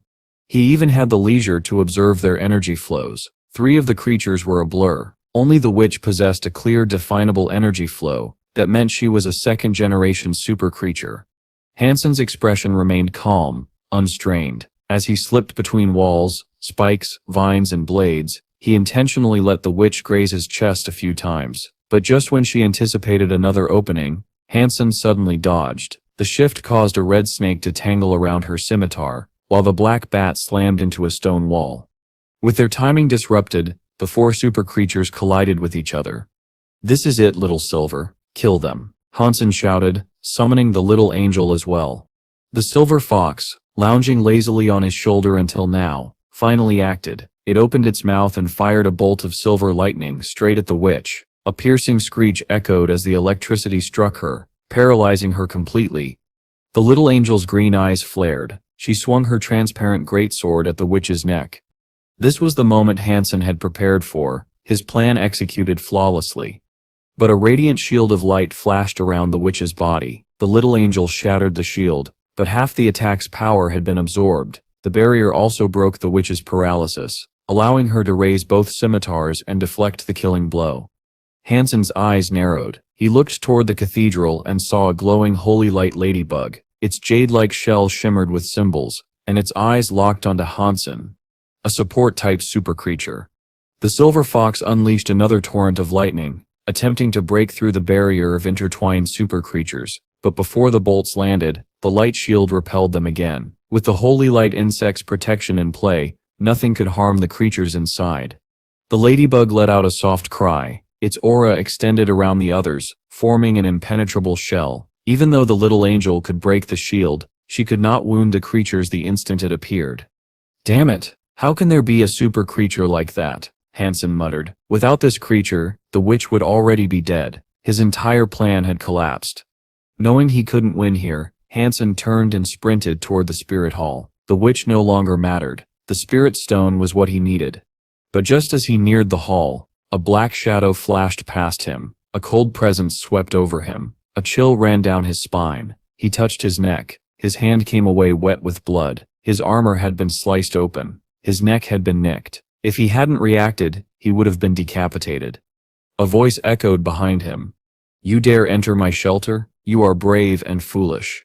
The Devil Blood King stood in a black robe, his cold red eyes locked onto Han Sen's soul.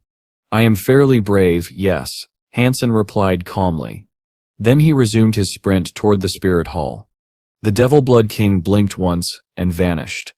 Han Sen had already shifted into a defensive stance, but somehow the Devil Blood King slipped behind him without a sound. A moment later, long dagger-like fingernails tore across Han Sen's back. He barely managed to dodge, but his armor split open, revealing a deep, bloodied wound. How did he get so close? Han Sen frowned. His Dongshan aura hadn't sensed anything. It felt as if the Devil Blood King had teleported, yet such a feat should have been impossible. Even Moment Queen could not teleport, and the Devil Blood King, strong as he was, could not have surpassed her in such a manner. Something was wrong. A numbness began spreading across Han Sen's body. The Devil Blood King laughed coldly and stopped attacking. Han Sen touched the wound and felt a sticky, unhealthy texture. His blood had turned into black sludge. Poison. Han Sen could usually heal himself with holy light, but this poison was unlike anything he had encountered. "You have been poisoned by my devil blood," the Devil Blood King said. "In 15 minutes, your blood will turn to stone. Once it does, you will die." Han Sen's face tightened. The king continued. "If you wish to live, hand over all your super pets, command them to obey me, and I will spare you." "And I assume," Han Sen muttered, "that I must obey you as well? Obey you, and I don't have to die." "Yes," the Devil Blood King replied coolly. "All right, I shall obey," Han Sen said, fear on his face, "but cure me of your devil blood first. Accept my spirit mark, and I will." The Devil Blood King pulled out a cane inlaid with jewels. Han Sen knelt, pretending to submit. As the cane approached his forehead, he slipped sideways with sudden speed. In the same breath, he thrust his palm toward the spirit's chest like a striking serpent. But the Devil Blood King was prepared. He snatched Han Sen's wrist and drove his nails through the armor and into Han Sen's flesh. "You are poisoned and still dare resist? An attempt to assassinate me, fool. Do you have a death wish?" "Not really," Han Sen said, eyes glinting. His hand reversed direction, and a small fairy materialized. It blew a cloud of white mist directly into the Devil Blood King's face. In an instant, the spirit froze solid. "Kill him," Han Sen commanded. The little angel arrived immediately. Her great sword swung down, cleaving the frozen figure cleanly in half. The Devil Blood King shattered into icy fragments and dissolved back into the spirit stone. Dead. Han Sen quickly used holy light to purge the poison from his body. Then he sprinted toward the spirit hall. The scimitar witch had not surrendered. She lunged after him, but Han Sen saw her coming. His eyes flashed blue. He met her gaze, and she froze for a heartbeat. 1 second was all he needed. He unleashed his sonic thunder punch, striking her light shield. The blow tore through it with unstoppable force. Lightning engulfed her body. She convulsed violently, attempting to retreat. The little angel dove in. Her greatsword cracked the weakened shield and severed the witch's head with one decisive stroke. Blood sprayed across the stones. Super creature, cruel witch killed. No beast's soul gained. Flesh edible. Life Geno Essence obtainable, 0. Dietz Super Geno points. Han Sen rushed into the spirit hall. Inside stood a statue resembling Yisha. In its forehead rested a spirit stone, but something felt wrong. The stone had no spirit presence. It was dead, an empty shell. Still, he grabbed it, and when the Devil Blood King failed to reappear, he crushed the lifeless gem into dust. This isn't the spirit hall, Han Sen realized. His stomach sank. The real hall was hidden somewhere deep within the vast shelter. The false hall had been a trap. He raced back outside, using his Dongxuan aura to scan the entire shelter. His time was dwindling. 50 minutes remained before the other super creatures returned. And still, he could not find the real spirit hall or the true spirit stone. He cursed under his breath. The Devil Blood King had prepared well. Finding the hall in time was impossible. So Han Sen changed strategies. Instead of searching, he would kill as many super creatures as he could. The battlefield was chaos. The red-maned lion fought the silver fox. The black bat clashed with the little angel. The fairy battled the mud beast. Han Sen's pets were stronger, but the holy light bug kept projecting protective shields over its allies, greatly increasing their defense. The fight dragged on far longer than it should have. Han Sen summoned his death nail and commanded it to drink as much blood as possible. The blue bell hovered over the battlefield, vacuuming blood out of the air. Then he drew his flaming Rex spike and sprinted directly toward the holy light bug. If he didn't kill that creature, nothing else would die. Han Sen had already sensed that the holy light bug was a second-generation super creature. His ability to read the flow of energy inside living things made its identity clear. But the moment he approached, the bug scurried away on its 4 legs in a panic. That reaction surprised him. He was exhausted and barely holding himself upright. Why would a creature like this be so terrified of someone in his condition? As the bug fled, its behavior suddenly made sense to Han Sen. This was the creature that constantly buffed other super creatures. It empowered them, but it never participated in combat itself. If it always stayed out of fights, then perhaps it truly was weak. The realization lifted Han Sen's spirits, and he accelerated to chase after it. But whenever he sped up, the holy light bug sped up as well. With the natural speed of a super creature, it kept widening the gap. Eventually, the bug turned back as if mocking him. That was the moment Han Sen summoned his devil eye mask. His eyes flashed blue, and the glow confused the creature. It stopped in its tracks as its holy light dimmed. Han Sen unleashed a sonic thunder punch, hammering the shell with all the force he could muster. The bug screamed as lightning burst from its body. It still wasn't dead, so Han Sen called Little Angel to finish it. Once again, no beast soul dropped. Han Sen groaned. He had promised Wang Yuhan that the first beast soul would go to him. Now he regretted the arrangement entirely. With his terrible luck today, it seemed unlikely that any beast souls would appear at all. Weak as he was, Han Sen knew the 3 remaining super creatures would also be severely diminished without the holy light bug's protection. He planned to let Little Angel clean them up, but before that could happen, a terrible roar echoed through the shelter. The sound carried the same oppressive dread he had felt when he first encountered the Devil Blood King. It had respawned. Without hesitation, Han Sen fled the shelter under Little Angel's protection, carrying the bug's corpse and the witch's life Geno essence. He had barely survived his assassination attempt earlier. In his current exhausted state, he didn't stand a chance against the Devil Blood King in a direct fight. Outside the shelter, he met up with Moment Queen. Wang Yuhan's clothing was in tatters and stained with blood, yet he bounced toward Han Sen eagerly. "Bossman, tell me, after all that carnage, how many beast souls did you get? I killed 2 super creatures and didn't receive a single one." Han Sen shook his head. Wang Yuhan's face fell instantly. "The lint in my coin purse is not enough to buy another high-class angel gene fluid," he muttered. "In that case," Han Sen replied, "Little uncle, I obtained 2 life Geno essences. One of them is yours. How about I trade you a high-class angel gene fluid for it?" "I accept," Wang Yuhan replied immediately. He had previously collected 2 life Geno essences, but having angel gene fluid was far more useful. With it he could continue fighting to earn better rewards later. Soon Wang Yuhan was screaming again, this time from the brutal healing forced on him by the silver fox. Han Sen winced. After what he had witnessed last time, he wanted nothing to do with the silver fox's healing powers and always chose to recover with his own holy light. Once they had both regained their strength, they returned to the shelter in hopes of finding another opportunity to hunt super creatures. but no matter how Wang Yuhan tried to lure them out, none of the residents appeared. After the earlier chaos, the super creatures no longer dared to leave the safety of the shelter. Han Sen and Wang Yuhan had no choice but to depart. As they left, Wang Yuhan drooled openly while eyeing the golden fruit hanging from the tree. "What do you think is inside those golden chests?" "Who knows?" Han Sen replied. "But it'll take another 2 months before the fruit matures. We shall find out then." "And you're certain this little shrub of yours can lure more super creatures?" Wang Yuhan asked. "You saw what the empty vine did," Han Sen said. "This one will be even stronger." "Stronger? That's not good news. Only the ethereal rulers know how many crazed super creatures will come crashing down on your shelter because of this thing," Wang Yuhan grumbled. "The Devil Blood King alone was bad enough." Han Sen couldn't deny it. If the Spirit Owl and Deathnail didn't finish evolving in time, he would be in serious danger. But if they were battle-ready when the influx of creatures began, he felt confident enough to survive. And if things went poorly, he could always steal as much fruit as possible before abandoning the area. A few days later, the purple mountain below Moment's shelter sprouted a new spring, but instead of water, blood began flowing from the earth. Soon it wasn't just one spring but several, as if the mountain itself had begun to bleed. Han Sen examined the crimson water. It looked and smelled like real blood. Bossman Wang Yuhan said, staring at the springs uneasily, "I think a blood spring is a bad omen." "Little uncle," Han Sen replied, "if I were afraid of omens and bad luck, I wouldn't still be standing here with you."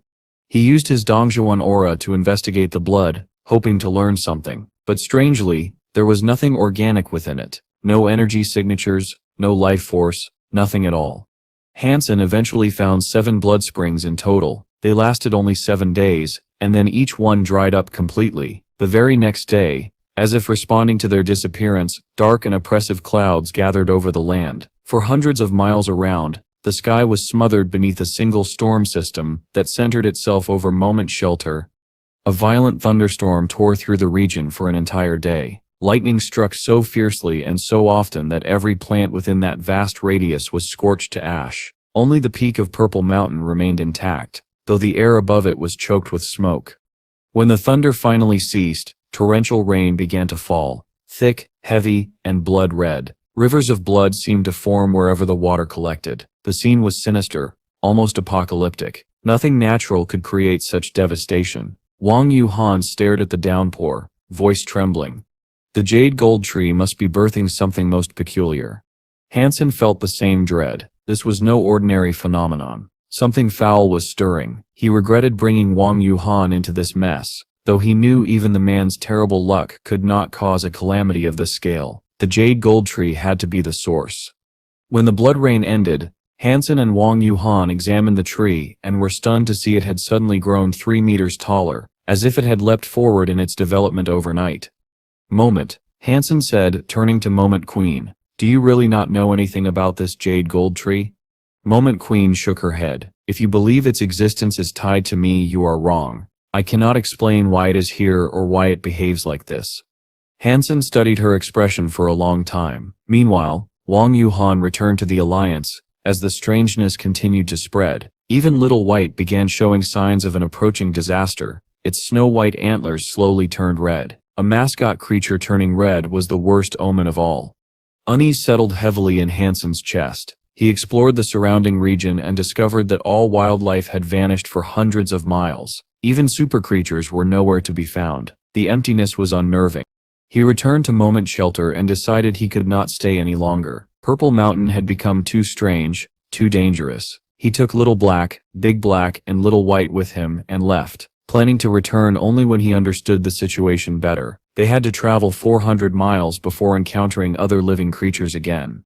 10 days later, the skies above Purple Mountain finally cleared. Meanwhile, Purple Mountain grew more radiant by the day. When the date Moment Queen had predicted finally arrived, the light shining from the peak turned the entire sky golden. It was dazzling.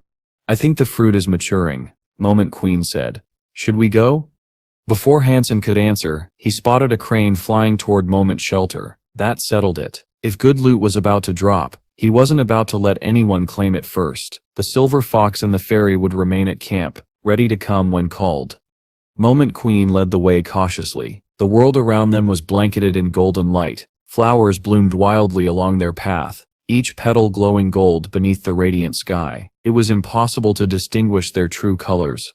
But the closer they drew to Purple Mountain, the more ominous the atmosphere became. Han Sen could sense countless creatures gathering. When the golden light had been at its brightest, it must have been visible from thousands of miles away.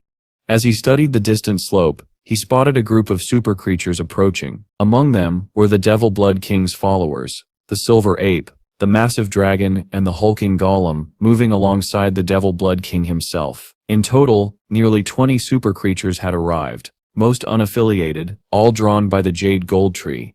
Yet even with their combined strength, none dared climb the mountain. Something at the summit terrified them. Han Sen silently thanked himself for abandoning Moment's shelter earlier. If he had stayed to guard the tree, he would have been caught in the middle of this gathering storm. While Han Sen was thinking, a sound drifted down from the peak of Purple Mountain. It was music delicate and ethereal, unlike any instrument he had ever heard. The moment the melody reached his ears, dizziness washed over him. Without realizing it, he began walking up the mountain, pulled forward as if by invisible strings. He snapped out of it after only a moment. Shocked, he turned and saw Moment Queen beside him, already halfway lost in the trance. All around them, every super creature in the region, beast, bird, and monster alike, was climbing toward the peak with glassy eyes. None of them looked conscious. Han Sen acted fast. He returned Moment Queen to the Sea of Soul before the music could drag her further. Even the Devil Blood King was ascending in a daze, but after a few steps, he jolted awake. His expression tightened when he saw his own followers shambling uphill. He shouted commands, trying to snap them out of it, but the creatures ignored him completely. Their minds were elsewhere. A few did manage to break free, including the Silver Ape, but most continued their trance-like climb. The Devil Blood King paused, clearly torn between retreating or pushing forward. Before he could decide, the music stopped. Mist erupted from the mountaintop as a powerful life force spread outward. Moments later, 6 golden lights flared to life.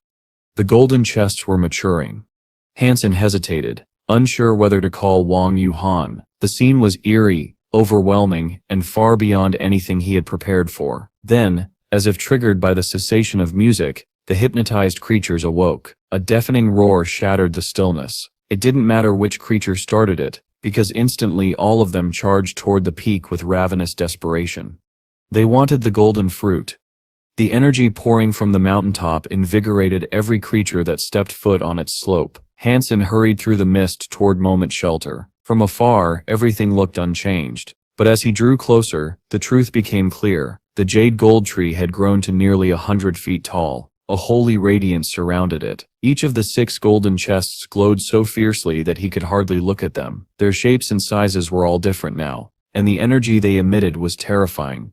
A sharp cry split the air. The crane Han Sen had spotted earlier swooped down, snatched the highest of the golden chests, and immediately fled. A big dragon and a 4-winged beast lunged after it, desperate to reclaim the prize. Once the others saw the crane had touched a chest without suffering harm, the entire shelter descended into chaos. Super creatures hurled themselves at the tree. Battles erupted everywhere, fiery blasts, poisonous fog, thunderous strikes. Should we join them and try to grab a chest? Moment Queen asked. Not yet, Han Sen said, keeping his eyes fixed on the Devil Blood King. The king already had 2 golden chests tucked beneath his control and was moving to steal a third. Han Sen had fought him before, but he still didn't fully understand his true abilities. Amid this chaos, he could finally study him clearly. Eventually, Han Sen smiled. He had figured it out. The Devil Blood King did not teleport. He traveled through shadows. Every time he vanished, his body melted into a shadow, any shadow. From there he could move freely, invisible and untouchable, slipping from one patch of darkness to another as though through a separate dimension. And when he emerged, he struck with terrifying speed. He used this ability repeatedly, knocking creatures aside and collecting chest after chest. He now held 3. The other super creatures, furious, began targeting him, but the Silver Ape guarded its master relentlessly. I can't let him take everything, Han Sen muttered. But instead of focusing on the Devil Blood King, he fixed his attention on the Silver Ape. Earlier, the ape had killed a dragon with one swipe, leading many to assume it was invincible. But Han Sen had noticed something odd. The ape was terrified of letting anything touch its ears. Whenever a heavy attack came near, it protected its ears first and foremost. They resembled silver snail shells, about the size of eggs, and the ape guarded them with unnatural urgency. Its body was incredibly tough. Little Angel's greatsword, buffed by the Steel Knight King, could barely leave a scratch, but its ears were clearly its weakness. Han Sen now knew exactly where to strike. As chaos raged around the Jade Gold Tree, Moment Queen teleported behind the silver ape and struck its left ear. The sound was sharp and brittle, like a snail shell cracking. The ape shrieked, stumbling as it clutched its damaged ear. Han Sen seized the opening. He lunged forward and drove his flaming Rex spike into the ape's right ear. The silver ape roared, hurling Han Sen away with staggering force. But the damage was done. Blood streamed down its face. The silver gleam of its body dulled, as if its vitality were draining out through those shattered ears.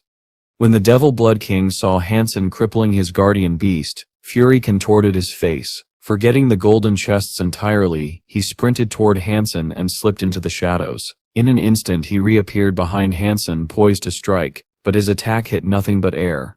Han Sen had already moved. "You still need a new trick," Han Sen said. "This one sit's getting old." He snatched up his flaming Rex spike and swung it at the Devil Blood King. Strike after strike came, and each time the king's expression darkened as Han Sen dodged with uncanny precision. He realized too late that Han Sen could now track him even when he moved through shadows. The Devil Blood King wasn't set done. Shrugging off the other attacking creatures, he blasted into the air after Han Sen, screaming with rage. His dragon soared high above them, casting a long sweeping shadow across the battlefield. The Devil Blood King immediately used it, melting into the dragon's shadow, preparing to launch himself at Han Sen again. Han Sen only smiled. This time he didn't dodge. He swung his fist, radiating with blinding silver light. The brilliance tore through the air like a miniature sun, banishing every shadow around him. The Devil Blood King, unable to use Han Sen's shadow as a gateway, was violently expelled back toward the dragon's shadow, coughing blood. In that instant, Moment Queen appeared behind the Devil Blood King and struck the back of his head. As he reeled, she snatched the 3 golden chests he carried and fled at full speed. Even with half his skull cracked, the Devil Blood King wasn't finished. He screamed and commanded his remaining creatures to pursue her. They obeyed instantly, more desperate for those chests than anything else. "Run," Han Sen shouted. 3 golden chests were far more than he expected. Ensuring their safety was now the top priority. Moment Queen should have been able to outrun any pursuer, but to Han Sen's shock, the Devil Blood King and his followers rapidly closed the distance. Their speed was unnatural. Moment Queen's face twisted with frustration and disgust as she cursed under her breath. Then, to Han Sen's disbelief, she opened all 3 chests. Golden light erupted, carrying with it a savage and ancient energy that made the air vibrate. Han Sen's heart sank. This was no ordinary treasure. Something terrible was coming. He had long suspected the Jade Gold Tree hadn't rooted itself in Moment's shelter by accident, and though Moment Queen had been obedient and reliable for some time, he now realized something was very wrong. She must have known more than she admitted, and she had kept it from him. The ease with which she opened the chests only confirmed his suspicion. Han Sen's gaze fixed on her as the golden radiance expanded. From each of the 3 open chests, an item materialized before Moment Queen. A purple short sword, a small purple hammer, and a small purple shield. The sword was about 2 feet long. The shield, roughly the size of a frying pan. The hammer's head was fist-sized, its handle barely half a foot.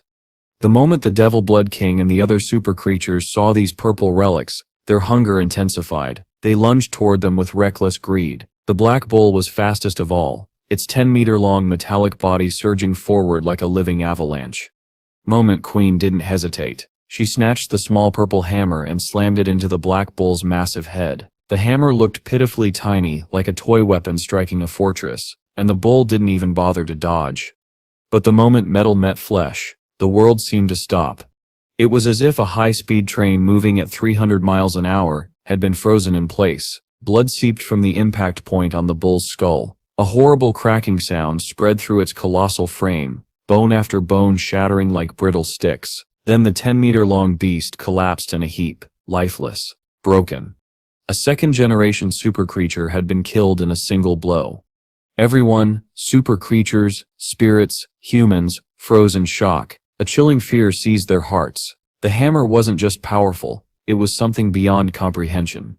Han Sen and the Devil Blood King stared with wide eyes as Moment Queen hovered mid-air, purple sword, hammer and shield in hand.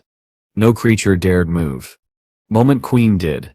She flew straight toward a giant centipede that clutched a golden chest. With one smooth stroke of the purple short sword, she sliced the monstrous creature cleanly in half. It parted like softened tofu. The fourth golden chest dropped neatly into her hands. Han Sen knew this was spiraling out of control. He tried to return Moment Queen to the Sea of Soul, but she raised the purple shield, surrounding herself with shimmering violet light. The contract dissolved. Han Sen's authority over her vanished. He gasped. Moment Queen simply smiled at him and turned away. Dismissing him as though he were a stranger, she opened the fourth chest. Inside was a set of armor, which she donned immediately. Her smile sent a razor of cold dread down Han Sen's spine. Treasure no longer mattered. Survival was all that remained. Moment Queen had destroyed their contract using the relics inside the golden chests. She was now so powerful that slaying super creatures was no different to her than slaughtering livestock. No human or creature could have predicted this. Spirits weren't supposed to be able to rebel. It was unheard of, possibly the first incident in history. Even the Devil Blood King turned and ran. Han Sen sprinted away from Purple Mountain. In the distance behind him came the anguished cries of super creatures being butchered. He imagined Moment Queen cutting them down one by one, harvesting every chest and trophy for herself. With her speed and her newfound arsenal, she was undoubtedly the strongest being in the entire Second God Sanctuary. A final scream tore through the sky. It belonged to the Devil Blood King. Han Sen knew instantly he was dead. The silence that followed was worse than the screams. Han Sen shuddered and quickened his pace, but when he finally risked a glance back, he froze. Moment Queen was standing behind him. She said nothing, watching him with eyes as cold as ancient ice. She wore the full set of purple armor, gleaming wings of metal fanned out behind her, a purple crown resting atop her head. She looked like a queen of some infernal realm, majestic, terrifying, unstoppable. "My queen," Han Sen said, his heart pounding. "Congratulations. Delighted to see you obtain so much treasure." His mind raced for an escape plan. None came. He couldn't outrun her. He couldn't beat her. He couldn't hide from her. The relics she possessed dwarfed all his gear. "You enjoyed bossing me around, didn't you?" Moment Queen said with a smile so radiant, it should have been charming. But to Han Sen, it felt like ice water being poured over his heart. He turned and ran. She flapped her metallic wings and instantly appeared behind him, seizing him by the back. The silver fox erupted in fury, releasing a bolt of silver lightning, but the purple aura around her absorbed it effortlessly. She didn't even flinch. Moment Queen grabbed Han Sen and the silver fox both. They retaliated with everything they had. Han Sen struck her stomach with a thunder-charged sonic-infused blow, his strongest fusion technique. The silver fox unleashed its most powerful lightning thunderbolt straight at her face. The combined attack could have killed any other super creature. To Moment Queen, it was nothing, merely a breeze. She smirked. "You should try a new trick. Isn't that what you always say?" And in that moment, Han Sen understood just how hopeless his situation truly was. Han Sen lay on the ground with the silver fox, both of them writhing from the impact of Moment Queen's throw. Their bones screamed in protest, and every breath burned. When he finally steadied himself, Han Sen realized they were back beneath the jade gold tree. Moment's shelter loomed above them like a silent executioner. The silver fox trembled with rage, baring its teeth as lightning danced in its fur. It wanted to attack Moment Queen more desperately than ever before, but Han Sen held it back with all his strength. Attacking her now was suicide. For reasons he didn't understand, she didn't want them dead. Not yet. As long as that remained true, there was still a sliver of hope. Moment Queen stood under the jade gold tree, staring up at its radiant boughs as though admiring a long-lost monument. Her expression was unreadable. Han Sen watched in silence, wondering what thoughts churned behind her cold, magnificent armor. Then she suddenly turned. Han Sen and the silver fox jerked backward instinctively, startled. "There is no need to fear me," she said. "I do not plan to kill you yet. You had me as your puppet for a time, so your death will be slow."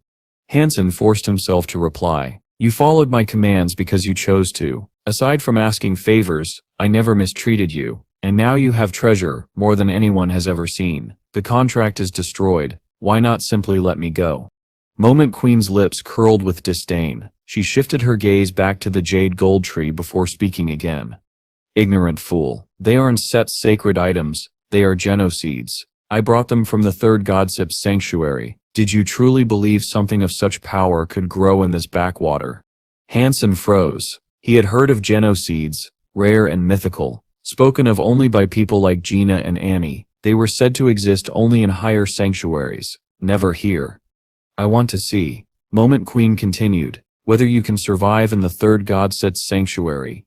Han Sen opened his mouth to ask another question, but the jade gold tree answered for her. The towering 100-meter tree continued to grow, stretching upward like a spear aiming for the heavens. There were no more golden chests, yet its growth only accelerated. The air vibrated with power. The second godset's sanctuary cannot contain the treesip's energy, Moment Queen said with reverent excitement. It will break the sky and pierce into the third godset's sanctuary. The ground shook violently. The entire purple mountain, root and stone began to rise from the earth, as if carried by an unseen titan. Moment shelter lifted into the sky, climbing upward toward the shattering dome of their world. Han Sen's heart pounded. He wasn't a surpasser. The creatures of the third sanctuary were far stronger than anything he could contend with. Surviving there seemed nearly impossible.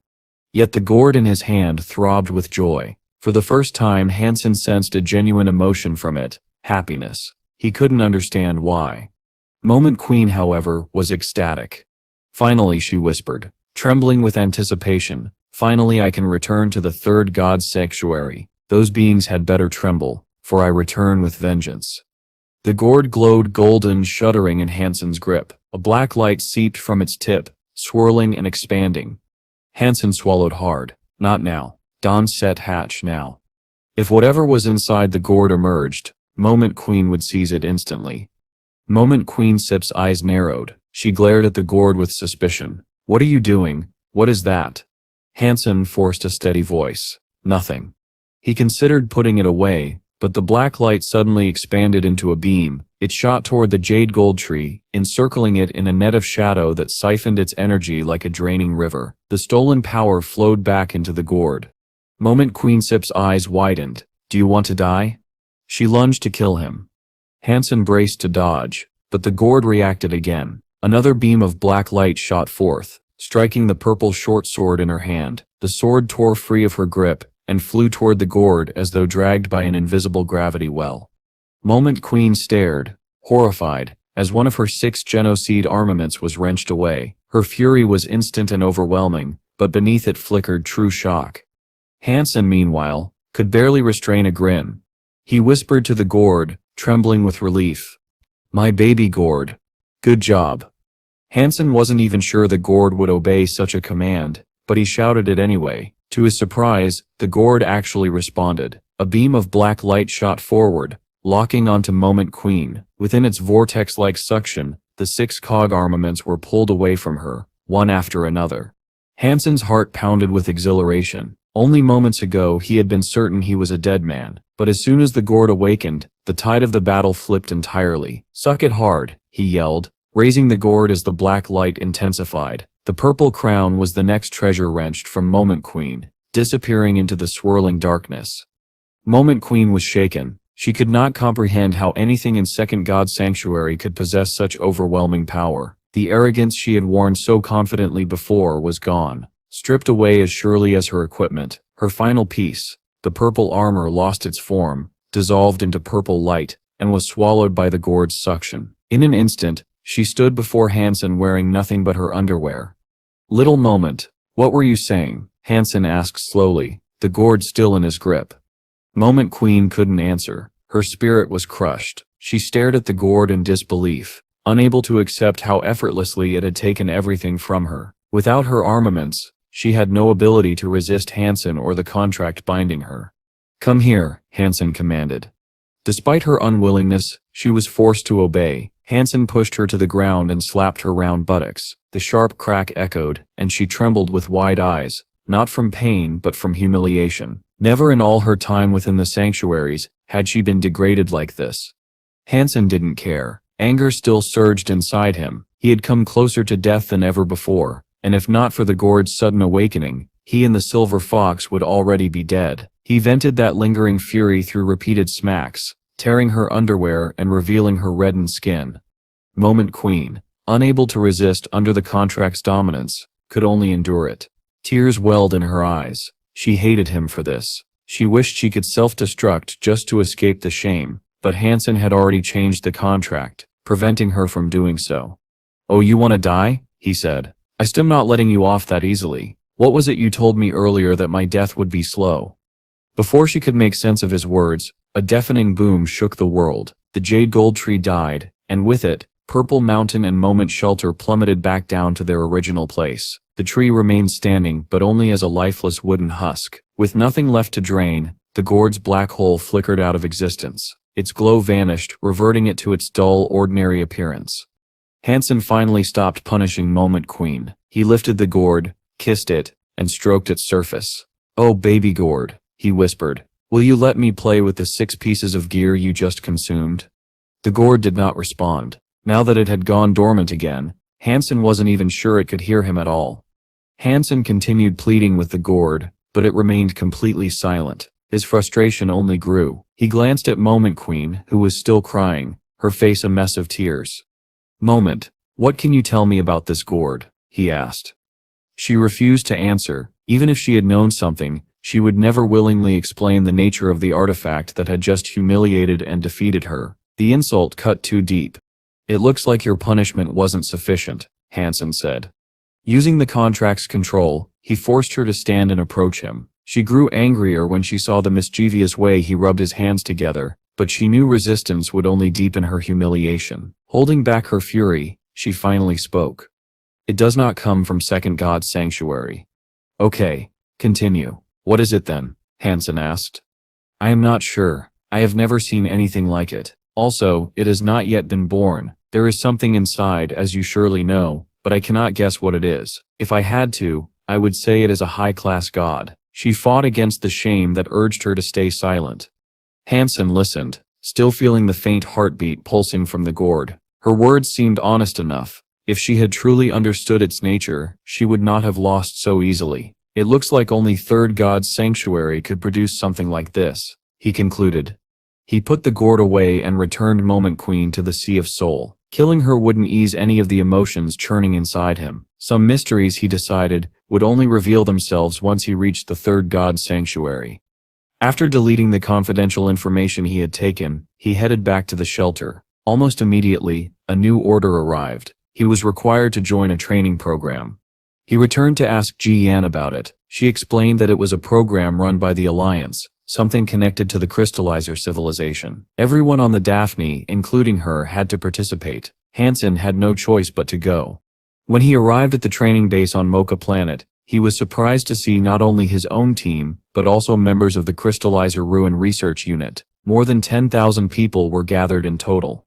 The moment Han Sen stepped onto the grounds, someone rushed over with starstruck excitement. Han Sen felt oddly pleased. "Ha, I really am popular," he thought. "It really is you, sir. Your fiancée is the princess of the Alliance, Ji Yan. We all admire her," the man gushed. "What in the world?" Han Sen felt his face twist in awkward disbelief. Before he could escape, a female soldier approached shyly and handed him a pen and paper. "Can I have your signature, please? Could you write Set Ji Yan Sep's fiancé's your name?" Han Sen nearly bit his tongue in shock. He wanted to grab her by the collar and shout, "Are you trying to embarrass me? Who asks for something like that?" But she was too timid and too earnest. With great reluctance, he wrote Ji Yan's fiancé on the paper. She hugged the signed sheet with exaggerated happiness. Somewhere nearby, a familiar laugh rang out. Han Sen turned and saw a figure who was both familiar and changed. Wang Man had grown taller, her aura more mature, though her baby-faced appearance hadn't faded. "Tell me, handsome, now that you're the fiancé of a princess, do you feel pressured?" she asked, eyes sparkling with curiosity. "Before today, I thought I was more famous than she was," Han Sen said helplessly. "I remember you still are part of the Royal Warframe team," he added. "Why are you here?" "I'm not sure. Some of us received orders, some didn't. Maybe it's connected to some major operation involving the crystallizers," she guessed. "Let's walk and talk. Where's your room?" Han Sen said, walking beside her. Meanwhile, Inside a nearby office in the training camp, an old man watched their interaction on a video feed. When Zong asked, "Teacher, should I bring Han Sen here?" the old man shook his head. "No, there is no need. I do not wish for him to know my identity or presence yet. I will continue observing him in secret for now." The lessons on the crystallizer civilization that followed were familiar, but this time Han Sen noticed they were digging much deeper than ever before. After the training ended, Han Sen went out to a restaurant with the Fat Squad leader and the rest of the team. They weren't from the same camp, and their duties in the sanctuary kept them scattered across different locations, so chances to sit together like this were rare. Over food and drink, they shared the trials and close calls that had shaped their time in the sanctuary. The Fat Squad leader launched into a tale of how he had once nearly died. It was a story packed with danger and hardship, but he told it with such humor and flair that everyone leaned forward, hanging on every word. When he finished, he grinned at Han Sen. "Little Han, you must have seen far more than we have. Tell us one of your adventures." The others chimed in eagerly. Han Sen had been drinking with them, and in that loose, warm atmosphere he told them everything. Questions flew at him from all directions. At one point, he considered embellishing his stories, but he soon realized he didn't need to. His experiences were already so fantastical, so absurd even that adding more would be pointless. A mountain that moved. A tree that split the sky and bore fruit that spat out treasures. Even he had to admit, it sounded unreal. What a load of nonsense. A moving mountain? A sky-splitting tree dropping treasure? Where do you think you are? The third god sets sanctuary. The mocking voice drifted from behind them, slicing into the moment. Everyone turned to see who had dared interrupt. "Friend, we were just sharing stories. There's no need to act offended," the Fat Squad leader said as he rose, only then noticing the group standing behind the heckler. Legion quickly whispered, "Leader, they Scepter from the Royal Warframe team. I saw them during training." The Fat Squad leader frowned. "If we're allies, I can overlook your intrusion, but at least try to be more respectful." He sat back down. The man sneered. "Oh, my apologies, but our Royal Warframe team doesn't consist of storytellers." "Oh, did I hit a nerve?" the man continued, his tone dripping with mock sympathy. "I'm sure Hero Han can slay any creature and overcome anything, but don't mind me. I'm only a surpasser who just entered the third god's sanctuary. Ha ha ha. He could challenge me, I suppose, if he's as strong as he claims." His arrogance was unbearable. "You're a surpasser, yet you're picking on evolvers? Do you have no shame?" the Fat Squad leader snapped. Han Sen stood up and stepped toward him. He wasn't about to tolerate their bullying. He had already sensed the man's energy flow and found it unimpressive, no more threatening than an average super creature, definitely not someone extraordinary. The man burst into laughter. "Are you serious? You want to fight the Royal Warframe team?" His companions laughed along with him, doing their best to belittle Han Sen. The Royal Warframe team was known as the Alliance's strongest, composed only of elite Warframe wielders. "I've heard of your team," Han Sen said. "Plenty of skilled Warframe users. But as far as I know, the strongest among you are women. The men are the ones dragging the team down apparently."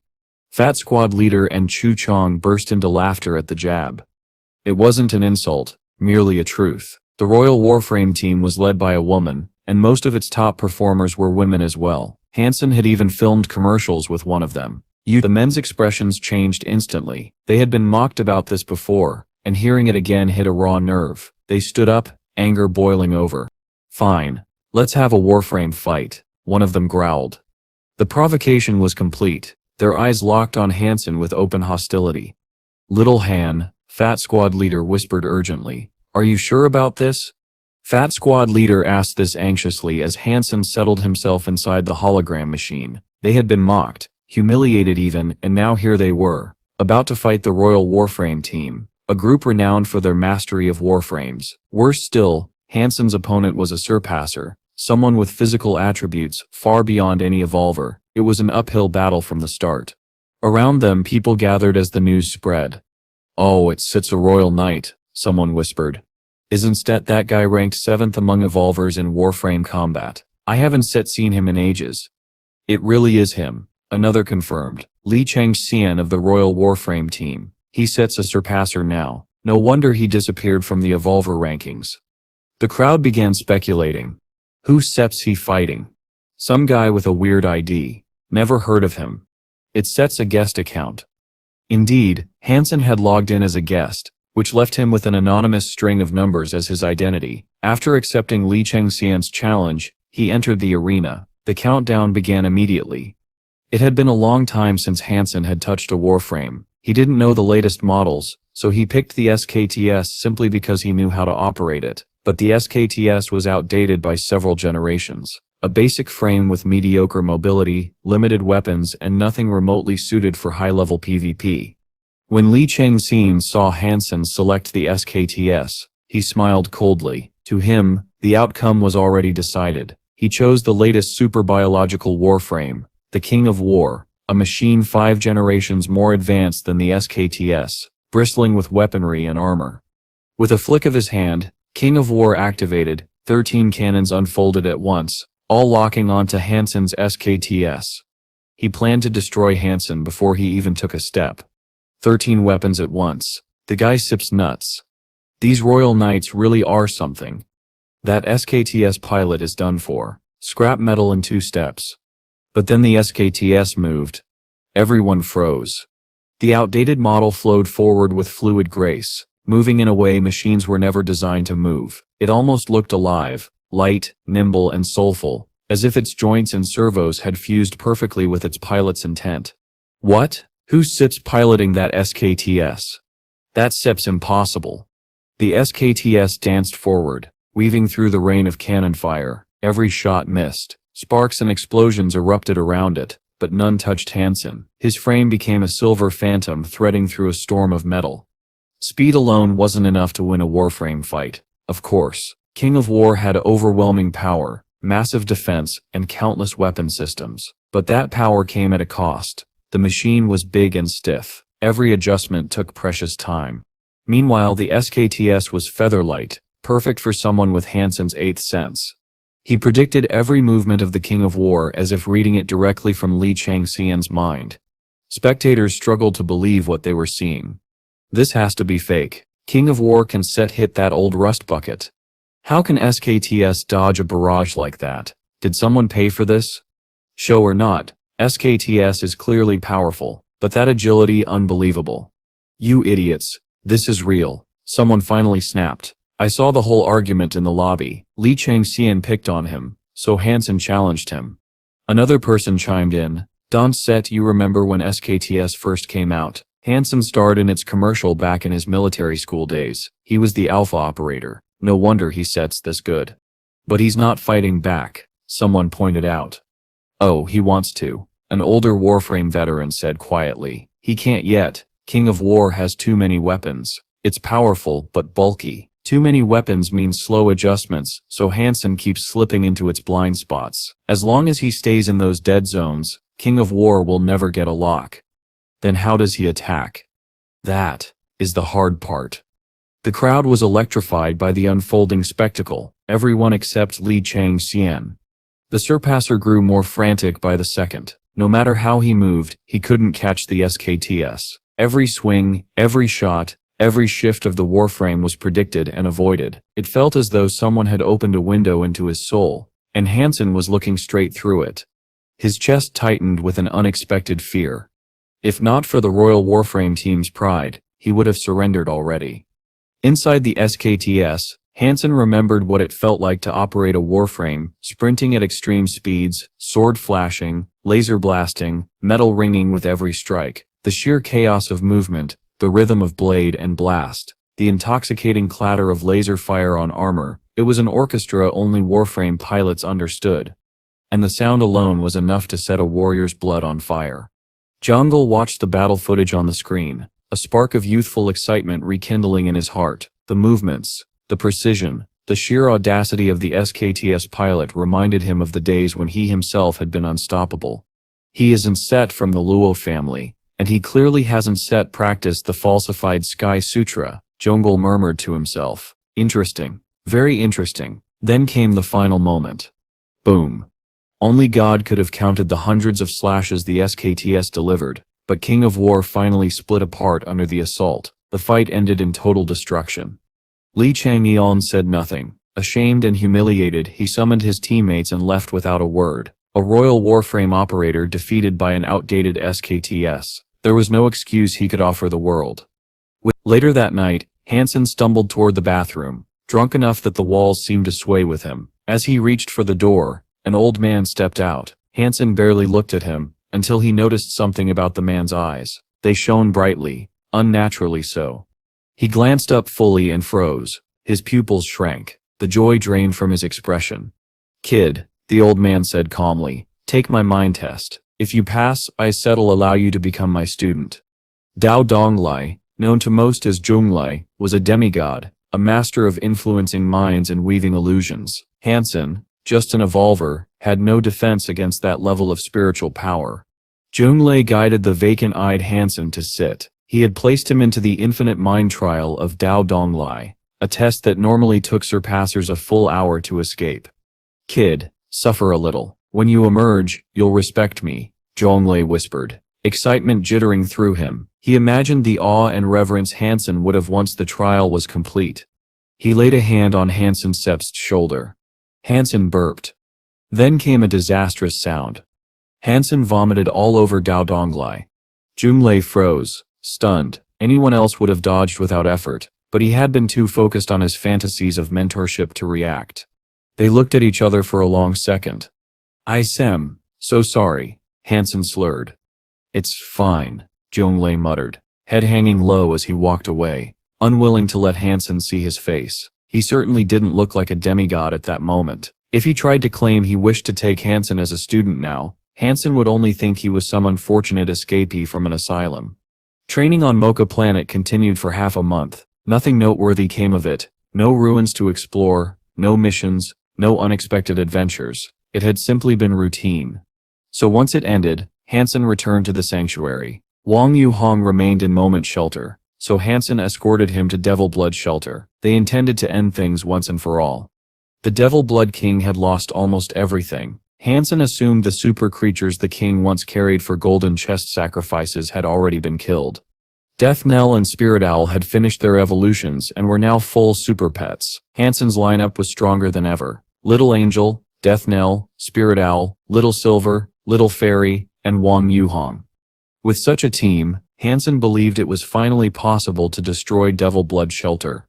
Big Black, Small Black, and Little White stayed behind to defend Moment Shelter.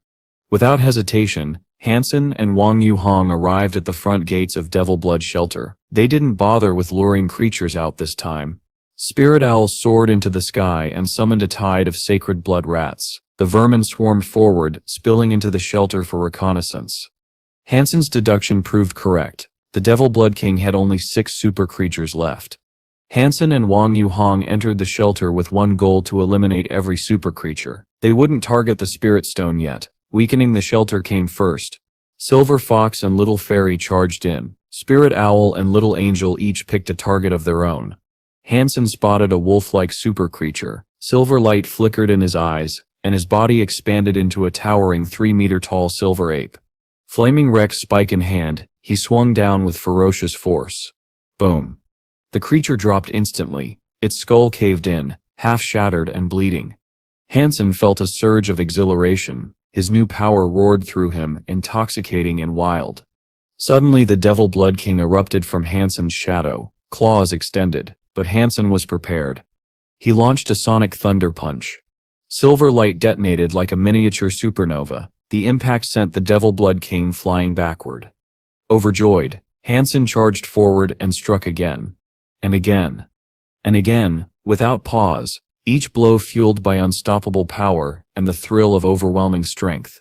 The shelter was drowned in blinding white light as Han Sen unleashed explosion after explosion of silver suns. Every blast shattered the darkness, making shadows faint or erasing them entirely. The Devil Blood King could no longer meld into them to slip away. His greatest advantage, shadow travel, was gone. Thanks to the vitality granted by the Silver Blood Macaque, Han Sen's sonic thunder punch no longer drained him. It no longer felt like a once-per-battle strike. Now he could fire it off again and again, with all the ease of an ordinary punch. He struck the Devil Blood King's face, sending the spirit hurtling into the air. A second punch slammed into its abdomen, launching it hundreds of meters away until it crashed through the gate wall and sent stone crumbling everywhere. Blood seeped from the Devil Blood King's body. Its skin darkened to charcoal, still crackling with lingering energy. Han Sen hadn't had such an easy, satisfying fight in a long time. Wang Yuhong, however, stood frozen, unable to process what he was seeing. When the two first came here, Han Sen still needed his help, especially for pulling creatures away. But now, in such a short time, Han Sen had reached a level where he was the one chasing down super creatures. This is terrifying, Wang Yuhong thought. There's nothing I can even do. Go look for the spirit hall, Han Sen told Spirit Owl. Spirit Owl made a small baby-like chirp. Beneath it, the horde of rats surged forward like a living tide, infiltrating every corner of the shelter. Within 10 minutes, they found a hidden passage tucked behind a palace wall. Han Sen hurried to the hall and saw something strange atop the spirit stone. He bent and picked it up.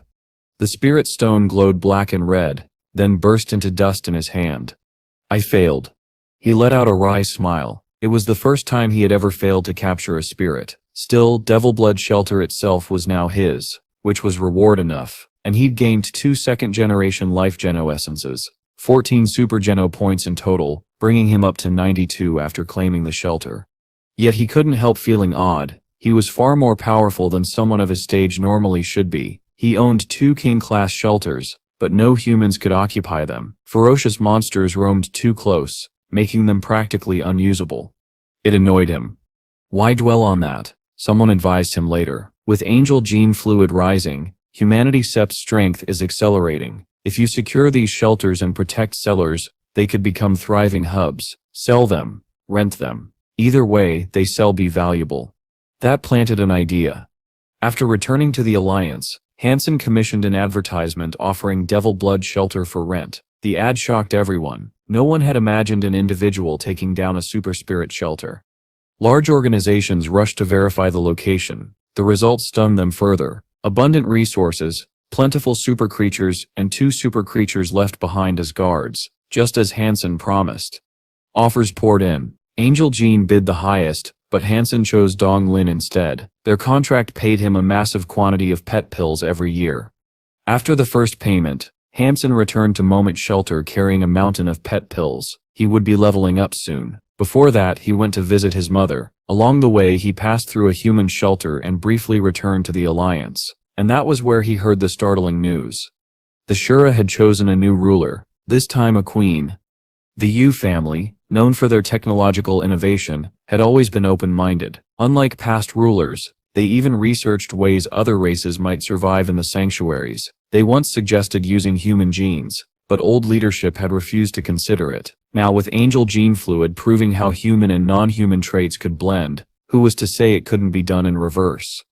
It was beyond Han Sen's control. If the new Shura leader pursued this path, humanity would be deeply affected. For now, all they could do was wait and see. Humanity still held an advantage. Han Sen prepared for the long journey, 200,000 miles to Blue Crystal Shelter, but with his current strength, it felt more like a scenic road trip. He brought Zero and all his beautiful spirits along. They traveled for an entire month without encountering a single threat. One evening, as they barbecued beside the tents under the rising moon, something unusual happened. The black fruits they'd seen earlier in the day now glowed pink. Slowly, they peeled open into luminous flowers, their petals shimmering like soft lights. The foul stench they once released was gone, replaced by a gentle fragrance that lifted the spirit. Wow, Han Sen whispered. They are beautiful. Z stared in astonishment at the endless canopy of pink blossoms glowing above them. It's beautiful, she whispered. Han Sen was just as surprised. He never imagined the foul black fruit were hiding such elegant flowers. Moment Queen, massaging his shoulders from behind, frowned at the sight, as though some buried memory was struggling to surface. A short while later, fireflies appeared, though not ordinary ones. They glided from flower to flower like bees collecting nectar, unbothered even by Silver Fox's presence. Their gentle nature was almost soothing. Zero stretched out her hands, and one firefly landed lightly on her palm before skittering away into the air. Han Sen used his Dongshuan aura to examine them. They were real creatures, their bodies glowing entirely, shaped slightly like ladybugs. Their life forces were weak, mostly ordinary, with only a few unusual ones among them. Where did so many come from? Han Sen wondered aloud. We walked thousands of miles and never saw a nest. So where do they go during the day? Maybe they live inside the flowers. Zero suggested softly. Han Sen chuckled, dismissing it. They sipped are too big, they can sit possibly hide in there. To confirm, he cut open another fruit. The familiar, revolting stench oozed out instantly. Nothing resembling a firefly could be seen. We should keep walking through the night, Han Sen said. If we watch them at dawn, we can see where they go to rest. Zero nodded, intrigued. They walked on. As the first light of morning spilled across the forest, the fireflies flew into the heart of the flowers. The petals curled inward, sealing themselves into fist-sized fruit once more. Fireflies trapped inside. They really are hiding in there, Han Sen muttered, trying to conceal his surprise. He opened a few fruit, ignoring the nauseating smell, but no matter how thoroughly he dug through the slime, he never found a single firefly. That's strange, he murmured. Could this liquid be the firefly? If so, they grow inside the flower, but then why collect nectar? It was a puzzle he chose not to dwell on. They resumed their journey until in the middle of the afternoon, Han Sen spotted a massive tree towering like a hill. Its black fruits were enormous, each a full meter across. Stop! A woman's voice cut through the silence. Han Sen turned to see a human woman waving frantically at them. He hadn't expected to meet another human in this forsaken forest. My friend, what's the matter? Han Sen asked as he approached her. She looked elegant, around 40 in years but youthful in appearance, no more than 20 physically. Don't go near that tree, she said urgently. If you do, you still die. She gestured for Han Sen and Zero to follow her and then led them deeper into the forest. Soon they reached a clearing with tents, tools, and a dozen humans lounging in the sun. They all rose when Han Sen and Zero arrived, curiosity lighting their expressions. This place is safe, the woman said. Set up a tent and rest. Han Sen frowned. Why? What's happening here? You seriously don't know? She stared at him in disbelief. This is the dark haunted forest. The others watched him closely. Most people who wander in here never find their way out, she said, letting out a sorrowful sigh. Han Sen stiffened. Never find a way out. The idea seemed absurd. Even if the forest confused his path, he could fly out. No forest could trap something with wings. You really have no idea what you walked into, the woman said. You are both so young. Coming here, choosing this fate, it's tragic. What is going on here? Han Sen asked, his voice firm, demanding an explanation. Han Sen handed out alcohol and food from Golden Growler's satchels, and the reaction from the stranded people was heartbreaking. Their eyes widened at the sight of real supplies, and they fell upon the food as though they had been starving for centuries. Brother, do you have cigarettes? A middle-aged man asked hesitantly. I do, Han Sen replied, tossing him a pack. The man stared at it in disbelief. Cherish these. You'll be here a long time, he said, shaking his head as though he still didn't fully accept the gift. These people were ordinary, harmless, broken down by years of hopelessness. In exchange for food and drink, they eagerly shared everything they knew about the dark haunted forest. Like Han Sen, they had stumbled into the forest by accident. None had arrived as a group. Each had wandered in alone on some expedition or errand, only to discover too late that they could not leave. The woman who'd warned Han Sen near the giant tree introduced herself as Lu Fang, a botanist. 2 years ago she came to study the strange dark trees. She stepped only 10 meters inside, and was trapped. The forest itself isn't aggressive, she explained. The real danger is the dark haunted trees. Han Sen frowned. The trees are dangerous? They drain life, she said gravely. If you stay too close, you age rapidly. Within 3 months, you can die of old age. You stare lucky Lu Fang brought you here. If you approach the Tree King within a kilometer, you can die in under 3 hours. Stay within this meadow if you value your life. Wang Jiang continued. Even the ordinary trees drain you, though slowly. Han Sen asked, can I just fly out?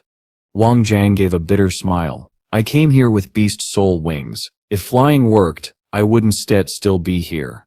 What about cutting the trees down? Lu Fang shook her head. Impossible. If you cut a dark haunted tree, it releases a gas that accelerates aging even faster, and if you dig one out by the roots, it regrows in a few days, like the forest is alive. Han Sen's brows tightened. So there sits no other way? It's not that there's no way, Wang Jiang said. He pointed toward the distant colossal tree, the Tree King. Every night, the dark haunted bugs deliver nectar to it. They feed something inside, a monster. We believe it controls the bugs and the trees. If someone could kill the creature inside the Tree King, the forest might release us. But we are too weak, he added, and getting close enough means aging to death. Han Sen listened quietly. Then he decided to stay until nightfall to observe the bugs himself. He planned to leave Zero behind for safety. Zero refused, eyes firm. Han Sen sighed and let her come along. Since he only intended to watch from a distance, he thought it would be fine. They followed the glowing insects to the Tree King. After Lu Feng's warning, Han Sen checked his own life force repeatedly, but to his confusion, he felt no drain at all. He frowned. Even ordinary trees should be drawing life away. I should feel something. When they reached exactly 1 kilometer away from the Tree King, he stopped Zero. Then, cautiously, he moved forward. Zero shadowed him without hesitation, refusing to let him go alone. As Han Sen closed in, he did feel something, a subtle but unmistakable leak of vitality, as though the energy inside him were bleeding out into the air. He reacted instantly, pulling Zero back 10 meters. The sensation vanished. That makes no sense, Han Sen whispered, stunned. My life force. It was leaking out on its own. And for the first time since entering the dark haunted forest, a genuine shard of unease slid down his spine. Zero drifted forward as Han Sen stood frozen in thought. She didn't stop, didn't hesitate, didn't even acknowledge his call. Zero, what are you doing? Come back, Han Sen shouted. She did not turn. She walked straight toward the Tree King into the very zone that would drain a person's life in minutes. Han Sen lunged forward to grab her, but before he reached her, Zero's black hair flushed into a deep violet. 2 purple horns erupted from her forehead. She was becoming Ashura. Zero pressed on, unresponsive to his voice, her movements slow and dreamlike. Han Sen quickly summoned his devil eye mask and looked at her through its gaze. Her life force was blazing, wild, fierce, and unimaginable, but it wasn't leaking at all. What is this? Han Sen whispered. Not even he could resist the tree's drain, yet Zero walked unscathed. He stopped chasing her, stunned and uncertain. Then the forest reacted. All around the Tree King, the black flowers screamed, high, shrill cries that echoed through the air. From within them, bats burst forth in a mass of wings and shrieks, 300 at least. Every one of them radiated a life force close to a super creature, each as powerful as someone dosed with Shura liquid. Han Sen's heart clenched. Zero was still moving right toward them. The swarm dove. And Zero raised a hand. The lead bat reached her, fangs bared, and Zero caught it by the skull and tore it cleanly in half. Black blood splattered across the ground. Han Sen had never seen her fight like this, not even in her old Shura state. She wasn't graceful, she wasn't calm, she was feral. Each bat that descended upon her met the same brutal fate, torn apart, ripped in two, shredded as if made of paper. By the time the last corpse hit the earth, the clearing around the Tree King was a massacre of torn wings and black blood. The air itself seemed afraid. The dark haunted bugs hovered at a distance, refusing to approach. Even the Tree King trembled, shedding leaves in a shivering cascade. Emotionless, Zero walked straight to the trunk. She raised her fists. And she struck. Each punch exploded bark into splinters. Wood chips flew like sparks. In a matter of moments she had smashed a meter-wide opening into the tree. Inside it was hollow, dark, empty, waiting. Zero climbed in. Han Sen moved instantly to follow, but as soon as he stepped forward, the life force drain hit him again, sudden, sharp, unmistakable. He pushed another step, and the drain doubled. Realizing he was rushing headlong toward death, he staggered back to safety and joined Silver Fox. Zero had vanished from sight. She slipped beyond the Devil Eye Mask's vision, and even beyond his Dongshuan aura. He paced, listening instead. Cracks sounded first, wood splitting, shattering. The Tree King shuddered violently. Flowers wilted at once, their petals falling like snow. Leaves rained down. The entire forest seemed to wither in unison. Then a scream rose from the direction of the camp. Oh no, something terrible has happened, Lu Feng cried, sprinting back. Han Sen tore his eyes from the Tree King. Whatever Zero faced inside, he could not reach her, but he could help the others. He followed Lu Feng and Silver Fox, racing toward camp. Before they reached it, two terrified survivors bolted across the meadow screaming, "Ghost, there sits a ghost." They vanished into the tree line. Han Sen said nothing. He ran harder. Then he saw what remained of the camp. Or rather, what didn't set remain. The meadow, the one place untouched by the forest, was gone. In its place yawned a massive crater. At the center of that pit sat a black rectangular box, 3 meters long, built of dark wood. Its sides curved slightly at the shoulders, giving it a familiar, ominous shape. Han Sen stared at it. Is that a coffin? Han Sen stared at the object sitting in the crater. At first glance, it looked like an old-world casket, something that belonged in a museum, not in the center of a deadly forest. Coffins hadn't existed for centuries. People no longer buried their dead, and the only place to see such a thing was in ancient history, displays or old entertainment programs. To see one here in the sanctuary was shocking enough, but to learn it had been under the campsite all along made Lu Fang and Wang Jiang even more horrified. They realized they had been sleeping unknowingly above it for years. The barren meadow, the one place trees never grew, must have existed because of this coffin. It couldn't have been a coincidence. And something far worse had happened. All around the crater, the remaining survivors lay dead. Their bodies were shriveled, bloodless husks. Their skin had dried and tightened over their bones. Their muscles wasted away as if they had aged a century in minutes. Blood drenched the ground, but their bodies had no cuts. Their faces, eyes, noses, ears, even their pores, everything had simply bled out, emptied like overturned vessels. Lu Fang and Wang Jiang were staring, petrified, when the coffin's lid began to tremble. Han Sen snapped his gaze to it, devil eye mask already active. No life force. That alone made his eighth sense prickle in warning. A scraping noise echoed, the lid shifted a few inches, and long, twisted fingers probed into view. The nails were thick, dark, and unkempt, nothing like the clean, manicured fingers of modern humans. These were ancient, wild, and wrong. The lid moved further. A pale hand shot out and gripped the edge of the coffin with explosive strength. Lu Fang and Wang Jiang screamed and bolted into the forest, fleeing for their lives. Han Sen stood his ground, icy calm, watching the hand. Even he had seen spirit-like creatures before, but nothing truly undead, and this thing, the hand, burned with a fierce life force. Whatever it wasn't a ghost. The hand tossed the coffin lid aside. A humanoid figure slowly rose from within. Its skin was deathly pale, thin and cracked like desiccated bark, yet radiant with power. But what froze Han Sen in place was the tattoo. It blazed across the figure's entire back, red, living and unmistakable. It was the symbol of the nine-life cat. The same symbol on the cards of the Blood Legion. The same symbol Zero bore. The same symbol Han Sen once wore on a necklace. Could Zero be connected to this man? The figure stared back with pitch-black eyes that gave away nothing. For 3 long seconds the two studied each other. Then the figure smiled.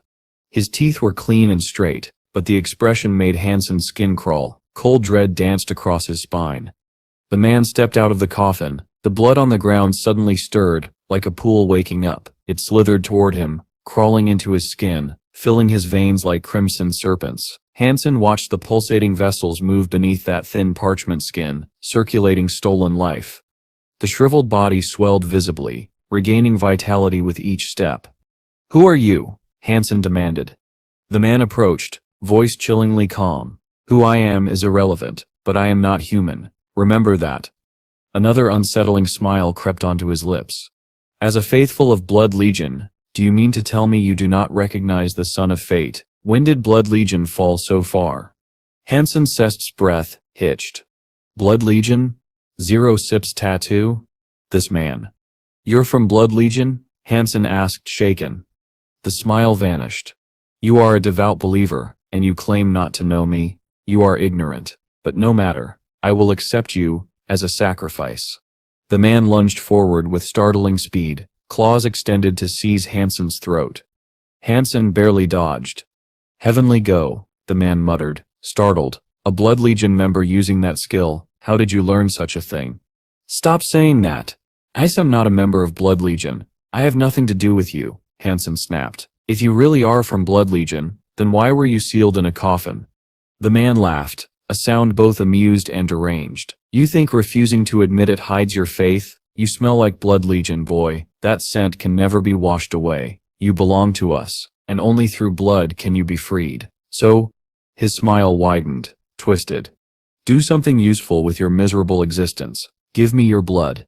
Han Sen summoned his flaming Rex spike, flames roaring to life. He struck the attack head-on.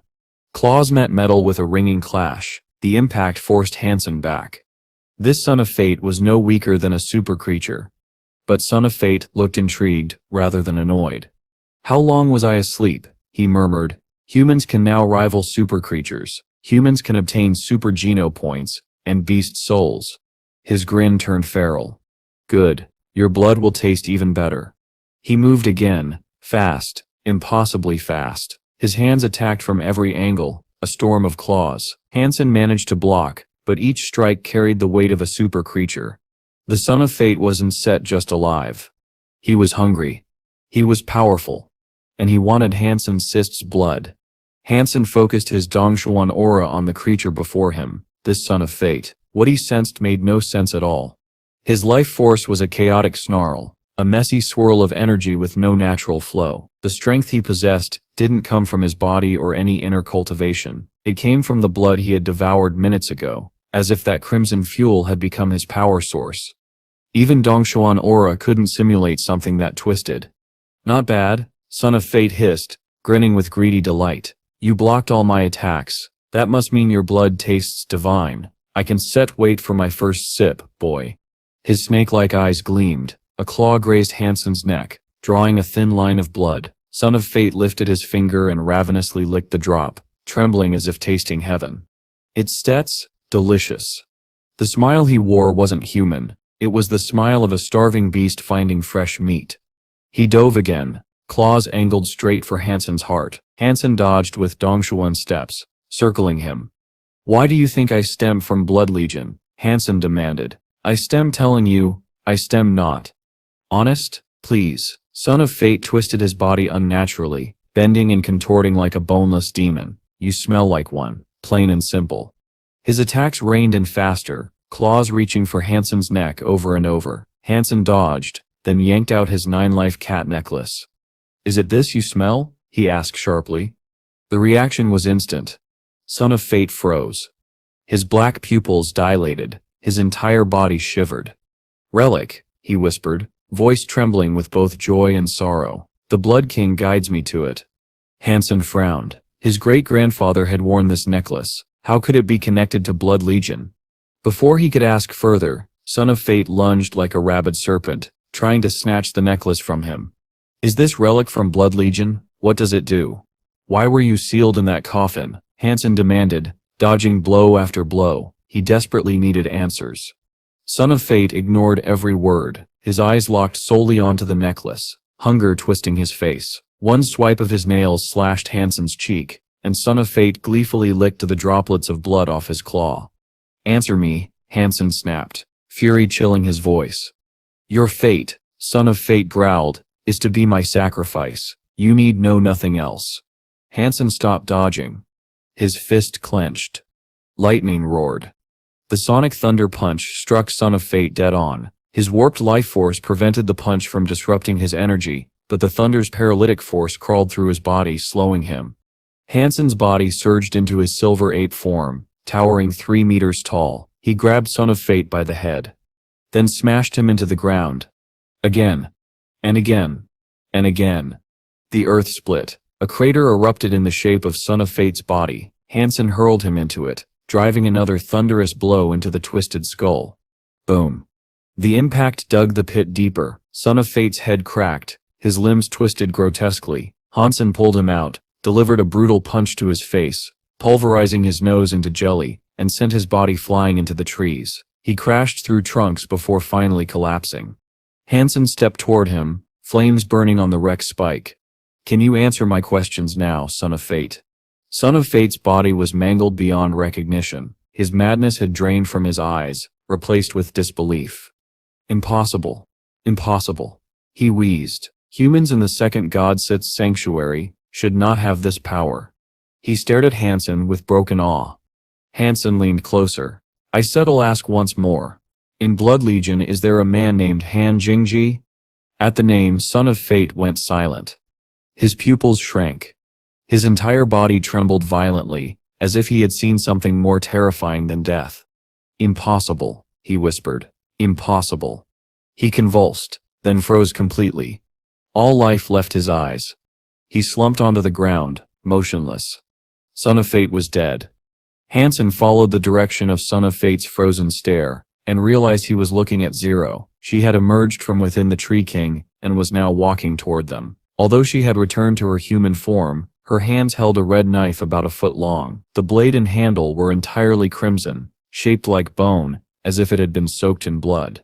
Han Sen frowned, confused about why Son of Fate would react with such terror at the sight of Zero. But before he could say anything, Son of Fate began screaming hysterically, shouting impossible, over and over. Han Sen almost told him to quiet down, but a sudden red flash cut across his vision. When his sight refocused, the blood-bone knife was already buried deep in Son of Fate's heart. Son of Fate twitched violently. All the blood in his body surged toward his heart, forming a dark, coagulated mass. His skin shriveled and dried in seconds, leaving behind a skeletal husk like the other corpses scattered across the area.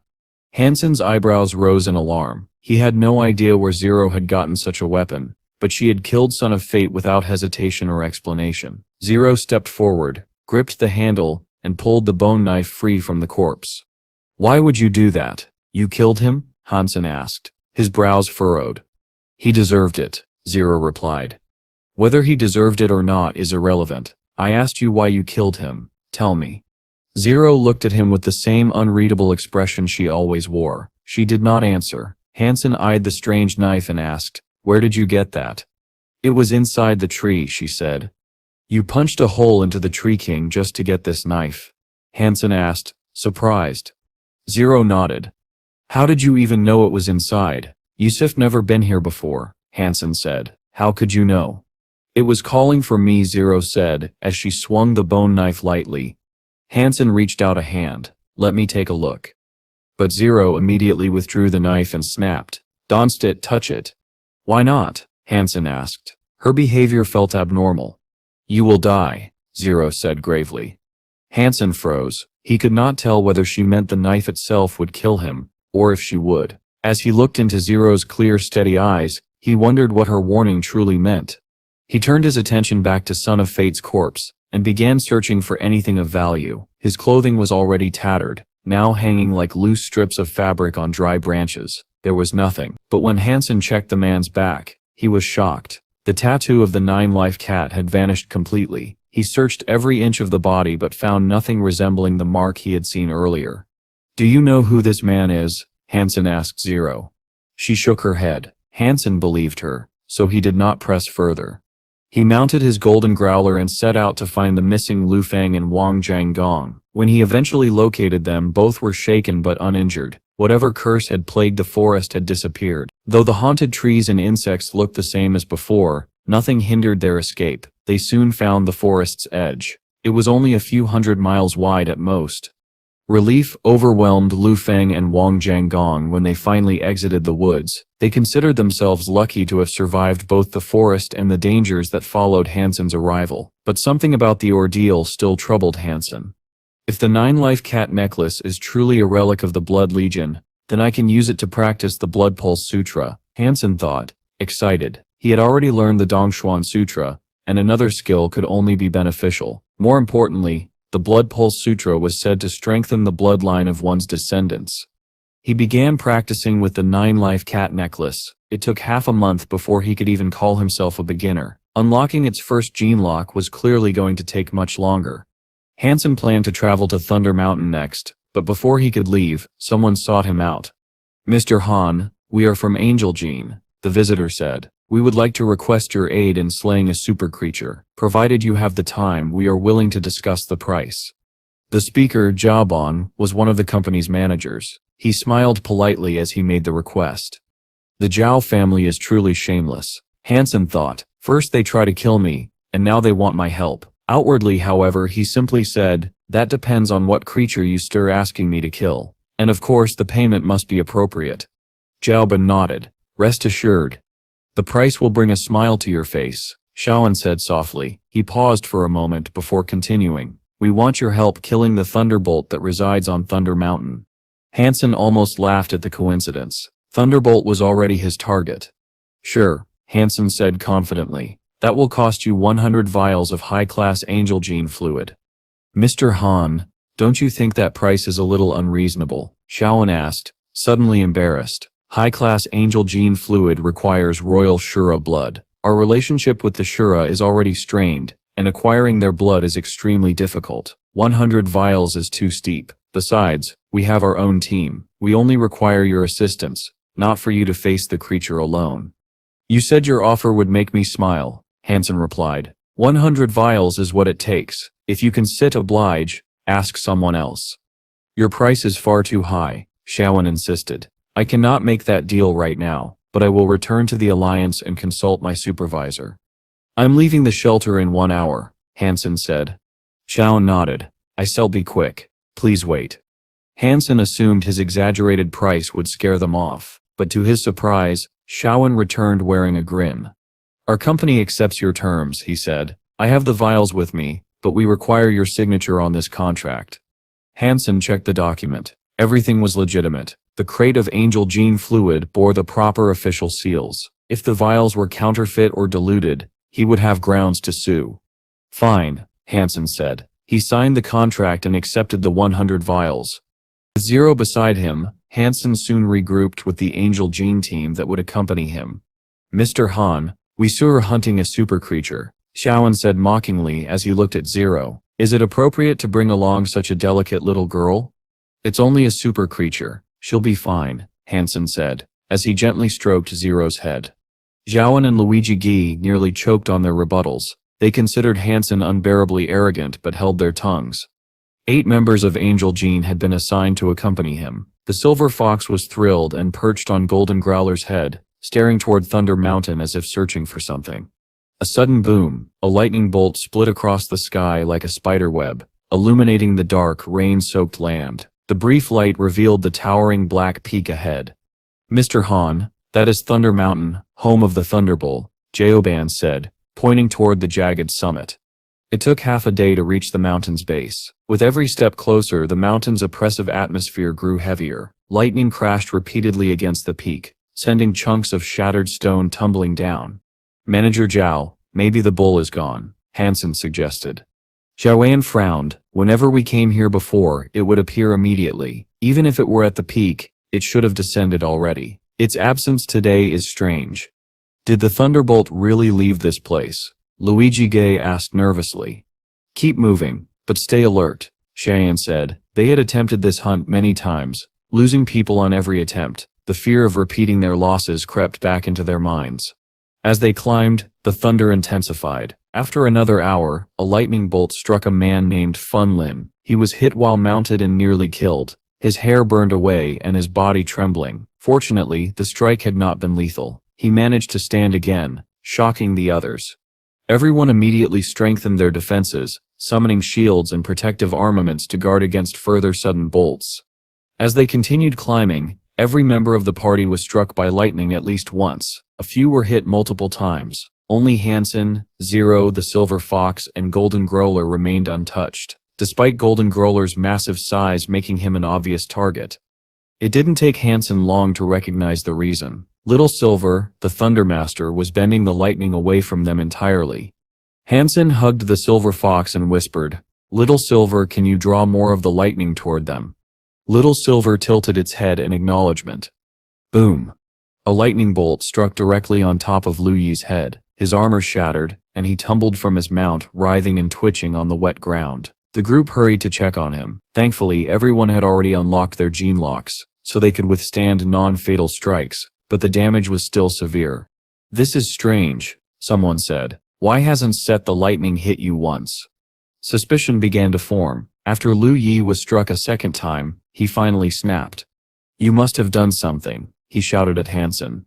"Maybe it's because I am not a wretched man who has committed numerous atrocities," Han Sen replied coldly. Lu Yi's face reddened with fury. He pointed accusingly. "You must have interfered somehow." "Fine," Han Sen said with a shrug. "I admit it. I made the lightning hit you." Lu Yi's anger faltered. The lightning clearly came from the sky, not from Han Sen. Although Han Sen's words were blunt, they offered no real explanation. Lu Yi could not actually accuse him. "Mr. Han, that sip's not what he meant," Shawan interjected quickly. We were wondering if you have a way to prevent the lightning from striking you. If you shared that method, perhaps we could avoid being hit as well. It would help us finish this mission faster. You must have a beast soul protecting you, Luigi Guy added. So that's Sips what you think? Han Sen asked. Fine. Do you really want to know why the lightning one set touched me? Yes. Xiaoan said eagerly. Please tell us. Han Sen didn't answer. Instead, he looked up at the dark sky. Another thunderbolt spiraled downward. Han Sen raised his fist. A blast of lightning erupted from his fist and collided with the incoming bolt. The resulting explosion threw everyone to the ground. Some coughed blood. All stared at Han Sen with the awe and fear one would show a deity. No one dared say another word. They scrambled to their feet and followed him obediently up the mountain. How can Sonic Thunder Punch be so powerful? Fang Lin whispered in disbelief. It's steps stronger than what most surpassers can do. Han Sen defeating Yuchi wasn't sit luck. Xiaoan muttered. His Sonic Thunder Punch is truly terrifying. What do we do now? Someone asked. Do we keep climbing? Fang Lin lost his nerve and was ready to flee. He wasn't the only one. None of them wanted to push forward when even Han Sen's presence felt overwhelming. We shall wait here, Xiaoan finally said with a sigh. If the thunderbolt is at the peak, Han Sen can hide the kill anyway. He can handle it alone. Everyone nodded with immense relief. They had no desire to face a super creature at close range. With the silver fox guiding the lightning away, Han Sen and Zero advanced toward the peak without trouble, until Han Sen suddenly stopped. It sets a super creature, he said quietly, and it isn't set alone. Ahead, on the storm-wreathed mountaintop, lay a silver thunderflower. Its center pulsed with golden electricity. Nearby, two super creatures were locked in fierce combat. Handsome Cesta's eyes lit up. Isep hit the jackpot. 2 second-generation super creatures and that flower. The silver fox leapt out of Zero's arms, eyes burning with hunger as it fixated on the thunderflower. Its elegance vanished instantly. Han Sen grabbed it by the fur and pulled it back. The fox struggled wildly, but Han Sen held firm. He knew the flower was immensely nutritious and highly desirable, especially to creatures like the silver fox. But with two super creatures fighting nearby, letting it run ahead would be suicide. Little Silver, calm down. There Sips, no need to rush, Han Sen whispered. Look carefully. The thunderflower hasn't bloomed yet. If it were ready, those two creatures wouldn't be fighting. They be fighting for it. The silver fox finally stopped struggling. Lightning struck the flower repeatedly, yet it remained unharmed. Each strike made it shine brighter. It was absorbing the electricity. In the flower's center grew a golden thunderfruit, about the size of an egg, streaked with shimmering gold lightning. It looked like a miniature galaxy condensed into a single orb. Han Sen summoned Little Angel.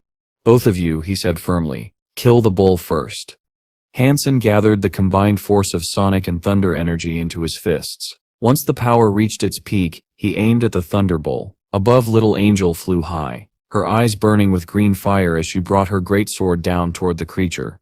Sonic Thunder Punch detonated with a deafening blast, drowning out every other sound, even the thunderbolt's desperate cry. Han Sen's flaming Rex spike pierced deep into the creature's throat, drilling through flesh with scorching force. At the same moment, the silver fox and the spirit owl slammed into the thunderbolt together. Death Knell materialized above the beast. Though it moved slowly, the thunderbolt could not escape the relentless barrage. The bell descended. Dong.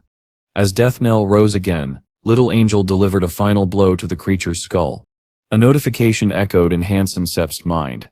Super creature Thunder Veil Bull killed. No beast soul gained. Flesh edible. Life genome essence available. Consume to obtain 0-10 super genome points. Nearby, the three-tailed fox froze in terror. It had assumed only it and the Thunderbull were competing for the Thunderflower fruit. It had not expected an entire group of fearsome attackers to appear and eliminate its rival instantly. Super creatures were intelligent. Realizing it stood no chance, the three-tailed fox immediately fled down the mountain. Little Angel, Han Sen commanded, chase it. Donset, kill it. Drive it toward Xiaoan Sep's group. Far below, Xiaoan heard the distant roar of battle. Han Sen was lying, he said with excitement. The Thunderbull really was up there. If both he and the bull get injured, we can kill them together. Funlin nodded eagerly, sharing in the delusion. But their joy vanished when a snow-white blur descended the mountain toward them. At first they thought it was the bull, But as it approached, they realized it was the three-tailed fox. "Oh no! Run for your lives!" Xiaobin shouted, his face draining of color.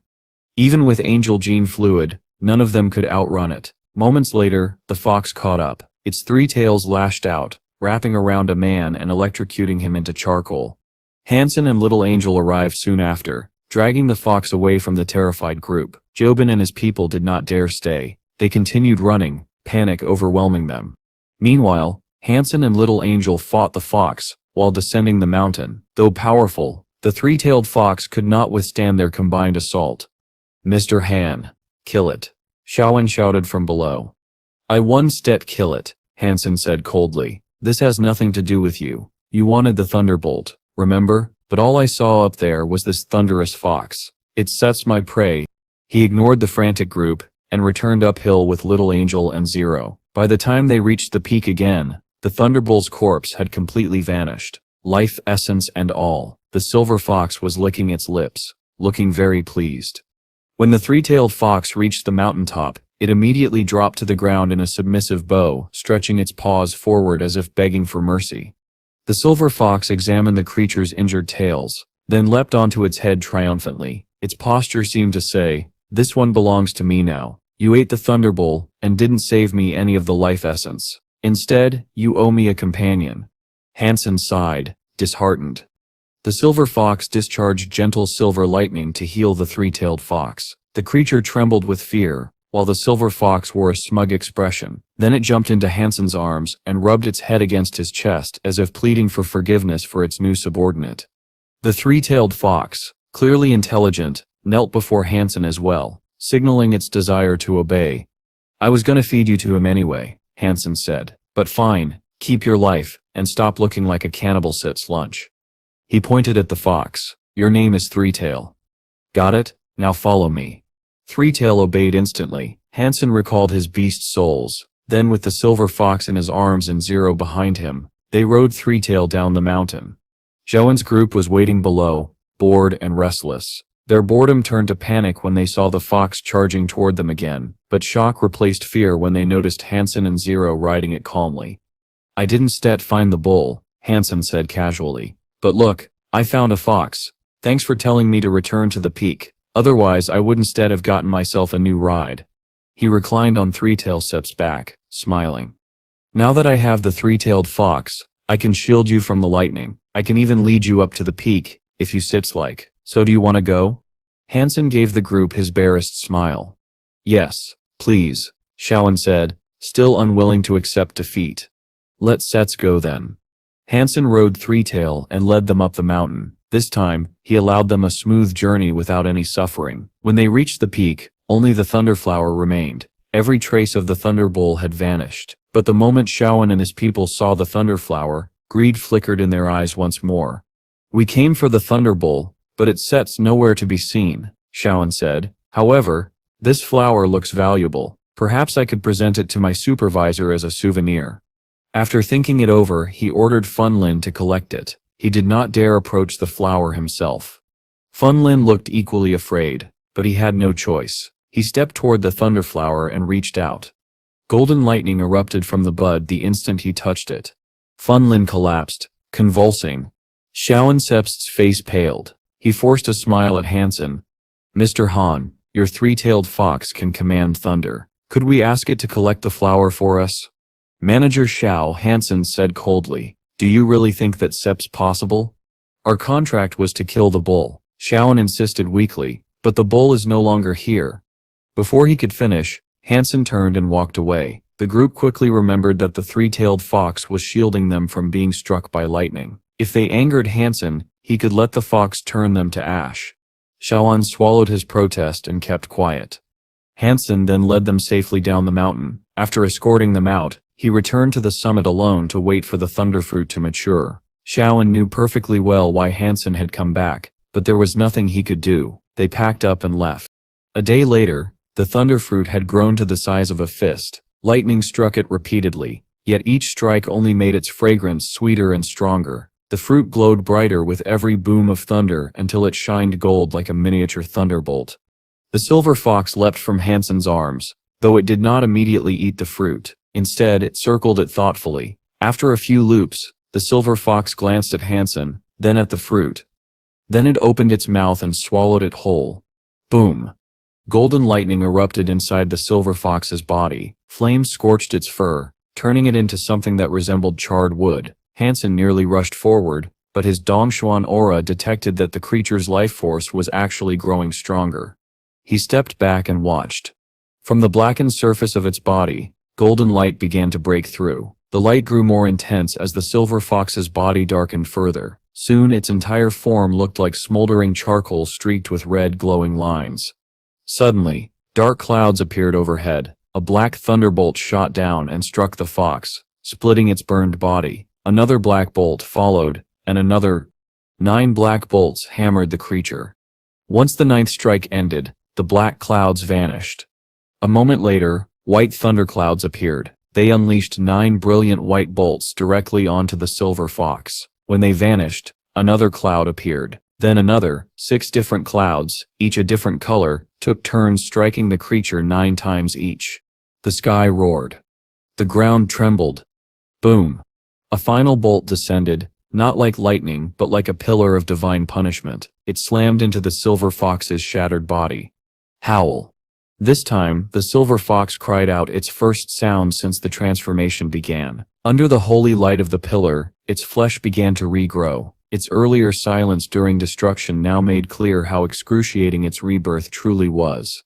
Lightning crackled across its reforming body, slowly revealing its new form, the silver fox reborn, a creature of pure silver lightning. The pillar of light pressed down with overwhelming force. Hansen and Threetail had to retreat far away just to withstand the shock waves. So much lightning poured down that half of Thunder Mountain collapsed. Amid the rubble, the silver fox released another thunderous howl. Silver lightning erupted upward, striking the pillar and beyond it, splitting the sky itself. The sky cracked open. Inside the fissures, Hansen saw impossible things. A shimmering palace. Strange, luminous flora. A giant tree with an angel perched upon its branch.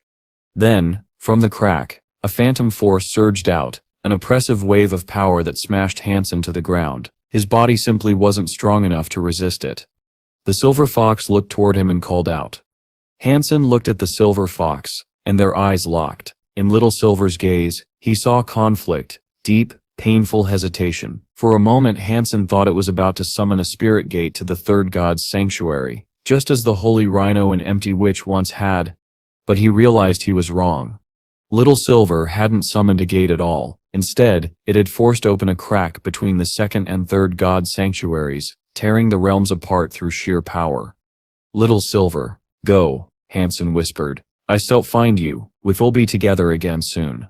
He tried to stand, but the crushing pressure pinning him down left him unable to move. He summoned all the sonic and thunder power he had, but under the phantom force pouring from the crack, he could not make a sound, let alone rise.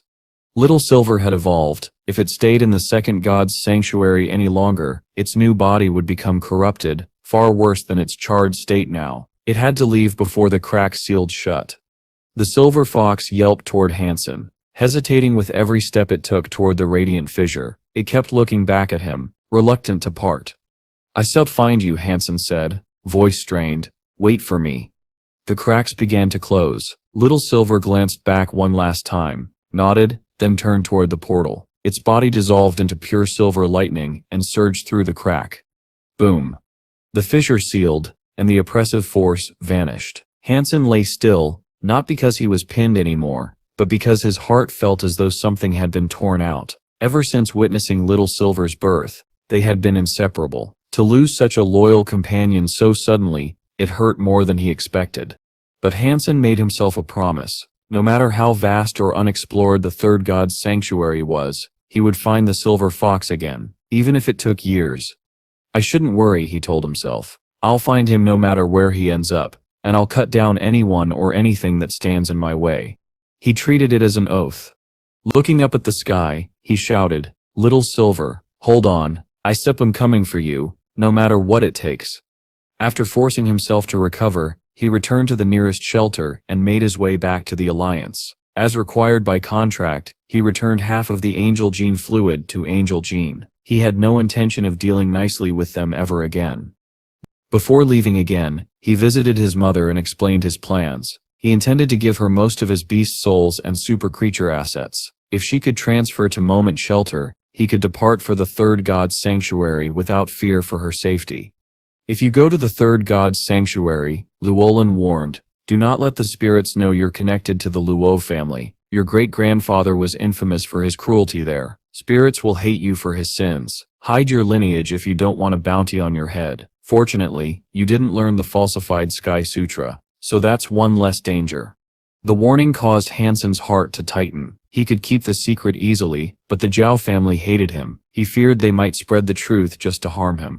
A month later, while crossing a moor, Han Sen encountered a second-generation wolf king. To obtain it, he slaughtered the entire pack. He earned no beast soul, but he finally maxed out his super geno points.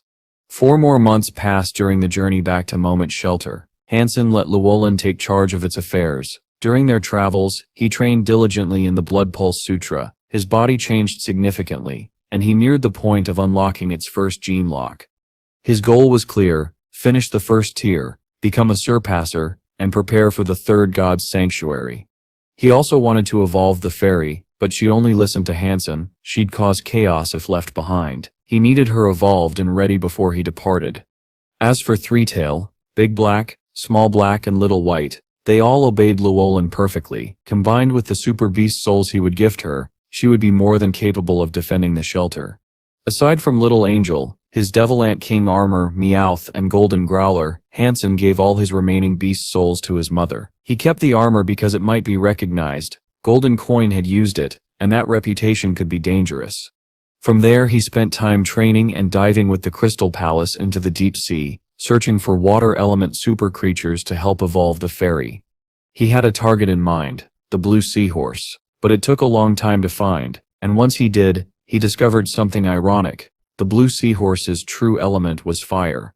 A full year passed. The fairy still had not evolved, but Han Sen succeeded in unlocking the first gene lock of the Blood Pulse Sutra. Surprisingly, the sutra was weaker than anticipated, far less impressive than he'd hoped.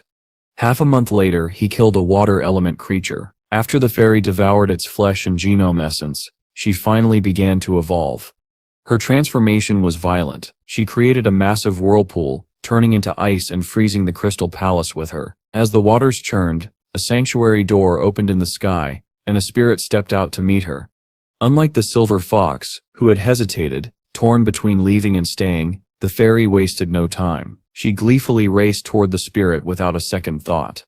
Han Sen felt his heart drop. All his care, all his training, all his planning, and she had flown away instantly. He was still inside the Crystal Palace, out of sight. The spirit did not notice him. It simply took the fairy and retreated across the sanctuary gate. But before disappearing, the fairy turned around, made a mocking face at the Crystal Palace, and vanished beyond the door. Fine, whatever, Han Sen muttered. Go ahead, this place is better off without you. Han Sen sighed. Although he pretended not to care, he did miss the fairy, and now the gourd had become the next source of frustration he could not let go of. He had tried everything, feeding it massive amounts of super creature blood, exposing it to different powers, but it no longer absorbed anything. He had no idea how to unlock it. One day, a vibration rippled through his sea of soul. His Aqua Reaper beast soul dissolved and vanished entirely. It looks like he escaped, Han Sen murmured, wearing a complicated expression. Ningyu was no normal person. Han Sen had known from the start that the Aqua Reaper possessing him wouldn't last forever. Yet Ningyu had never revealed anything important, not a single secret before slipping free. Han Sen had expected him to escape much earlier. Life in the Alliance continued. The Zhao family still held influence, though their supply of high-class angel gene fluid was finally waning. Meanwhile, Donglin's pet pills were becoming more widely praised. The Ji family, who had refused Ji Ruyan's early proposal to invest, now regretted it bitterly. After retiring for a time, Han Sen returned to Roca Planet and stayed home with his mother and little sister. He spent peaceful days with them, and with Ji and Ran, while also researching what little information there was about the third god's sanctuary. Entering that realm would be extremely dangerous. Even Llewellyn, his mother, did not dare attempt it. Though Han Sen's odds were better than most, the third god's sanctuary was vast, unpredictable, and deadly. One unlucky moment could place him in a hostile high-level spirit shelter, where he would be killed instantly and without recourse. Still, Hansen enjoyed what peace he could find. He practiced with little Yan often. She had grown into a lovely young girl and in 3 years would enter the first god's sanctuary. With Hansen's reputation, she would be well taken care of wherever she went. After a month at home, Han Sen returned to the sanctuary and approached the evolution pool. Standing beside it, he removed his clothes, held the gourd in his hand and jumped in. He didn't know whether the pool would affect the gourd, but there was no harm in trying. If he couldn't unlock it, he risked losing every miraculous weapon sealed inside. Heaven knew whose hands they might fall into one day. The evolution pool was like an endless abyss, a black void swallowing everything. Hansen sank deeper and deeper, as though falling into a bottomless vacuum. His body began to dissolve, flesh melting away, yet he felt no pain. He saw nothing, heard nothing. It was as if he had died and was being reborn in purgatory. Then, evolution successful. You have achieved the rank of surpasser. Your lifespan has increased by 100 years. Your super body has evolved. Super King Spirit Hansen. Super body title, Super King Spirit. Surpasser lifespan, 400 years. Next evolution requirement, 100 Jano points. Hansen was expelled upward, breaking the surface of the water. He barely had time to breathe before sensing something strange. His left hand pulsed violently. The gourd was vibrating uncontrollably. At its tip, a swirling black distortion appeared, like a miniature black hole, bending the surrounding space. Is something going to be born from the gourd? Did the evolution pool actually help? Hansen stared in excitement. Before he could act, a burst of black light erupted from the gourd. It sliced the air like a blade, tearing open space itself. A gash in the atmosphere appeared, releasing an immense suction. Hansen and the gourd were yanked inside before he could resist. Boom. The world twisted. Hansen felt as if he were tumbling inside a cosmic washing machine. Crushing pressure squeezed him into a ball. He tried to scream, but no sound came out. He tried to vomit, but couldn't. Every inch of him was being compacted, shattered, rearranged. The agony felt like an eternity, though only seconds passed. Then, he was released, dropped violently onto cold ground. Hansen couldn't help but scream. His body was a wreck, bones broken, organs torn. Every tiny movement felt like 1,000 knives stabbing him. A normal surpasser would have died instantly upon arriving here. He tried to cast the Dongshuan Sutra to simulate holy light and heal himself, but he couldn't. His blood flow was in complete disarray. He couldn't activate a single skill. He glanced at the gourd nearby and opened his mouth to speak, heart sinking. But then he noticed something strange. Despite his injuries, despite the gashes across his flesh, he wasn't bleeding. Every wound had sealed into a dry scab. As for the internal bleeding, he could feel blood moving through his body, yet it wasn't pooling anywhere. It wasn't killing him. It was circulating. Not by heart, not by vessels, but through blood pulse. Hansen's eyes widened with relief as understanding struck him. He quickly cast the Blood Pulse Sutra, praying silently, "This has to work." To his joy, it activated easily despite the chaotic state of his body. A strange force surged through his blood, spreading to every cell. It restored bone, repaired organs, and stitched torn flesh back together. His body knit itself back into working order. Even better, he realized he didn't need to consciously control the sutra. The blood energy repaired him automatically. No wonder this is a Blood Legion skill. It's powerful. The healing was slow, nowhere near the speed of holy light, but it was enough to save his life under impossible circumstances. Knowing recovery would take a while, Hansen lay still, relaxing as best he could. The air here was unbelievably pure, far cleaner than anything he had breathed in the second god's sanctuary. The difference was staggering. Am I really in the third god's sanctuary, he wondered. He looked upward. All he saw was green. He realized he was lying beneath a 5-meter tree. Its circular leaves knit together like a perfect parasol, shielding him from the sun, but hanging from the branches were dozens of dark shapes. At first, Hansen assumed someone had hung crosses on the tree, until he looked closer. They were short swords. Each sword was identical, 2 feet long, pitch black, and as thin as 2 fingers, a strange garden of blades. He considered the possibility that a spirit might have placed them there. Spirits were known for strange habits. If a spirit found him beneath its tree, he doubted it would be a pleasant meeting. Then another realization struck him. Genoseeds. This must be the third god's sanctuary. The swords were geno weapon fruit growing from a geno tree. Humans, beasts, and spirits alike cultivated such trees here, and Han Sen was lying directly beneath one. If the tree's master was a super creature, Han Sen, immobile, would make a fine afternoon snack. He looked into his sea of soul, ready to summon his Devil Ant King armor. But he froze. The black crystal was acting like a black hole, devouring life force at an alarming speed. It had never behaved this way before. If its hunger ever turned toward him, Han Sen knew he'd be reduced to a dried corpse in seconds. Yet strangely, he felt no life force being pulled from his own body. Where is it drawing from? He looked up again, and his breath caught. The tree had turned yellow. The once shiny swords were rusting. One dropped so close to Han Sen that it grazed his cheek before stabbing into the earth. He needed to get out from under this deadly rainfall of blades. He tried to summon Little Angel, but nothing happened. He checked the Sea of Soul again. Little Angel had become a glowing light. She was evolving.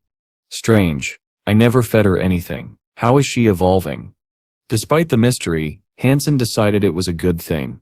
Eventually, the black crystal stopped absorbing. Han Sen noticed a strange liquid surrounding it. Colorless, odorless, translucent like crystal, but alive. It radiated a life force of its own. He looked forward and saw that the tree was completely dead. Not a leaf remained. Every sword had fallen. The life force was entirely gone, drained dry by the black crystal. No wonder it stopped. It sucked up everything. As Han Sen observed the ruined tree, he heard voices approaching. Sister Longshi, the ink sword tree we've been growing for 3 years is almost mature. 34 of them. Think of the riches. We can sell them for a huge amount of ordinary flesh. Han Sen's face turned pale. Oh no, the tree belonged to someone. Yeah, a woman replied excitedly. That much flesh should give us so many ordinary geno points. Sanctuaries save me, Han Sen thought, horrified. These people sound human, and they're about to find out I'm lying under their dead tree. Han Sen could only pray for mercy as the footsteps approached. Whatever happened next was out of his hands. Chu Lianyi and Chu Ming were chatting cheerfully as they walked, still excited about the nearing harvest, until they stepped into the field and saw their inksword tree. Their conversation died instantly. 3 years of painstaking cultivation. Gone. The once emerald leaves had turned brittle and yellow. The branches drooped lifelessly. Rusted fragments of short swords littered the ground like grave markers. Chu Ming sprinted to the tree, frantically brushing through fallen leaves. He snatched up one of the broken swords. The color drained from his face. Then Chu Lianyi spotted something else. Someone is here, she whispered, and he looks injured. Chu Ming turned stiffly, confusion clouding his eyes, but when he looked where she pointed, he saw Han Sen lying on the ground. His shock immediately turned into rage. He stormed over, grabbed Han Sen by the collar and shouted, "Did you destroy our ink sword tree?" The violent shaking tore at Han Sen's damaged organs. He tried to speak but only blood came out. "Answer me. Did you ruin it?" Chu Ming yelled, shaking him harder, his grief twisting into fury. "Are you crazy?" Chu Lianyi snapped, pulling him back. "Can you see how injured he is? He's in our garden on the exact day the tree died. Use your head. Who else could have done it?" Chu Ming barked. "Calm down. Ask him politely later. He's human, a friend, not a creature. I doubt he tried to harm us on purpose." Chu Lianyi insisted, kneeling to examine Han Sen. Chu Ming opened his mouth to argue but shut it reluctantly. His anger simmered just beneath the surface. "Help me move him first," she said. She summoned a turtle mount, and together they lifted Han Sen onto its back before returning to a small wooden cabin near the garden. Inside, Chu Lianyi applied medicines, though they were meant only for minor injuries. "He's too badly hurt," she murmured. "We need a doctor. This guy might have killed our inksword tree. Why should we spend money helping him?" Chu Ming shot back. "We used everything we had to grow that tree. 3 years of work. That tree was our chance at a better life. Now, gone. Just gone." Chu Lianyi understood his pain, yet her instincts told her to help the injured stranger. She hesitated, torn between compassion and practicality. After some rest, Han Sen finally regained his voice. "I appreciate your concern," he said weakly. I still be fine in a few days. Oh, you can talk now? Great. Chu Ming immediately leaned in, eyes burning. Tell me, did you destroy my tree, and why? Stop it. Chu Lianyi warned him. She turned to Han Sen. Who are you, injured one, and why were you in our garden? Han Sen sighed. My name is Sun Mu. I was attacked by a creature and escaped in this direction. I saw the tree struck by that beast and I believe that Sip's what killed it. But since it happened because of me, I shall take full responsibility. I will repay you. Chu Ming paused. Oh, you have money? And you still pay us back?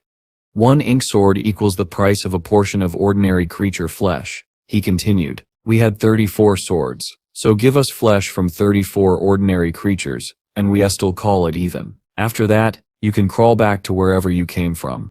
Don't set worry, Han Sen whispered. I always pay my debts. Once I recover, I shall start right away. Is there a shelter nearby? I need to return to the Alliance. A shelter? Chu Ming scoffed. The spirit once said let us leave. Chu Lianyi frowned. Sun Mu, which shelter are you from? And what creature attacked you? Chu Ming interrupted. Where else? He came through Thorn Forest. Only place with creatures like that. Yes, Han Sen said, playing along. I set Manu here. I don't know this area well. He suddenly coughed up blood. Oi, don't die yet. You still owe us. Chu Ming panicked. Then a thought struck him, hard. Wait, if you just got here, where are you going to get ordinary flesh for us? Could I repay you in the Alliance? Han Sen offered. We can sit leave, Chu Ming snapped. So what good is that? He turned pale. He can pay us. Chu Lianyi sighed. Let's focus on healing him first. No, I want my tree back, Chu Ming shouted, voice cracking. He looked like a broken man.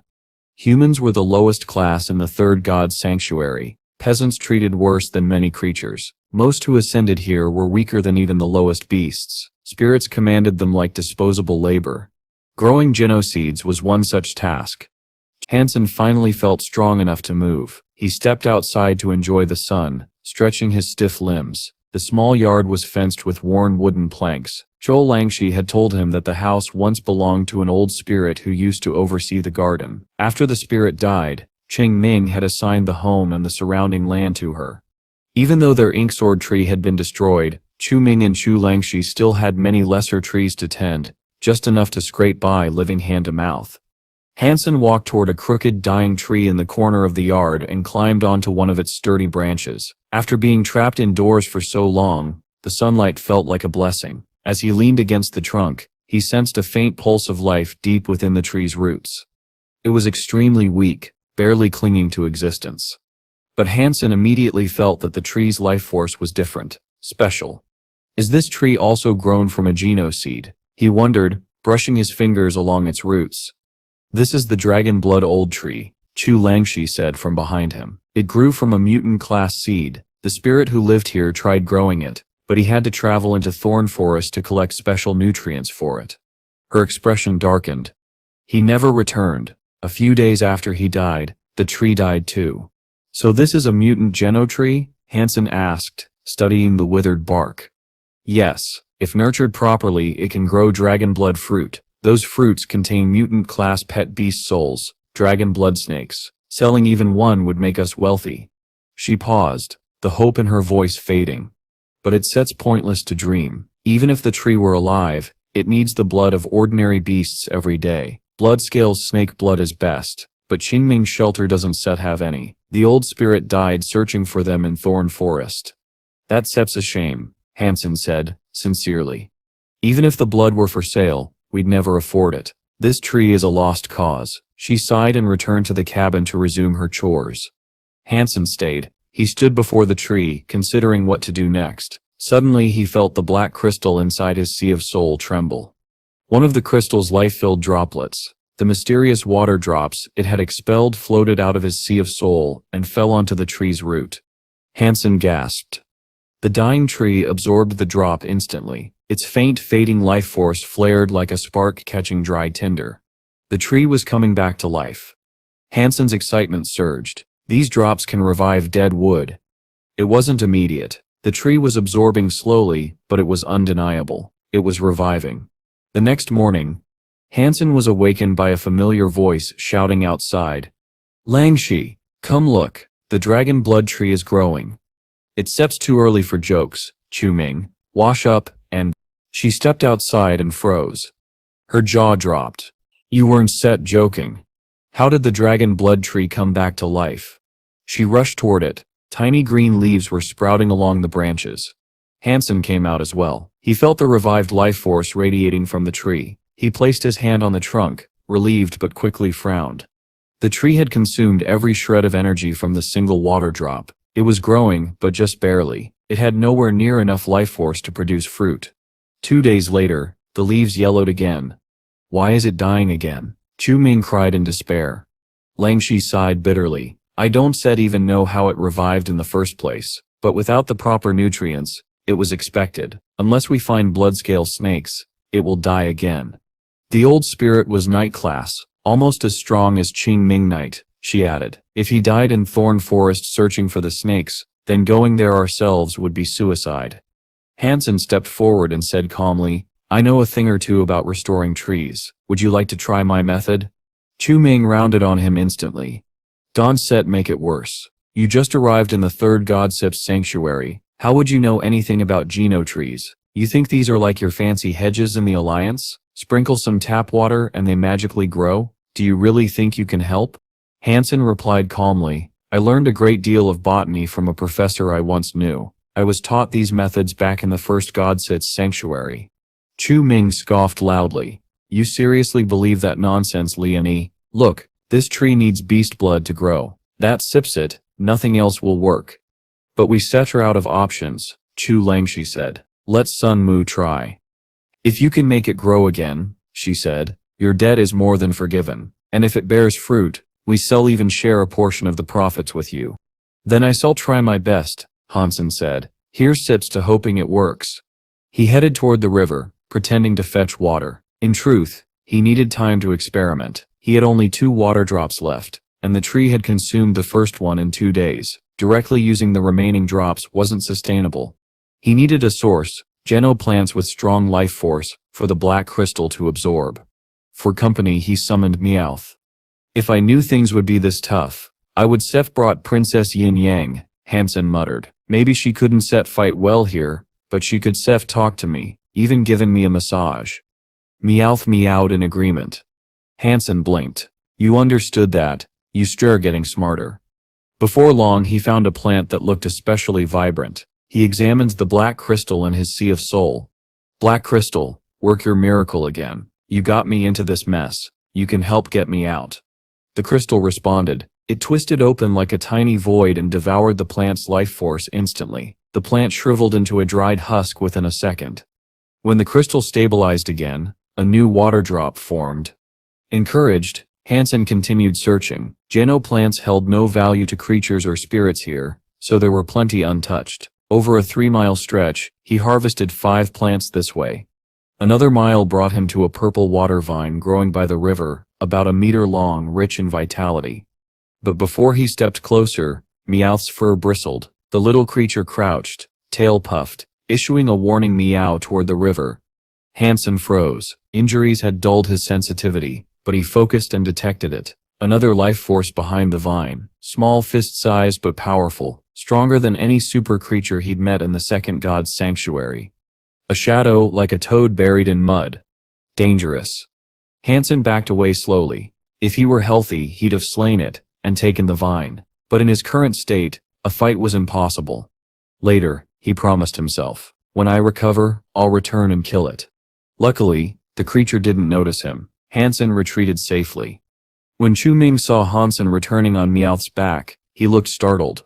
You have a pet beast's soul? What class is it? Sacred blood from the first god's sanctuary, Han Sen said. What's the point of bringing that here? You could walk faster than that useless thing.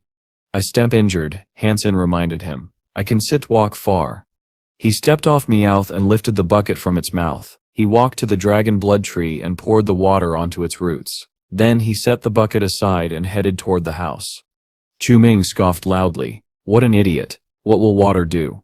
I don't know, Han Sen replied calmly. Maybe it will spark a revival. Maybe it won't.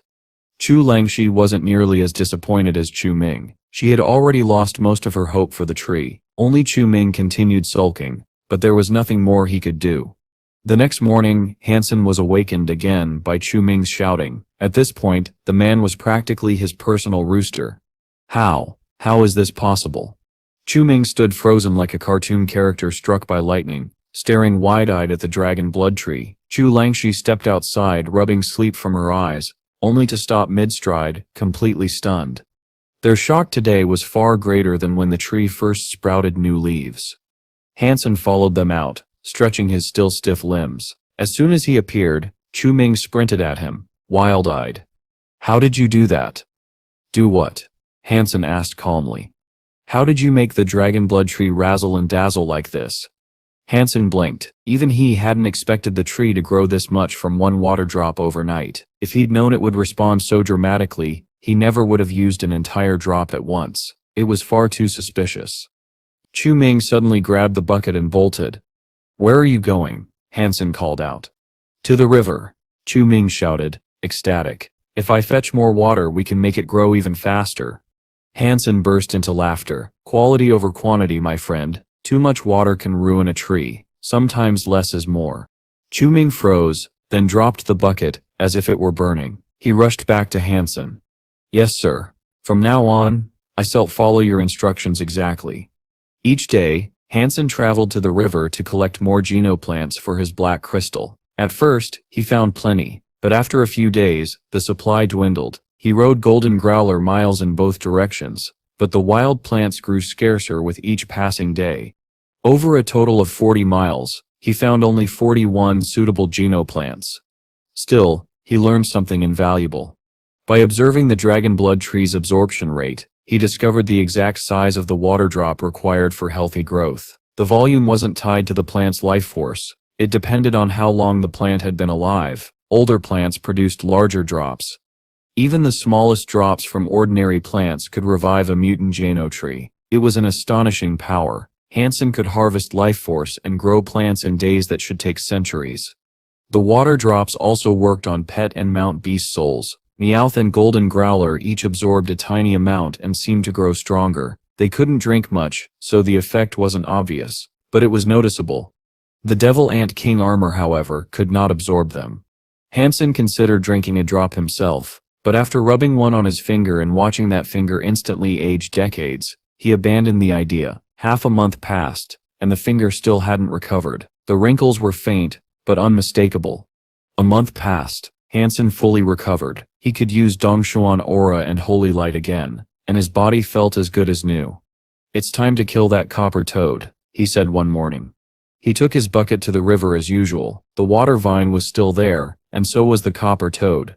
The vine had grown 3 shimmering copper coins, nearly mature. Han Sen planned to kill the toad and speed up the vine's growth. He hadn't fought in a long time. To loosen up, he practiced a bit, simulating the silver fox's thunder powers. Then he charged straight toward the toad. Boom! Startled, the copper toad leapt from the water, furious. It spat a copper coin at him like a bullet. Han Sen didn't strike back with full force. He didn't want to damage the vine. Instead, he focused on luring the toad away. He shattered the flying copper coin with a light punch. The toad screeched in rage. Its body shimmered, then transformed into a silver toad, like a statue come to life. Its life force surged. Did it just unlock its second gene lock? Han Sen wondered. The silver toad spat another coin, silver this time. Han Sen immediately sensed its lethal power. He unleashed his strongest sonic thunder punch. A burst of silver lightning exploded like a miniature supernova, but the coin tore straight through the light and slammed into Han Sen's fist. The impact sent him staggering backward. The coin ricocheted away, melted and twisted from his attack, yet still frighteningly durable. His fist went numb. The first creature I fight in the third god set's sanctuary already has its second gene lock unlocked. If he wanted to kill it, he would need to give everything he had. The silver toad roared, its silver skin peeled outward, layering itself in gleaming gold. Soon it looked like a golden toad statue, equal parts hideous and magnificent. And very, very dangerous. Crap. Third gene lock. You've gotta be kidding me. Han Sen's resolve dissolved instantly. At the sight of the toad's golden statue-like form, all courage evaporated. This wasn't a fight, this was suicide. He turned and ran. He remembered reading in the Alliance archives that anything with its third gene lock opened possessed a fitness level of at least 600. That was the level of a monster, not a mere creature. He sprinted a good distance before hearing it. Shriek. A golden coin tore through the air after him, like a sniper's bullet. Han Sen cast his Dongshuan aura, trying to dodge, but the coin twisted mid-flight, alive, intelligent, weaving through the air like a hunting serpent.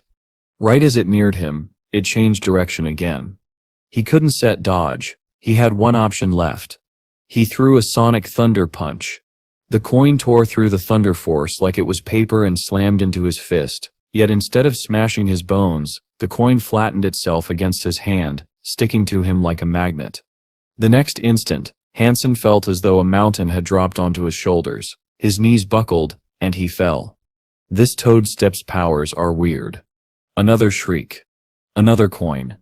Han Sen tried to dodge, but the crushing weight locked his body in place. Simulating the Steel Night King's green light, he slashed at the incoming projectile, but the energy that had once been unbreakable in the second god's sanctuary was utterly useless now. The coin pierced through the green light and attached itself to Han Sen's other hand, doubling the invisible weight. His bones groaned under the impossible pressure. He dropped to his knees. The toad croaked again and fired a third coin. It struck his face and glued itself there, forcing him flat onto the ground. His body sank into the soil, leaving a deep impression. The coins did not cut or burn, they simply crushed, piling dense weight onto his body until his skeleton trembled on the verge of snapping. The golden toad watched him struggle, its grotesque grin full of malicious delight. It prepared to fire another coin. Then everything changed. A terrible power ignited inside Han Sen, violent, volcanic, unstoppable. White light burst from every cell of his body. His skin turned snow white, his hair extended rapidly until it draped the length of his entire body. His pupils turned white as the moon, his armor glowed. Holy light consumed him entirely. His strength surged past any limit he'd ever known. Han Sen rose from the pit, the golden coins fell away like dust. He turned his glowing gaze toward the golden toad, power flooded every fiber of his being. The toad's confidence evaporated, it shrieked, not with aggression, but with primal fear, and turned to flee. But Han Sen was faster. His perfected body flickered through space. He teleported in front of the fleeing creature and punched it directly in the face. The desperate toad spat another coin and jumped toward the river, but Han Sen was already there. He struck the coin midair, sending it back at the toad. The coin touched the creature's golden skin, and its body cracked. Warts collapsed inward, toxic blood burst out, dissolving its flesh. The toad squealed as its body melted into the stone it leapt upon. Announcement. Super creature, copper toad killed, no beast soul gained. Han Sen felt a rush of triumph, and then a terrifying emptiness. His power drained instantly, his legs weakened, and he nearly collapsed, gasping for breath. Super body exhausted, Super King spirit status cannot be maintained. The warning repeated in his mind. The Alliance often spoke of how impossible it was to kill something a tier higher than oneself, 2 tiers higher, suicidal. Yet Han Sen had just defeated a creature 2 tiers above him, with a single strike. Impossible power. And just 3 seconds of it. His fitness wasn't high enough to maintain the Super King spirit mode for longer, but even 3 seconds had decided the battle. Had he not maxed out his Super Geno points earlier, he would have died instantly upon transformation. That night Han Sen cooked. He was no chef, but he could make simple meals well enough. After sunset, Chu Ming and Chu Lejiani returned home, cheerful for once. "You steer her back," Han Sen said. "I hunted a creature for us and made stew. Come try it." He handed each of them a bowl. "You hunted?" Chu Ming blinked. "Where, might I ask?" Chu Langji stared at the stew in her hands, surprised. "You hunted this yourself?" "I slew it by the banks of the Jade Scale River," Han Sen said. He was about to explain further when Chu Ming leaned forward, squinting into the pot. "What is this, a toad?" He recoiled, setting the bowl aside. Then he hauled up a sack bursting with meat.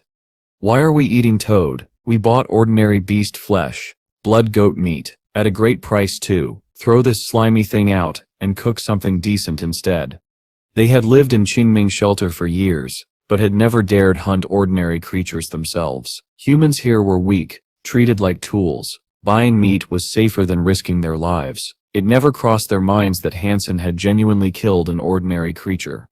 "That's fine," Han Sen said. "We can eat your meat tomorrow. Tonight, let's enjoy something nice. I even brought a bottle of wine from the second god's sanctuary. I still open it as a welcome gift." His sincerity moved them. Han Sen set aside the stew he made and helped prepare the lamb instead. When the food was ready, Chu Langji opened her wine. The three of them ate sizzling mutton, savoring every tender bite. It was the happiest meal they had shared in years.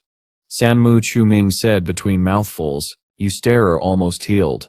Are you going to find a job? Once we deliver goods to the spirit, you will need a way to earn your keep. If our ink sword tree hadn't been destroyed, we might helped. But now, we can set." Chu Longji added, "Yes. Once you're healthy, you should go to the beast pit. They always need workers. This tree won't bear fruit for 10 years. Don't rely on it too much."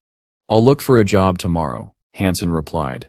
He had learned the hard way not to underestimate even ordinary creatures in this realm. Foreign Forest was far too dangerous for him right now. He needed more preparation before even thinking about venturing there. But he wanted badly to return to the Alliance, to speak with his mother and Jian Ran. He missed them deeply. The next morning, Han Sen woke to a different kind of rooster. Outside, Chu Ming and Chu Langji were standing rigidly before a knight riding a tiger. The knight had glowing green eyes, a spirit. Behind him stood a dozen creatures all staring coldly. The spirit surveyed the dragon blood tree and said, "Continue tending to it. If it thrives, you will receive benefits. If it dies, mercy will be scarce." "Yes, Sir Qingming," they answered with trembling voices. Han Sen watched the spirit leave. "So that is Qingming Knight. A knight-class spirit, strong but not beyond reach." Han Sen could control the growth of the tree far better than Qingming ever could, and he wasn't about to let a spirit claim ownership of something he was building. Chu Ming sank into despair. He found out all that water, all our effort, it's all ruined. If the tree dies, he'll kill us too. Chu Langji sighed. "I knew we couldn't hide it forever. I just didn't expect him to find it so soon." "It won't grow fruit for another decade," Han Sen said calmly. "No need to despair yet. Come, I still reheat the toad stew. A good breakfast will help." "I'm not hungry," Chu Ming muttered, dragging himself back to the garden. Chu Langji pushed her bowl to Han Sen. "You should eat. You arrived here with nothing, and need genome points. I maxed out my basic ones already." Han Sen went to check the water vine. He had fed it a water drop yesterday, which should have accelerated its growth by months. To his satisfaction, the vine's copper fruits were now the size of eggs, glowing faintly. They smelled wonderful, despite looking like metal. The vine's branches near the fruits were cracked and dried. The fruit looked fully mature. He harvested the 3 copper coins. They were heavy like real metal, strange but promising. After picking the final fruit, the vine withered instantly, its life force exhausted. Han Sen didn't mind. 3 fruits were more than enough reward.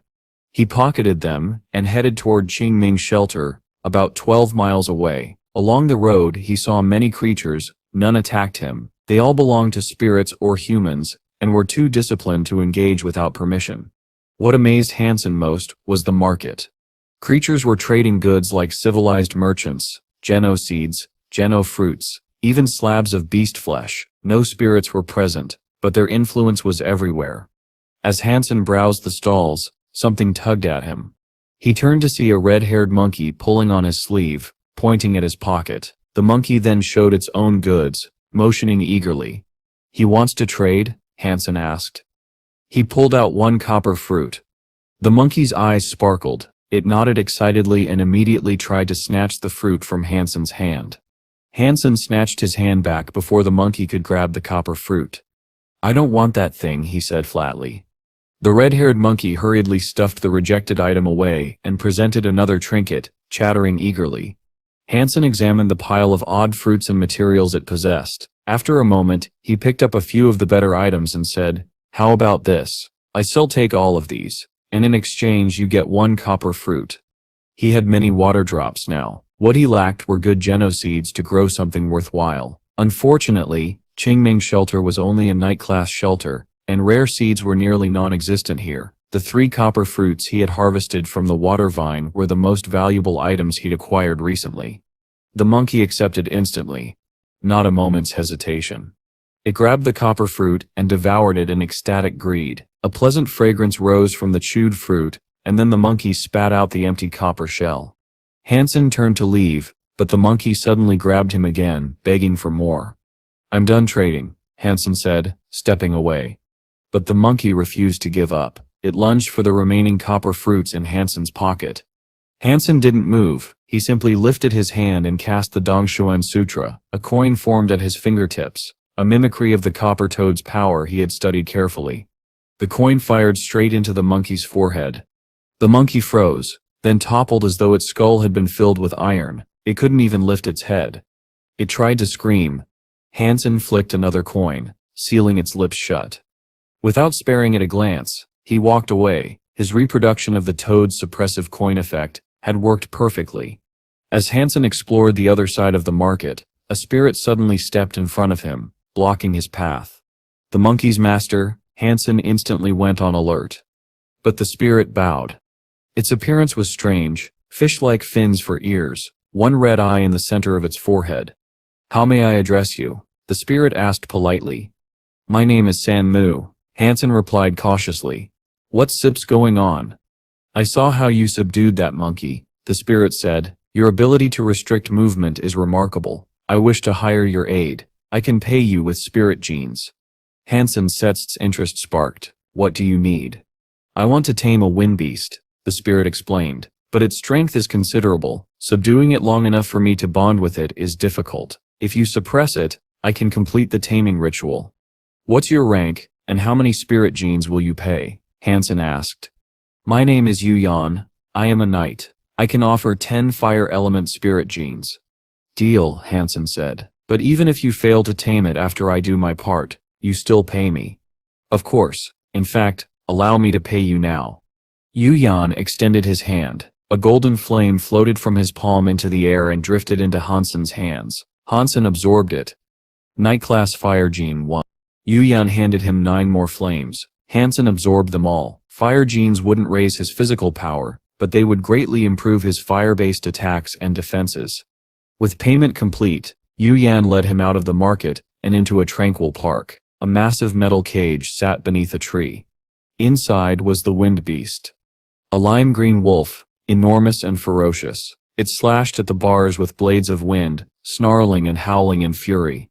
Han Sen fired a coin into the cage. The confined space ensured a perfect hit. The wolf staggered, suddenly heavy, but still not defeated.